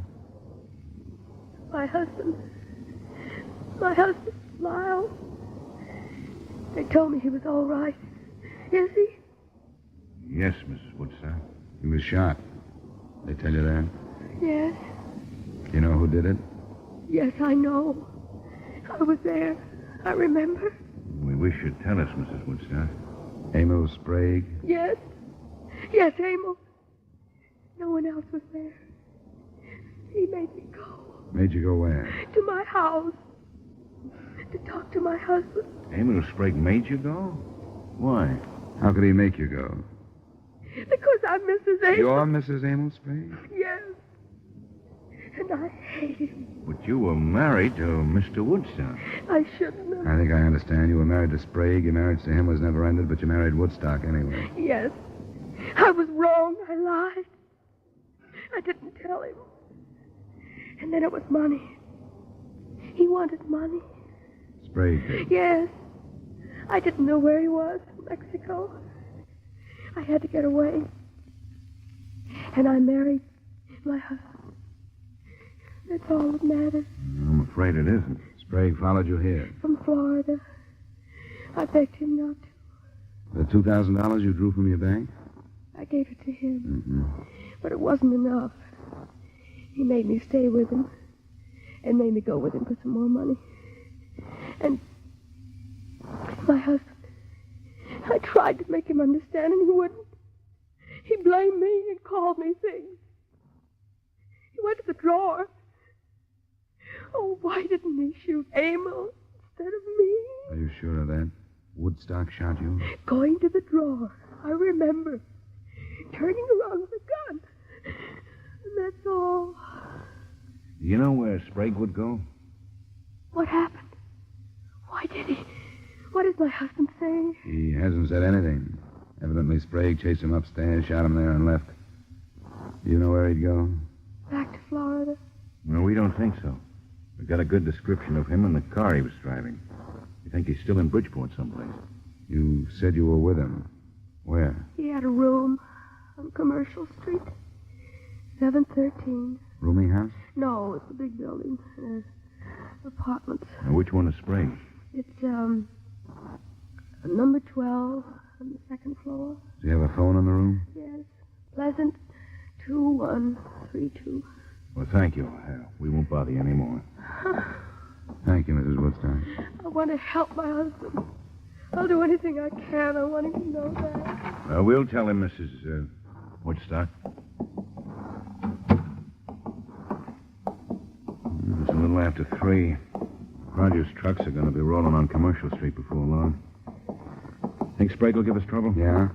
Yeah, if he's been holed up since the shooting, I think he's probably farther off as not the one I saw him. We might slip on him this time in the morning. I'll get some men started out there. You better come with me. Sure. I'll need you to identify.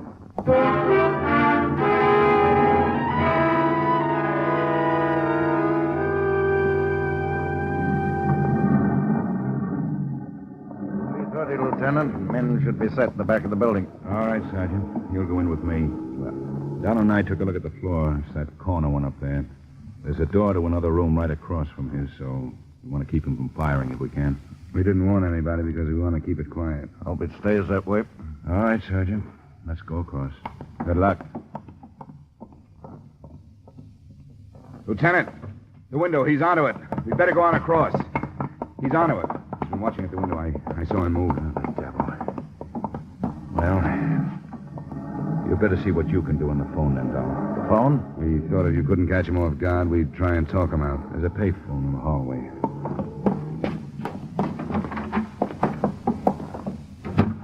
His room's just to the right at the top of the stairs there. That phone's right in line from up there. And we'll cover him. Okay, Dollar, if you're ready.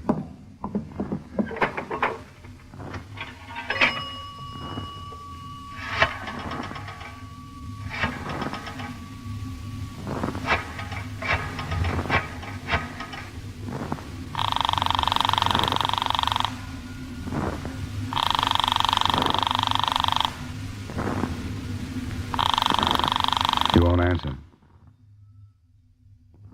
It's ringing. I can hear it upstairs. He'll do something with it.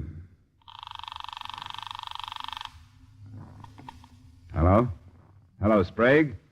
Yeah? We just got a complete statement from Mrs. Woodstock. You blackmailed the works.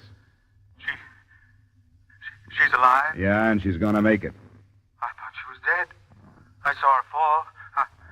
I killed him because I thought she was dead. If I'd known, I wouldn't have killed him.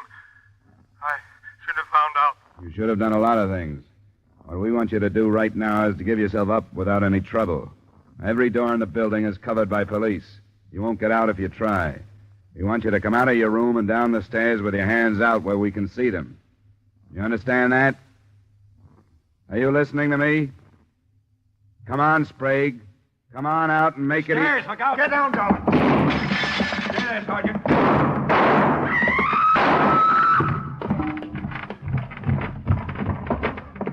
Be careful, Dollar. It's all right.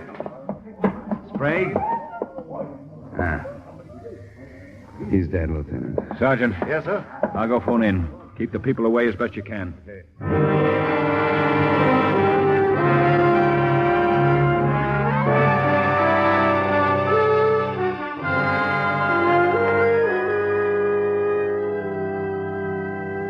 Expense account item 2, $45, miscellaneous, hotel, meals, etc. Expense account total, $73.60. Remarks? I understand the lawyers for the Woodstock estate are already measuring ways and means to cut the bigamous wife out of the estate.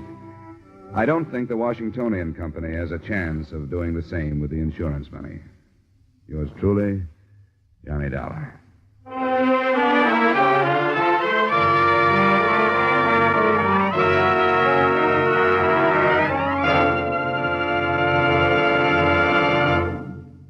Yours truly, Johnny Dollar, stars Edmund O'Brien in the title role and is written by Gil Dowd with music by Wilbur Hatch. Edmund O'Brien's latest picture is a Paramount Picture production, The Redhead and the Cowboy. Featured in tonight's cast were Francis X. Bushman, Jim Nusser, Ted Osborne, Lorraine Tuttle, Bill Johnstone, Tudor Owen, and Ray Hartman. Yours truly, Johnny Dollar, is produced and directed by Jaime Del Valle. This is Dick Cutting inviting you to join us next week at this time when Edmund O'Brien returns as... Yours truly, Johnny Dollar.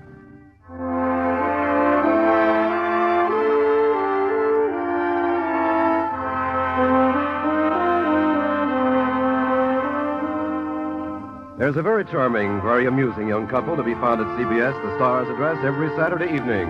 And you're invited to stop by and call on them. They're Liz and George Cooper, and Liz is played by the lovely red-haired Hollywood comedian, Lucille Ball. Liz is nice and easygoing. When trouble's ahead, Liz goes for it easily. It's wonderfully hilarious. It's My Favorite Husband, starring Lucille Ball, every Saturday evening on most of these same CBS stations. Stay tuned now for Von Monroe's Caravan, which follows immediately over most of these same CBS stations.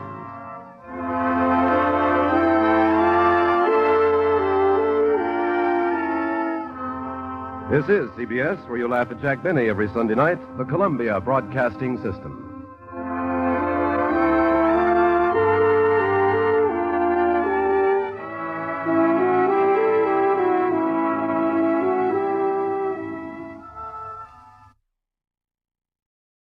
Here at Escape Radio, we proudly thank our partners at CBS. And now, folks, a quick challenge before the next thrilling chapter.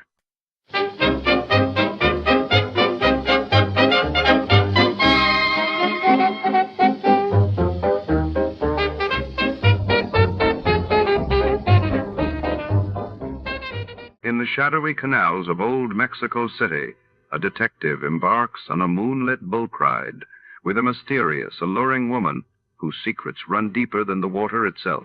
As the lanterns flicker and danger lurks between the ripples, a single question hangs in the fog. Who is hunting whom? Tonight, trust is as slippery as the midnight tide. Before we begin, let's see what happened on the day it aired. It was August 24th, 1947. That day, the world awakened to the news of Mexico's deadly train crash near Guadalajara, claiming over 100 lives, while in Paris the city buzzed as Christian Dior unveiled his bold post-war fashion line, igniting a new age of style. Get this and get it straight. Crime is a sucker's road, and those who travel it wind up in the gut of the prison of the grave. This time I took a beating and gave one. The man who lived in the dock was afraid. Someone I never got to meet was murdered, and a knife-wielding crab was destroyed.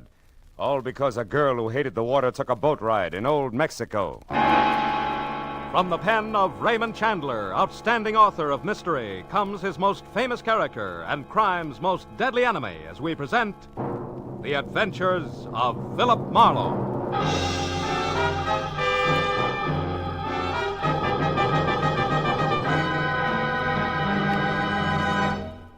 Now, with Gerald Moore, starred as Philip Marlowe, we bring you tonight's story, Mexican Boat Ride.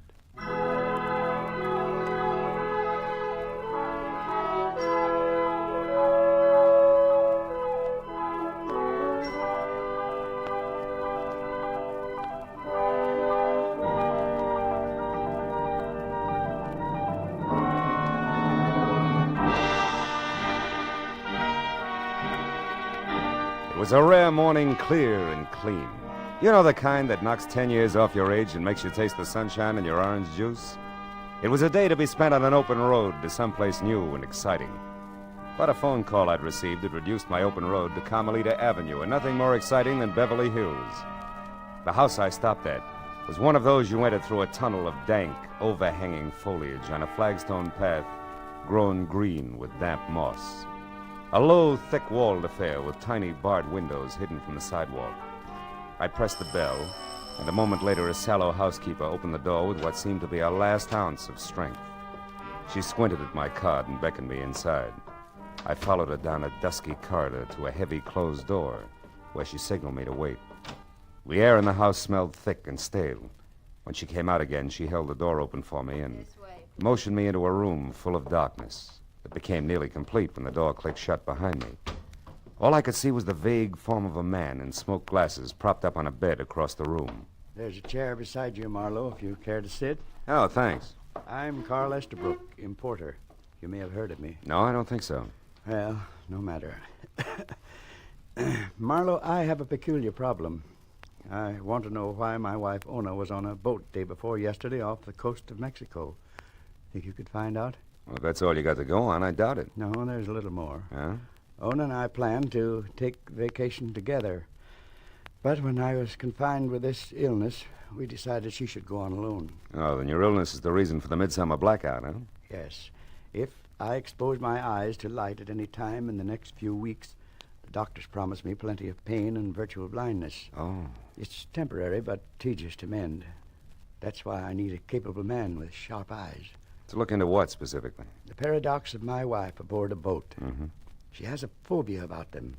The mere thought of being on a boat makes her panicky. She drove to Ensenada, Mexico earlier this week, but believe me, her plans did not include boat rides. Well, tell me, how'd you find out she was on one? She right? No, she hasn't written me at all, but that's not unusual for her. Mm-hmm. A friend of mine got back yesterday from a fishing trip down there. The day before, his boat passed another with a girl aboard. He got a good look at her. He was so sure that it was Ona that he hailed her. The girl turned and ran inside. It bothered him to the extent that when he got home here, he called me to find out if Ona was in Ensenada. Is that all? That's all. He didn't get the name of the boat. Look, you want me to go all the way down there just to find out if the girl he saw was Mrs. Estabrook? Right. What is your fee, Marlowe? $50 a day plus expenses. That's the minimum if I take the job. I don't think I will. When business gets so bad I have to do divorce work, I'll quit and write my memoirs.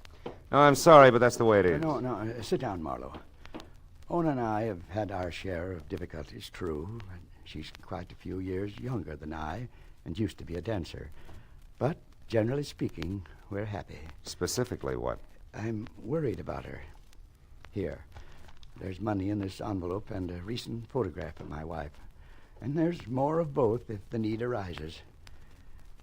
Incidentally, what kind of a day is it outside? Gorgeous. Well, then you can drive. It's only 250 miles. Yeah. By the way, how has the importing business been lately, legitimately speaking? You do have a suspicious mind, don't you? Only when the situation calls for it, and this does. However, I can understand an imagination working overtime here in the dark, Mr. Estabrook. So I'll take your money and go on down to Ensenada and see if anything's wrong. But look, I'm giving you notice beforehand. If it turns out to be family laundry and nothing more, I drop it. You're a reputable man. Just see that I get my money's worth, Marlowe, and you can keep the change. I'll expect to hear from you.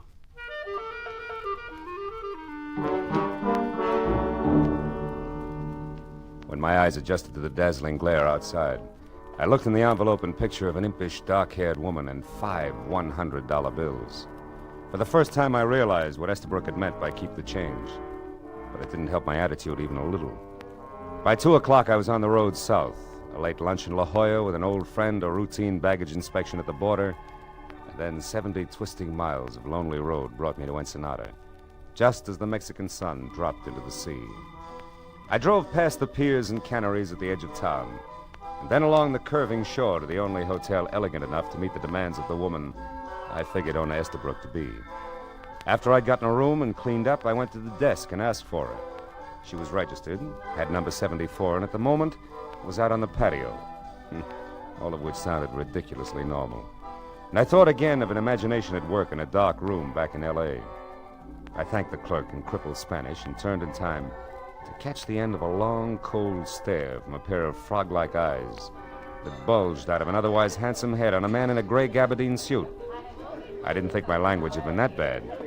But when Popeye followed me out onto the patio, I wasn't too sure. There was no mistaking Ona Estabrook. She sat alone at a table in the far corner, a tall, minted gin drink in front of her. So I put on my best tourist-type smile and walked over. Well, Ona Estabrook, is this a pleasure? Enjoying your visit? Why, yes, very much, but I don't think I... Know me? Oh, of course, you wouldn't remember. My name's Marlowe, Philip Marlowe. No, I'm sorry, Mr. Marlowe, but I You don't were a know- dancer, weren't you? Before your marriage, I mean? Well, yes, I was a dancer, but you'll have to excuse me now. I'm expecting a friend. I hope you don't mind. Well, just one thing then, Mrs. Estabrook. Would you mind telling me why you were out on a boat day before yesterday? A boat? Mm-hmm. Why do you ask that? Because you hate boats. You have a phobia about them. And yet you were seen aboard one just 2 days ago. How come? Well, how clumsy of me. I've spilled the drink all over my skirt. Excuse me. I'll have to change. That maneuver was as subtle as a bulldozer at work. When she spilled her drink, it was done desperately, and fear sent her running for the exit. I turned to follow her as she left the lighted patio and headed down a dark arcade. But a gray gabardine suit and a pair of pop eyes slid out of a chair and beat me to it. I waited until their footsteps faded, which said they turned a corner. Then I started after them. It was strictly follow the leader, but I didn't realize how many were playing the game until a knife point stung at the skin at the soft part of the back, about kidney high. Stop, senor, and don't cry out. Don't even say ouch. I turned and saw a mottled red face, ugly on a squat, long-armed body. The ivory-handled knife in his hand could have clipped my spine in one easy thrust. You got a car here, senor? Come on, I speak English good. You got a car? Yeah, I got a car. What's it to you? I am Haiba, the crab. It's lots to me. What's Let's your pitch, Buster? Come on, tell me. Martinez says for me to keep a sharp eye on things to be sure something is not wrong. It looks to me like something is wrong with you, senor. Who's Martinez? You going to play possum, senor? This one is your car, huh? All right. Yeah. Okay. I take first your one. Now, please to get in. You gonna drive? Believe it or not, you're making a big mistake, Krabby. Besides, what if I don't want to drive? Oh, you better want to drive, gringo. Or I kill you right here. Go on, drive. Ándale!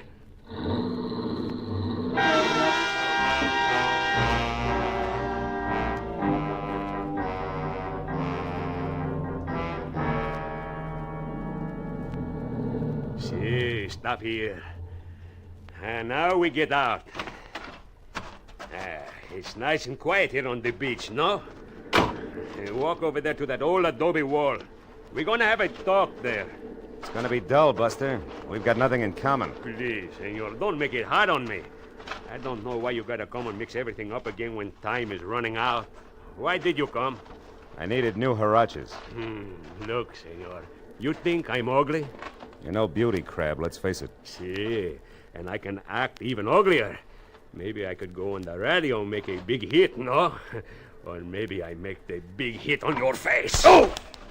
Don't try something, senor, or I kill you with your own gun. Now, the truth. You spoke to the senora about the boat. Why? I forget. Oh! Who are you, senor? Private detective named Marlowe. Oh, a private detective. Who are you working for? Dolph Bentley? I never heard of Dolph Bentley. Who's he? You're lying. The senora knows him. I heard her say Dolph Bentley won't make it tonight. Yeah, he's lucky. See, I tell you something else. He better not make it. Martinez is going to do business with one man only tonight. Now, you want to say something? No? Then I'll say it. You take what's going to be left of your face, Senor Bentley, until we get out of Ensenada, and don't come back. Understand? Oh! Hey.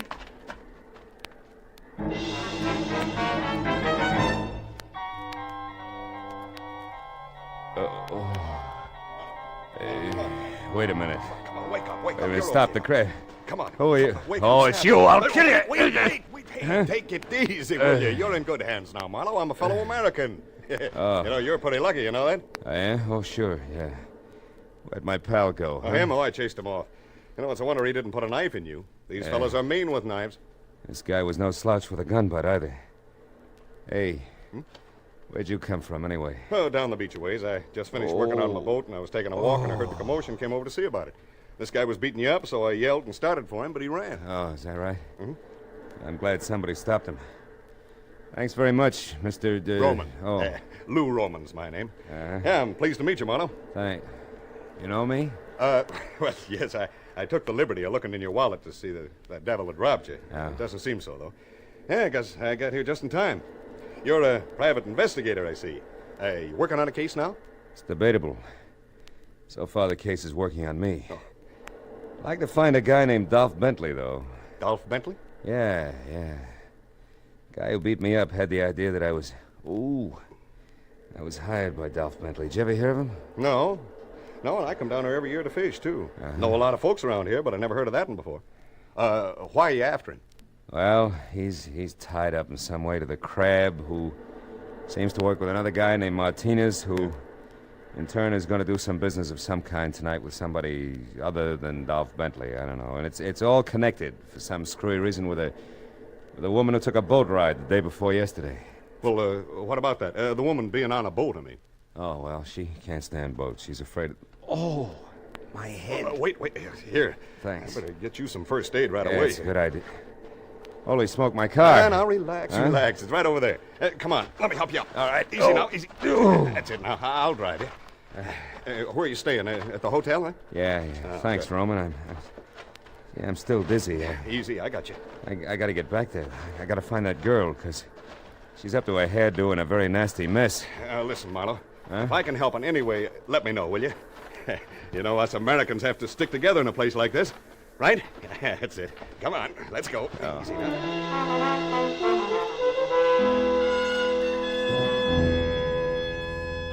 Lou Roman, the hail fellow, was indeed well met. He found my gun and drove me back to the hotel. A long hour had gone by since Ona Estabrook had run from the patio, followed by the pop-eyed character in the gabardine suit. I tried her room, checked with the desk again, and from there spent 30 minutes peering into corners and balconies and getting nothing but indignant glares from Mexican lovers. So I left the building and started through the grounds. I worked my way from the stables up into a secluded garden deserted by all but a marble statue of Montezuma, who, when I passed him, groaned. In the dark at my feet lay Haiba, the crab, his mottled face twisted into a tortured grin of agony. And sticking straight up just above his belt buckle was the white ivory handle of his own knife. Crab, who was it? Who got you? Oh, senor, I am sorry what I did. Never mind that. Who did this? Do you know? Oh, sí. Dolph Bentley. Now get a doctor. No, yo, senor. Tell Martinez that Dolph Bentley is... Crab. Yeah.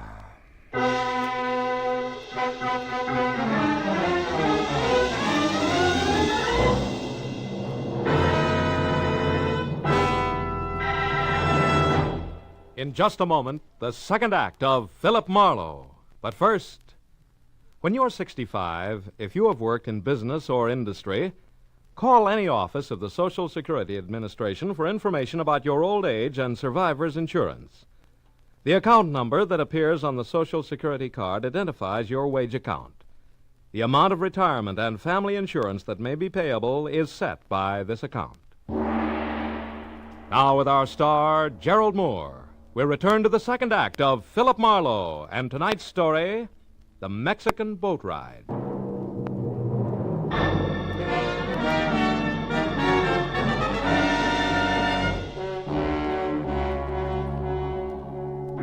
Even as the life trickled out of the ugly little man called Haiba, and his face, which had been knotted tight in pain, went slowly limp and he was still, I knew that I'd have to get next to Dolph Bentley before the importance of Ona Estabrook aboard a fishing boat off Ensenada would make any sense. Also, I knew that there was a good chance that said Mr. Bentley and the gentleman in gray gabardine, known to me as Popeyes, were one and the same. So I started back for the hotel. But halfway there, I stopped at the sight of a figure ahead scampering toward an all-alone taxi parked near the main entrance. It was Ona Estabrook. I took off after her, when she was in the cab and away before I could get close enough to do any good. I tried the next best thing, which was the sombrero doorman nearby, who I figured might have heard the address she'd given the driver. Yeah, but what I didn't figure was that the doorman might not habla much English. The Senora Estabrook. Si, senor. Her enters libre a minute ago. Yeah, that's right. I know that. Now look, where did her go? Which way in the libre? Libre. Uh-huh. Oh, un momento, senor. Libre. Oh, no. No. Ya viene, senor. No, Coming look, pronto. amigo, I don't want a taxi. No libre. No libre. None whatsoever. Chico, no quiere. Now, please, come here. Let's back it up a little, huh? Senora Estabrook in libre, right? Si, senor. Okay. Now, where did she go? What direction? ¿Qué dirección? Oh, ahora comprendo. Ajá. The senor. The senora. ¿Qué dirección? ¿Comprendo? Si, senor. Senora Estabrook, go to the pier, the fishing pier. Which one? Which fishing pier? Cual pier? The small pier, senor. The little one near the big canary, the fish's canary. That's senor. all I want to know. Gracias, amigo, and... Uh-oh. Senor, what are you seeing? I'm not sure. But even if I were, I wouldn't be able to explain it to you. Buenas noches, pal. Thanks a lot. I had been seeing at the silhouette of a man huddled close to the ground and slinking out from a hotel along a high hedge that led back toward the statue in the body of Aiba, a man who I knew could be the elusive Popeyes. I followed the walk that was close into the hotel until I was on a line with the hedge. Then I started after him fast. I still had a good 2 yards to go when he heard me and pivoted, so I swung first! Oh! Why, you dirty... Roman, wait a minute. Hold it. Gee, it's me, Marlowe. I'm sorry. Holy smoke, I thought you were someone else. Oh, gargantua, maybe? Oh, brother. Oh, I'm sorry. What'd you hit me with, Marlowe? Everything I had. I figured you were Dolph Bentley, and as such, Roman, I didn't want you to get away with murder, literally. Murder? Hey, not that girl you mentioned, Marlowe. Ona Estabrook? Huh? No. The corpse is that item you sigged away from me over in those ruins. Somebody got to him with his own knife there near the statue. Then I was right. I did see someone move over near there. Well, yeah, a couple of minutes ago, Marlowe. I was on the balcony outside of my room. It faces the garden here, you see. And when I saw you run for the main entrance, I had a feeling that you might be in trouble again, so I came on down here. Well, then what happened? Well, I was about to call out to you when I heard some noise over there near the statue. It was a man. He was running away fast, heading toward those stables. A man wearing gabardine, maybe tan, maybe gray. Maybe Dolph Bentley. Thanks, Roman. You've been a big help. When you get back to the hotel, tell him about the dead man, will you? I gotta run. The stable was a robust left field as pegged to home plate from where we'd been standing. So by the time I got there, I was out of breath and facing nothing more important than thick darkness, a lot of hay, and a couple of horses who couldn't sleep nights talking things over. Until I moved around a corner past the stalls and close to the half-open door of a shack, marked both cabina telefono and the equivalent in English that showed a single unshaded light. And under that, a man standing alone next to a telephone, writing something on the back of an envelope. He was wearing He was wearing a gray gabardine suit, and when he lifted his Popeyes from the paper in front of him, I knew the next move had to be mine, 38 in all. Let it go, Buster. Keep your hands close to your sides. Just as you say, senor. I'd be a fool not to obey you. You're so right, a dead fool. So keep that in mind while we chat, won't you, Mr. Bentley? Bentley? Uh-huh. How did you find out who I am? It was easy. All I had to do was listen to a dying man's last 2 words when I asked him to name his murderer. He said Dolph Bentley. Any comment? Yes. You know a lot, senor. Don't resent it, friend. I learned it all the hard way. Don't move, Bentley. I was only changing my position, senor. Which will be prone if you try it again. Now, what do you know about this whole mess and an American girl named Ona Estabrook, who I figure is no mobster? Nothing, senor. You're a liar, Bentley. Which brings me to the point. 1, why the pressure on the girl? And 2, what's so important about her taking a ride on a fishing boat? Come on, brother. It's getting late for a murderer. Start talking straight the first time out. All right. I'll start with a question. Senor, how does all this concern you? You gain a percentage if the smugglers are not interfered with, perhaps? We were talking about the girl, remember? Yes, I remember. But you see, senor, I have little to offer on that score. How little? A single observation. In your country, senor, people who do not mind their own business are called nosy. Here in Mexico, we have another term, asno. Which means what? Jackass, senor, who, unlike the cat, cannot see in the dark. But can try his best, Bentley. No gun, senor. Okay, amigo, no gun, but this. Asno.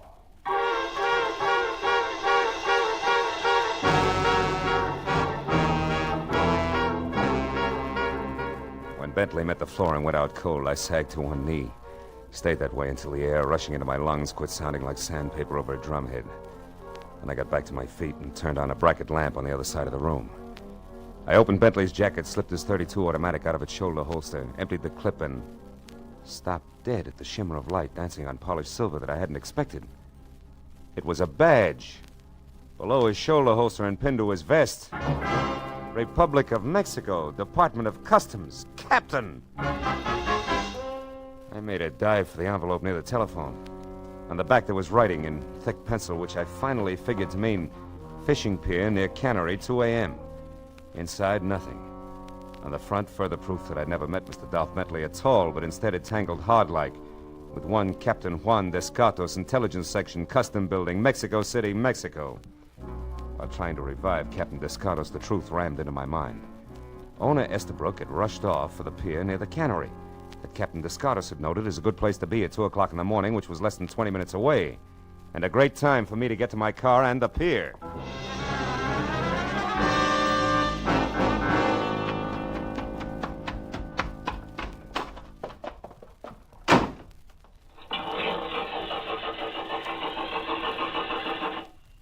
It won't work, senor. You're a bright boy, thanks. Welcome. Do you like the job on the car, senor? I think it shines well for the 8 pesos you owe me. Nobody asked you to bother, Junior, but I'll see you later. Right now I gotta run, huh? For 8 pesos, $1 you can ride, senor. I'll replace the distributor cap. What? Come here, you. But senor, it was very dirty all over. Inside, too. The steering wheel black as can be. Look, I ruined my best rag cleaning That's it. tough. Now give me that distributor cap, or you'll be the saddest pair of dark eyes between here and the Panama Canal. Senor, Oh, never mind. Here. you pay me the $1? Yeah. Just put the cap back where it belongs. Quick, will you? I'm in a hurry. Well, come on. Let's go. The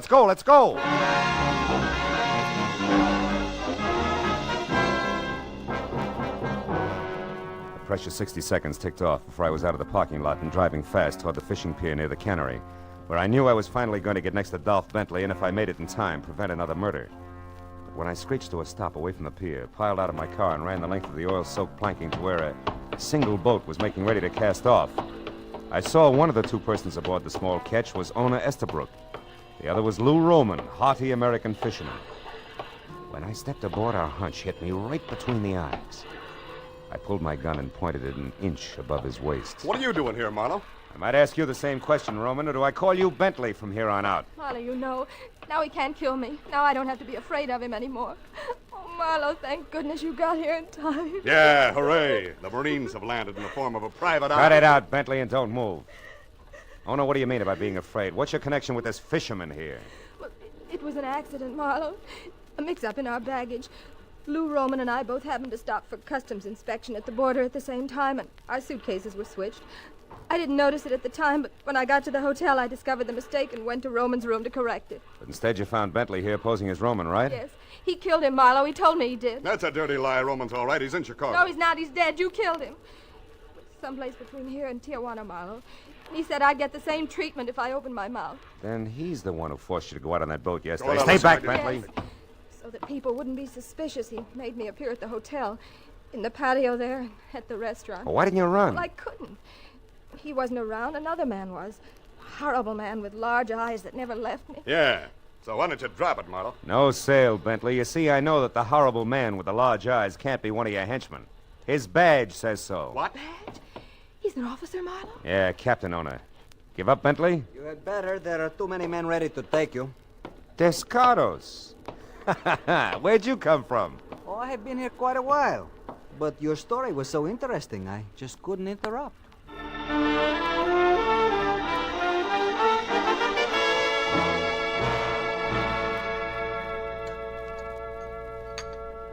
And when Marlowe took you for Dolph Bentley, Captain Descartos, you played along because you didn't know who he was. Is that it? Yes, senora, and I did not find out until I heard Bentley call Marlowe a private eye.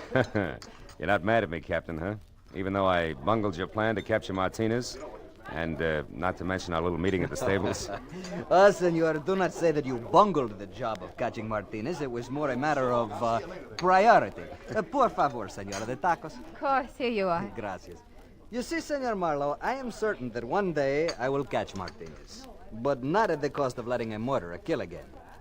But, Senor Marlowe, there is one thing that puzzles me. The murder of the one known as Jaiba. Oh, Martinez' henchman. Well, you see, Captain, he knew that a man named Dolph Bentley was mixed up in this because he'd overheard Ona and her keeper, then called Lou Roman, talking about him. He wanted to know more. Also, he couldn't figure who I was. So he beat you up? Correct. Bentley, of course, only saved my life because it was an easy way to find out just how much Jaiba did know, after which he got to him. Enough? Not quite, senor. There is still one thing. How did you know that Lou Roman was actually Bentley? On a hunch, Captain. And by positive identification from you, Ona, when we were on the boat. But now it's my turn. I got a question for you, honey. Have you had enough vacation? As a matter of fact, Marlowe, I wired my husband just before we came in to eat. Oh. I said the change did me a world of good. Be home tomorrow to stay. Love always. Well, Captain, will you pass the tacos, please? They're awfully good, really.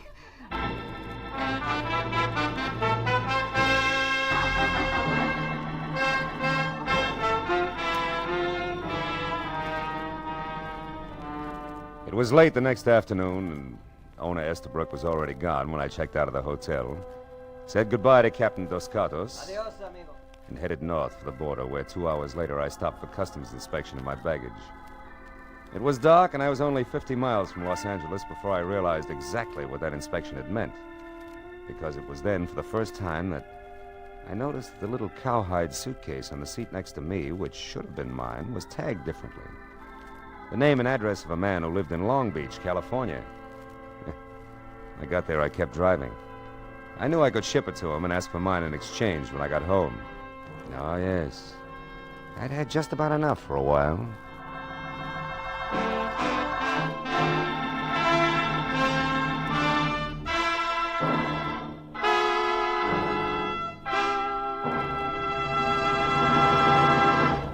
The Adventures of Philip Marlowe, bringing you Raymond Chandler's most famous character and crime's most deadly enemy, starred Gerald Moore and are produced and directed by Norman MacDonald. Script is by Mel Donnelly, Robert Mitchell, and Gene Levitt. Featured in the cast were Mary Shipp, Harry Bartell, Nestor Paiva, Bill Boucher, Ralph Moody, Bill Shaw, and Jerry Farber. The special music is written by Richard Arant. Be sure and be with us next week when Philip Marlowe says... It started with death on my doorstep and got worse when I lied to a sympathetic bull, was pistol whipped by a gorilla with dimples, and fought with a kitten on the Keys. And it might have gone on that way all night if I hadn't been helped by the king of the beasts.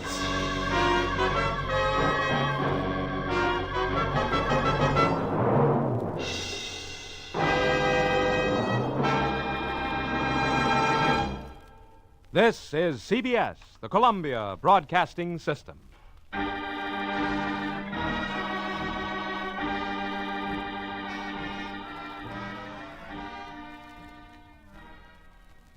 From all of us here at Escape Radio, thanks kindly to our sister station, CBS. Now then, let's see if you're true masters of classic radio.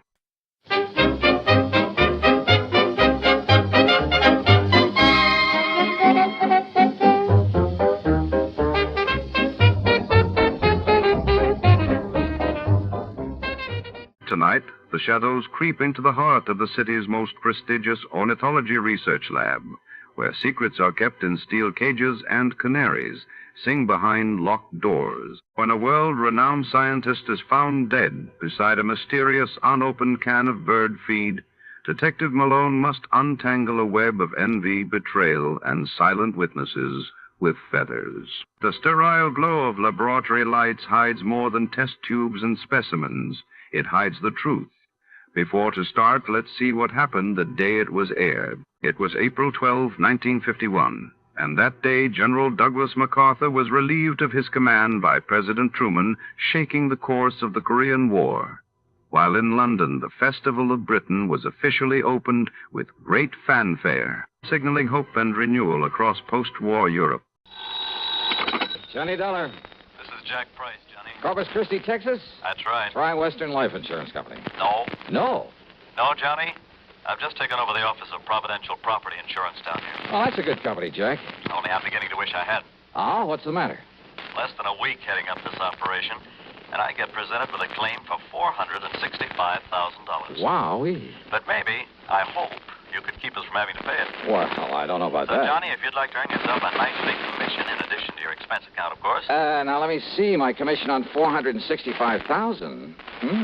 Tell me all, Jackson. You fly on down here, and I'll be glad to. Right, I'll grab the first plane I can.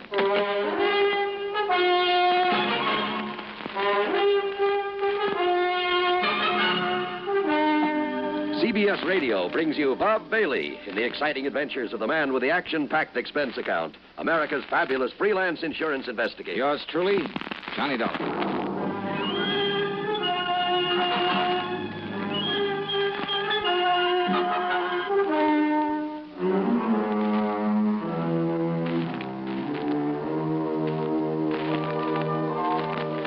account submitted by Special Investigator Johnny Dollar to the Providential Property Insurance Company, Corpus Christi, Texas office. Following is an account of expenses incurred during my investigation of the Canary matter. After hanging up on him, I realized that Jack Price hadn't told me a single thing about the case he wanted me to handle. But who cares when it means a commission on nearly $500,000? So item one on the expense account is $128, plain fare and incidentals, Hartford to Corpus Christi, Texas. Price met me at the Cliff Mouse Airport. We piled into his car and headed for town. Johnny, I've made a reservation for you at the Driscoll Hotel on North Broadway. Oh? You get yourself a good night's sleep, and you can start on this matter first thing in the morning. Well, what's the matter with right now? At least you can tell me what it's all about. Well? The Canary diamonds. Canary? Yeah. You mean they're for the bird? Oh, now, wait. I'm sorry. Matter of fact, Johnny, they happen to be the most perfectly matched set of yellow diamonds in the world. A necklace, a brooch, and a solitaire and a ring. Called the Canary diamonds because of their color. No. They were stolen from Mrs. Clara Barnes Smithwick Tyson Brownfield. Oh, brother, that's a mouthful. Now, who is she? The reason she's so loaded with jewels, and about everything else an old lady could want, is that Tyson made a few $1 million in oil, and when he died about 4 years ago, he left her a considerable fortune, mostly in the stock market. Tyson? J.R. Tyson. I thought you said her string of names ended in Brownfield. About a year ago, she married young Augustus Brownfield. Oh, I see. Brownfield loaded, too? He's been up and down over the years. Mostly down, I'm afraid. Until he married the rich widow Tyson. Well, yes. How old is he? 10 or 15 years younger than she is. About 45, I'd say. So that's it. Now, Johnny, you and that suspicious mind of yours. What, Jackson? You'd make a suspect out of your own mother. Oh, look, where there's nearly $500,000 involved. But you're wrong if you think he had anything to do with the loss of these jewels. I'm sure of it, Johnny. Yeah, we'll see. I've known Gus Brownfield for years. I'm sure he's on the level. That's why, in spite of all his wife's money, he's trying so hard to make a go of his little cannery business. Cannery? It's just a small operation for the luxury trade. What do you mean? Oh, kumquats, guavas, lychee nuts, things like that. For the fancy restaurants. Real expensive stuff. Oh, I see. His customers are mostly places like Antoine's in New Orleans, Romanoff's in Beverly Hills, the Chambord in New York. Even some of the fancy cafes in London, Paris, and Rome. But now how and when and where did these Canary diamonds disappear? Well, it was several weeks ago. They'd gone out for the evening. No servants? Only the deaf old cook in her little room in the basement. The others were all off duty out of the house. And? Well, when they got home, she went to the wall safe to put back a pair of earrings she'd worn. When she opened it, she found the Canary diamonds were gone. Anything else taken? No. In spite of the fact there were other valuable things in the safe. They called in the police, I hope. Oh, of course. Well, what did they find? Nothing. Fingerprints? Whatever prints may have been on the dial of the safe have been carefully wiped off. The only thing the police are sure of is that it was a professional job. Hey, Jack, who knows the combination of that wall safe? Only the two of them, Mr. and Mrs. Brownfield. You're sure of that? That's what she told me when she reported the loss. Oh, she reported it? Yes. And he was the only other person who knew that combination? Johnny, they were out together that evening. Where did they live? Let's go over and see him. At this hour? Sure, why not? Well, besides, I told them I'd bring you over in the morning. So what? And if they don't expect us, well, who knows? Maybe we'll learn more than when they do. Johnny, if this is because you suspect Gus Brownfield... Now, did I say that? It's what you mean, isn't it? Come on, Jackson, let's go see him. Well? All right, Johnny. Whatever you say. The Brownfield home was a mansion, a beautiful place, worth plenty of money. Mrs. Clara Barnes Smithwick Tyson Brownfield was about 60, I'd say. She was a lady in every sense of the word, with a sort of quiet dignity that goes with wealth and good breeding. Her husband, Gus, was at least 10 years younger, and, well, he seemed like just an ordinary, hard-working, nice, good-looking guy, sincerely devoted to his wife. Yeah, I must admit I liked him immediately, but then sometimes that's a danger sign. Anyhow, he pretty much repeated what Jack Price had told me, including the fact the police had gotten nowhere. So, if there's any way I can possibly be of help to you, Mr. Dollar? Not so much the money, Mr. Dollar. Though heaven knows the diamonds do have monetary value. That is the understatement of the week.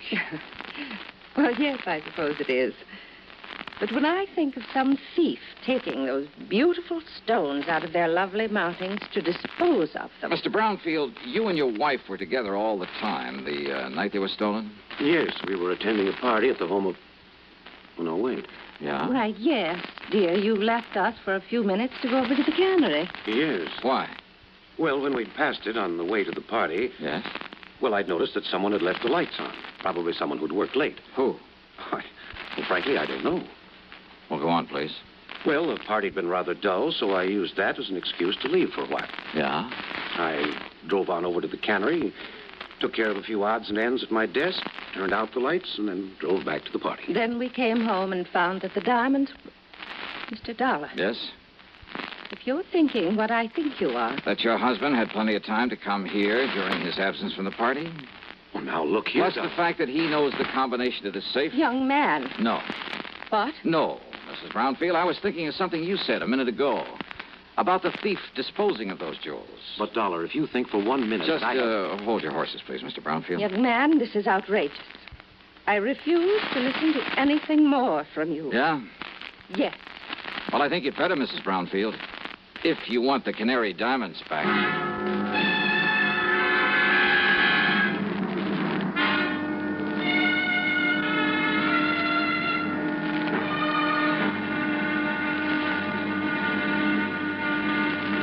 Next time you refresh, enjoy a frosty, ice-cold Pepsi-Cola. Sociability, Charlie. All right, Kay, how's this? Pepsi is light, refreshes without filling. You like to refresh? Have a Pepsi right now. Well, offer it to everybody, Charlie. I will. Enjoy Pepsi at the fountain. It's delicious at home, too. Have one at lunch or with a snack.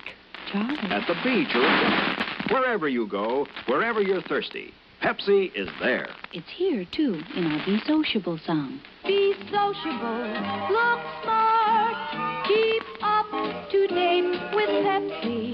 Drink light, refreshing Pepsi. Stay young and fair and debonair. Be sociable, have a Pepsi. For the weekend, have plenty of Pepsi around. Pick up an extra carton today. CK, I'm sociable. With Pepsi, everyone is. And now, Act 2 of yours truly, Johnny Dollar.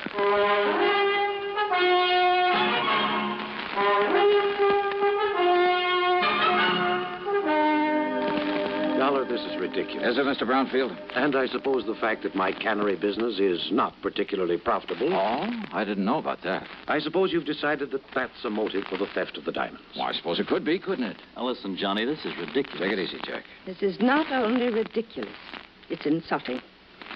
I must ask that you gentlemen leave this house immediately. Mr. Price? Of course, Mrs. Brown. Now, just a minute. No. I've had enough of this. Did I say I suspected your husband, Mrs. Brownfield? Did you need to? No, because I didn't mean to. What? That's right. But I did say that your talk about how a thief might dispose of the stones gave me an idea. You mean about how someone else might have taken them and will try to get rid of them? Something like that, Jackson. But who, Johnny? Yes, Doc. Young man, I still resent your implication, deliberate or otherwise. On the other hand, Mrs. Brownfield, since your husband might seem to be the one logical suspect... Young man. Perhaps I'd better play a little hunch I have before talking any further with you folks. Young man. Come on, Jack. Take me over to my hotel. My snide suggestion that Gus Brownfield at least could have taken the stones had got a reaction, all right. But it only convinced me that he was in the clear.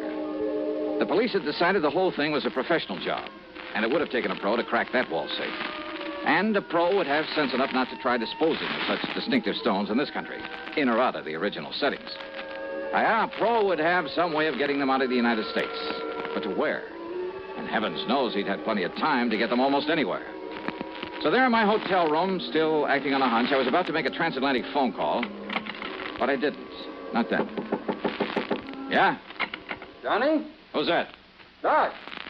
Doug Johnstone? That's right. Well, Hey, Johnny. Come in, Doug. Come on in. Ah, so you couldn't stay away from our fair city, huh? Yeah, how'd you know I was here? Hey, sit down. Oh, thanks. Oh, I just happened to run into Jack. Jack Price. He told me he just dropped you off and told me why you'd come. Oh? I knew that if I didn't step in and give you a hand, why, that other Jack could never forgive me. The, other Jack? Yeah, Jack Johnstone, that wayward brother of mine out in L.A. Oh. Dramatizes all these wild cases of yours, puts them on the air. Hey, you know something, Doug? I've often wished I could drag that brother of yours into some of these cases to see what it's really like. You know, all he does is write them up and put them on tape. If he'd help me figure some of them out for a change. Won't I do? Huh? Matter of fact, I have figured this one out. Oh, so now I have competition. Hey, you're serious? That's right, Johnny. The man who stole the Canary diamonds is now resting comfortably in a local Who Scout. You're kidding. Then I'll keep this clean. Oh, sure. Look, Johnny Gus Brownfield's an old friend of mine. So when the stones were stolen and looked as though Brownie might be suspect, well, I decided to play detective. Yeah, well, keep talking, Doug. And I hope you haven't put me out of business. I've tried. Who knows? Maybe I have. Anyhow, I'm pretty familiar with Gus's cannery and the people who work in it. Yeah?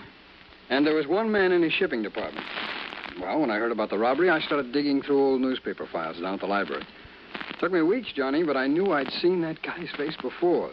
And sure enough, I found his picture alongside the story of a jewel heist that took place 15 years ago. Who is he? Les Murdoch. That means something to you, Oh, Fingers Murdoch. Sure. Safe man for that International Gems gang back in 45. That's the guy. Yeah, but I thought he got 20 years. Well, good behavior got him off nearly 2 years ago. And he was working in Brownfield's cannery? In the shipping department. Oh. Well, I told the police about it.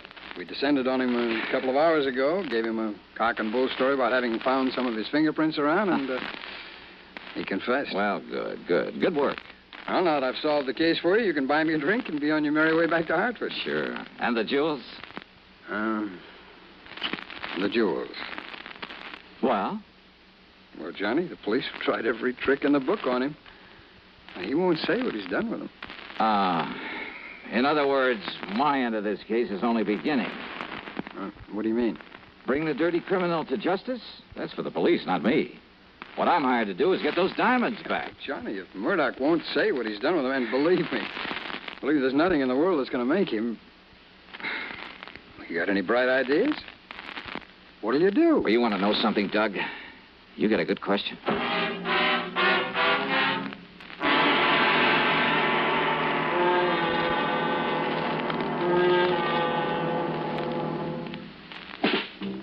Smoking more now, but enjoying it less.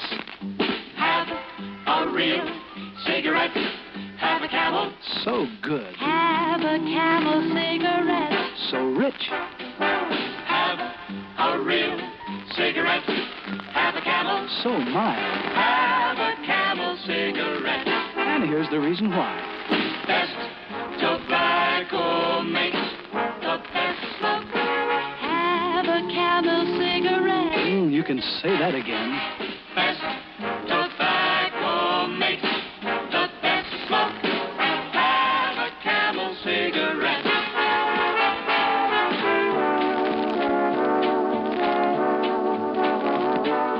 If you're smoking more these days, but enjoying it less, then change to Camels, the best tasting cigarette of all. Start to really enjoy smoking again. Now back to yours truly, Johnny Dollar, and the canned Canary matter.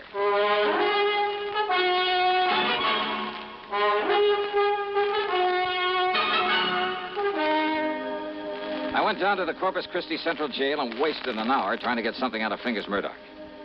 Go on, Dollar. Get out of here and let me sleep. Murdoch. And don't give me this bull again about going easy with me if I tell you where the rocks are, because I know better. Look, listen to me, will you? Instead, I'll just serve another stretch, and then when I get out... If you live that long. Then I'll pick up the dough for him and live on Easy Street.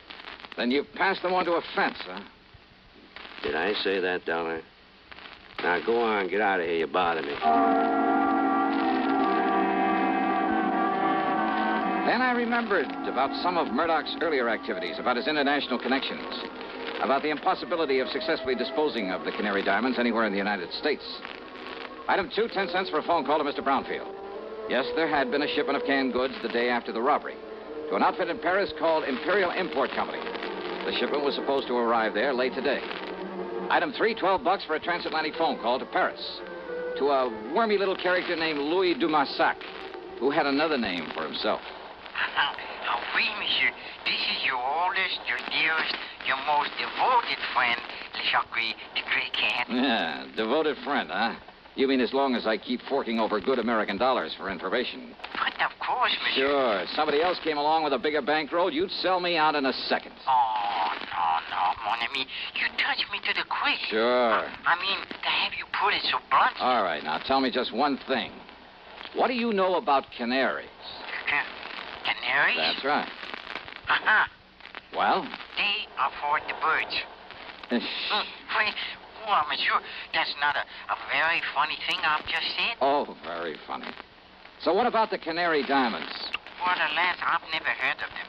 But I'm sure that for a slight consideration, if I can find out all about them for you, say for $500. Now listen, your old pal, Francois Dubuisson, the fence. Yeah, Dubuisson. What? Oh, that miserable, that no good, that double-crossing. I love him dearly. Now, what's that mean? Millions he's made smuggling jewelry and paintings into this country from your United States. Now, with your help at times. But of course, monsieur. But now what has he done? What has he done? Closed up the antique shop that he used as a front for his operations. You mean he skipped the country? Oh, no. He's still here in Paris. Doing what? Is it not unthinkable that so clever a crook should turn to a legitimate business? Under another name? What kind of business? Produce. Produce? Oui. Caviar from Russia, cheese from Holland, fine sausages from Germany. And canned tropical fruit from here in the States. Oui. Yeah, but how did you know? And he calls it the Imperial Import Company. That is so. Then tell me where I can find him and I'll cable you $100. But of course.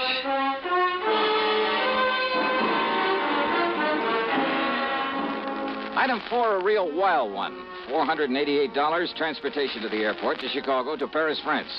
Then a cab to the little warehouse called the Imperial Import Company. And somewhere along the way, I picked up a 39-cent kitchen item that just might help solve this case for me. Francois Dubuisson was more than a little surprised to see me. Monsieur Dolar? Yeah, surprise, huh? And what are you doing here in Paris, huh?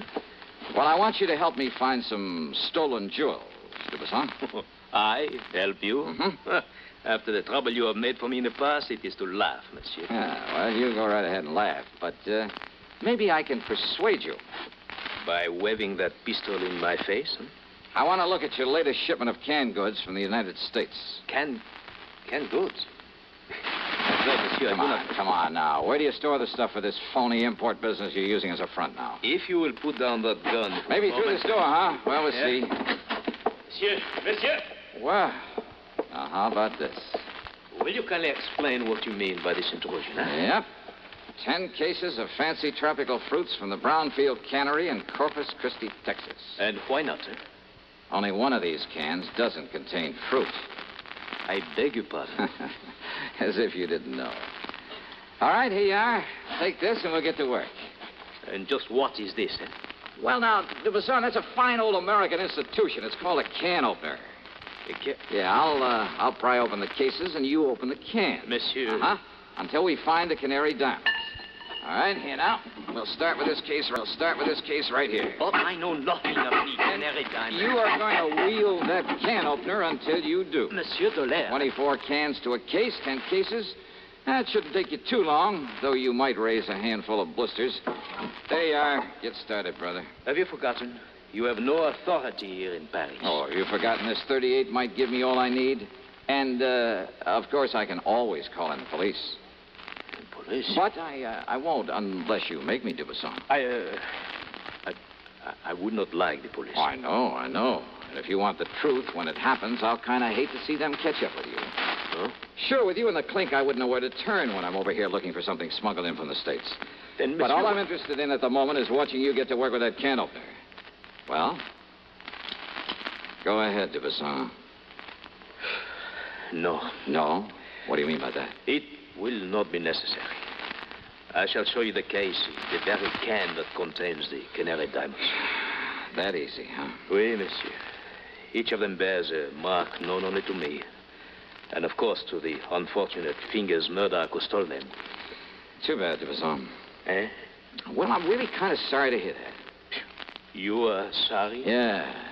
I'd kind of hoped to stand here and watch you sweat some of the rottenness out of your system.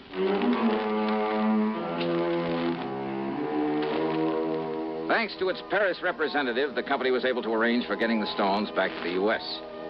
As for Dubuisson, well, I suspect he was long gone when the police arrived at his place. Expense account total, including the trip home, $1,121 even. And, don't forget my commission on this one. Yours truly, Johnny Dollar.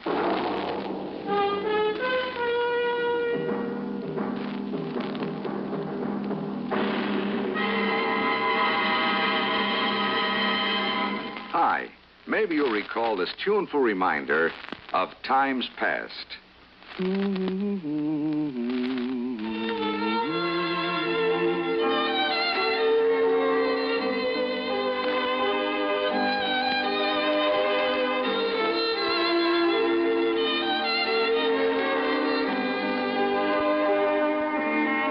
is Dennis James with something else worth remembering.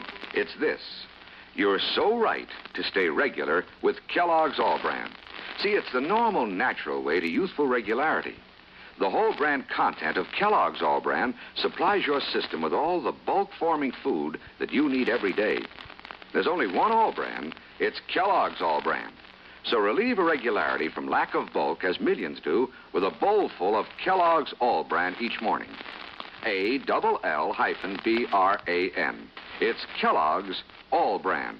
Now, here's our star to tell us about next week's story. Next week, a wild flight across the country after a beautiful girl, and possibly a murder. Join us, won't you? Yours truly, Johnny Dollar.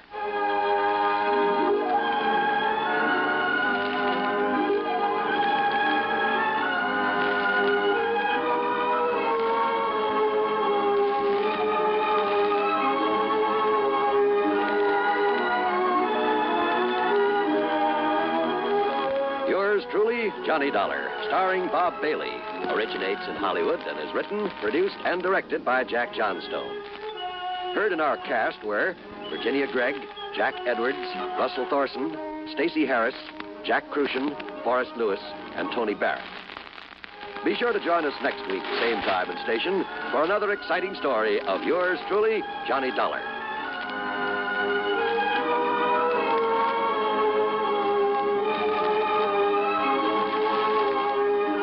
This is John Wall speaking.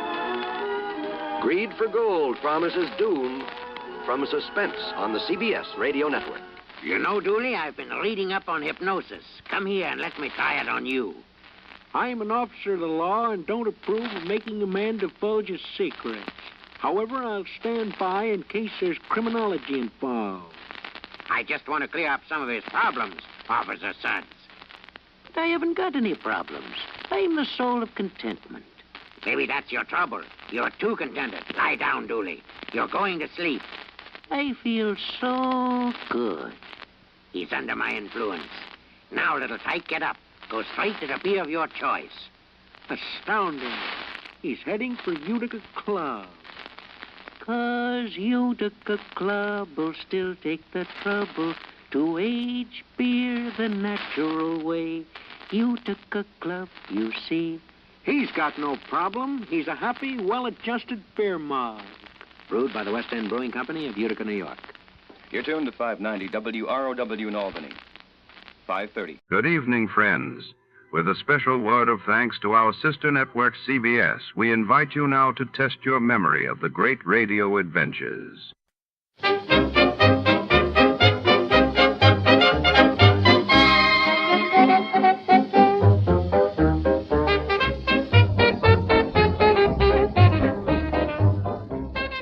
Our warm thanks go out tonight to our sister station, CBS.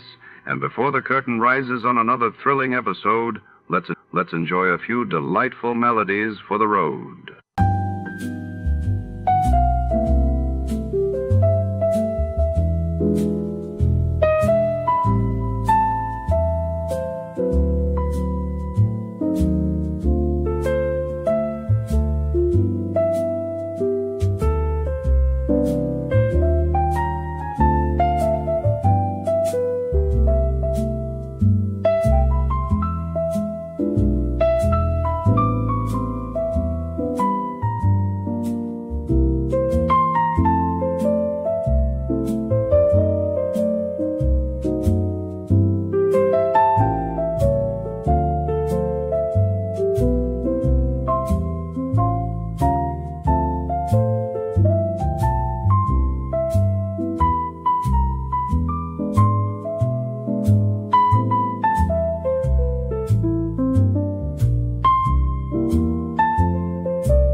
Tonight, under a rain-soaked city sky, a mysterious figure slips through the shadows of Mulberry Lane. The bow window capper begins when a priceless artifact vanishes from a lavish estate, leaving only a shattered window and a bouquet of cryptic clues. As Detective Archer steps into the dark, he finds himself entangled with a stunning stranger whose secrets may be more dangerous than the thief himself.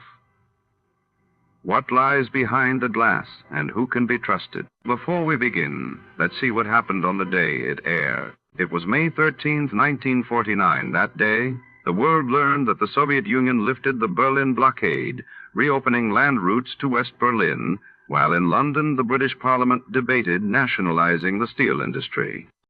The Adventures of Sam Spade, Detective. Brought to you by Wild Root Cream Oil Hair Tonic, the non-alcoholic hair tonic that contains lanolin. Wild Root Cream Oil. Again and again, the choice of men who put good grooming first.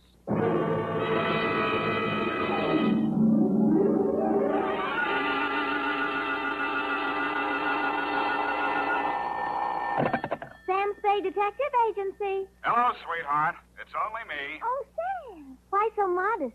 Women, Effie. Age cannot weather nor custom stale their infinite variety. Huh? Against their incalculable wiles, mere man is a leaf in the wind. Oh, Sam, do you really... Oh. Who was she and how windy was it? Cyclonic, Effie. We had to close every window in the house. But If you will just contain your natural feminine curiosity for a few moments, I'll be right down to dictate my report on the bow window caper.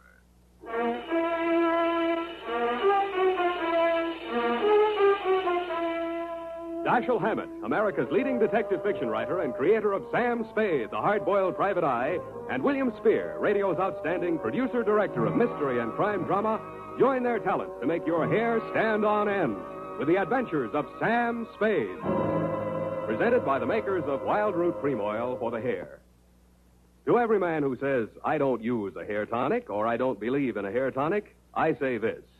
Decide for yourself. But don't decide until you've tried Wild Root Cream Oil, the entirely different hair tonic. There's not a drop of alcohol in Wild Root Cream Oil, and it contains soothing lanolin. What's more, it grooms your hair the right way, neatly and naturally.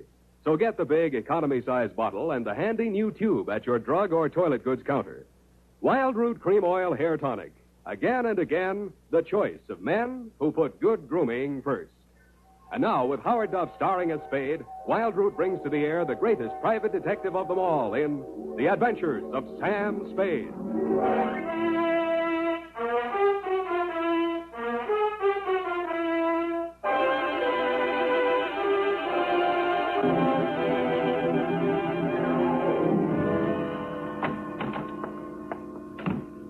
Sam, what's a bow window? A bow window. Bow window is a bay window that you look into instead of out of. Look into instead of out. Oh. Oh, Sam. Get your book, Panther Girl, and slink on in. What was he trying to see through the bow window? I mean, whose house was it? Her own. But if it was her own house, then why would she It just goes to show you, darling, what some women will stoop to. It does? There was a low window. Oh. Well, whenever you're ready, Sam. Date November 10. 9th. Correct. 1947. To Dr. Helmut Ries. I was right for once. Yeah. From Samuel Spade, license number 137596. Subject, the bow window caper. Dear Dr. Ries, I know that this report will not make pleasant reading for you, but you paid for it, so here it is. As far as I was concerned, it all started on Thursday morning when you called at my office. From your story, I gathered it had been going on for some time. You will say these are merely the actions of a jealous woman, Mr. Spade. But I assure you there's more to it than that. It must be a carefully thought-out plan to ruin my career, my whole life. In what way, Dr. Reese? She spies on my private consultations. Insults my women patients. I can no longer even keep a nurse for more than a week at a time. Scenes, hysterics, outbursts of violence. I cannot continue my work under such conditions. Well, why don't you give her a divorce? Why, no. This is not her desire. If it were, it would be simple. No, she wants to bring me to ruin. She wants to see me on my knees in front of the public. Why? That is what I want to find out. Why?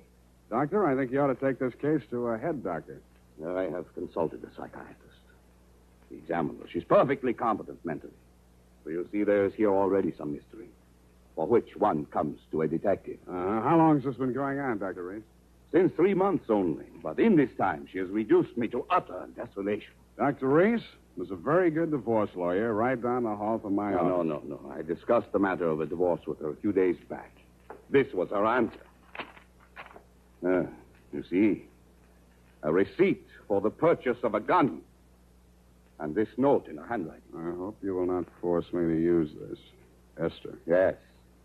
What do you think she has in mind? Murder or suicide? She refused to discuss it.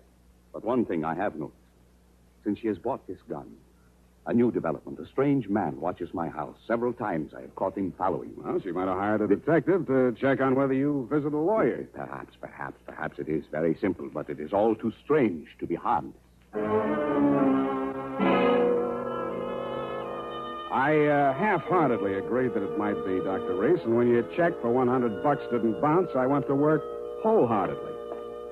I reached your house on Pacific Avenue just as the street lights were going on. It's a quiet neighborhood, so I could hear it before I got close enough to read the number on the door. Get out! Get out of this house! Get out! You have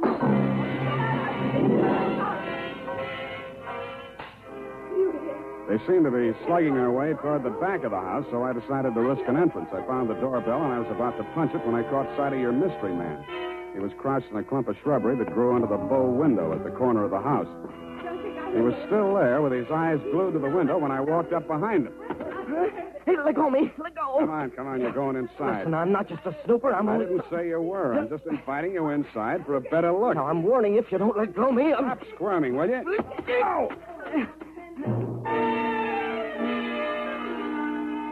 The kick he landed on me wasn't according to the Wrestling Association's rules, but I let him get away with it mainly because I couldn't move for 3 or 4 minutes, and by that time he disappeared down the street. When I recovered my faculties and staggered back to the door, I didn't bother ringing the bell. I just walked in. The hen fight was still going on somewhere in the upper reaches of the house. Then a door burst open on the upper landing, and a girl in a nurse's uniform ran down the stairs toward me, pursued by a pale little woman with a pinched face who was brandishing a pair of brass fire tongs. You brushed past me, Dr. Reese, and headed off the pursuer. Esther, stop this! Stop this at once! Have you gone crazy? Give me those fire tongs. Give them to me. What's the matter, Helmut? Afraid I'll mar your light of love's beauty? What started this? I caught her creeping about the kitchen. She's going to poison my food. Explain to you, Mrs. Reese. The doctor said... Oh, don't bother explaining, Miss Roberts. These morbid fancies of hers. Don't think I don't know what goes on in that office. That office where I'm not allowed anymore. That's only because you make the patient so nervous, Esther. I know what goes on. You and those women. That will do, Esther. Go to your room. Very well. But I won't have that woman in this house another day, Helmut. Is that understood? Go to your room, Esther. I'm going. But remember what I said. I warned you both. I can't. There, Miss Roberts. Now don't. There. I can't stand any more, Doctor. I tell you, it's making me a nervous wreck. I just... Dr. Reese. Huh? Oh, Mr. Spade. You saw, you heard? Yeah. Come into my office. We'll talk. I think we'd better. Doctor, there's still one more patient waiting to see you, Doctor. Well, have her wait a little longer. Yes. This way, Mr. Spade. How much longer? Well, the doctor will see you just as soon as he possibly can. Have you been feeling any better, Mrs. Campbell? Sit down, Mr. Spade. Thanks, but I can say what I have to say standing. Your wife's a very tragic woman, Doctor. I wish I could help her. I wish I could help you, too, but I can't. You heard her threat against Miss Robbins. Was that a joke? There's nothing funny about jealousy. But there is this man who watches the house.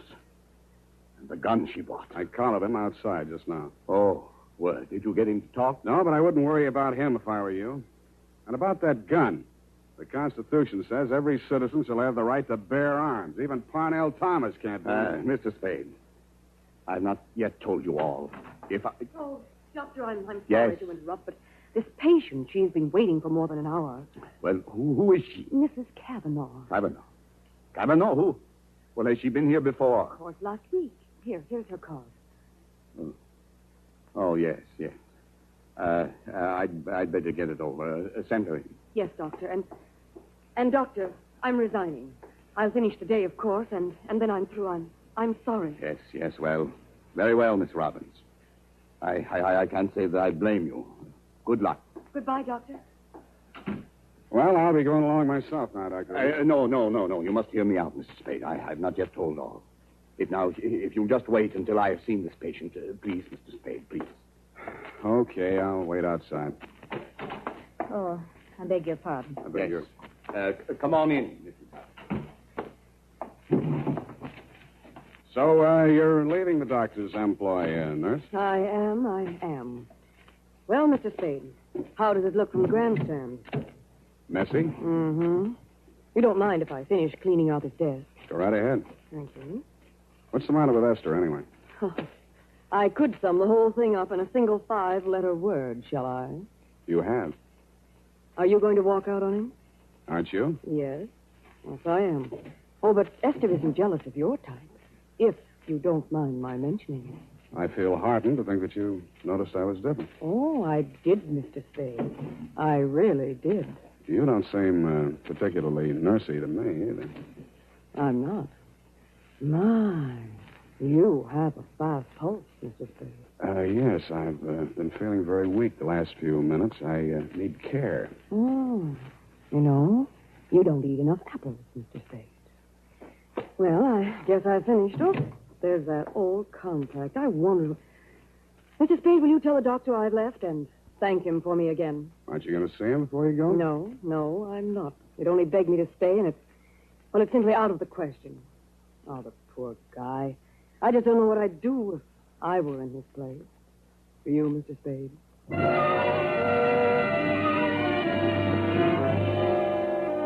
I did, and I told her. She told me I was a victim of hypertension and left me with my mouth open and no thermometer in it.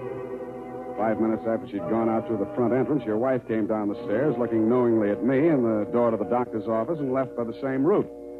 10 minutes after that, I was halfway through a 1937 National Geographic that was the latest edition on the waiting room table, and had reached the 3rd paragraph on the natural beauties of Winona County, Minnesota. But I never finished.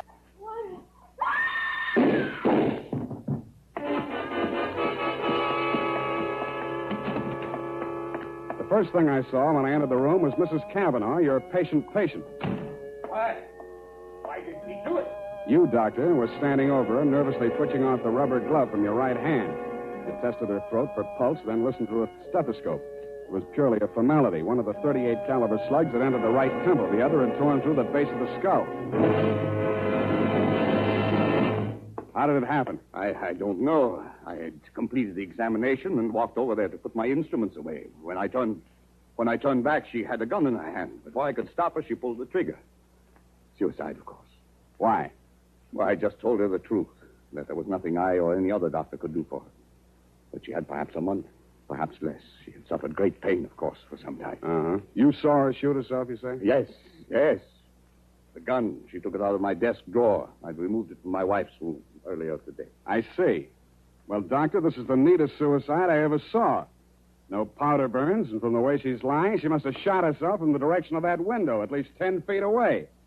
She screamed before the shots were fired and had time to fire a second bullet into her head and throw the gun across the room before she fell. Well, Helmut, at last it's happened, hasn't it? Esther, leave this room. I told Helmut one of the husbands would catch up with him. Pretty, wasn't she? I don't remember this one.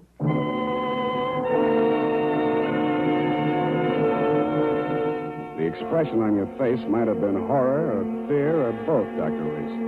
But your wife was smiling. When my eyes left her face, I noticed a leaf clinging to the hem of her coat.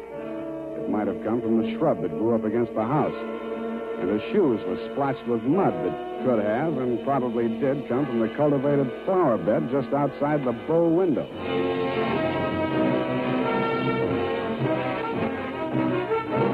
The makers of Wild Root Cream Oil are presenting the weekly Sunday adventure of Dashiell Hammett's famous private detective, Sam Spade.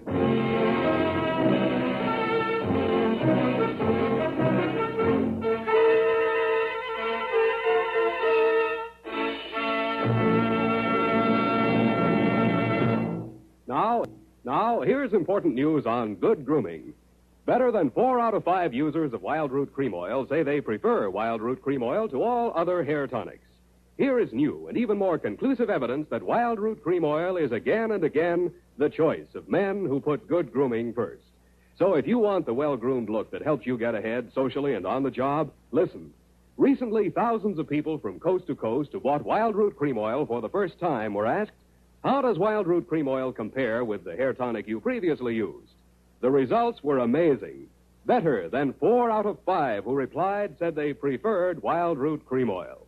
And no wonder. It gives you the advantages that men consider most important.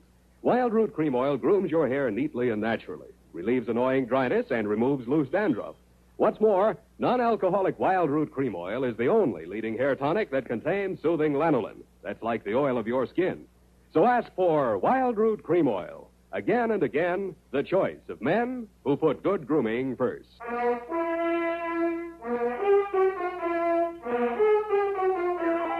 And now, back to the bow window caper. Tonight's adventure with Sam Spade.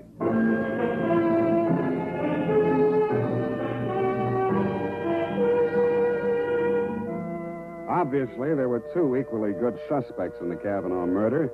Either your wife had killed her in a jealous rage, or you'd killed her with your wife's gun to frame her for the murder. I decided to let the police worry it out and went home to bed. The morning headlines were a bit of a surprise. Nurse sought in shooting of mystery woman. Item. The cops had found Celeste Robbins' fingerprints all over the murder gun. And item. Mrs. Kavanaugh, the murdered woman, had given a vacant lot as her address, and her body was lying unclaimed at the morgue. I decided to pay her a visit.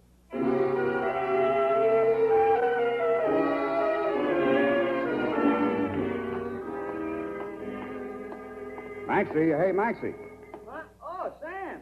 Sammy, my boy. Hey, it's good to look on you. How are you, Maxwell? Oh, fine, fine. What brings you here, Sam? The Kavanaugh woman. The Kavanaugh, huh? Let's see who's with us today. Stiftel, Milton, Schwartz, Kelly. I knew him. Nice guy. Feige. Aha. Kavanaugh. Rose. Hello, Rose. Hey, Sam, don't you want to look at Rose? No, I've seen her. Ah. Yeah, just checked her back in. Autopsy. Say, you do collect queer ones, Sam. Now, you take her. Why would anybody in the world knock her off? In her condition, all he needed to do was wait. A month. Couple of weeks. Bad as that, huh? Worse. Anybody claim her yet? Well, that... Hello. Something we can do for you? My name is Kavanaugh. I come for my wife. He was standing with his back to me, and I didn't get a good look at his face until he walked over to the desk with Master. The voice tipped me even before I saw the face. It was the man I'd caught outside your office window less than half an hour before the murder. If he recognized me, he didn't let it show. I waited while he went in with Maxie. When he came out, there were tears streaming down his face. I'd been waiting for 2 reasons. I had some questions to ask him, and I had wanted to pay back that jolt he'd given me the night before. I left without doing either.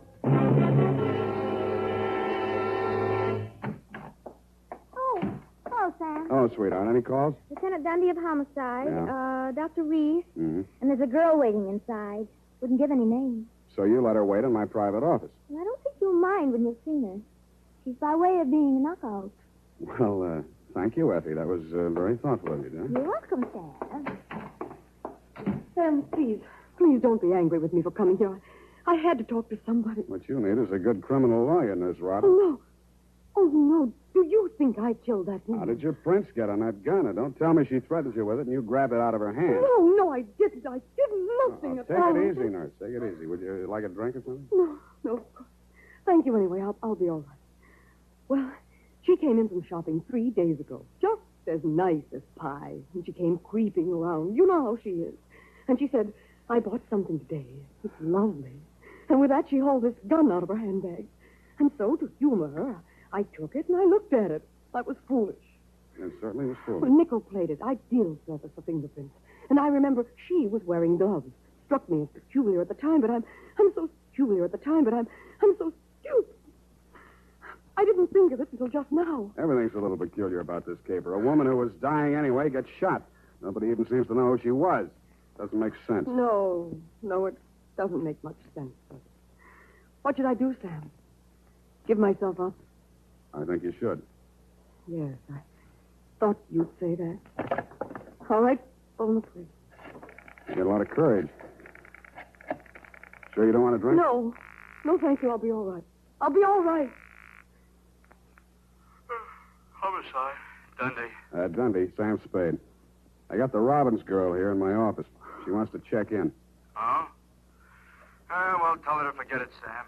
Reese's wife just made a full confession.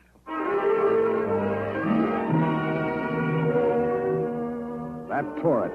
In my anxiety to see how you were bearing up under the shock, Doctor, I blew $1.50 of your money on a taxi all the way out to your address on Pacific Avenue. To my astonishment, you were wearing a look of real distress. I don't understand it, Mr. Spade. This confessing, it's not like her. It's all too strange to be harmless. Dr. Reed, I'd like to talk to you alone. Do you mind, Mr. Spade? Go right ahead. I strained my ears outside your consulting room, but all I could hear was a few vague murmurs. Then, for no good reason, I decided to have a look at your wife's bedroom upstairs. The cops had been there before me, so I didn't expect to find much, and I didn't. I was tapping the woodwork for secret panels or something when I heard a heavy tread on the stairway. I wheeled around, my hands inside my coat. A jolly-looking character in coveralls was standing in the doorway. Home Electronics. I beg your pardon? Hagen, Home Electronics. I come to take the equipment. What equipment? The dictograph. She don't need it no more. Ask me, she hurt too much. Mrs. Reese had a dictograph installed? Yeah, a rental type installation. This here's a speaker. Yeah, my own design. Looks like a portable radio, don't it? Yeah, where's the other end? Where's the microphone? It's in the doc's private office. You interested, eh? Yeah, turn it on, will you? Oh, sure. Yeah, we'll get it tuned in a minute there. And... Oh, feedback. Wait a minute, I'll fix it. Let her talk. What can she tell? I don't know. But it's uncanny the way she Nice, used huh? things. Every word we spoke together. That's because of the dictograph. Ain't rigged, huh? Shut up. We cannot allow this terrible tragedy to come between us. We love each other. Nothing can change that. Oh, boy. Yeah, that's as nice, ain't it? Quiet. I just know, please, don't. Now stop it. I don't want you. Please, don't. What is it, Celeste? What has happened to Jane? What had happened? You asked that. When I've been attacked by a mad woman and accused of murder all in the space of 12 hours. But it's all over now. Just so, Helen. Yes, it's all over. Won't you turn it up a little more? Oh, sure. Turn it up. Hold it. It's over. And I'm very, very ashamed. I suppose it was my usual thing. I always get sorry for a poor, weak man and get involved. But this time, I'm sorry for her. Celeste, please. When I was a kid, I liked it. It used to make me feel powerful and, well, to watch them squirm. But it's no fun anymore watching another woman in the agonies of jealousy. And you, I thought you were just weak. You're a brutal, unscrupulous murderer. What are you saying, Celeste? You killed Mrs. Cavanaugh. What, that's impossible. You stood deliberately in that window and you fired 2 shots right at Hey, what gives you? Why weren't my fingerprints on that gun? Because you were wearing your rubber gloves, Doctor. Celeste, don't say any more. No.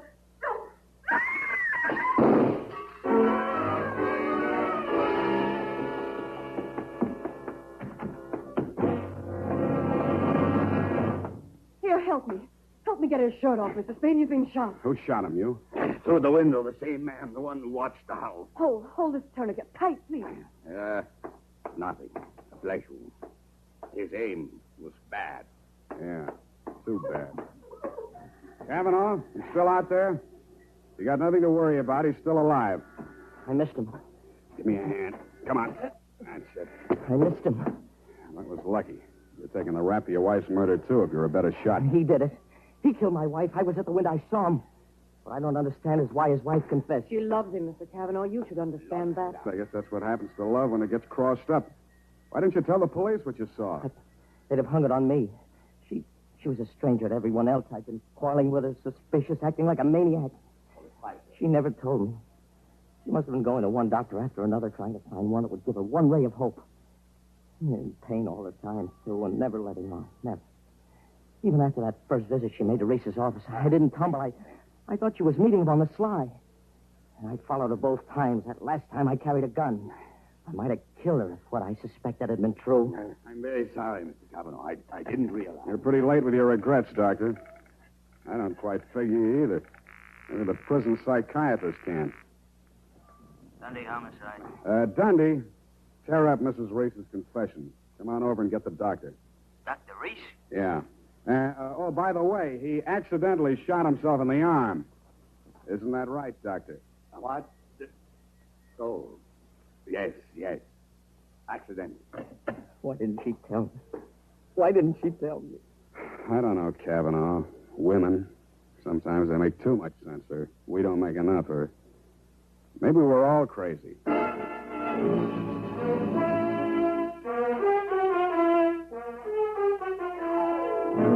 And that, Dr. Reese, is the crop. At the risk of laboring a point, there's also the mystery of why a nice girl like Celeste Robbins ever fell for a guy like you. You'll have plenty of free time to think it over between now and the trial. If you find the answer, drop me a line. Period. End of report. You know, Sam, that's Celeste. I like her. I wish we could do something for her. Well, I've already thought of that, Effie. Oh? What are you going to do, Sam? Write that up, sweetheart, and I'll write you a happy ending. Here's how you can find out whether the hair tonic you're using today is giving you what you ought to get in good grooming. Ask yourself, does my present hair tonic groom my hair neatly and naturally, or does it leave my hair sticky or greasy? And does it relieve dryness and remove loose dandruff, too, or does it do just a halfway job? Unless you can honestly say that your present hair tonic does all that for your hair, you owe it to yourself to try Wild Root Cream Oil right away. Try Wild Root Cream Oil and see for yourself how it improves your appearance, grooms your hair neatly and naturally, relieves dryness, and removes loose dandruff. It's non-alcoholic and contains soothing lanolin. Get the big economy-size bottle and the handy new tube that's easy to pack when you travel and grand for the bathroom cabinet. Don't delay. Get it today. Wild Root Cream Oil Hair Tonic. Again and again, the choice of men who put good grooming first.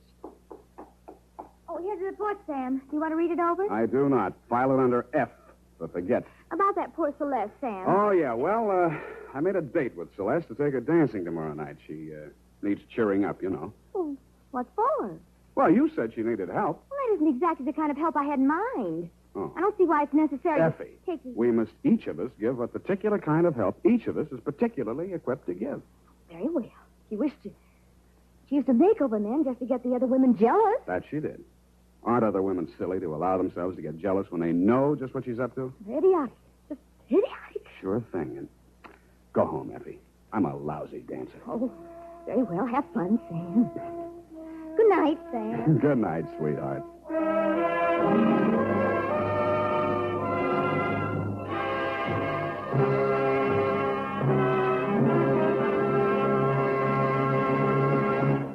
The Adventures of Sam Spade, Dashiell Hammett's famous private detective, are produced and directed by William Spear. Sam Spade is played by Howard Duff. Lorene Tuttle is Effie. The Adventures of Sam Spade are written for radio by Bob Tallman and Gil Dowd, with musical direction by Lud Gluskin. This is Dick Joy, reminding you that next Sunday, author Dashiell Hammett and producer William Spear join forces for another adventure with Sam Spade, brought to you by Wild Root Cream Oil. Again and again, the choice of men who put good grooming first.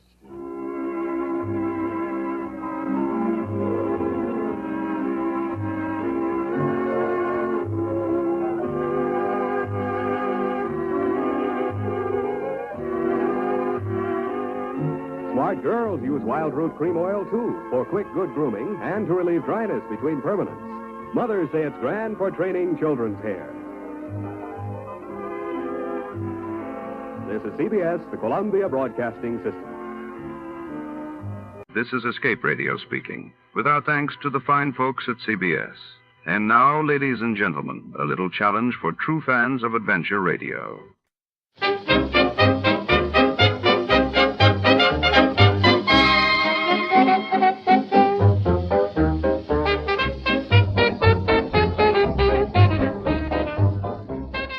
Tonight, in the shadowy corridors of Dr. Merrow's isolated underground laboratory, a chilling scientific mystery unravels.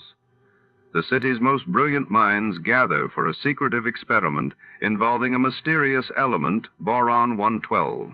But as flickering fluorescent lights cast long, nervous shadows on the cold steel walls, betrayal and danger lurk with every turn of the test tube. Who sabotaged the experiment? And what deadly secrets does Boron 112 conceal? Steel yourself for an electrifying descent into science and subterfuge. Before to start, let's see what happened the day it was aired. It was November 14, 1952, and that day the world watched as the United States completed the first successful hydrogen bomb test in the Pacific. While across the Atlantic, Britain's King George VI's health crisis sent shockwaves to the royal family and the nation. Johnny Dollar. To read, Johnny, at Floyd's of England. George, every time I hear your voice on the phone, I shudder. Well, I guess I have asked you to handle some rather out-of-the-ordinary matters for us. George, they have been so wild, crazy, impossible, I sometimes wonder if you ever issue a normal-type policy. Well, it's a very normal-type policy that I'm concerned about now, Johnny. It's the insured himself who has me worried. Okay, tell me all. His name is Joseph, spelled with an F. Joseph Hentler. He's an inventor, among other things. His invention is what we've insured. It's a device, I guess you'd call it, for making some kind of boron-based compound. Boron-based? The sort of thing the government is vitally interested in for its airplane and rocket fuels. Oh? No kidding. I think you'd better run over here and let me tell you about it. Can you? Right away? When you put it that way, George, yeah, I think I'd better. I'm on my way.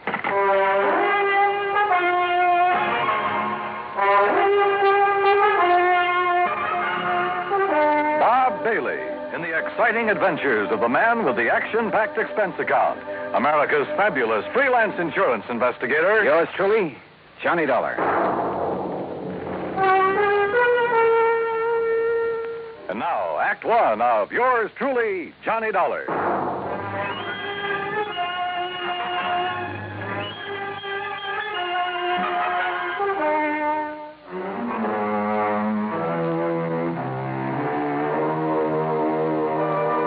Expense account submitted by Special Investigator Johnny Dollar to Floyd's of England, American Office, Hartford, Connecticut. Following is an account of expenses incurred during my investigation of the Boron 112 matter.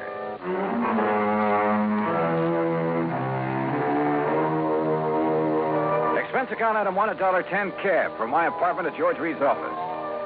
As I walked in, he motioned me to a chair, leaned over to the intercom on his desk, and pushed a key. Sit down, Johnny. Miss Larkin. Yes, Mr. Reed. Mr. Dollar is here. Would you come in, please? Oh, yes, sir. Well, George, what's it about this time? Glad to see you, Johnny. I gave you most of the story over the phone. Well, you only told me you've issued a policy to this man, Hantler, was it? That's right, Joseph Hantler. Yeah, and that you've insured some invention of his for, how much did you insure it for? $20,000. It's a piece of apparatus, Johnny, that he has spent over 7 years developing. Sit down, Miss Larkin. Oh, thank you. Apparently, it's a very complicated something or other. I never did know much about such things.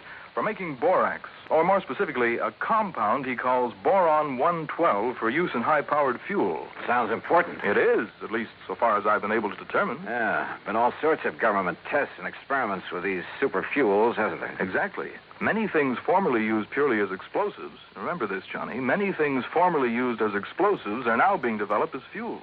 Well, the perfect example is atomic fission and hydrogen fission or fusion or whatever it is. Exactly.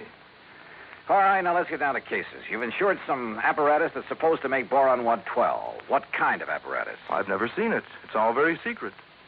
Well, now, wait a minute. How do you know this machine or whatever it is even exists? Looks to me like you've insured a pig in a poke. No, Johnny. For $20,000. Wow. No, Johnny, I'm not that much of a fool. One man, a recognized physicist, has, at my request. And mind you, this was before I'd agreed to issue the policy. Understand? Go on. His name is Dr. Hugo von Brauer. Oh, I've heard of him. Yes. Well, Hantler permitted him to see enough to convince von Brauer that he has something mighty important there, that he's on the right track to, well, whatever it is he's out to accomplish. Okay. I'll take your word that you were right in issuing him the policy on it. But now what's happened? The thing blow up in his face or something? No, as I told you over the phone, it's the man himself I'm worried about, because of something I've just learned. Like what? Miss Larkin, this is Mr. Johnny Dollar. Now, will you please... Yeah, I know. Gee, Mr. Dollar, this is a real thrill. I've heard so much about you. Hi, Miss Larkin. Gee, won't you just call me Louise? Yeah, sure, Louise. Oh, gee. Miss Larkin, will you just tell Mr. Dollar what you told me this morning? Yes, sir. Oh, gee. Well, it was like this, Mr. Dollar. A couple of years ago, well, you know, when I was just a kid and not very mature, you know what I mean? Oh, sure. Go on. Well, some of the kids I traveled around with, some of them were awful immature, compared to me, that is. Miss Larkin. Well, a couple of them had some pretty funny ideas about the government, things like that. You know what I mean? I'm afraid I don't. Well, like, they used to think they were very smart attending a lot of secret meetings. The kind the FBI likes to keep tabs on. Now, you know what I mean? Go on, Miss Larkin. Well, anyhow, this one night, we didn't take all their talk very serious, mind you, and that's the truth. We didn't think there was anything in it, just a lot of talk. Will you please get to the point? I am, Mr. Reed. Well, anyhow, Charlie and me, that was my boyfriend, Charlie White. At least one of my boyfriends. I always have a lot of them, you know what I mean? Yes. Well, go on, please. Well, Charlie and me, we said, sure, we'll attend one of your meetings. You know, just for laughs, you know what I mean? And what kind of a meeting was it? Oh, it was terrible. It was awful, Mr. Dollar. A bunch of people I never saw before making speeches. Yeah. Down with the government, start the revolution, you know, that sort of thing. Oh, we got out of there in a hurry, believe you me. I'm sure you did. And we were pretty lucky, too, because the police or the FBI or somebody came in after and busted the whole thing up. Hey, maybe you read about it. That's all very interesting, Louise, but just what... Yes, Miss Larkin, get to the point. All right. Well, just this morning, when I was filing the office copy of this insurance policy and I saw the name on it, oh, gee, Mr. Dollar, it hit me like a... Well, do you know what? What? That name, Joseph Hantler. Oh. It was the same as one of the fellas, an older guy that me and Charlie had seen at that meeting. Now, what do you think of that? $20,000 on a highly secret device. Yes. That might be to produce some kind of explosive. Exactly, instead of a simple fuel additive. Exactly the suspicion that came into my mind, Johnny. Of interest to the government, he had told me. But what government? We're jumping to an awfully big conclusion, George. Have you notified the FBI? I suppose I should, eh? Yeah. No, not yet. We may be all wrong about this. Oh, but Mr. Dollar... We may be all wrong about the man, his apparatus, his intentions, everything. Let me see what I can find out about him first. Now, whatever you say. But remember one thing, Johnny. Yeah? You may be dealing with far more than just this one man. So be careful. Be very careful. Oh, gee, you'd better, Mr. Dollar. You know what I mean? Act 2 of yours truly, Johnny Dollar, in a moment. Now, Act 2 of yours truly, Johnny Dollar, and the Boron 112 matter.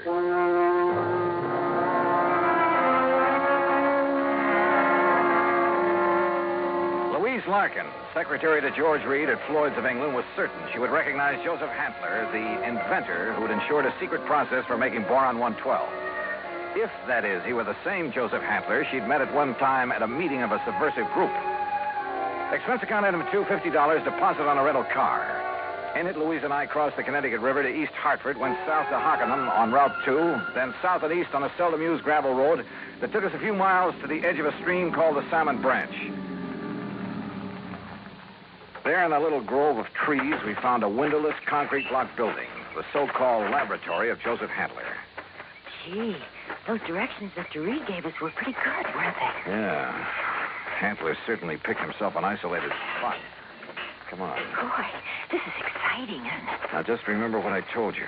If this is the man you met at that party line meeting, don't appear to recognize him. Just give me a slight nod to say yes or no. Yeah, but what if he recognizes me?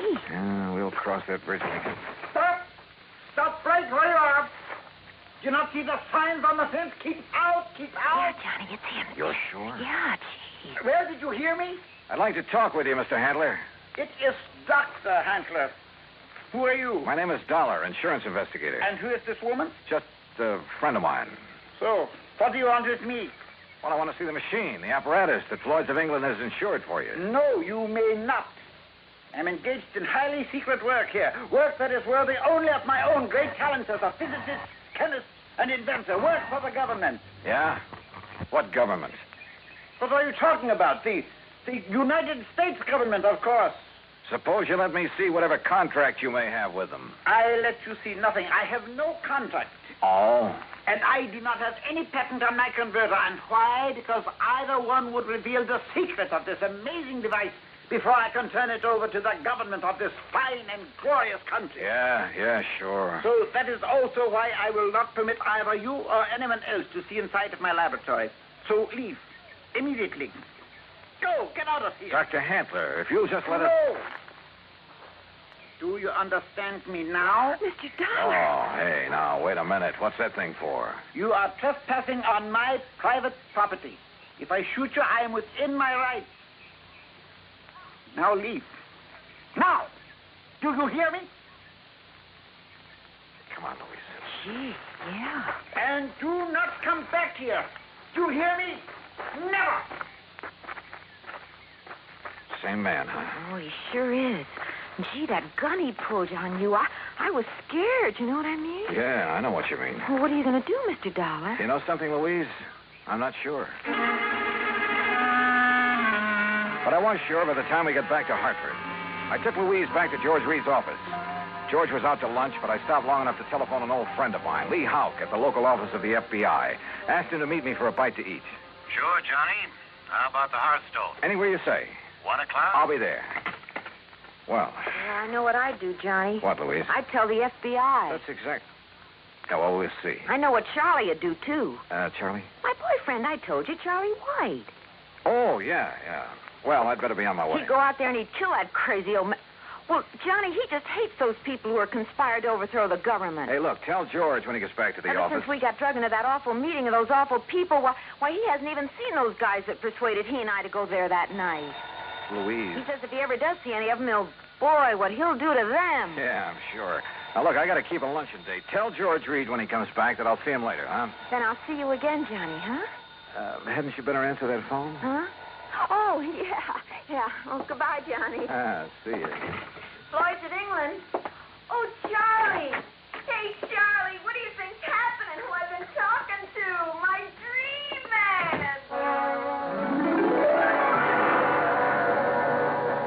Item 3, 7:20, lunch for Lee Houck and myself. No, Johnny, you're off on a wrong tack. I'll bet on it. What do you mean by that, Lee? Joseph Hantler is just an old crackpot who thinks the world has done him wrong by failing to recognize his fabulous talents as a chemist, physicist, engineer, inventor, anything else he's claimed to be. But if he was attending meetings of a subversive group... A meeting. We know all about that.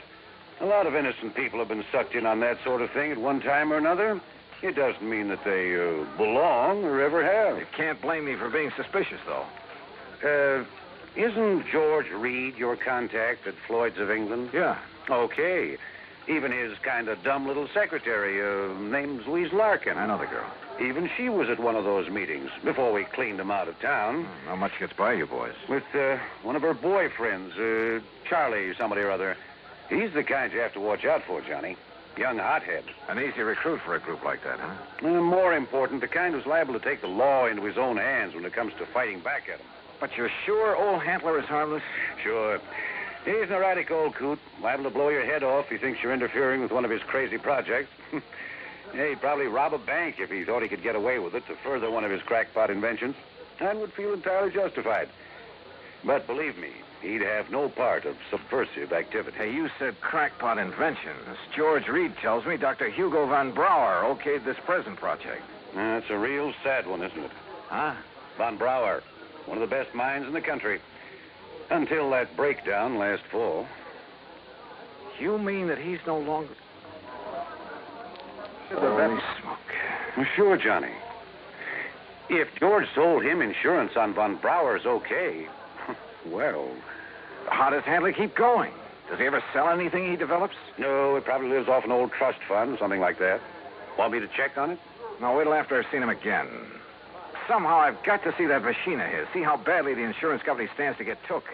Yeah, Johnny. I think you better. Maybe he was right. Maybe the idea George Reed and I had cooked up, that the old scientist was working on some kind of bomb or explosive was... Anyhow, my problem was to find out exactly what he was working on, what the company had blindly insured. So I drove out there again. To keep Hantler from barging out with his gun, I blew the horn a couple of times as I pulled up alongside the fence. But there was no response to it. Good. Maybe Hantler wasn't there. Maybe I could somehow get into the place, see for myself what was up. But suddenly, from inside the building came a couple of dull thuds. And then the whole thing began to bulge at the seams, began to...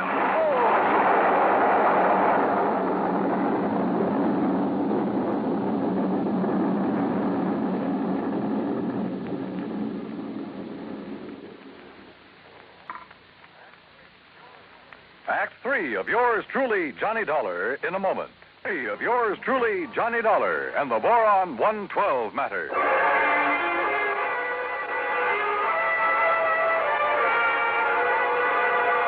Carefully, I dragged myself out from under what was left of my rental car, where the explosion of the laboratory building had blown me. Pushing aside a few chunks of concrete, bits of lumber that had landed on me. And I saw them coming down the road toward me from a car parked in the trees at the side. Louise Larkin, a big, husky football player type who looked as though he could stand a good bath and a shave. Well, served him right. That's all I got to say, Louise.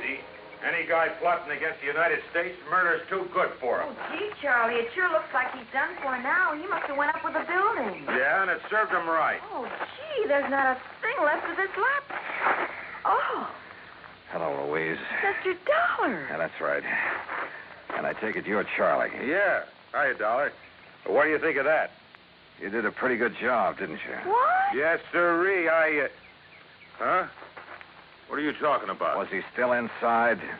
Did you murder Dr. Handler, too? Johnny. Now, wait a minute. You think I done that? Oh, no, Johnny. We just got here. Oh, sure. Honest. Charlie was going to have a showdown with him. He was going to drag him out of that place and hand him over to the FBI. Sure. What'd you think? Gee, I was worried about the old man's gun, remember? I remember. But if you think a lousy gun was going to stop me from handing a subversion guy like him over to the...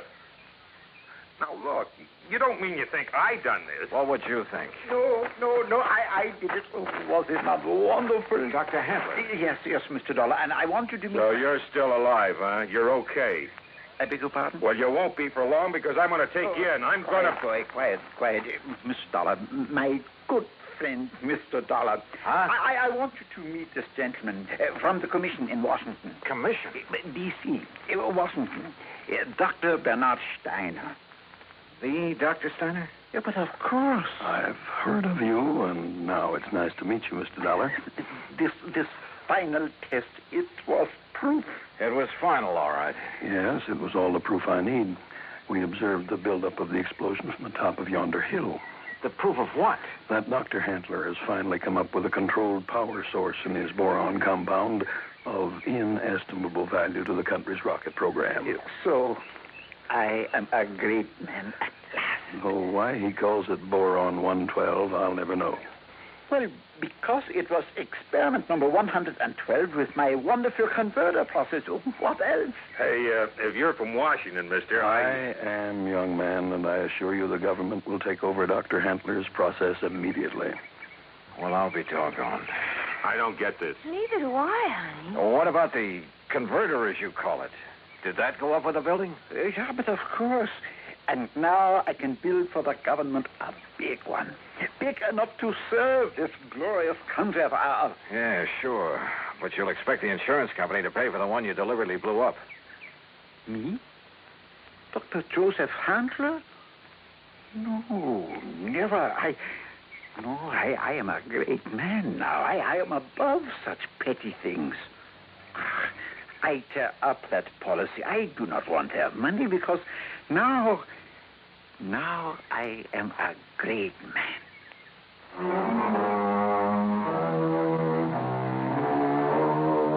There you are, George. Full report. Payment on the policy is up to you. And if you do pay, at least it's in a good cause. Also, well, I guess you and I have both learned a lesson about jumping to conclusions. Expense account total, including incidentals, replacement of the rental car, and transportation back to Hartford, $2,431. Yours truly, Johnny Dollar.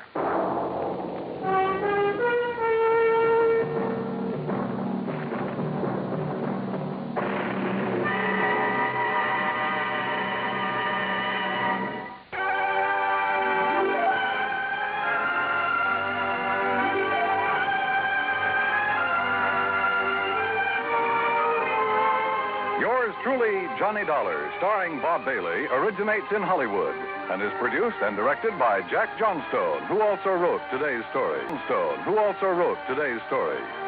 Heard in our cast were Shirley Mitchell, G. Stanley Jones, Parley Bear, Russell Thorson, Frank Gersel, and Lou Merrill.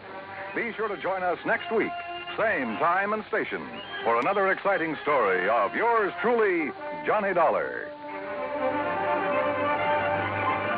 This is Dan Cubberly speaking.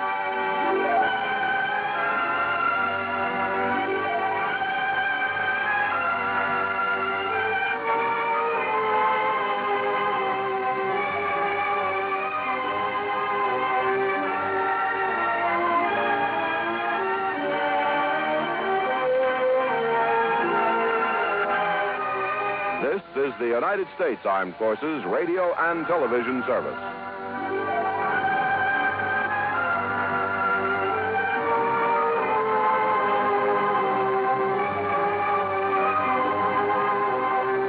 Tonight's broadcast comes to you with special thanks to our friends at CBS. And before our next mystery unfolds, here's a question for the sharpest listeners in America.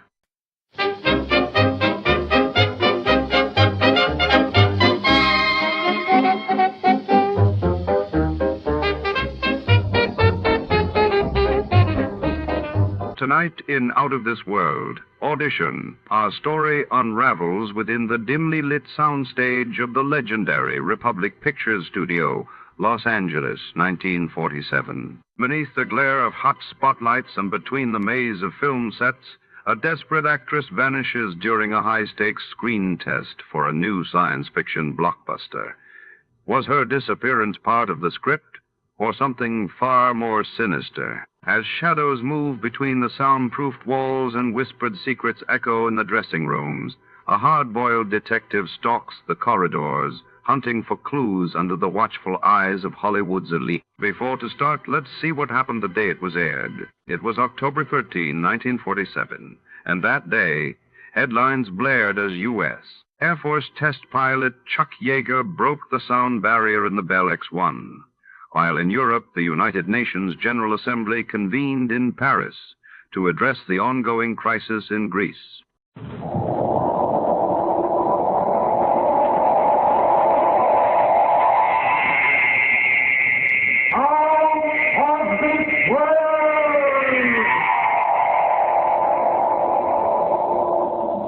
If you really want to know what happened, Inspector, ask Toby.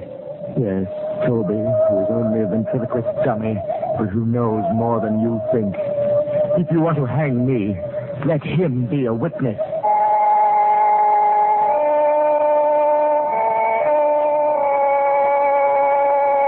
Out of This World. Columbia's parade of outstanding stories of those moments when reality turns to illusion, when fancy becomes fact, sharp, shocking fact. Tonight, a remarkable adventure from the successful English motion picture Dead of Night. A story which, for the next half hour, will take you out of this world.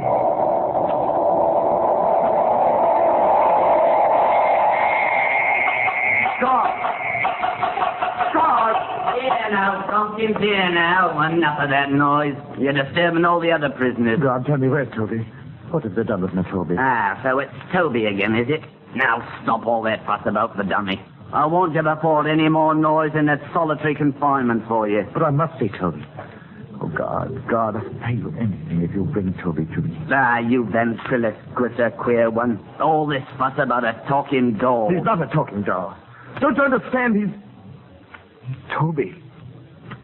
Where is he? What's happened to him? How should I know? Probably safe enough. The inspector will take care of him. Well, you tell the inspector to send Toby back to me. Back to me, do you hear? Tell him I want Toby and I want him right now. Sure. Inspector Dodds will be happy to do anything you say. You're an impertinent fellow. You're a rough one, all right. You're just lucky you ain't in here for murder. Lucky that fella Leswell you shot is coming along, all right. Leswell? Whatever happens to him makes no difference to me. I wish he was dead. He tried to steal Toby from me. Now, ain't that a pretty thing to say? Ain't you a charge? I'm sorry I caused you any trouble. All I want is one favor. Please. Go to the inspector, go to somebody, go to anybody and tell them that I've got to see Toby. I've got to see Toby.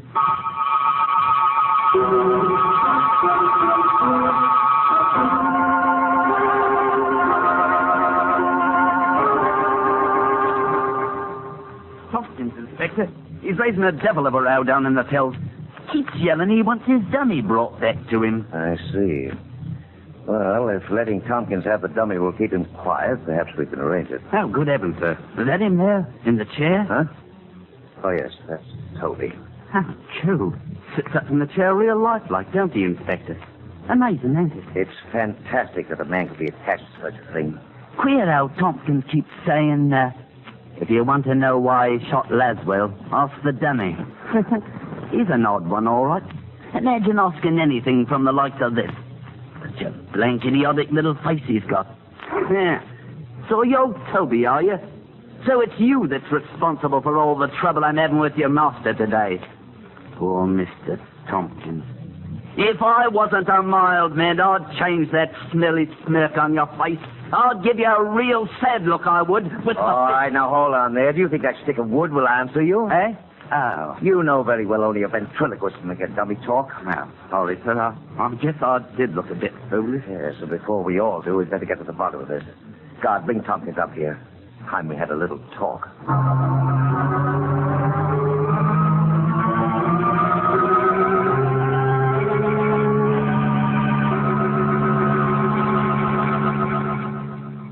Tompkins, if I promise that Toby will soon be returned to you, will you cooperate with me? Toby? Is he here? Is he near me here? Yes, but you can't see him yet. But I must see him, Inspector. You will, but not before I have certain facts. Certain facts? About your quarrel with Mel Laswell. Now, if you tell me the whole story, I may be able to help you. Help me? Why? Why should the police help me? Because it's part of my job. Yes, but you've done your job. I've admitted I shot Laswell. I did it. What else matters? Your motive. He tried to steal Toby from me. Isn't that motive enough? Tompkins, I really can't understand you. Understand? Of course you can't understand. I wouldn't expect you to. You've never spent years, endless years, playing shoddy, cheap music halls, starving out at the elbow because you couldn't find a partner who understood you. You never toiled day and night for weeks on end, creating somebody like Toby who could go to the big time with you. Oh, Toby can tell you what it's been like, all right. Unfortunately, Tompkins, Toby has shown no inclination to speak to me as yet. Toby would appreciate that, Inspector. Yes, indeed he would. Okay. What have you done with him? You'll see him soon enough, I promise you. But first, I want to know what makes you think Mel Laswell tried to steal Toby. Oh, I was aware of Laswell's intentions right from the start, Inspector. Even before I met him. I had a premonition that somebody might separate me from Toby. I couldn't stand that. I was much to him, yes. He to me. I see, yes. When I met Laswell at the club that night, I realized almost at once that he might be the one to cause the trouble. I suppose you've seen Laswell, you know the sort he is. Regular troublemaker. Yes, Tompkins, I've seen him. Now come to the point. Well, as I intimated before, Toby and I have been playing all the better music halls for the last few years. Top billing, you know. And then we got our engagement at the Kit Kat, West End nightclub. That's about as high as Toby and I, or any act for that matter, can go. We were standing backstage, waiting for the dance act to finish their turn. It's only a standard act, not particularly hard for us to follow. And then Bigelow, the master of ceremonies, came along. Glad to see you ready to go, Tompkins. You're on as soon as they finish the waltz. We know our act, Mr. Bigelow. Well, just so you know yours as well. Not Toby. Well, I don't want him to forget to take the chair out tonight. I have the chair right here. Now, don't worry. It won't happen like it did last night. And do us the favor of getting off the floor when you've introduced us. You messed up the whole first part of our act standing behind us. Here, now, don't say that. After all, it was your opening night, and how was I to know your act? You did it deliberately. You were trying to cut in on our laughs. Now, look here. I don't have to take this kind of stuff. Toby, that was not at all professional. Mr. Bigelow, I apologize, since Toby doesn't seem to have the grace to do it. Very well, I accept it. Eh? Well, well, now, what do you think of that? Husband, you take me in, Tompkins. Deuce if I don't get to thinking that dummy is a living thing. Bigelow is a terrible ass, isn't he, Tompkins? By Joe, it's remarkable. Tremendously real, you know, the illusion. Oh, rock. Oh, by the way, you'll want to be particularly good this evening. You have a rival out there. Mm-hmm. Who? Laswell. Mel Laswell, the American. The ventriloquist from the States. Laswell? Oh, don't tell me you haven't heard him on the wireless. Here, look. Have a look. He's at the front table over to the left. Oh, yes. Yes, I see him. And who's the gorgeous young lady? His wife. He's awfully good. World's greatest ventriloquist, I've heard say. I like her. Don't you recognize precisionary, Bigelow? He may be the best, and again, he may not be the best. And you're pretty jealous, aren't you, Tompkins? I'm nothing of the sort. In fact, you'll feel more uncomfortable than ever tonight working in front of a real artist. Now, see here, Toby. But as usual, I'll carry you along. You'll carry me. I'll have you know I carry the set. Please, both of you. Stay out of this, fat mouth. Now, see here, joke's a joke, but when you use the...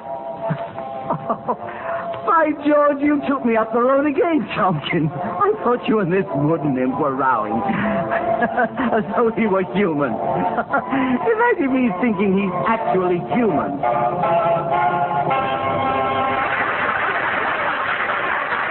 Stop blabbering, Rubber. Let's get out there and bring us on. Yes, of course. And don't forget the check. Wait. Oh, here it is. Look, I'm going to introduce Laswell before I bring you up. Must you?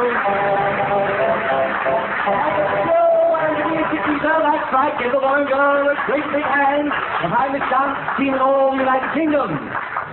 And now, ladies and gentlemen, and visiting royalty, before I present to you our next little feature, I'd like to call on a distinguished variety artist who is here tonight. You've all heard him on the American wireless and seen him in the American cinema. Mel Laswell. I ask Mel Laswell to stand up and enjoy that well-known tic-tac hospitality. I'm sure that beautiful woman he's with is a much happier burden on his knee than Mickey O'Toole, whom you've seen so many times. Stand up, Melvin Laswell. And now I want to bring on an act the like of which Mr. Laswell has never seen. Our own British ventriloquist, Eric Thompson, and his talking timber, Toby.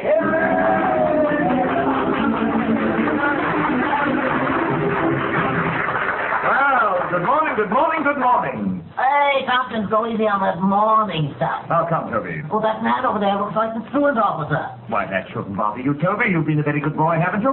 Why, yes, but I'm out of school. Out of school? Why?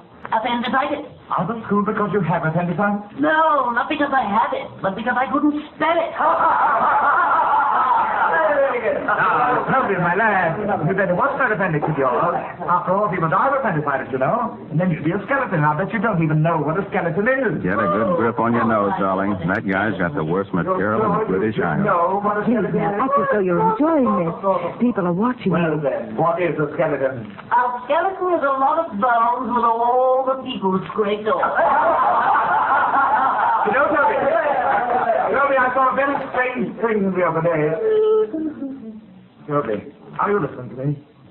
I said I saw a very strange thing the other day. All right, you saw a very strange thing the other day. I don't blame the dummy for being embarrassed. My master. Now, here, Toby, there's not a proper attitude for a bright man like you. I said I saw a strange thing the other day. There were 12 men standing under one umbrella, and not one of them got wet. And not one of them got wet. Now, I know the payoff to this game, but I won't say. And Mr. Laswell knows too, don't you, Mr. Laswell? What goes on here now? Come now, Mr. Laswell, I know you do. You give the answer. Toby, please. Please, darling, this is embarrassing. Well, Say Mr. something. Laswell, If this guy keeps writing me, I will get him for this his act. dummy's dummy says that he saw 12 men under one umbrella and not one of them got wet. Well, why not, Mr. Laswell? Because it wasn't raining. Because it wasn't raining. Now, you see, Tompkins, everybody knows your joke. I'm humiliated, actually humiliated to be up here with a third-rate ventriloquist like you. Well, if you don't like your material, why don't you try rewriting it? Rewrite it? Did you ever hear of anybody going into St. Paul's and offering to rewrite the Bible? Then just what do you propose to do about it? I'd go to work for Mr. Laswell in a minute if he'd have me. Melvin, may I work for you? No, let's go. Wait, Claudia. May I, Mr. Laswell? Well, I pay Mickey O'Toole 75 cents a week. He'll wind up in my fireplace if you'll work for 50. I work for nothing. Just to have a beautiful woman beside you. The Laswell wife. I don't tell. I mean it. Ladies and gentlemen, you think this is part of the act, but it isn't. I think that Mr. Laswell is the greatest ventriloquist in the world. Ladies and gentlemen, please don't blame me for this. It's Laswell. He's speaking all this through Toby. He's trying to steal Toby away from me. Mel, is that true? Do you have something to do with it? Relax, honey. Get the rest of this routine. I'm being quite sincere, Mr. Laswell. I'll work for you and you won't have to say me a tuppence. Mel, are you speaking through Toby? Well, Mr. Laswell, will you take me on? Watch him try to get out of this one, Claudia. I'm thinking about it, Toby. Oh, Mel. Toby, either you behave yourself or I'll take you off the floor. That's right. Just when I'm about to get a good job, call the MC back, tell him you want to run away and hide. Come on out, Bigelow. Tompkins needs your help. All right. Just as you say, Tompkins. That's all, and thank you for this little impromptu surprise. Oh, brother, it's about time the MC took over. It's all part of the show, friends. All part of the show. Hey, Bigelow. I give him a nice header. Give him the best one. Take it.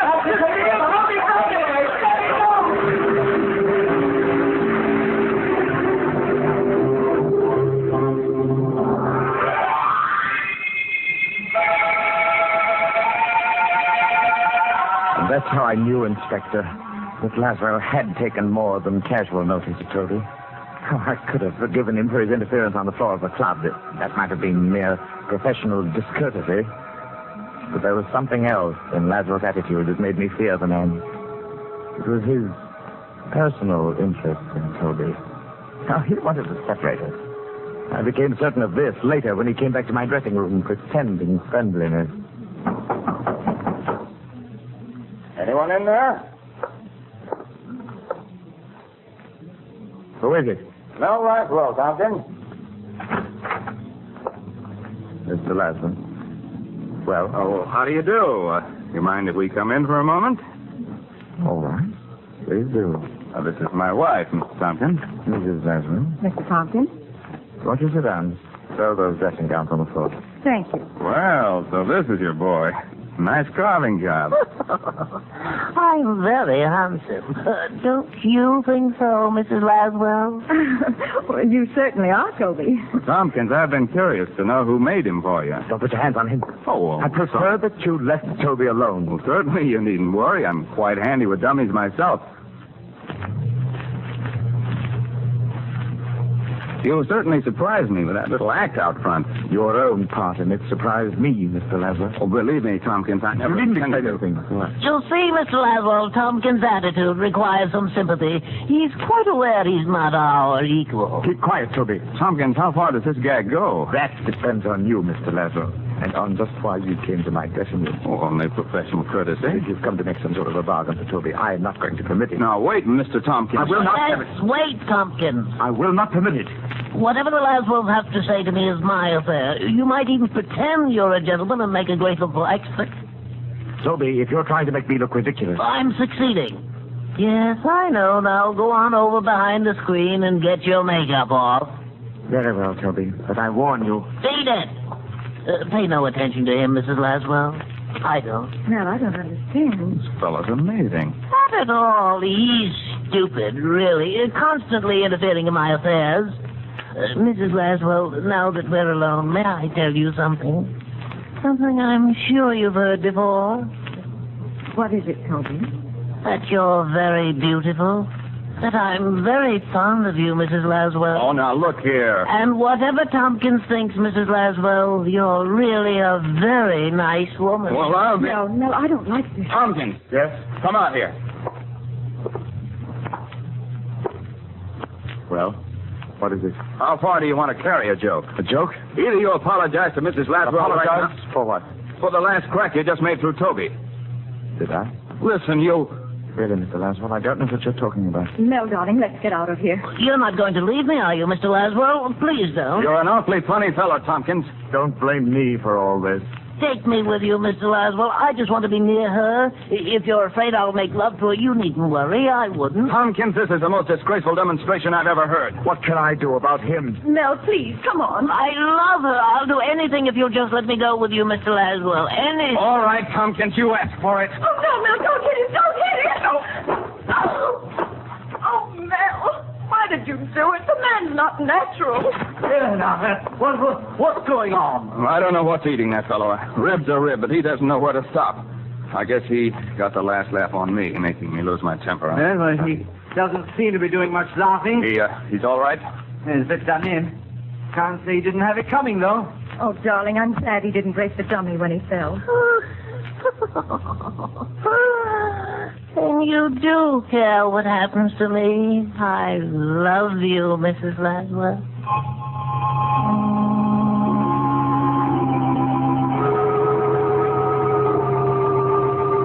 So you see, Inspector, I should have known then that I couldn't prevent Laswell getting Toby. I knew they'd be plotting, the two of them. I see. One question, Mr. Tompkins. Yes. Would you say that Mrs. Laswell is an exceptionally attractive woman? To some men, perhaps.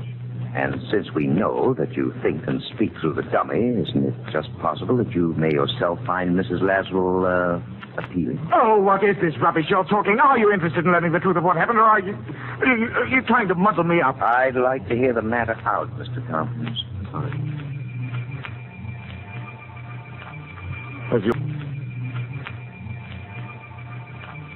As you well know, I was sacked by the Kit Kat on the spot. I hardly spoke to Toby all the way home. I wanted to impress upon him the misfortune he'd caused us. And at first, I hoped that Toby's attentions to Mrs. Laswell had embarrassed them both so much that Laswells would no longer feel any interest in him. But in my heart, I knew the Laswells hadn't finished, but at that very moment, they must have been plotting. Plotting their next move to get Toby away from me. I'll tell you what that next move was. In our hotel, I carefully turned the key in the lock. Toby and I were secured for the night. I put him in his own little bed and then made ready for bed myself. As I moved around the room, his eyes followed me scornfully. Then I thought of the revolver in my bag. I took it up. With the revolver in my right hand and the key in my left, I lay down on the bed and waited. I dozed off. I don't know for how long. Suddenly I was awake, my eyes staring. Toby was gone.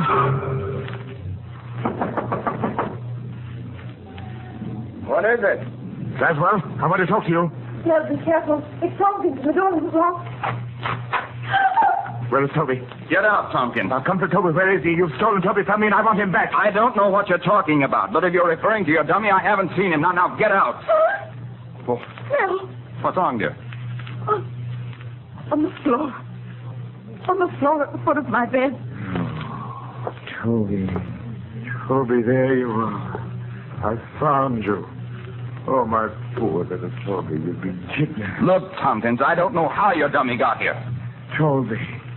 Toby, speak to me. Wake up, Toby. Look, Mel. Look how he's shaking that awful thing as though he's trying to waken. Oh, you're not deceiving me, Toby. You know very well I'm here. Go away and leave me alone. I'm through with you, Tompkins. Oh. Take it easy, Claudia. We've had all we can take of this, Tompkins. Are you going to deny you stole Toby from me? I certainly am. Look here, man. You're mad. You're ill. Ill, am I? You took Toby from me and you say I'm ill? I didn't take Toby. You brought the dummy here. You must have brought it here. Well, maybe while you were walking in your sleep, but you brought it here. I'm going to prove it. Stay away from the phone. Celia, the gun. You can shoot if you like, but I'm going to prove to you that... Hello. Hello, give me the desk clerk, please. Tompkins, I won't go with you. I'm going to stay with her forever.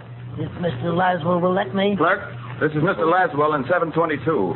I want to know if someone came to my room a few hours ago. Is this some sort of trick? A man came, you say, and he was carrying a ventriloquist dummy. You let him come up. Did you hear that, Tompkins? I'm not deceived by this. Will you describe the man for me, please? No, you're a devil, Laswell. You stole Toby from me, now you're trying to drive me mad. Well, here, take the phone. No, I won't take it. You're tricking me again. No, be careful. Well, you won't succeed this time.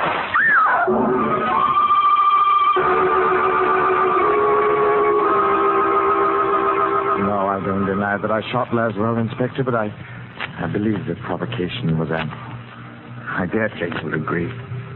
After all, Laswell turned a friend against me. An old and a very valued friend. Whom I'm very much. Tompkins, in due time, I may ask you to sign a formal confession on the basis of the story you've just told me. No objection. I'll sign it. Oh, by the way, Inspector, I wonder if now you might let me see Toby again. Well, I'd like to oblige you, but... It's only for a short while, sir. I felt rather badly about not seeing him, especially after our trouble. And if we're given a little time together, perhaps Toby and I could straighten out our affairs. Well, if you like, I think I can manage with. Perhaps have him brought down to your cell. Oh, thank you, sir. Thank you. Yes. Yes, I'm looking forward to seeing Toby again. I am indeed.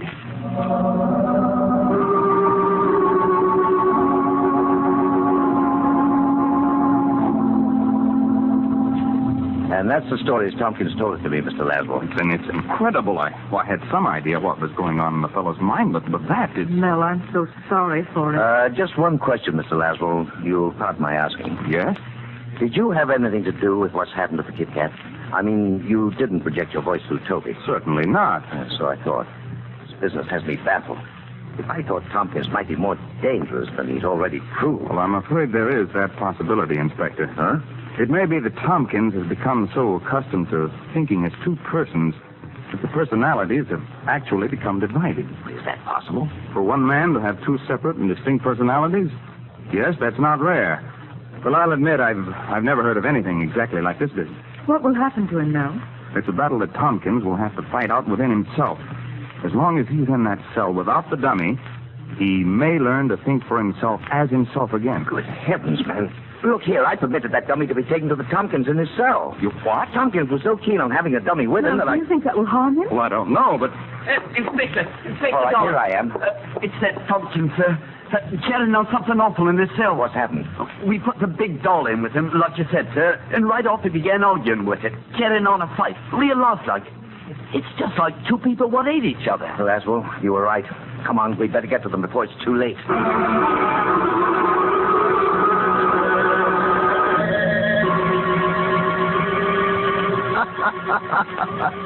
Well, all I can say is I knew you'd wind up this way sometime. Put away for keeps a jailbird.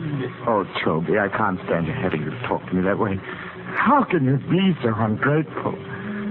I made you everything you are. You made me, did you? You were the smallest of the small till I teamed with you. Have you forgotten that once you were an empty, lifeless stick of wood? Oh, come off it, Tompkins. You're a regular slush pot of sentimentality. Please, be a little kind to me. Get away from me. I can't stand the beggar. Why should I have anything to do with you? You've never done anything right. You couldn't even kill Lazarus. Shut up, Toby. Shut up. Don't torture me. I wish you had killed him, and his wife would belong to me. I could be with her forever. Oh, you fool. Don't you know that's impossible? You're just saying that you're jealous because I love her. Oh, no, I can't stand it. You're a monster. I've got to get rid of you. I've got to kill you, destroy you. Tompkins, take your hands off me. I'm through with you. Take your hands off. No. I'll kill you, you vulgar little swine. Get a people thing. Little swine. You beast. Dirty. Eat you, style.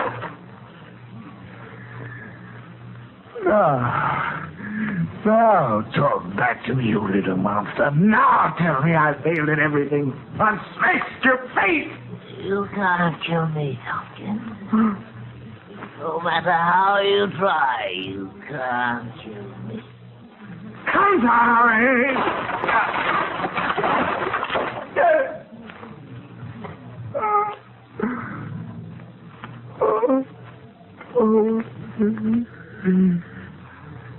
Toby, what have I done? Toby, I never meant.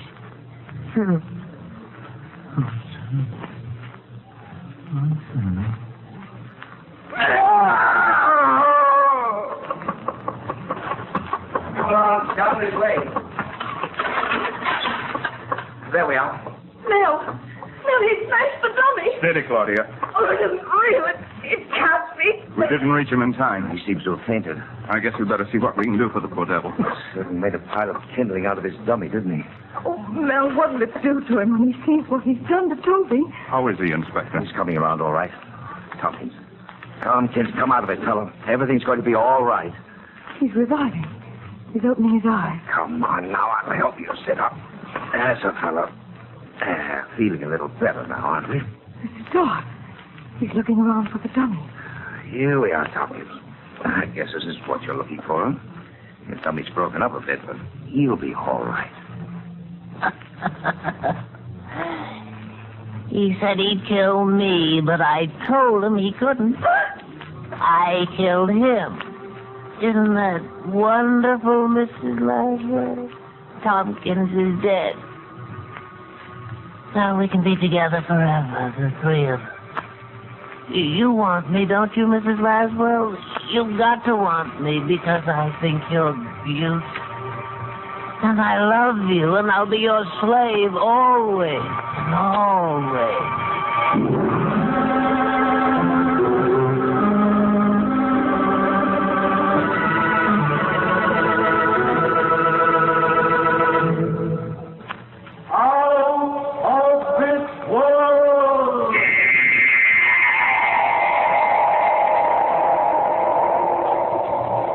For the past 30 minutes, CBS has presented Out of This World, bringing you Charles Gusman's adaptation of the motion picture Dead of Night.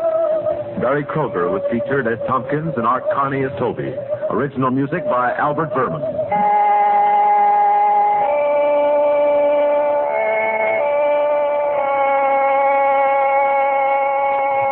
Out of This World is directed by John Mosman for CBS, the Columbia Broadcasting System.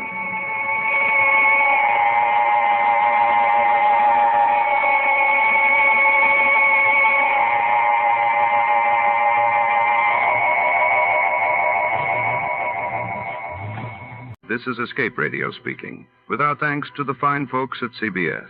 And now, ladies and gentlemen, a little challenge for true fans of adventure radio.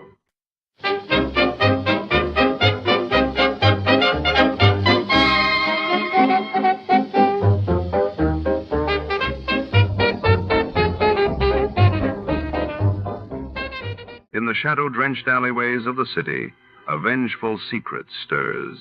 Tonight, Detective Archer is drawn into a perilous web when a mysterious woman with a haunted past seeks his help. As old grudges resurface and danger circles closer, will Archer untangle the vendetta before it claims another victim?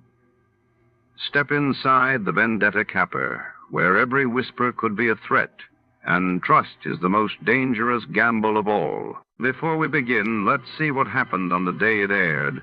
It was March 15th, 1949. That day, the world watched as the Soviet Union announced new economic reforms, while across the globe, Israel was officially admitted as a member of the United Nations.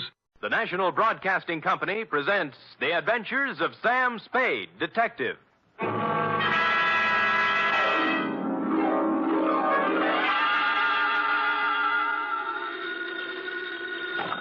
Sam Spade Detective Agency. Me, sweetheart. Sam! I heard you were hobnobbing with the wealthy set of our city. If what I was doing is their idea of hobnobbing, I'm glad I'm in the lower income brackets. What do you mean? What happened? I will only reveal that, Effie, in the intimate secrecy of our office. Was it that bad? Worse, F. Emotions ran amok. Passions were strewn from Fisherman's Wharf to the peninsula. Oh. Hatreds festooned the very air. And there was jealousy, too. My. It was positively lurid, as they say. Well, do you think it's all right for me to hear it? Well, I'll expurgate it a little, F. I'll water it down to your strength. I'll use monosyllabic instead of polysyllabic words, and so on. Now, Sam, I want you to tell me everything you think I should hear. And then just a little more. It's a deal, F. Prepare yourself for listening, and I will shortly make my entrance with a saga of society skullduggery, the lowdown on the uptown and all that. Now, if we need a name for it, why not call it the Vendetta Caper or the Revenge of Monte Cristo?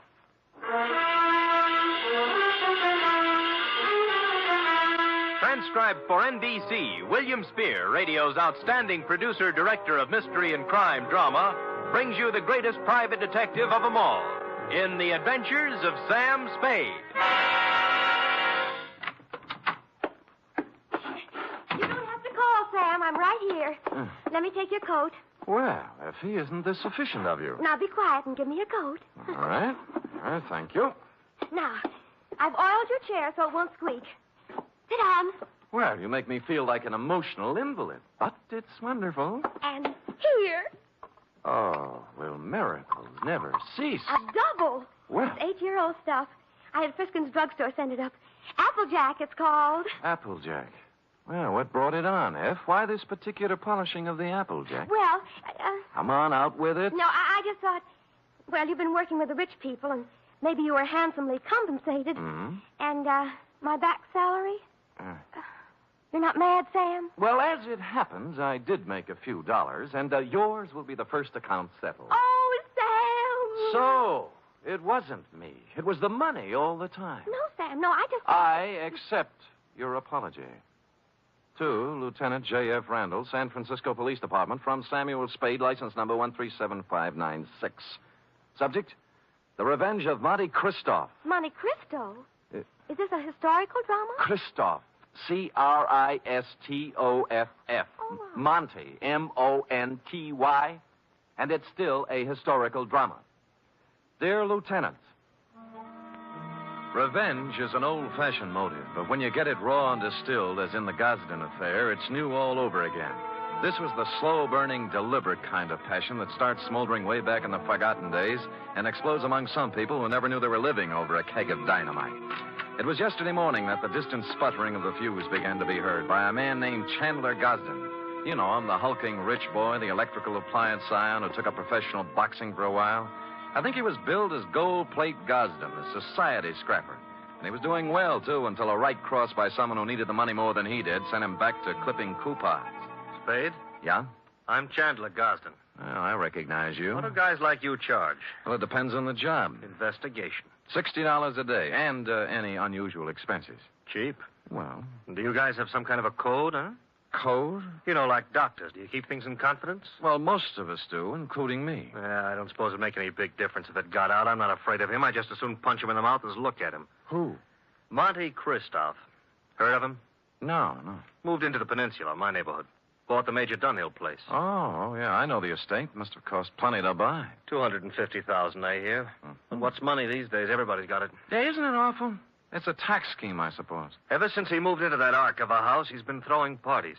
They're a cross between the last days of Pompeii and a Polish wedding. He invites hundreds of guests, everybody who is anybody. Disgusting. But it seems legal so far. He's been there 4 months throwing parties, inviting everybody in the phone book. Everybody but me. Well, maybe he just doesn't like you.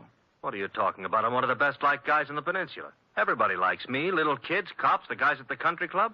I never had an enemy in the world. Besides, I got Virginia. Oh, who's she? My wife.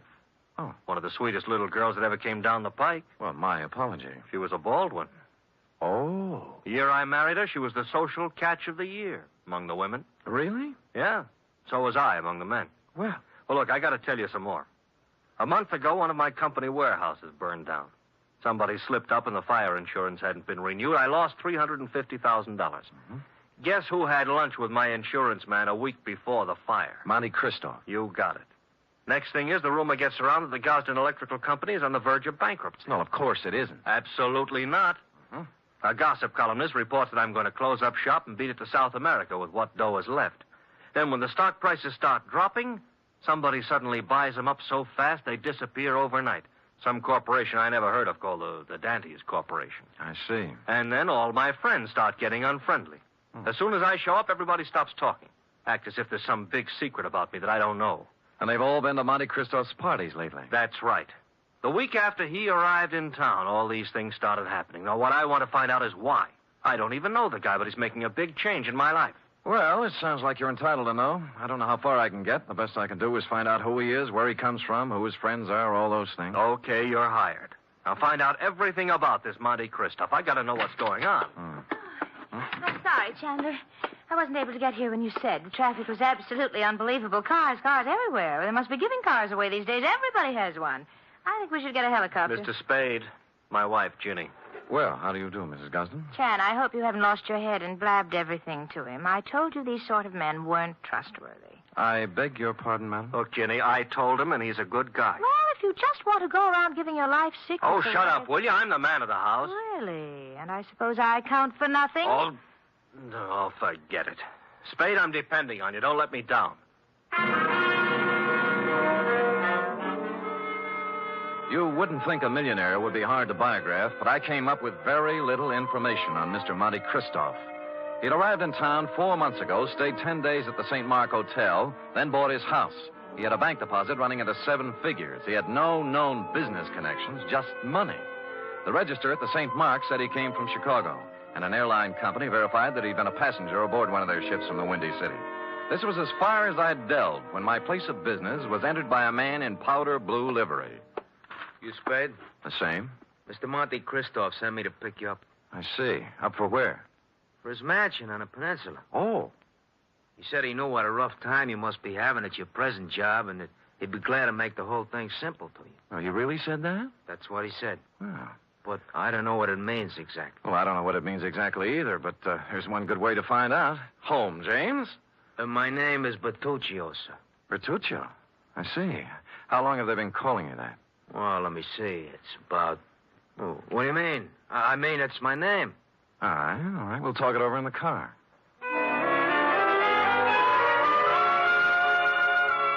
The car was long and blue and smooth. I'm as democratic as the next guy, and I would just as soon have ridden up front with Bertuccio, but no, he wouldn't hear of it. I had to ride in a back seat with a window of bulletproof glass separating us. And thus we rode down to the peninsula. We glided down elm-shaded streets and finally through the gate of Monte Christoph's estate. The driveway was lined with spring green poplars. The mansion door was opened by a rear admiral, and I was ushered in. I wouldn't want to say that the living room was large, but I coughed once, and it was a full minute before the echo came back. A door opened somewhere, and a tan, hard-bodied man walked in across the marble floor with an outstretched hand. It was tougher than whalebone. I appreciate your coming, Mr. Spade. Mr. Christoph. Did you have a drink? Champagne, Scotch, Irish, what? Oh, anything, whatever you like. Good. I figured you for rye. It's already ordered. Rye it is.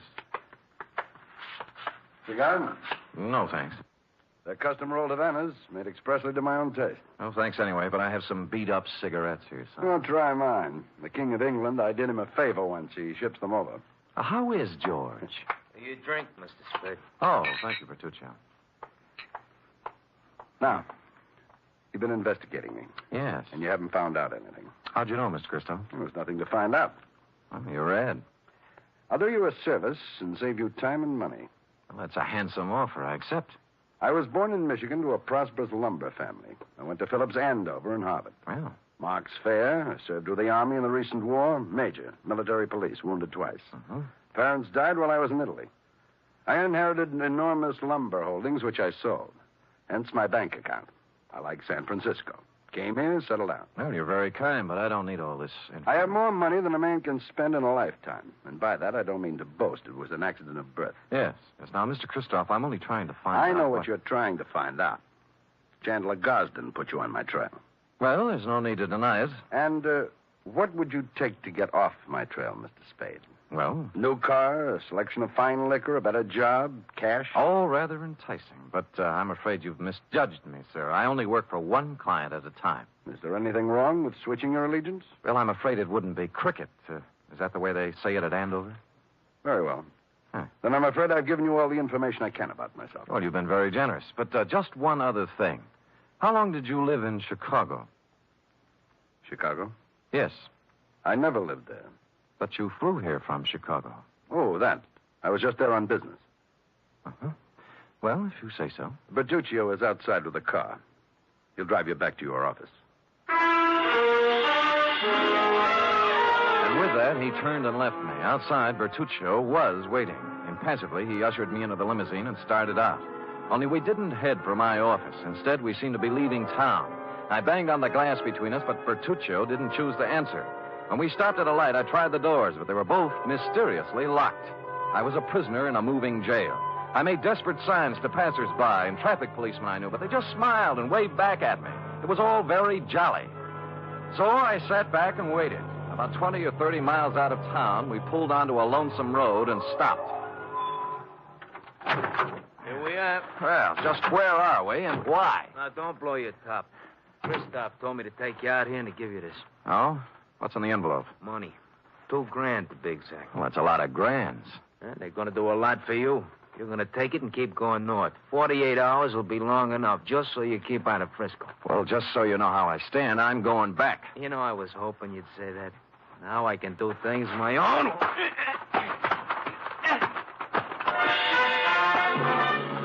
He pulled out a long black sab and started wielding it. The first cut just grazed my head and smashed into my shoulder. I blocked his second blow and moved in for some close work. The third time he swung at me, his arm caught an overhead tree branch, and that was his undoing. He took 4 or 5 and then went down and out. I searched him, and his billfold revealed that he was Joseph Kowalski, late of Chicago, Illinois.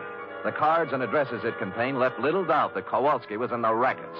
I threw him in the car and drove back to town and police headquarters. He was awake by then, and I had to drag him into the hall. You want him locked up, Sam? What for? Assault and battery, assault with a deadly weapon, assault with intent to murder, mayhem, anything. You can't lock me up. I didn't do any of those things. Anyway, if I did do them, it was in San Martin County, not Frisco. Well, Sam, I don't know what I can do. He's got to do something in our jurisdiction. Sure, see? All right, he picked my pocket on the way into town. Here, Kowalski. What? See, look, he's got my wallet in his hand right now. Why, of all the brazen lawbreakers, you going to let him get away with this, walking right into headquarters with the evidence in his hand? Oh, wait a minute. Come on, Kowalski. We go pretty hard on pickpockets in this town. I'm being claimed. I want a lawyer. Get me a telephone. He was dragged away protesting. He got no sympathy from me. He started. Lieutenant Randall then teletyped Chicago to find out more about him. In about an hour, the report came back. I won't read his whole record, Sam, but he's paid for everything, they say. He's clean. Huh? However, it does say he was the bodyguard for a man named Barney Moffat. Says Moffat was a shady business operator. Picked up several times, but nothing hung on him. He left town about the same time Kowalski did. He's listed as undesirable, but he's not wanted. Oh, thanks, Lieutenant. If a man named Barney Moffat had a hood named Joseph Kowalski as a bodyguard, and they both disappeared from Chicago at the same time, the obvious conclusion was conclusively obvious. I drove the limousine back to Christoph's estate. But as I parked the car, my headlights hit another car. There was someone getting into it, Mrs. Chandler Gosling. Oh, you, what do you think you're doing? Remember me, Sam Spade? Oh, detective. Yes. What are you following me for? What were you doing in Christoph's house? I thought he wasn't a friend of yours, or your husband. Mr. Spade, get in, please. Let's talk. Okay, spill it. It's none of your business what I was doing in there. But whatever it was, I want you to forget you ever saw me. That'll be pretty hard to do. Would money help you? In this case, no. What do you care what happens to my life or Chan's or Christoph's? Because your husband's paying me to worry. All right. But if I were you, I'd just forget that you ever met any of us. Because this mess we're in is so bad that nothing you or anybody else can do is going to get us out of trouble. With that, she burst out crying, and I couldn't get anything else out of her, so I let her go, and she drove off. I walked up to Christoph's house, knocked on the door, and a servant opened it. Took a couple of steps inside when 6 pairs of arms grabbed me. Some of them had fists on them. The struggle was just getting lively when Christoph appeared. All right, let him go, let him go. Well, I don't appreciate this kind of treatment, Christoph. You entered, Spade. All right, men, take a walk. Now, what's it all about? It was my orders if you ever showed up here again. Why'd you soften? I just heard about Kowalski. You managed that very well. I admire resourcefulness. How would you like to work for me? No, thanks, Moffat. Moffat? Barney Moffat, late of Chicago and the rackets. So you know, huh? Well, I wasn't sure until just now, but you cleared up the doubt. How much do you know? Very little. Just that you were a shady operator, but nobody's looking for you or anything. Spade, I did a lot of things. Several years at tightrope walking with the law. But I never did anything they could jail me for. I have an idea you're considering doing something in the near future. What makes you say that? Well, it's a vendetta, isn't it? Monte Christoph and Bertuccio the Steward and the Dentist Corporation. You couldn't resist the drama, could you? All from Dumas' novel. But why? Why do you want to play the Count of Monte Cristo? What did Gosden do to you to merit all this revenge? Tomorrow. It'll be over tomorrow. And with that, he clutched at his heart and fell forward at my feet.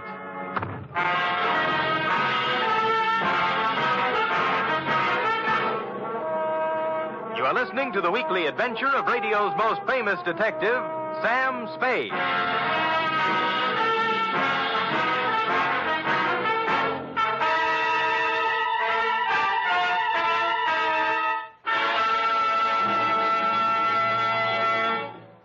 3 chimes mean good times on NBC. If you've been searching for mystery on Saturday night, put away your magnifying glass and follow these clues. Dial this NBC station tomorrow evening and listen for the chimes, and then you'll be off on a perilous trip with The Man Called X, starring Herbert Marshall. And if you've been searching for music, too, on Saturday, then Eileen Wilson is your dish as she stars in Your Hit Parade with Snooky Lanson and Raymond Scott's orchestra. And now back to The Vendetta Caper, or The Revenge of Monte Cristo, tonight's adventure with Sam Spade.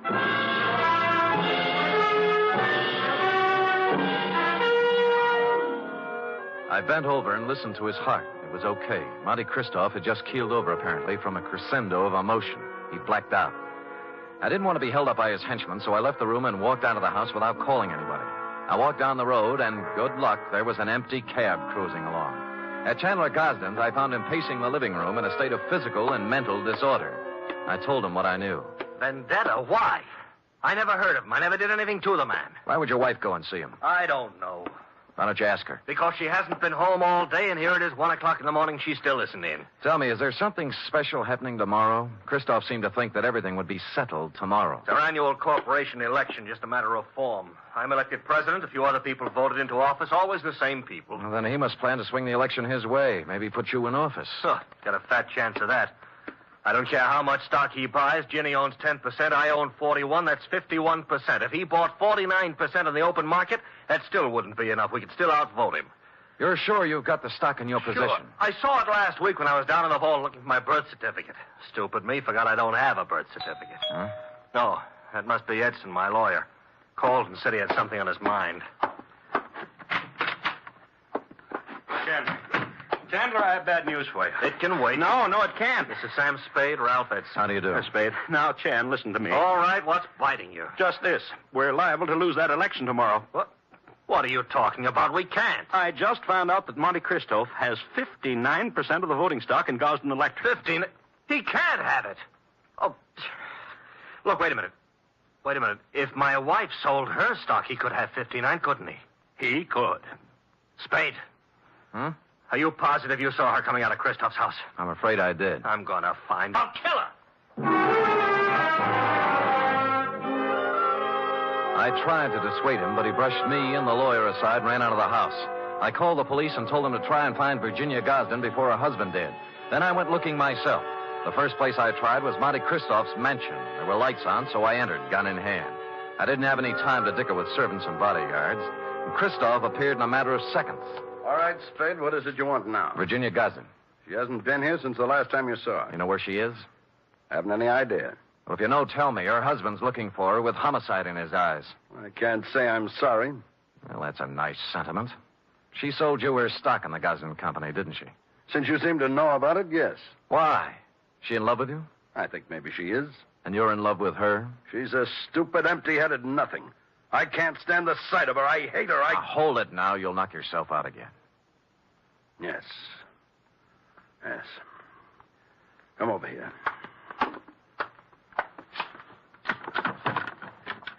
Take a good look at that. No, it's a pillow. An ordinary pillow. So? You notice how dirty it is? Yeah. Notice that it isn't even stuffed with feathers. They were too good. It's stuffed with dirty cotton rags. Well? My father's head was lying on that pillow when he died. I've kept it ever since as a reminder of who killed him. Who did? A man named Elwood Gosden. A man who cheated and lied and stole everything he had in his life. Chandler's father, huh? Yes. My father and Elwood Gosden had a hardware store once. My father invented an electric iron.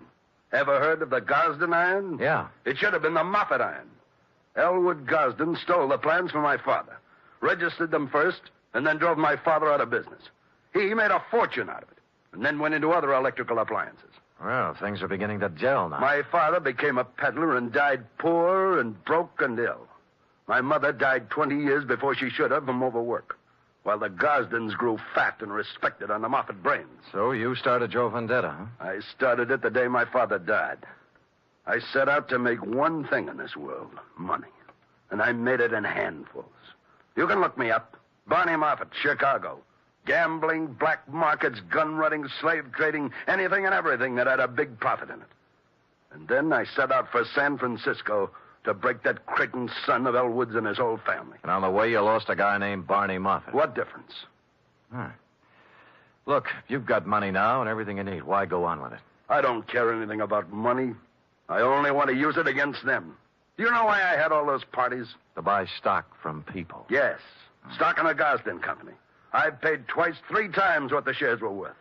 But right now, I own 59% of the Gosden Enterprises. And tomorrow morning, when the two of us meet at the stockholders' meeting, I'm going to vote him out of office and take over the company.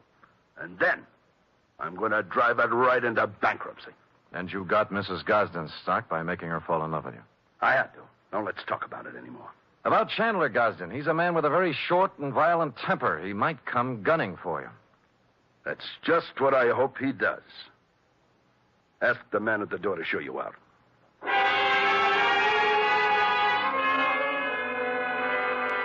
I spent most of the night trying to find Virginia Gosden with no luck. Chandler didn't return to his house, so I didn't know what he was up to. It was early the following day when I got my first report. Lieutenant Randall called me down to police headquarters. We found her, Spade. Dead or alive? Oh, about halfway in between. She was shot in the chest at close range. Gun right up against her. But she's still living. And what are her chances? Fair. Where'd you find her? In a walk-up apartment on Polk Street. It was registered to her. Looked like a love nest, a place where she met a boyfriend or something. No weapon. I see. I figure murder attempt, her husband. We have a pickup on him right now, but so far he's vanished. Shame. Fine old San Francisco family. What do you know, Sam? Well, give me a free hand for a couple of hours, will you? Maybe I can do something for this fine old San Francisco family.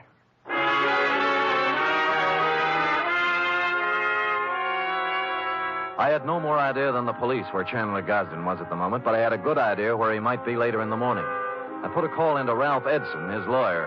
The stockholders' meeting of the Gosden Company was to be held at 11 o'clock at their executive offices. Edson got me in, and at 5 minutes to 11, Monte Christoph walked in. There were 3 of us. None of us spoke. We just sat around a long, polished table, alternately watching the clock and the door. At 11:03, the door opened. Chandler Gosden stood there, rumpled, red-eyed, vicious.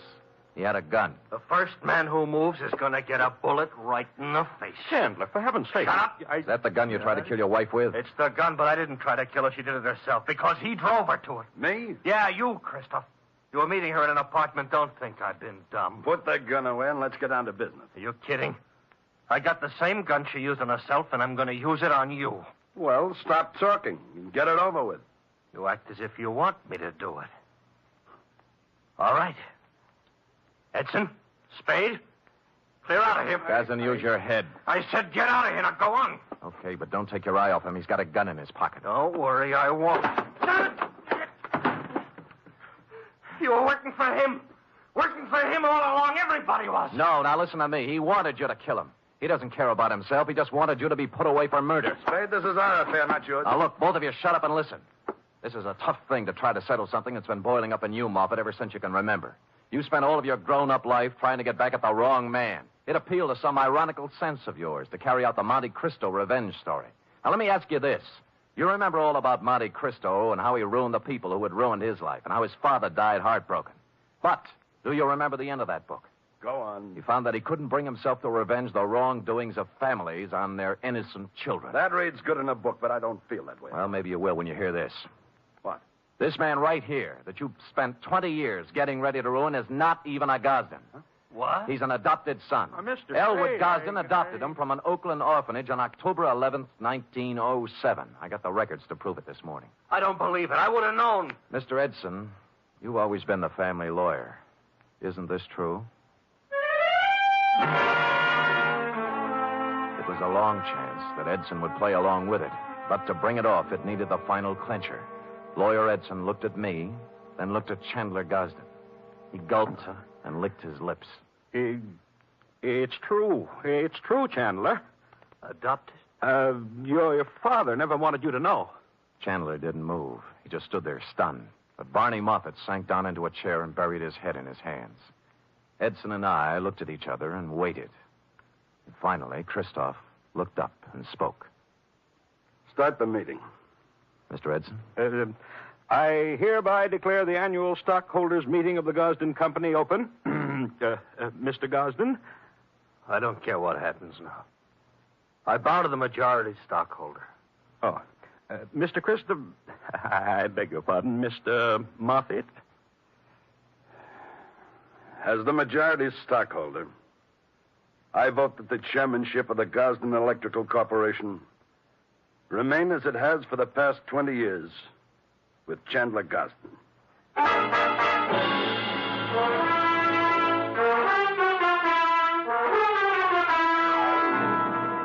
Period. End of report. Oh, Sam, you were magnificent. It was rather a stirring scene, wasn't it?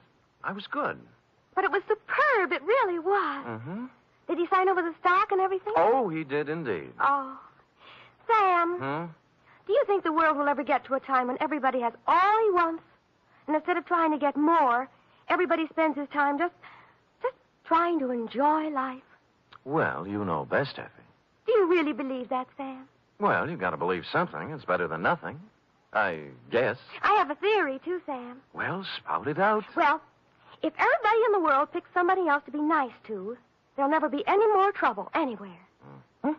How do you figure that? Well, before you can be nice to somebody, you have to think nice thoughts, see? And once you start thinking nice thoughts, well, you can see how silly the bad ones are. Effie, come here.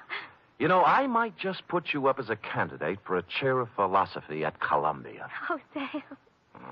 I know who you picked out to be nice to. Me. True. And I picked you. Good night, Sam. Good night, sweetheart.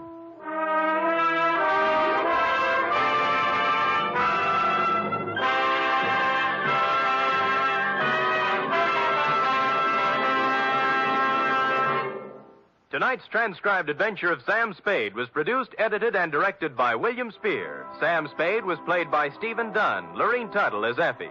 Script for tonight's adventure by John Michael Hayes. Musical scoring by Lud Gluskin, conducted by Robert Armbruster. Join us again next week, same time, for another adventure with Sam Spade.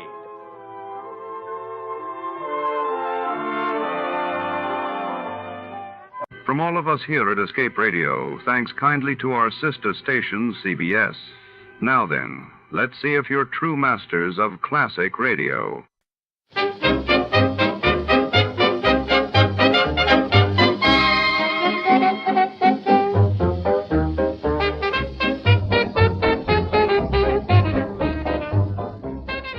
Under the dim glow of neon lights, the plush corridors of Los Angeles' exclusive Pacific Gold Club conceal more than just jazz and cocktails.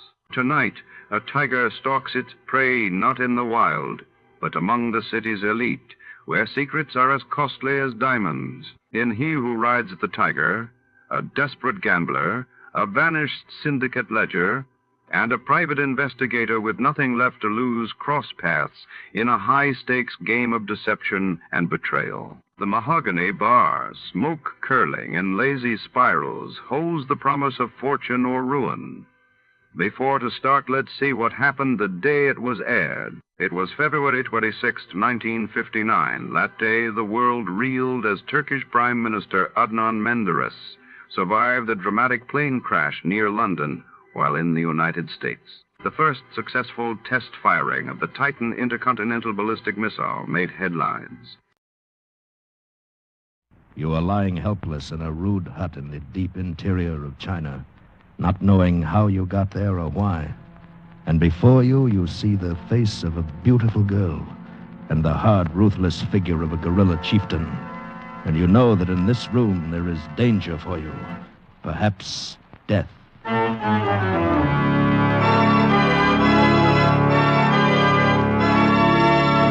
We offer you Escape, transcribed to free you from the four walls of today for a half hour of high adventure. Today we escape to China and the story of a man who lost his memory and almost his life, as James Norman told it in his fascinating story, He Who Rides the Tiger.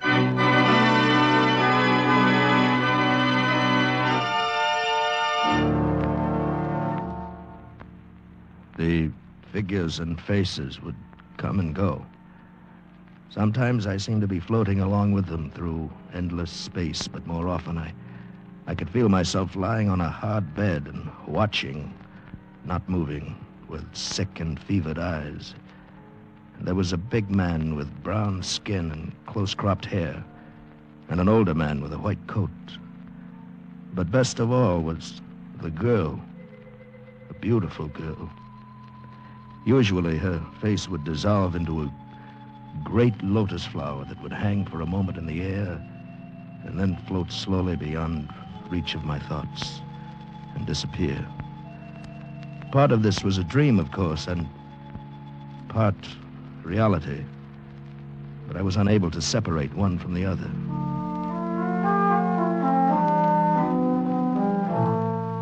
How long it went on, it's impossible for me to say. I had no sense of the passage of time.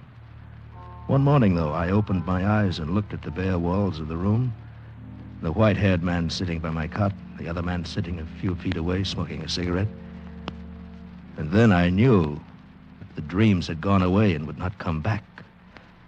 This was reality. Feeling better? Can you hear me? Understand me? Huh? Yes. Yes, of course. Good. Glad you're finally coming out of it. You've been a very sick man, you know. Where am I? Fenyang Mission Hospital. We're about 600 miles south of Peiping. That's impossible. How did I get here? Walked in. Dropped unconscious in the courtyard, burning up with fever and suffering from malnutrition. Malnutrition? But I ate lunch yesterday in Peiping. I'm afraid I'll have to contradict you. You've been here for 2 months. I don't understand. Doctor, I wonder if I could ask your patient a question. Why, yes, of course. It's simply this. What is your name? Why, it's Armour. David Armour. Ah, yes. So you told us while you were delirious, but we could not be sure. And your business in Peiping, Mr. Armour? I'm a member of the International Committee on Chinese Art Treasures. We've been investigating the policy of the advancing Japanese armies toward protecting and preserving art objects in newly conquered territories. I see. And yesterday, you ate lunch in Peiping? Yes, at the Wagon Li Hotel. I dropped my wife off at the... Adrian, where is she? Where's my wife? Mrs. Armour is in San Francisco at present. San Francisco? Well, why should... What's this all about? Who are you and what am I doing here? Why have I... Mr. Armour, please. Mr. Quinto, I think any further questioning had better be postponed until tomorrow. Mr. Armour is in no condition for it. I quite agree with you, Doctor. Very well, Mr. Armour. Until tomorrow, then. Doctor, I don't understand. Who is this Mr. Quinto? What does he want? Well, he's a powerful man among the Chinese. He's been following your condition very closely. I don't know what he wants. If I could only remember what happened. I've got to send word to my wife, to Adrian, to the American consul. My wallet, my passport and papers. Do you have them? Oh, Mr. Armour, when you arrived here, you were wearing a cast-off uniform of the Japanese Army. What? You had no papers or identification. There was nothing in your pockets except this. I haven't told Mr. Quinto about it. Right. It's a little porcelain figurine. A rabbit. Yes, a rabbit. Does it mean anything to you? No, I never saw it before in my life. That's too bad. I was hoping it might help you remember. The last thing I remember is that lunch in Peiping. Seems like yesterday, and yet you told me it was 2 months ago. Oh, no. I said that you came here 2 months ago. What was the date of that luncheon, Mr. Armour? It was September 23rd. Yes. Of what year? 1941, of course. What do you mean? What are you driving at? Mr. Armour, apparently the last thing you remember is a lunch that you had in Peiping nearly 8 years ago.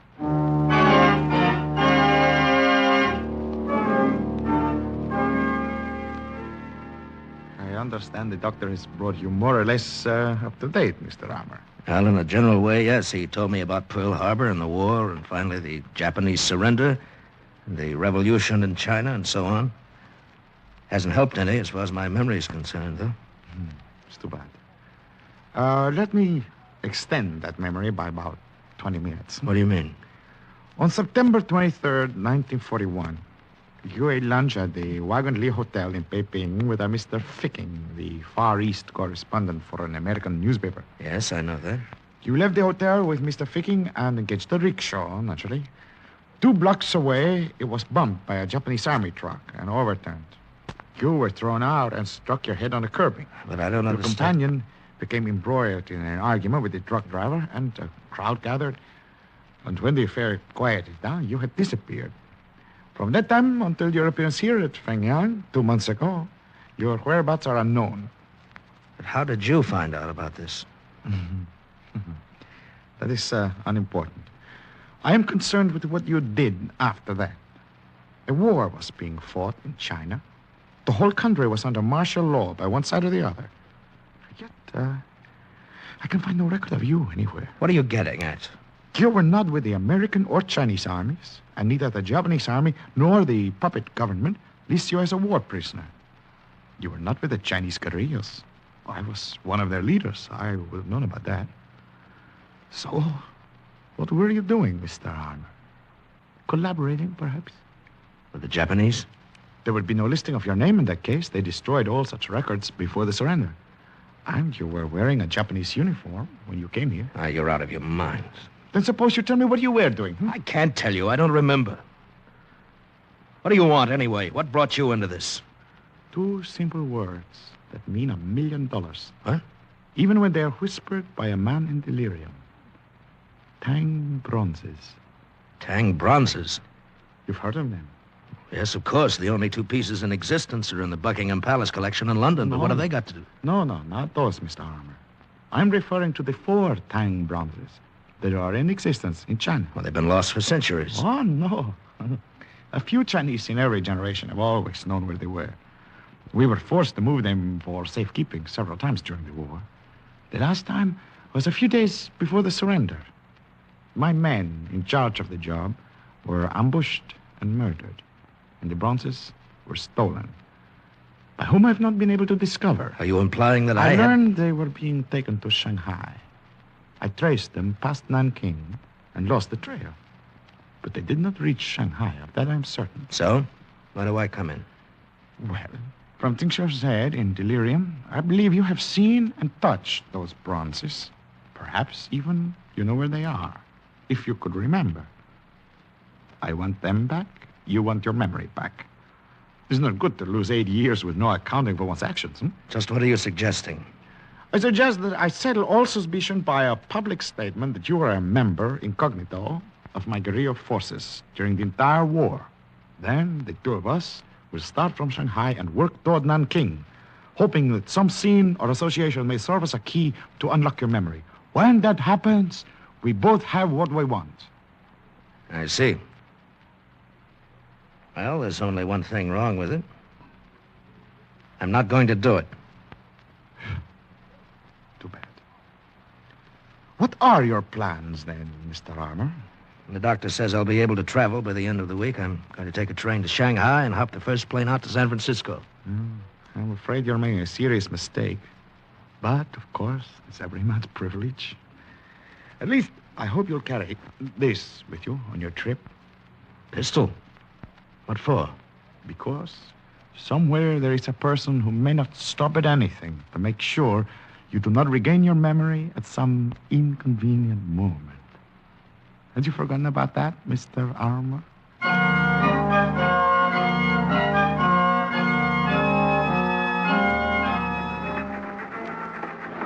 Most of the long train trip to Shanghai was uneventful. I still carried the gun, mostly because I didn't know what else to do with it. But I had only one idea in mind, to get home to San Francisco and to Adrian just as soon as possible.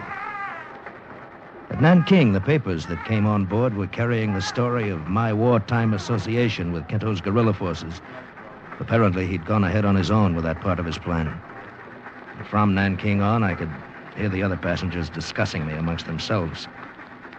And when some 50 miles out of Shanghai, a fat, smiling little Chinese merchant named Mr. Chen sat down in my compartment, began to chatter away about my heroism. It's most remarkable, Mr. Armour, most amazing, that one who served our country in such a glorious way is not able to remember a single one of illustrious exploits. Well, as I told you, Mr. Chen, I was injured nearly 8 years ago. I've been suffering from amnesia. It was only last week that my memory came back to me. Oh, yes, it's too shame. And nothing, not one single hour of 8 years can be remembered? No. All that I know is what Mr. Kinto tells me. It's true. Whatever Mr. Kinto say is muchly important man, very great leader. a very powerful fighter. Yes, he is. You know where is Mr. Quinto now? No, he left Yangfang 3 days ago. I think he went to Peiping. Oh, yes. And your honorable intention, Mr. Armour, they are what? To get a plane to San Francisco just as soon as possible. Oh, it's most excellent plan. Shanghai, very troubled city, very unsettled. Would cause great lamentation in land if accident happened to illustrious hero of our country. Accident? Well, who can tell the ways of fate? In city like Shanghai, many accidents can happen, even to brave fighter with loaded pistol and coat pocket. It's much better you go away on plane very quickly, Mr. Armour.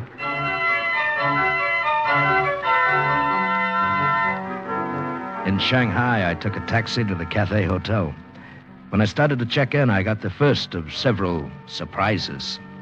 The clerk told me that I had a room already reserved and paid for, by whom he didn't know. At any rate, it was a nice room, one of the best in the house. I picked up the telephone, called the American consul.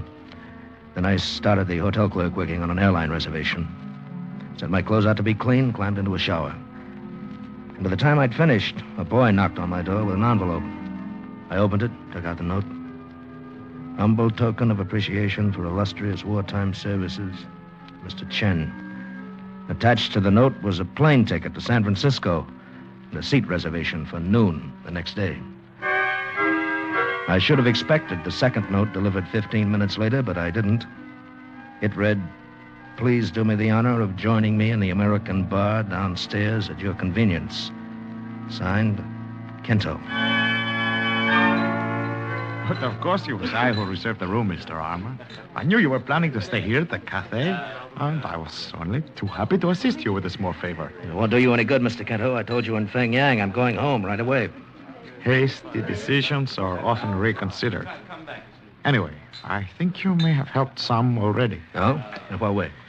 You were approached on the train by Mr. Chen, who urged you, if I am correctly informed, to leave Shanghai at once. He did more than that. He arranged for a reservation on tomorrow's plane. Well, Mr. Chen becomes more interesting by the minute. And did you know that he also arranged to have you followed from the railroad station? I don't care. I'm not interested in your game, his game, if he has one, or anybody else's. I'm flying to San Francisco tomorrow. What a pity. And without knowing a thing about a period of your life that covers nearly 8 years. Well, whatever it was, it's over and done. What's wrong, Mr. Armour? That girl who just came in. The one who walked past our table. Oh, yes. What about her? Do you know her? I only wish I did. She's beautiful, isn't she? Can you find out who she is? Of course. Although for a man so anxiously hurrying home to his wife, it's... oh, well. Waiter. I sat there with my mind spinning madly while the waiter took the folded bill Kento handed him and went over to ask discreet questions. I was certain the girl had looked at me strangely as she passed the table. Even now, she glanced back from the bar before moving on through the room and out the door. To the best of my knowledge, I'd never seen her before in my life. And yet, the face I'd dreamed of so often in my delirium had been the face of this girl. Mr. Lady live here on hotel. It's known by name Etoile. Etoile, huh? Ah. All right. Thank you, boy. Was she, by any chance, who you thought she was? No, I was wrong. I mistook her for someone else entirely. I see. Merely a case of mistaken identity, Yes. That's very interesting. In view of this note, what? The waiter slipped this into my hand when he came back. It's addressed to Mr. Armour, so it isn't mine. But I don't... Why not open it and read it? Now, I, for one, am quite interested in finding out what a complete stranger has to say to you. While Kento stared at me thoughtfully through the smoke from his cigarette, I unfolded the paper and read the hastily written lines, and then crumpled it and thrust it into my pocket without showing it to him. The words danced in my brain. My dearest David, why would you not speak to me when I came to your table? Have you forgotten me? Do the 6 years we spent together mean nothing to you? Please come to me at once. As always, your adoring wife, Etoile.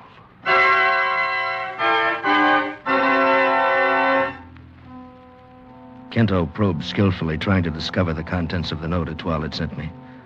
But I had no intention of telling him. I left him still sitting there at the table and went to the lobby. Talked briefly with the room clerk and with the antique dealer who kept a shop in the foyer. 10 minutes later, I stepped into an elevator and rode up to the 7th floor. And an hour after I'd seen Etoile in the bar, I was facing her again through the open doorway of her room. Her dark hair lay softly on her shoulders. Her skin was velvet and warm cream. And the subtle scent of an amia perfume hung in the air like a tender challenge. She was lovely. She was supposed to be my wife. And I couldn't remember her. David, my darling, won't you please come in? Thank you. I suppose you're Etoile? Well, of course, David. And you did send me a note downstairs in the bar. But who else, my dear? Oh, it's the old trouble again, isn't it? Trouble? The sickness of forgetfulness, my doctor called it. So often you suffered from it at Suchow, weeks at a time. Suchow? Don't you remember Willow House, the beautiful estate that Uncle Liu gave us when we were... Oh, that's why you did not speak to me in the bar. You've forgotten all of it. Even me. Yes, I'm afraid you'll have to bear with me, Etoile. I don't mean to hurt you, Oh, it but... doesn't matter, my darling. I understand. I've been so terribly worried since you ran away from Suchow 4 months ago. But now we're back together and everything is all right again. Etoile, tell me, when was it we were married? In the month of December 1941. See, I carry the paper with me always.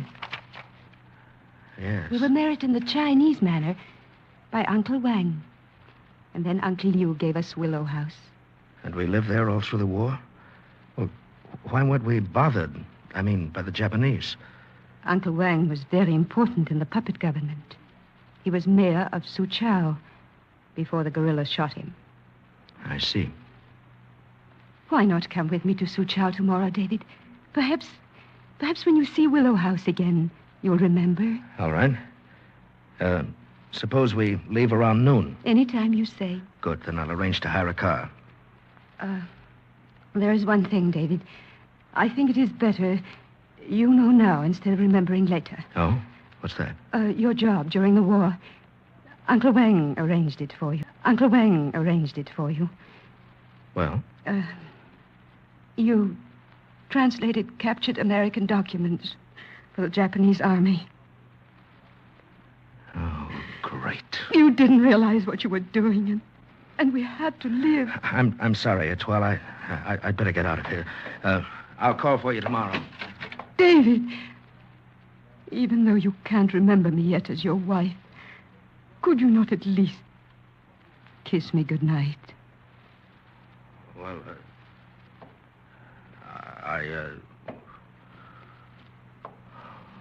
of course. David. Until noon tomorrow, darling. Good night. Early the next morning, I climbed into a hired car and headed out of Shanghai. Etoile was not with me. I had to face this for the first time alone. I felt I was heading into a showdown. Etoile's story was backed up by something else I'd learned the night before. The antique dealer at the hotel had told me he wasn't sure of the significance of the little porcelain rabbit the doctor at Fengyang had turned over to me, but he was certain that it had come from Suchow.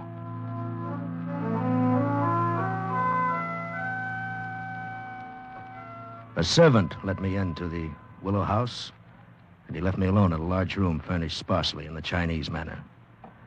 I wandered about idly, still finding nothing that said to me, "You've been here before," until suddenly I came face to face with a crude poster looking very much out of place against the dainty lacquer screen. It was an offer of reward issued by the Japanese army during the war. The photograph on the poster was blurred beyond all likeness, but the wording was clear enough. $50,000, dead or alive, for the guerrilla general Jimenez Kento. It makes rather an interesting souvenir, don't you think so, Mr. Arm? No, do not draw the gun, you're covered, as they say. Well, welcome to my humble abode, Mr. Kento, or is it the other way around? Neither, as a matter of fact. Willow House was an undercover guerrilla headquarters in this area during the war. And this whole business of being married and so on was another of your ideas? Is that right? I'm afraid so, Mr. Armour. Etoile is a very capable operator. A guerrilla colonel, as a matter of fact. You were never married to her. Come on in, Louis. All right, you've fooled me into coming up here to Suzhou, but what good's it going to do? Can't tell you any more now than I could have in Shanghai. Perhaps not, but my little scheme also involves a certain Mr. Chen. If he has not followed you here already, I believe he will do so soon. Then you're putting your money on Chen as the man who stole the Tang bronzes. Is that it? His insistence that you leave China seems to me suspicious. I intend to question him. Couldn't you have done it in Shanghai? Not with this greater freedom. My questioning is always thorough. Well, that's your business. As far as I'm concerned, I'm heading back to Shanghai right now. I'm afraid that's impossible. Etoile has already taken the liberty of paying off your chauffeurs. Etoile? She rode up here with you under a blanket in the back seat. She's quite resourceful. Now, look here, if you think for 1 minute... Please, Mr. Armour. There is an old Chinese proverb which says, he who rides the tiger finds it easier to get on than to get off. Louis, I think you'd better get the gun from our hot-headed friend. A most excellent suggestion. Is in this pocket, I believe. Ah, yes. Thank you, Mr. Armour. And look, General Quinto. He has been collecting souvenirs. One of the little porcelain rabbits, huh? Etoile didn't tell me you had stopped in Suzhou to go shopping. I didn't. Had that figurine with me when I stumbled into Feng Yang Mission. What? The doctor gave it back to me. Why did you not tell me? These little figurines come from a temple right here in Suzhou. They're given out to pilgrims during the annual festival. Mr. Armour, does the name Mei Ren Pagoda, Temple of the Moon, mean anything to you? Mei Ren? Temple of the Moon? Hey, wait. Yes, it's coming back to me. And Mr. Chen, too. And the Tang bronzes. I remember now, Kento. I can remember. It's muchly unfortunate that you can't, Mr. Armour. Mr. Chen. The gun, General Quinto, dropped at one. Other one also. So, Mr. Armour, lost memory has returned. Yes.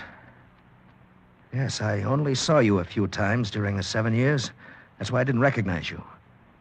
You were the abbot in the Temple of the Moon. After previous abbot was disposed of early in 1942, temple served as excellent headquarters for operation of this lonely one.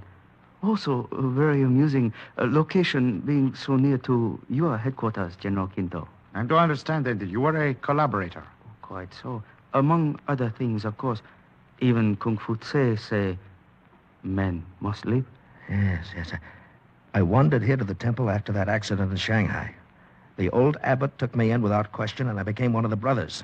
I had no memory at all, was out of my mind half the time. They called me the forgetful one. What about the Tang bronzes, Mr. Armour? Well, one night I couldn't sleep. I wandered onto the balcony of the great hall of the temple. Chen was there with some other men who were showing him the 4 bronzes they just brought in. I had a vague feeling that they were very important. I guess that's why I raved about them later at Feng Yang Hospital. Mr. Armour, you know what was done with the bronzes after you saw them? Yes, they were buried that same night under the tiles beside the 7th pool in the temple courtyard. Mr. Chen, are they still there? Oh, but of course. And in a matter of moments, you may tell location to ancestors. Mr. Chen, by your own admissions, added to things of which I know already, you are apparently guilty of collaboration, theft, a number of murders, and various high crimes against China. Have you anything to say in your defense? Only to confess freely. Much less satisfying feeling when confessor hold gun in hand. Then I find you guilty and the case is closed. Oh, it's most amusing, General Quinto. Colonel Etoile, you will carry out the sentence of the court. As you say, General. Excellent shooting, Colonel Etoile. Oh, not at all. The range was nearly point blank. Man should be designed with eyes in back of head.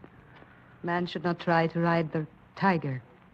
This lowly one, muchly favored by having such beautiful executioner.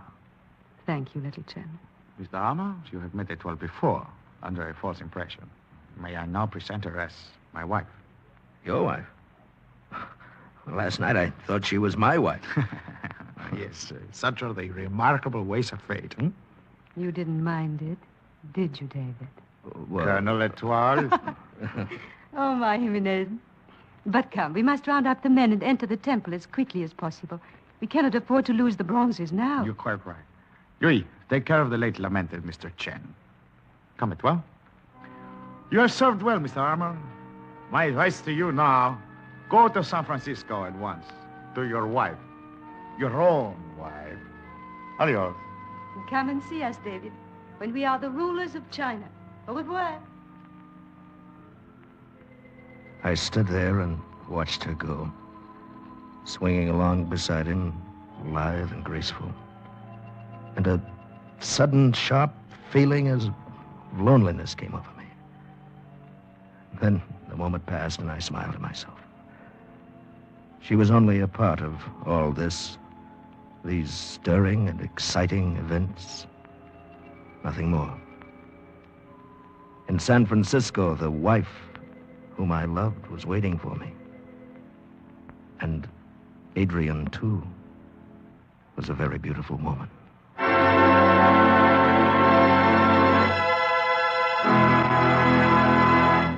Escape is produced and directed by Norman MacDonald.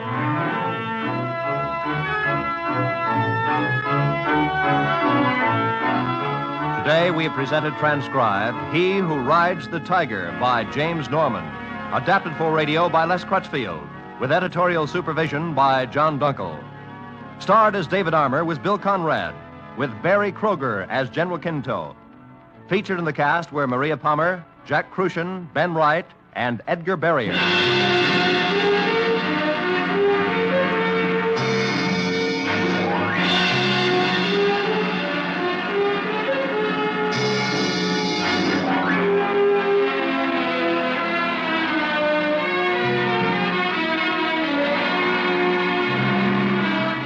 Escape has come to you through the worldwide facilities of the United States Armed Forces Radio and Television Service.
Good evening, friends. With a special word of thanks to our sister network, CBS, we invite you now to test your memory of the great radio adventures.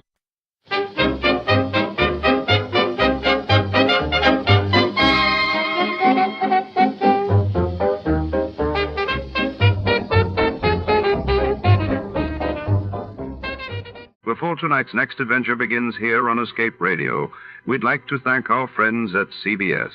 And now, folks, sit back and enjoy a little music from the studio orchestra.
Tonight, under the neon haze of the city skyline, the tantalizing scent of forbidden fruit draws our hard-boiled detective into a web of deceit. When the priceless apple of Eve vanishes from a high society gala, shadows lengthen and secrets come alive.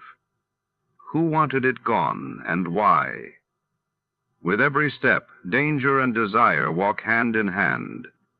Stick around, the truth has a bite. Before we begin, let's see what happened on the day it aired. It was March 12, 1947. On that day, President Truman unveiled his doctrine to halt Soviet influence in Greece and Turkey, while across the Atlantic, Britain faced a crippling coal shortage as workers and industries braced for blackouts.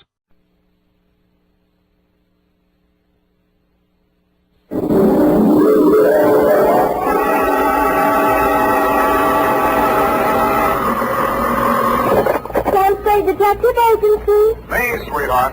Sam, how opportune. I was just thinking of you. Me and who else? Both my ears were burning. No, Sam, no. With regards to our shortage of office supplies. Don't give it another thought, Ep. This was going to be a short report. Short and sweet, Sam? Hardly, Angel. In fact, barely. Well, Sam, if you had asked me, I could have told you. That girl was merely trying to stir up a tempest in her boyfriend's teapot. Again? It was perfectly observant to me, Sam, that she had sour grapes written all over her. Sour apples, Effie, but you're warm, and that's why I'm so fond of you. Oh, thank you, Sam. I'm glad I could be of help, though I must confess the apples are over my head. Well, don't feel bad about it. That's how Newton discovered the law of gravity. Stay where you are. I'll be right down to dictate my report on the Apple of Eve caper.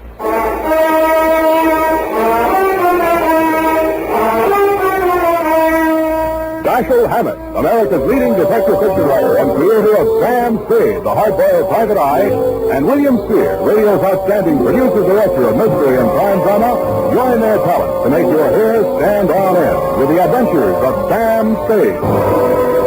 Presented by the makers of Wildroot Cream Oil for the hair. And now, with Howard Duff starring as Spade, Wildroot brings to the air the greatest private detective of them all in the adventures of Sam Spade.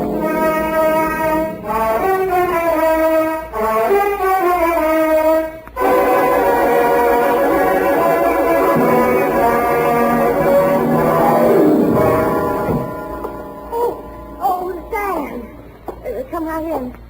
Sure. Why are you so nervous? Oh, nothing, really. I'm just glad to see you, dear. Oh, I'm glad to see you. That's all. Come on, out with it. What are you hiding behind your back? Well, it's a surprise, Sam. So you just run along into your office, and I'll be right with you. Surprise, huh? Let me think. Father's Day? No, surely not. Oh, no, Sam, no. It's just as regards our shortage of office supplies. I do hope you'll be able to mince your words. What's all that junk you got stuffed in between the pages of your notebook? Where? Oh, well, Sam, you see, improvisation is a child of necessity, so, to stretch our supplies, I just cut up some old strips of waste paper in case we run out of the genuine. Well, very ingenious. Shall we commence? Yes, but not too many corrections, Sam. I'm afraid this eyebrow pencil might not last. Well, don't bear down on it. Where was I? Okay, Sam.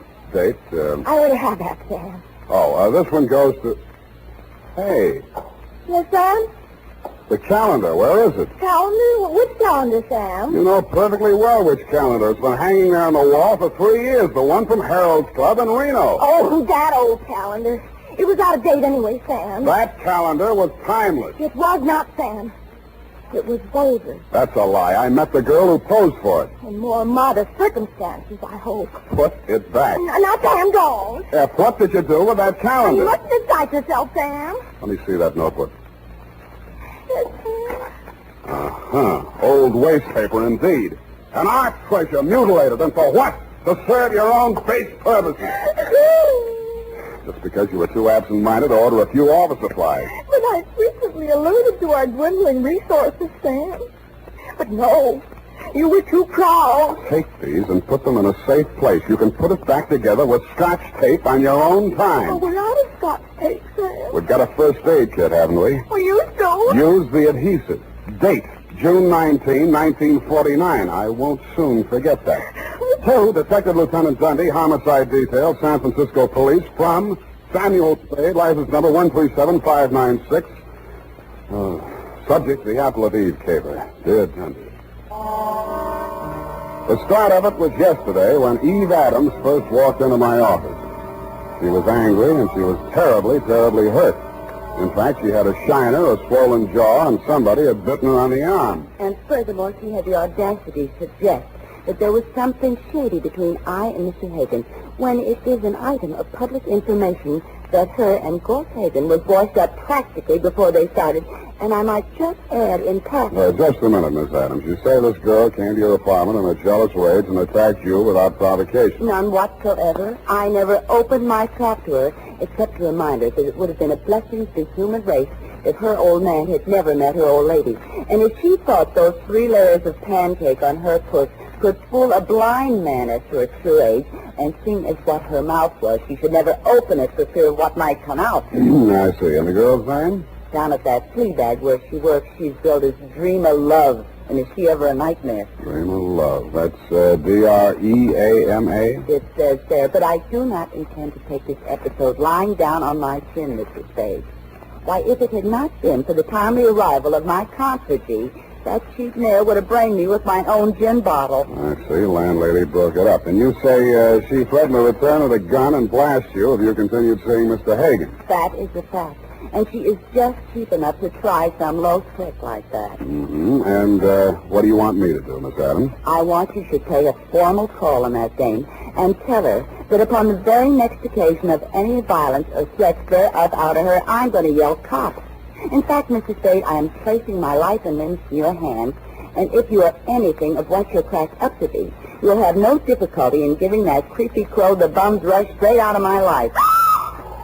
Pardon me, Miss Adams. My secretary seems to be calling me. Out of my way. I know who's in there, and I'm going in. Out of my way. Mr. Spade is here. Keep it off. You should have hired the 4th Marines, dearie. Now, ladies. Ladies, please. Break it up. You all show you who to get tough with.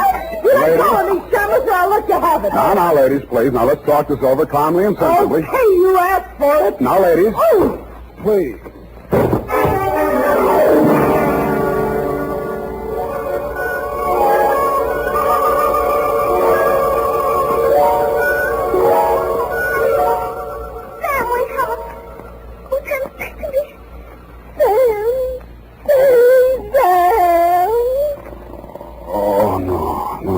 Don't hit me again. Now, you can have the jewels.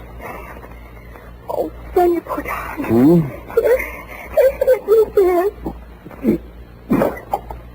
What is it? Tastes awful. Water, Sam. Oh.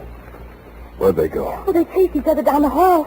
I thought you'd gone out. I did. What did she hit me with? Well, she took a staff out of her purse and let fly before I could prevent it. Yeah. But you were still on your feet when you told me to close the door. Fine thing.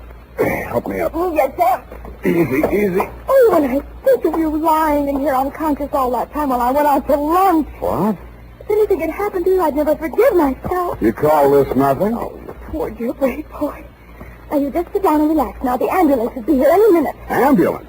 Don't you know these things cost money? Oh, I'm sorry, Sam. I lost my head. When I saw you lying there overheat. Forget it. What's that gadget there on the floor? Oh, it's lipstick. It dropped out of her purse when she opened it with a sap. Huh. Apple of Eve. It's a ghost color, Sam. Apple of Eve. Unique Garage, Harry speaking. Spade, this is Dream of Love. Keep your distance. Look, you left your lipstick, but don't bother to come after it. I'll mail it to you. What kind is it? Apple of Eve. Sorry, I've never used it. Good, then I won't give you another thought. Oh, but you've got to. She's dead. Eve Adams? Yeah. Jumped into a taxi in front of your building. I went straight after her. But I got caught in traffic where they're tearing up Market Street. That could be anywhere between the Embarcadero and Twin Peaks. Fine alibi. What comes next? Well, I'm at her apartment now, and she's dead. Sam! Hold on. Yeah, Effie? There's your ambulance. Can I send them away? What should I do Well, with it's $10 now anyhow. I'll use it for a taxi. Hello, Miss Love? Yeah? Stay there and don't touch a thing. I'll be right over.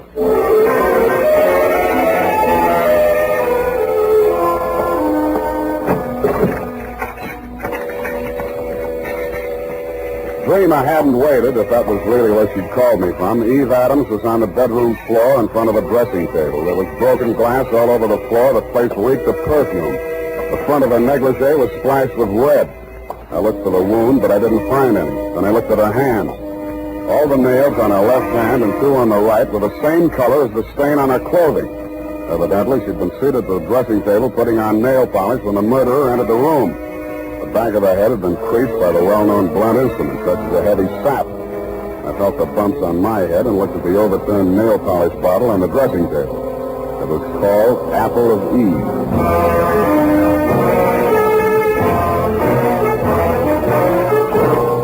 The makers of Wild Root Cream Oil are presenting the weekly Sunday adventure of Dashiell Hammett's famous private detective, Sam Spade.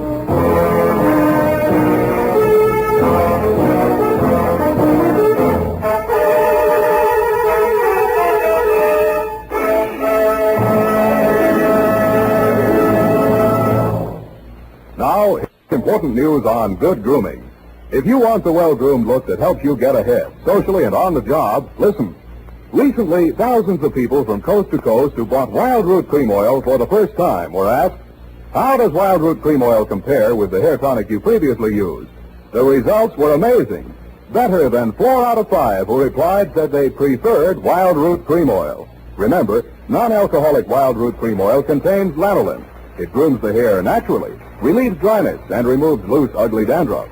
So if you want your hair to be more attractive than ever before, get the generous new 25-cent size of Wild Root Cream Oil, America's leading hair tonic, on sale at all drug and toilet goods counters. It's also available in larger economy bottles and the handy new tube. By the way, smart girls use Wild Root Cream Oil too, and mothers say it's grand for training children's hair. Get Wild Root Cream Oil. Again and again, the choice of men and women and children too.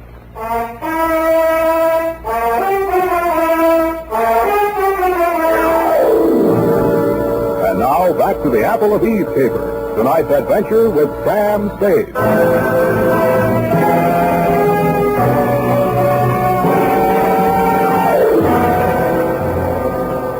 Second time around the murder apartment, I noticed something I hadn't caught the first time. Some smears of Apple of Eve nail polish that didn't show very distinctly against the rust-colored carpeting, but left a clear trail across the kitchen linoleum. When I opened the back door, I smelled burning cloth. There was an incinerator just outside, and from it I fished a man's shirt, partially burned. The initials in the pocket were still intact, so were the red stains under them. The initials were G.H. The stains were, you guessed it, Lieutenant Deere, Apple of Eve.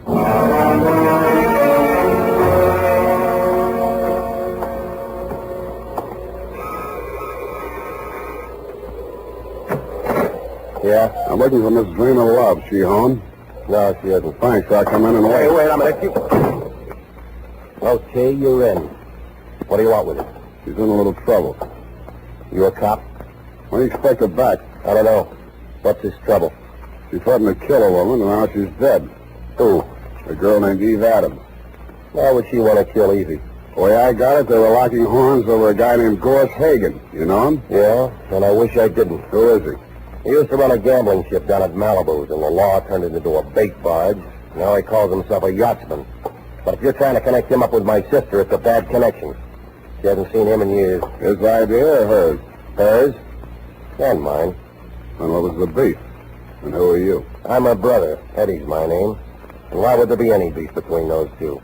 Evie was my sister's best friend, and she was engaged to me. And this news must be quite a shock to you. You're taking it like a little soldier. She was asking for it. I warned her. I begged her to leave town with me. But no, she couldn't sneak off like that without letting Gorse know the score. I told her he'd kill her before he'd let her go. Mm-hmm. You live here, Eddie? Yeah, whatever. Where do you keep your shoes? In a closet, kidder. Where do you keep yours? Under the bed? Which closet, in here?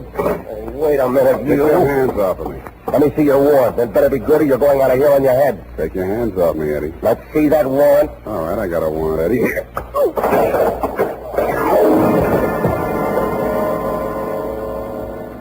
I didn't find what I was looking for, a pair of crepe-soled shoes with traces of Apple of Eve nail polish on them, but in one of his coat pockets I found a sales slip from a department store cosmetics counter. There were several items, but the one that interested me said, 1 lipstick nail polish set, Apple of Eve. About then I smelled brandy and a voice behind me said, What happened to the kid? Huh? Oh, he asked for my warrant. Well, when you come to see me, I'll know better. Your name is Gorse Hagen. I'm headed for your place right now. What are you looking for? A pair of shoes with crepe soles. What do you want with my deck shoes? I thought maybe they'd match up with this piece of the shirt with your initials on it. Give me that. That's a fact. Where'd you get that? In the incinerator at Eve Adams' place. Well, that don't prove anything. Lots of people got the same initials. Have you talked to, George Howard? He's alibied. He's out of town. That proves it's a frame. I don't know any George Howard. I thought so. Okay, let's cut out the monkey business. Give it to me. It's evidence. Give it to me. Oh, I don't give it to you. I did, but he gave it right back to me. I was only losing on points until I tripped over poor old Eddie and lost my balance. That's when he gave me the coup de grace. I wasn't quite unconscious, but somehow I just didn't feel like getting up. And when the apartment door opened, I opened my good eye just wide enough to see Dream of Love walk in.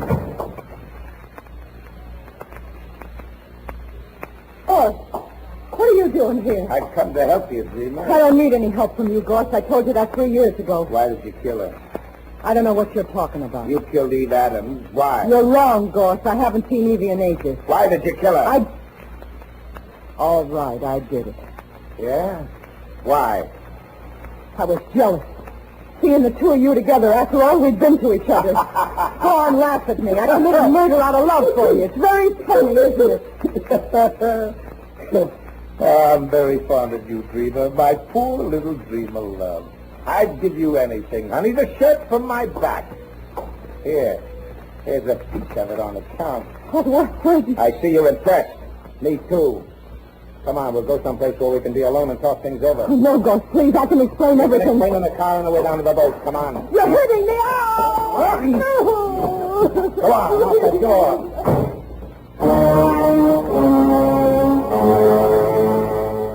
Stupid me, I staggered to my feet and stumbled over to the door.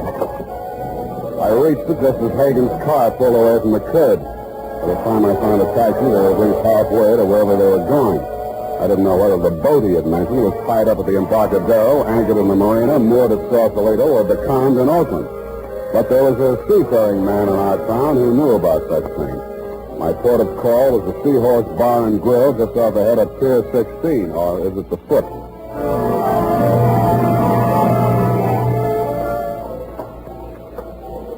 Captain Pasoldi? He is silent, son, as in profound. My mistake. Salty the name, salty the nature. Only one salty thing I can't abide. Saltwater coffee and Matisse, you know. Here, have a lifesaver. Well, thank you, sir. You're very generous. No, it ain't money maker, but it's straight from the mint. A joke, wasn't it? What's up, Sonny? You in the hole again? Catch the drift? Yeah. What do you know about a yachtsman named Gorse Hagen? Oh, nicely put, matey. If there's anything lower than a yachtsman, he's it. Mm-hmm. Where does he keep his boat? Well, now, she's still afloat. She'd be dragging her hook summers off Sausalito. Now, she's a converted PT, you know, because of the Sea Queen. Mm-hmm. He had her bottom planks ripped out in the back of the Coral Sea, and patched her up with plywood. Well, she's got 2 diesels, she has, and twin screws, 2-to-1 reduction gear. Yeah. What's the quickest way of getting out to her? Well, now, there's not much crowd for trout to hear about this time of night, you know. There's that Novak fella, but just at present he's sleeping 1 hour. Figures. Might not be worth your while anyway. Why not? If Hagen stopped by here 20 minutes ago looking for his engineer. Said he was casting off on-side engineer or no engineer. And what about your boat? My boat? Well, now, maybe on a plotted course she'll stand up to any double-ender Monterey Dory in the class. Yeah. Without a head sea, that is. Then on the other hand, you put her in the bottom rate. Buck and a quarter swell. Yeah. How much? How much? $5 an hour. And that's with you, man, in the bilge pump. Okay, let's go. This, Hagen fella now. You onto the trim of his sails? Sails on a PT boat? Not the boat. Send me the man. Cut of his jib. No, I didn't notice that, but he was wearing crepe-soled shoes. I'll tell you about this Hagen, matey. Fella once tried to board him. A customs officer, no less. That's right. Picked him up 4 days later in a gill net with a fish gaff goes clean through his neck. Here, have another lifesaver. You may need it.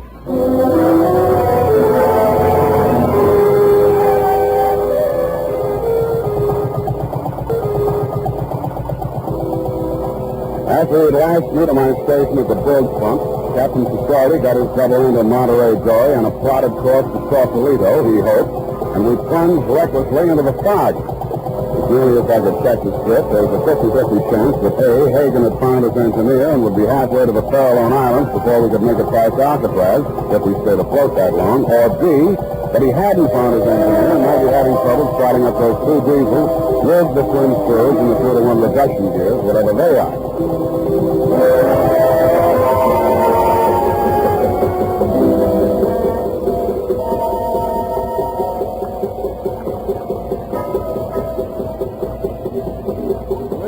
There's your eyes, Major. Which one? About 5 points across. The gray one with the high freeboard. You get up on the corner, Major. The ladder's round on the landing side. Now swing round and push on it.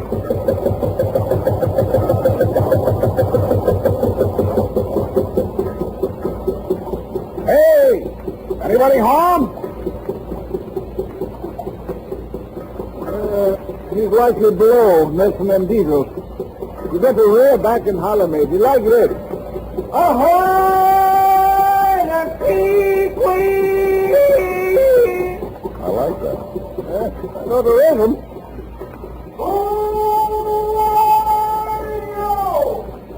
Captain Salty, board the like a crabtree. The Super Cargo requests permission to board, sir.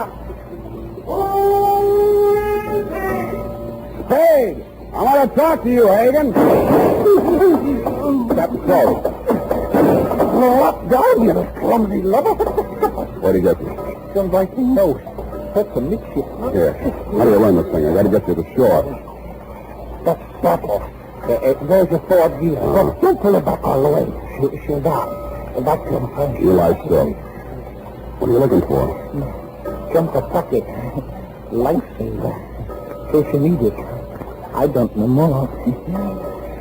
This wings on your after quarter make you remember Okay, that. take it easy, Captain. Keep a balance. Don't let your jib ruffle. Keep it on course, matey. Keep. Hey, Captain Salty. Sour racket.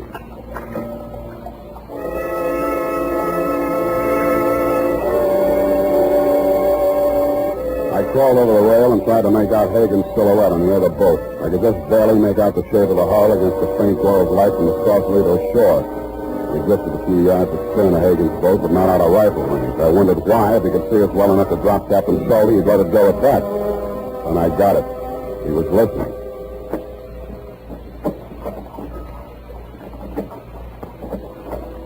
Somebody was pulling out from shore in a rowboat. I didn't waste any more time listening. I dug into Captain Salty's jumper pocket, fished out a waterproof pouch. I took the seaman's papers out of it. He didn't need them anymore. Wrapped it around my gun. And I took off some clothes and eased myself over the side. I didn't swim for speed, but for distance. Stopping now and then to make sure the man in the boat was still covering for me. Felt my way around the hull till I found the anchor rope. Just as I grabbed it, I heard him rest his oars. Hagen, who's that? Eddie Love. What do you want? I've come after my sister. Go on home, Eddie. She's sailing with me. That's the way she wants it. No lying. Wait a second. Come on out there, Beaver. What's happened? Your brother's down there in the boat. Talk to him. Well, what am I doing? Talk to him. All right. Eddie! What's he done to you, sis? I'm all right, Eddie. Everything's all right. Ghost and I decided... Go on home, Eddie. He's lying to you. He knows you framed him. If you sail out with him, you won't come back. No, Eddie. I'm coming aboard. He knows. He's got free. No, Eddie.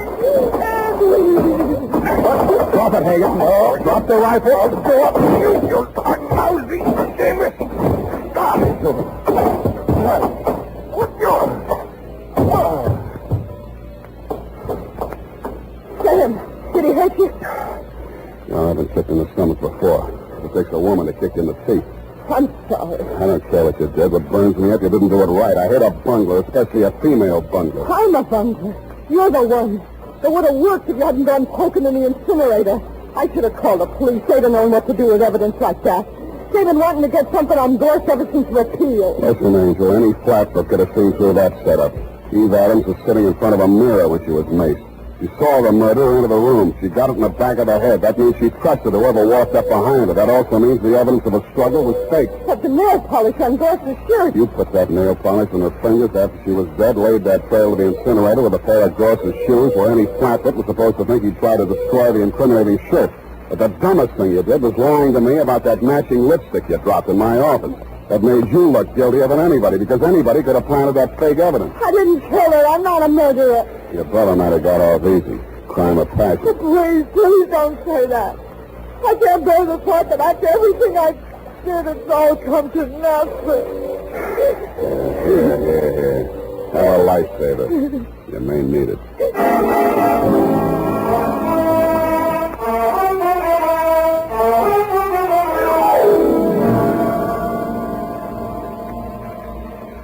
Period. And a report.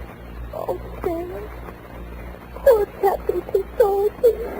She is silent. Everything's the same. Go type that up. All right, Sam. Nice one on the package.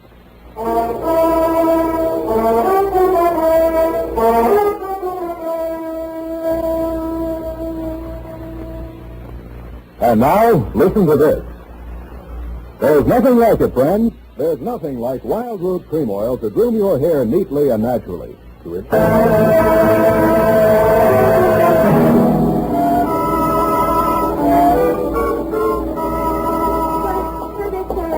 far as I go. What stopped you? The last page of my notebook were into our shortage of supplies, Sam.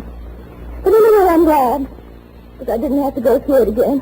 I mean, so Captain Pistolfi. Yeah, please. Please, now, honest, I'll buy you a new notebook, a nice fat one. Would you like that? Oh, yes, sir. There's always something so final about final pages of things. And when I think of all the risks you take... To say nothing of my clients. I think I'll put a new sign on the door. Abandon hope, all ye who enter here. Oh, but I haven't, Sam. Where there's a will, there's a wish. There's a what? A wish, Sam. Small amount.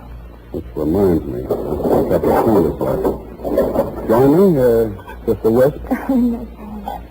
One of us has got to have a clear head. Well, it'll be me.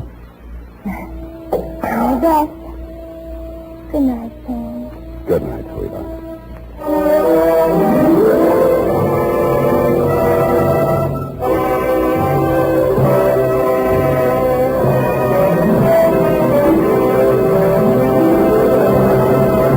The Adventures of Sam Spade, Dashiell Hammett's famous private detective, are produced and directed by William Spear.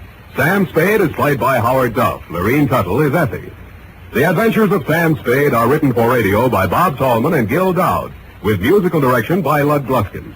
This is Dick Joy, reminding you that next Sunday, author Dashiell Hammett and producer William Spear join forces for another adventure with Sam Spade, brought to you by Wild Root Cream Oil. Again and again, the choice of men who put good grooming first.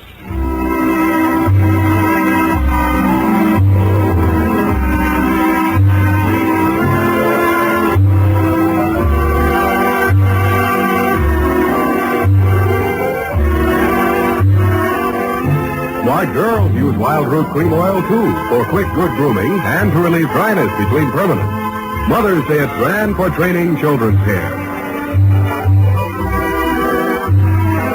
This is CBS, the Columbia Broadcasting System.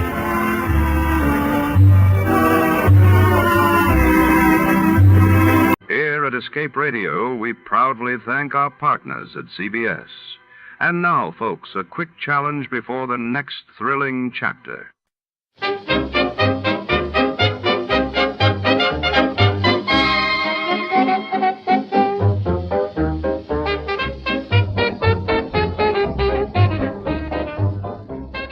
Tonight's tale takes us deep into the heart of the Bellamy Chemical Laboratory, where secrets burn just as fiercely as the chemicals stored within its steel walls. A mysterious fire erupts in the dead of night, leaving behind only ashes, suspicion, and a trail of passion-fueled motives. As Detective Archer prowls the lab's shadowy corridors, the scent of betrayal lingers in the air. Was it accident or arson driven by a burning desire?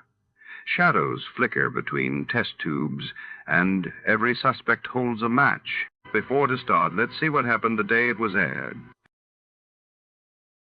It was February 26, 1952, and that day the world reeled as British Prime Minister Winston Churchill announced Britain had developed its own atomic bomb, while in New Delhi, India mourned the sudden passing of its first president, Dr. Rajendra Prasad, prompting national tributes.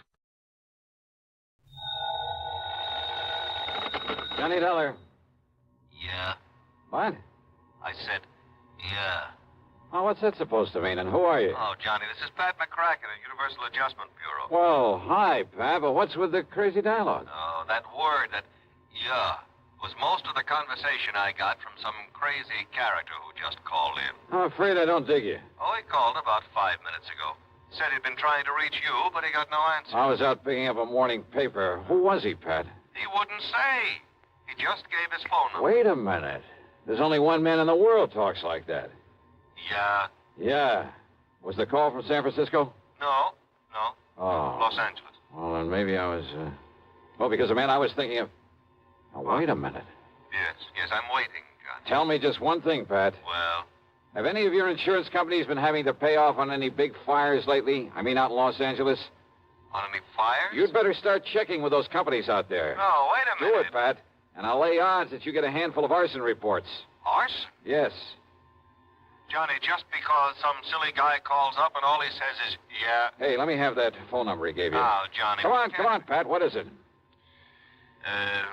Hollywood 8, 3142. Okay, now you go ahead and check with your West Coast insurance company. And get ready to pay my expense account to Los Angeles. Are you kidding? Are you trying to tell me that the way some jerk says yeah means arson on the West Coast? Now, don't be silly. You, want to bet? Oh, Johnny. Pat, I'll call you back.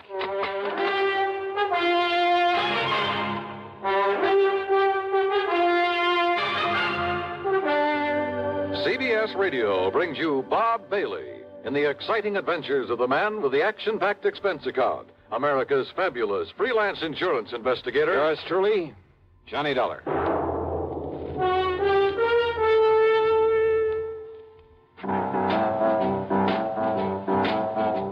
Talk about best-selling records. Here's a familiar tune about America's best-selling filter cigarette, Winston.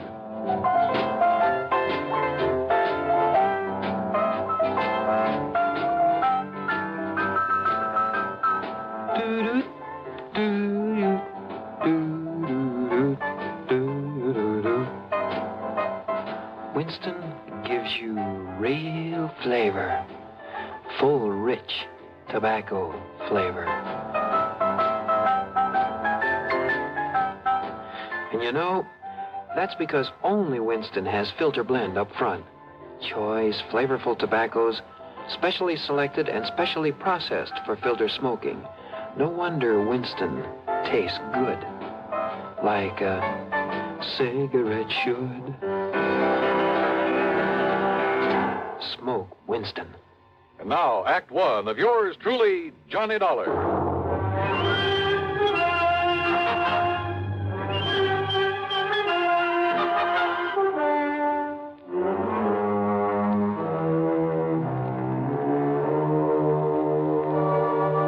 Expense account submitted by Special Investigator Johnny Dollar to the Universal Adjustment Bureau, Home Office, Hartford, Connecticut. Following is an account of expenses incurred during my investigation of the Burning Desire matter.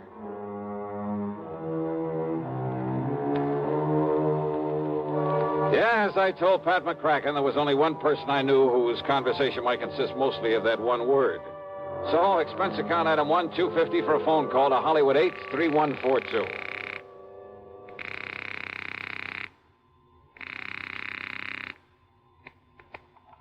Hello? Hello? Yeah? Yeah, I thought so. Yeah? Smokey Sullivan. Well? Smokey, this is Johnny Dollar. Yeah? Hey, you tried to call me here in Hartford. I was out. You called Universal Adjustment Bureau. I got the message. Here I am. Yeah, Johnny. Only what are you doing in L.A.? Last time I saw you was in San Francisco. Got a job here, Johnny. Legit. Hey, that's the stuff. Pays off, too, doesn't it? Yeah. You're my friend, Johnny. You've done a lot for me. So, when I got a chance to help you, Well, is something doing out there, Smokey, that I ought to know about? A bunch of fires, Johnny. Arson, huh? Yeah. Is there insurance involved? Why else anybody use a torch? Yeah, you got a point there. But do you have any lead on whoever is behind the fires? Yeah. So you better come out here, Johnny. Okay, the first plane I can get. Where'll I find you? 322 South Equity Avenue. South Equity. Okay, Smokey, I'll be there. Yeah. Uh-huh. Now I'll call to Pat McCracken, pack my bag, and... Johnny Dollar. Oh, Johnny, thank goodness. Pat? Yes. I was just about to pack up and No, call don't you ever get off that phone of yours? I was talking to the guy who Listen to me. Johnny, you were right. Only reason that nobody smelled a rat is because a different insurance company was stuck with each of those fires out there. So until I called them to give me a report. Oh, and listen. I'm listening, Pat. According to the L.A. police, every one of them could have been arson.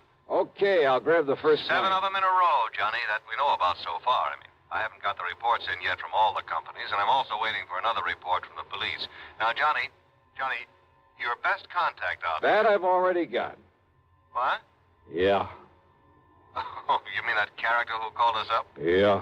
Look, will you please tell me, who is he? What does he know about this? Universal Adjustment putting the old expense account on this? Yes, of course. Then I'll give it all to you in the usual report. See ya. Oh, now, Johnny, listen. Sorry, Pat, I gotta catch a plane.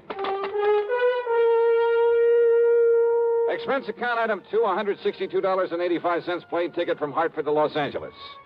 Thanks to the time differential, it was only shortly after dark when the big mainliner set down at the L.A. International Airport. Item 3, $7.50 for a cab to Smokey's address. It was hardly Beverly Hills or Bel Air, believe me. 322 South Equity was in a beat-up part of a downtown industrial section. A weather-beaten 3-story house with a sign out front that said Boarders by the week a month.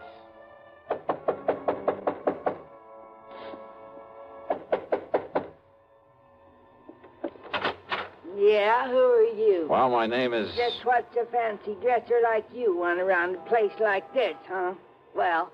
I'm looking for a man by the name of Smokey Sullivan. I understand he lives here. That's right. Are you the man he said he was expecting? That's right. My name is Johnny Dollar. Well, he didn't tell me what the name was, but if you're sure he was expecting... I'm sure. Now, where is his room?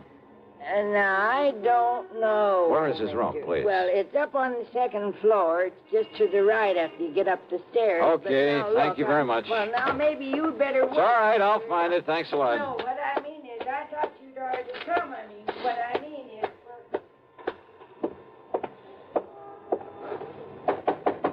Smokey? Hey, Smokey, it's Johnny Dollar. Huh, what was that? Smokey! Now, what's all the... Oh, no. Hey, Smokey, can you hear me? Who did this? Are you... Good Lord.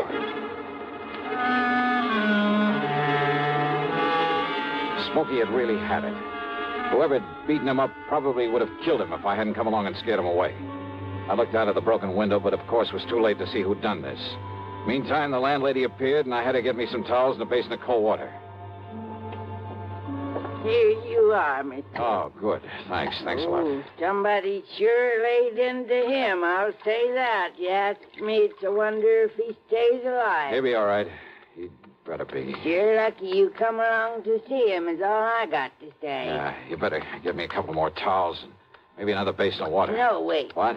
You won't need him, mister. I got a much better idea. If I can find it. Hey, Smokey. Give me a minute to find that bottle. Well, here it is. Yes, sir. This here'll fix him up. Smokey, can you hear me? Fix him up quicker than a wink. It's Johnny Dollar. Here now, mister. You just pour a slug of this down his gullet and see if it don't bring him to. Huh? Oh, yeah, good idea. Let me have that. Oh, sure. It's real genuine California cognac, it is. And soak up another towel for me, will you, I please? sure will, mister. All right, here now, Smokey, here.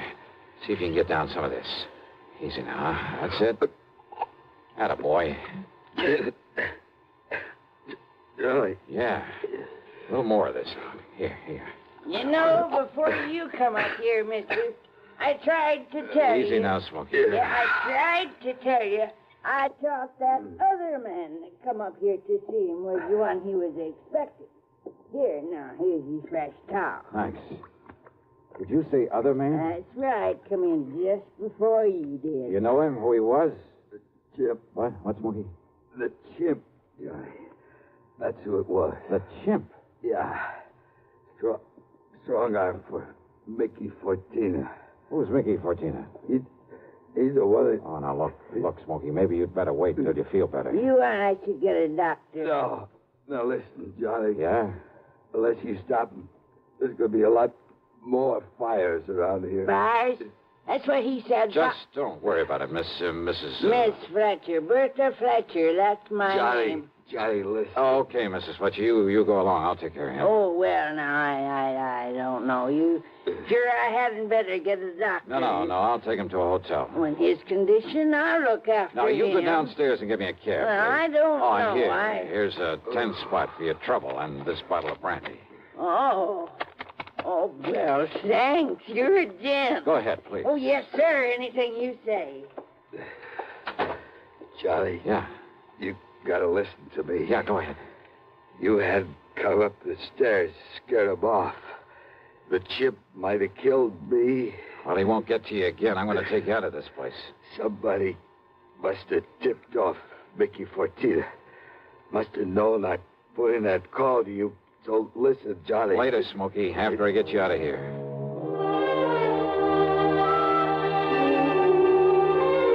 Item 4, the $10 to Miss Fletcher. Item 5, $1.50 for a cab to the Statler Hotel, where I had to show my credentials to the room clerk to get a bed for the somewhat mangled Smokey Sullivan. Item 6, $15 to the doctor who came up to the room, and I must admit got him back in a pretty good shape. Then when the doctor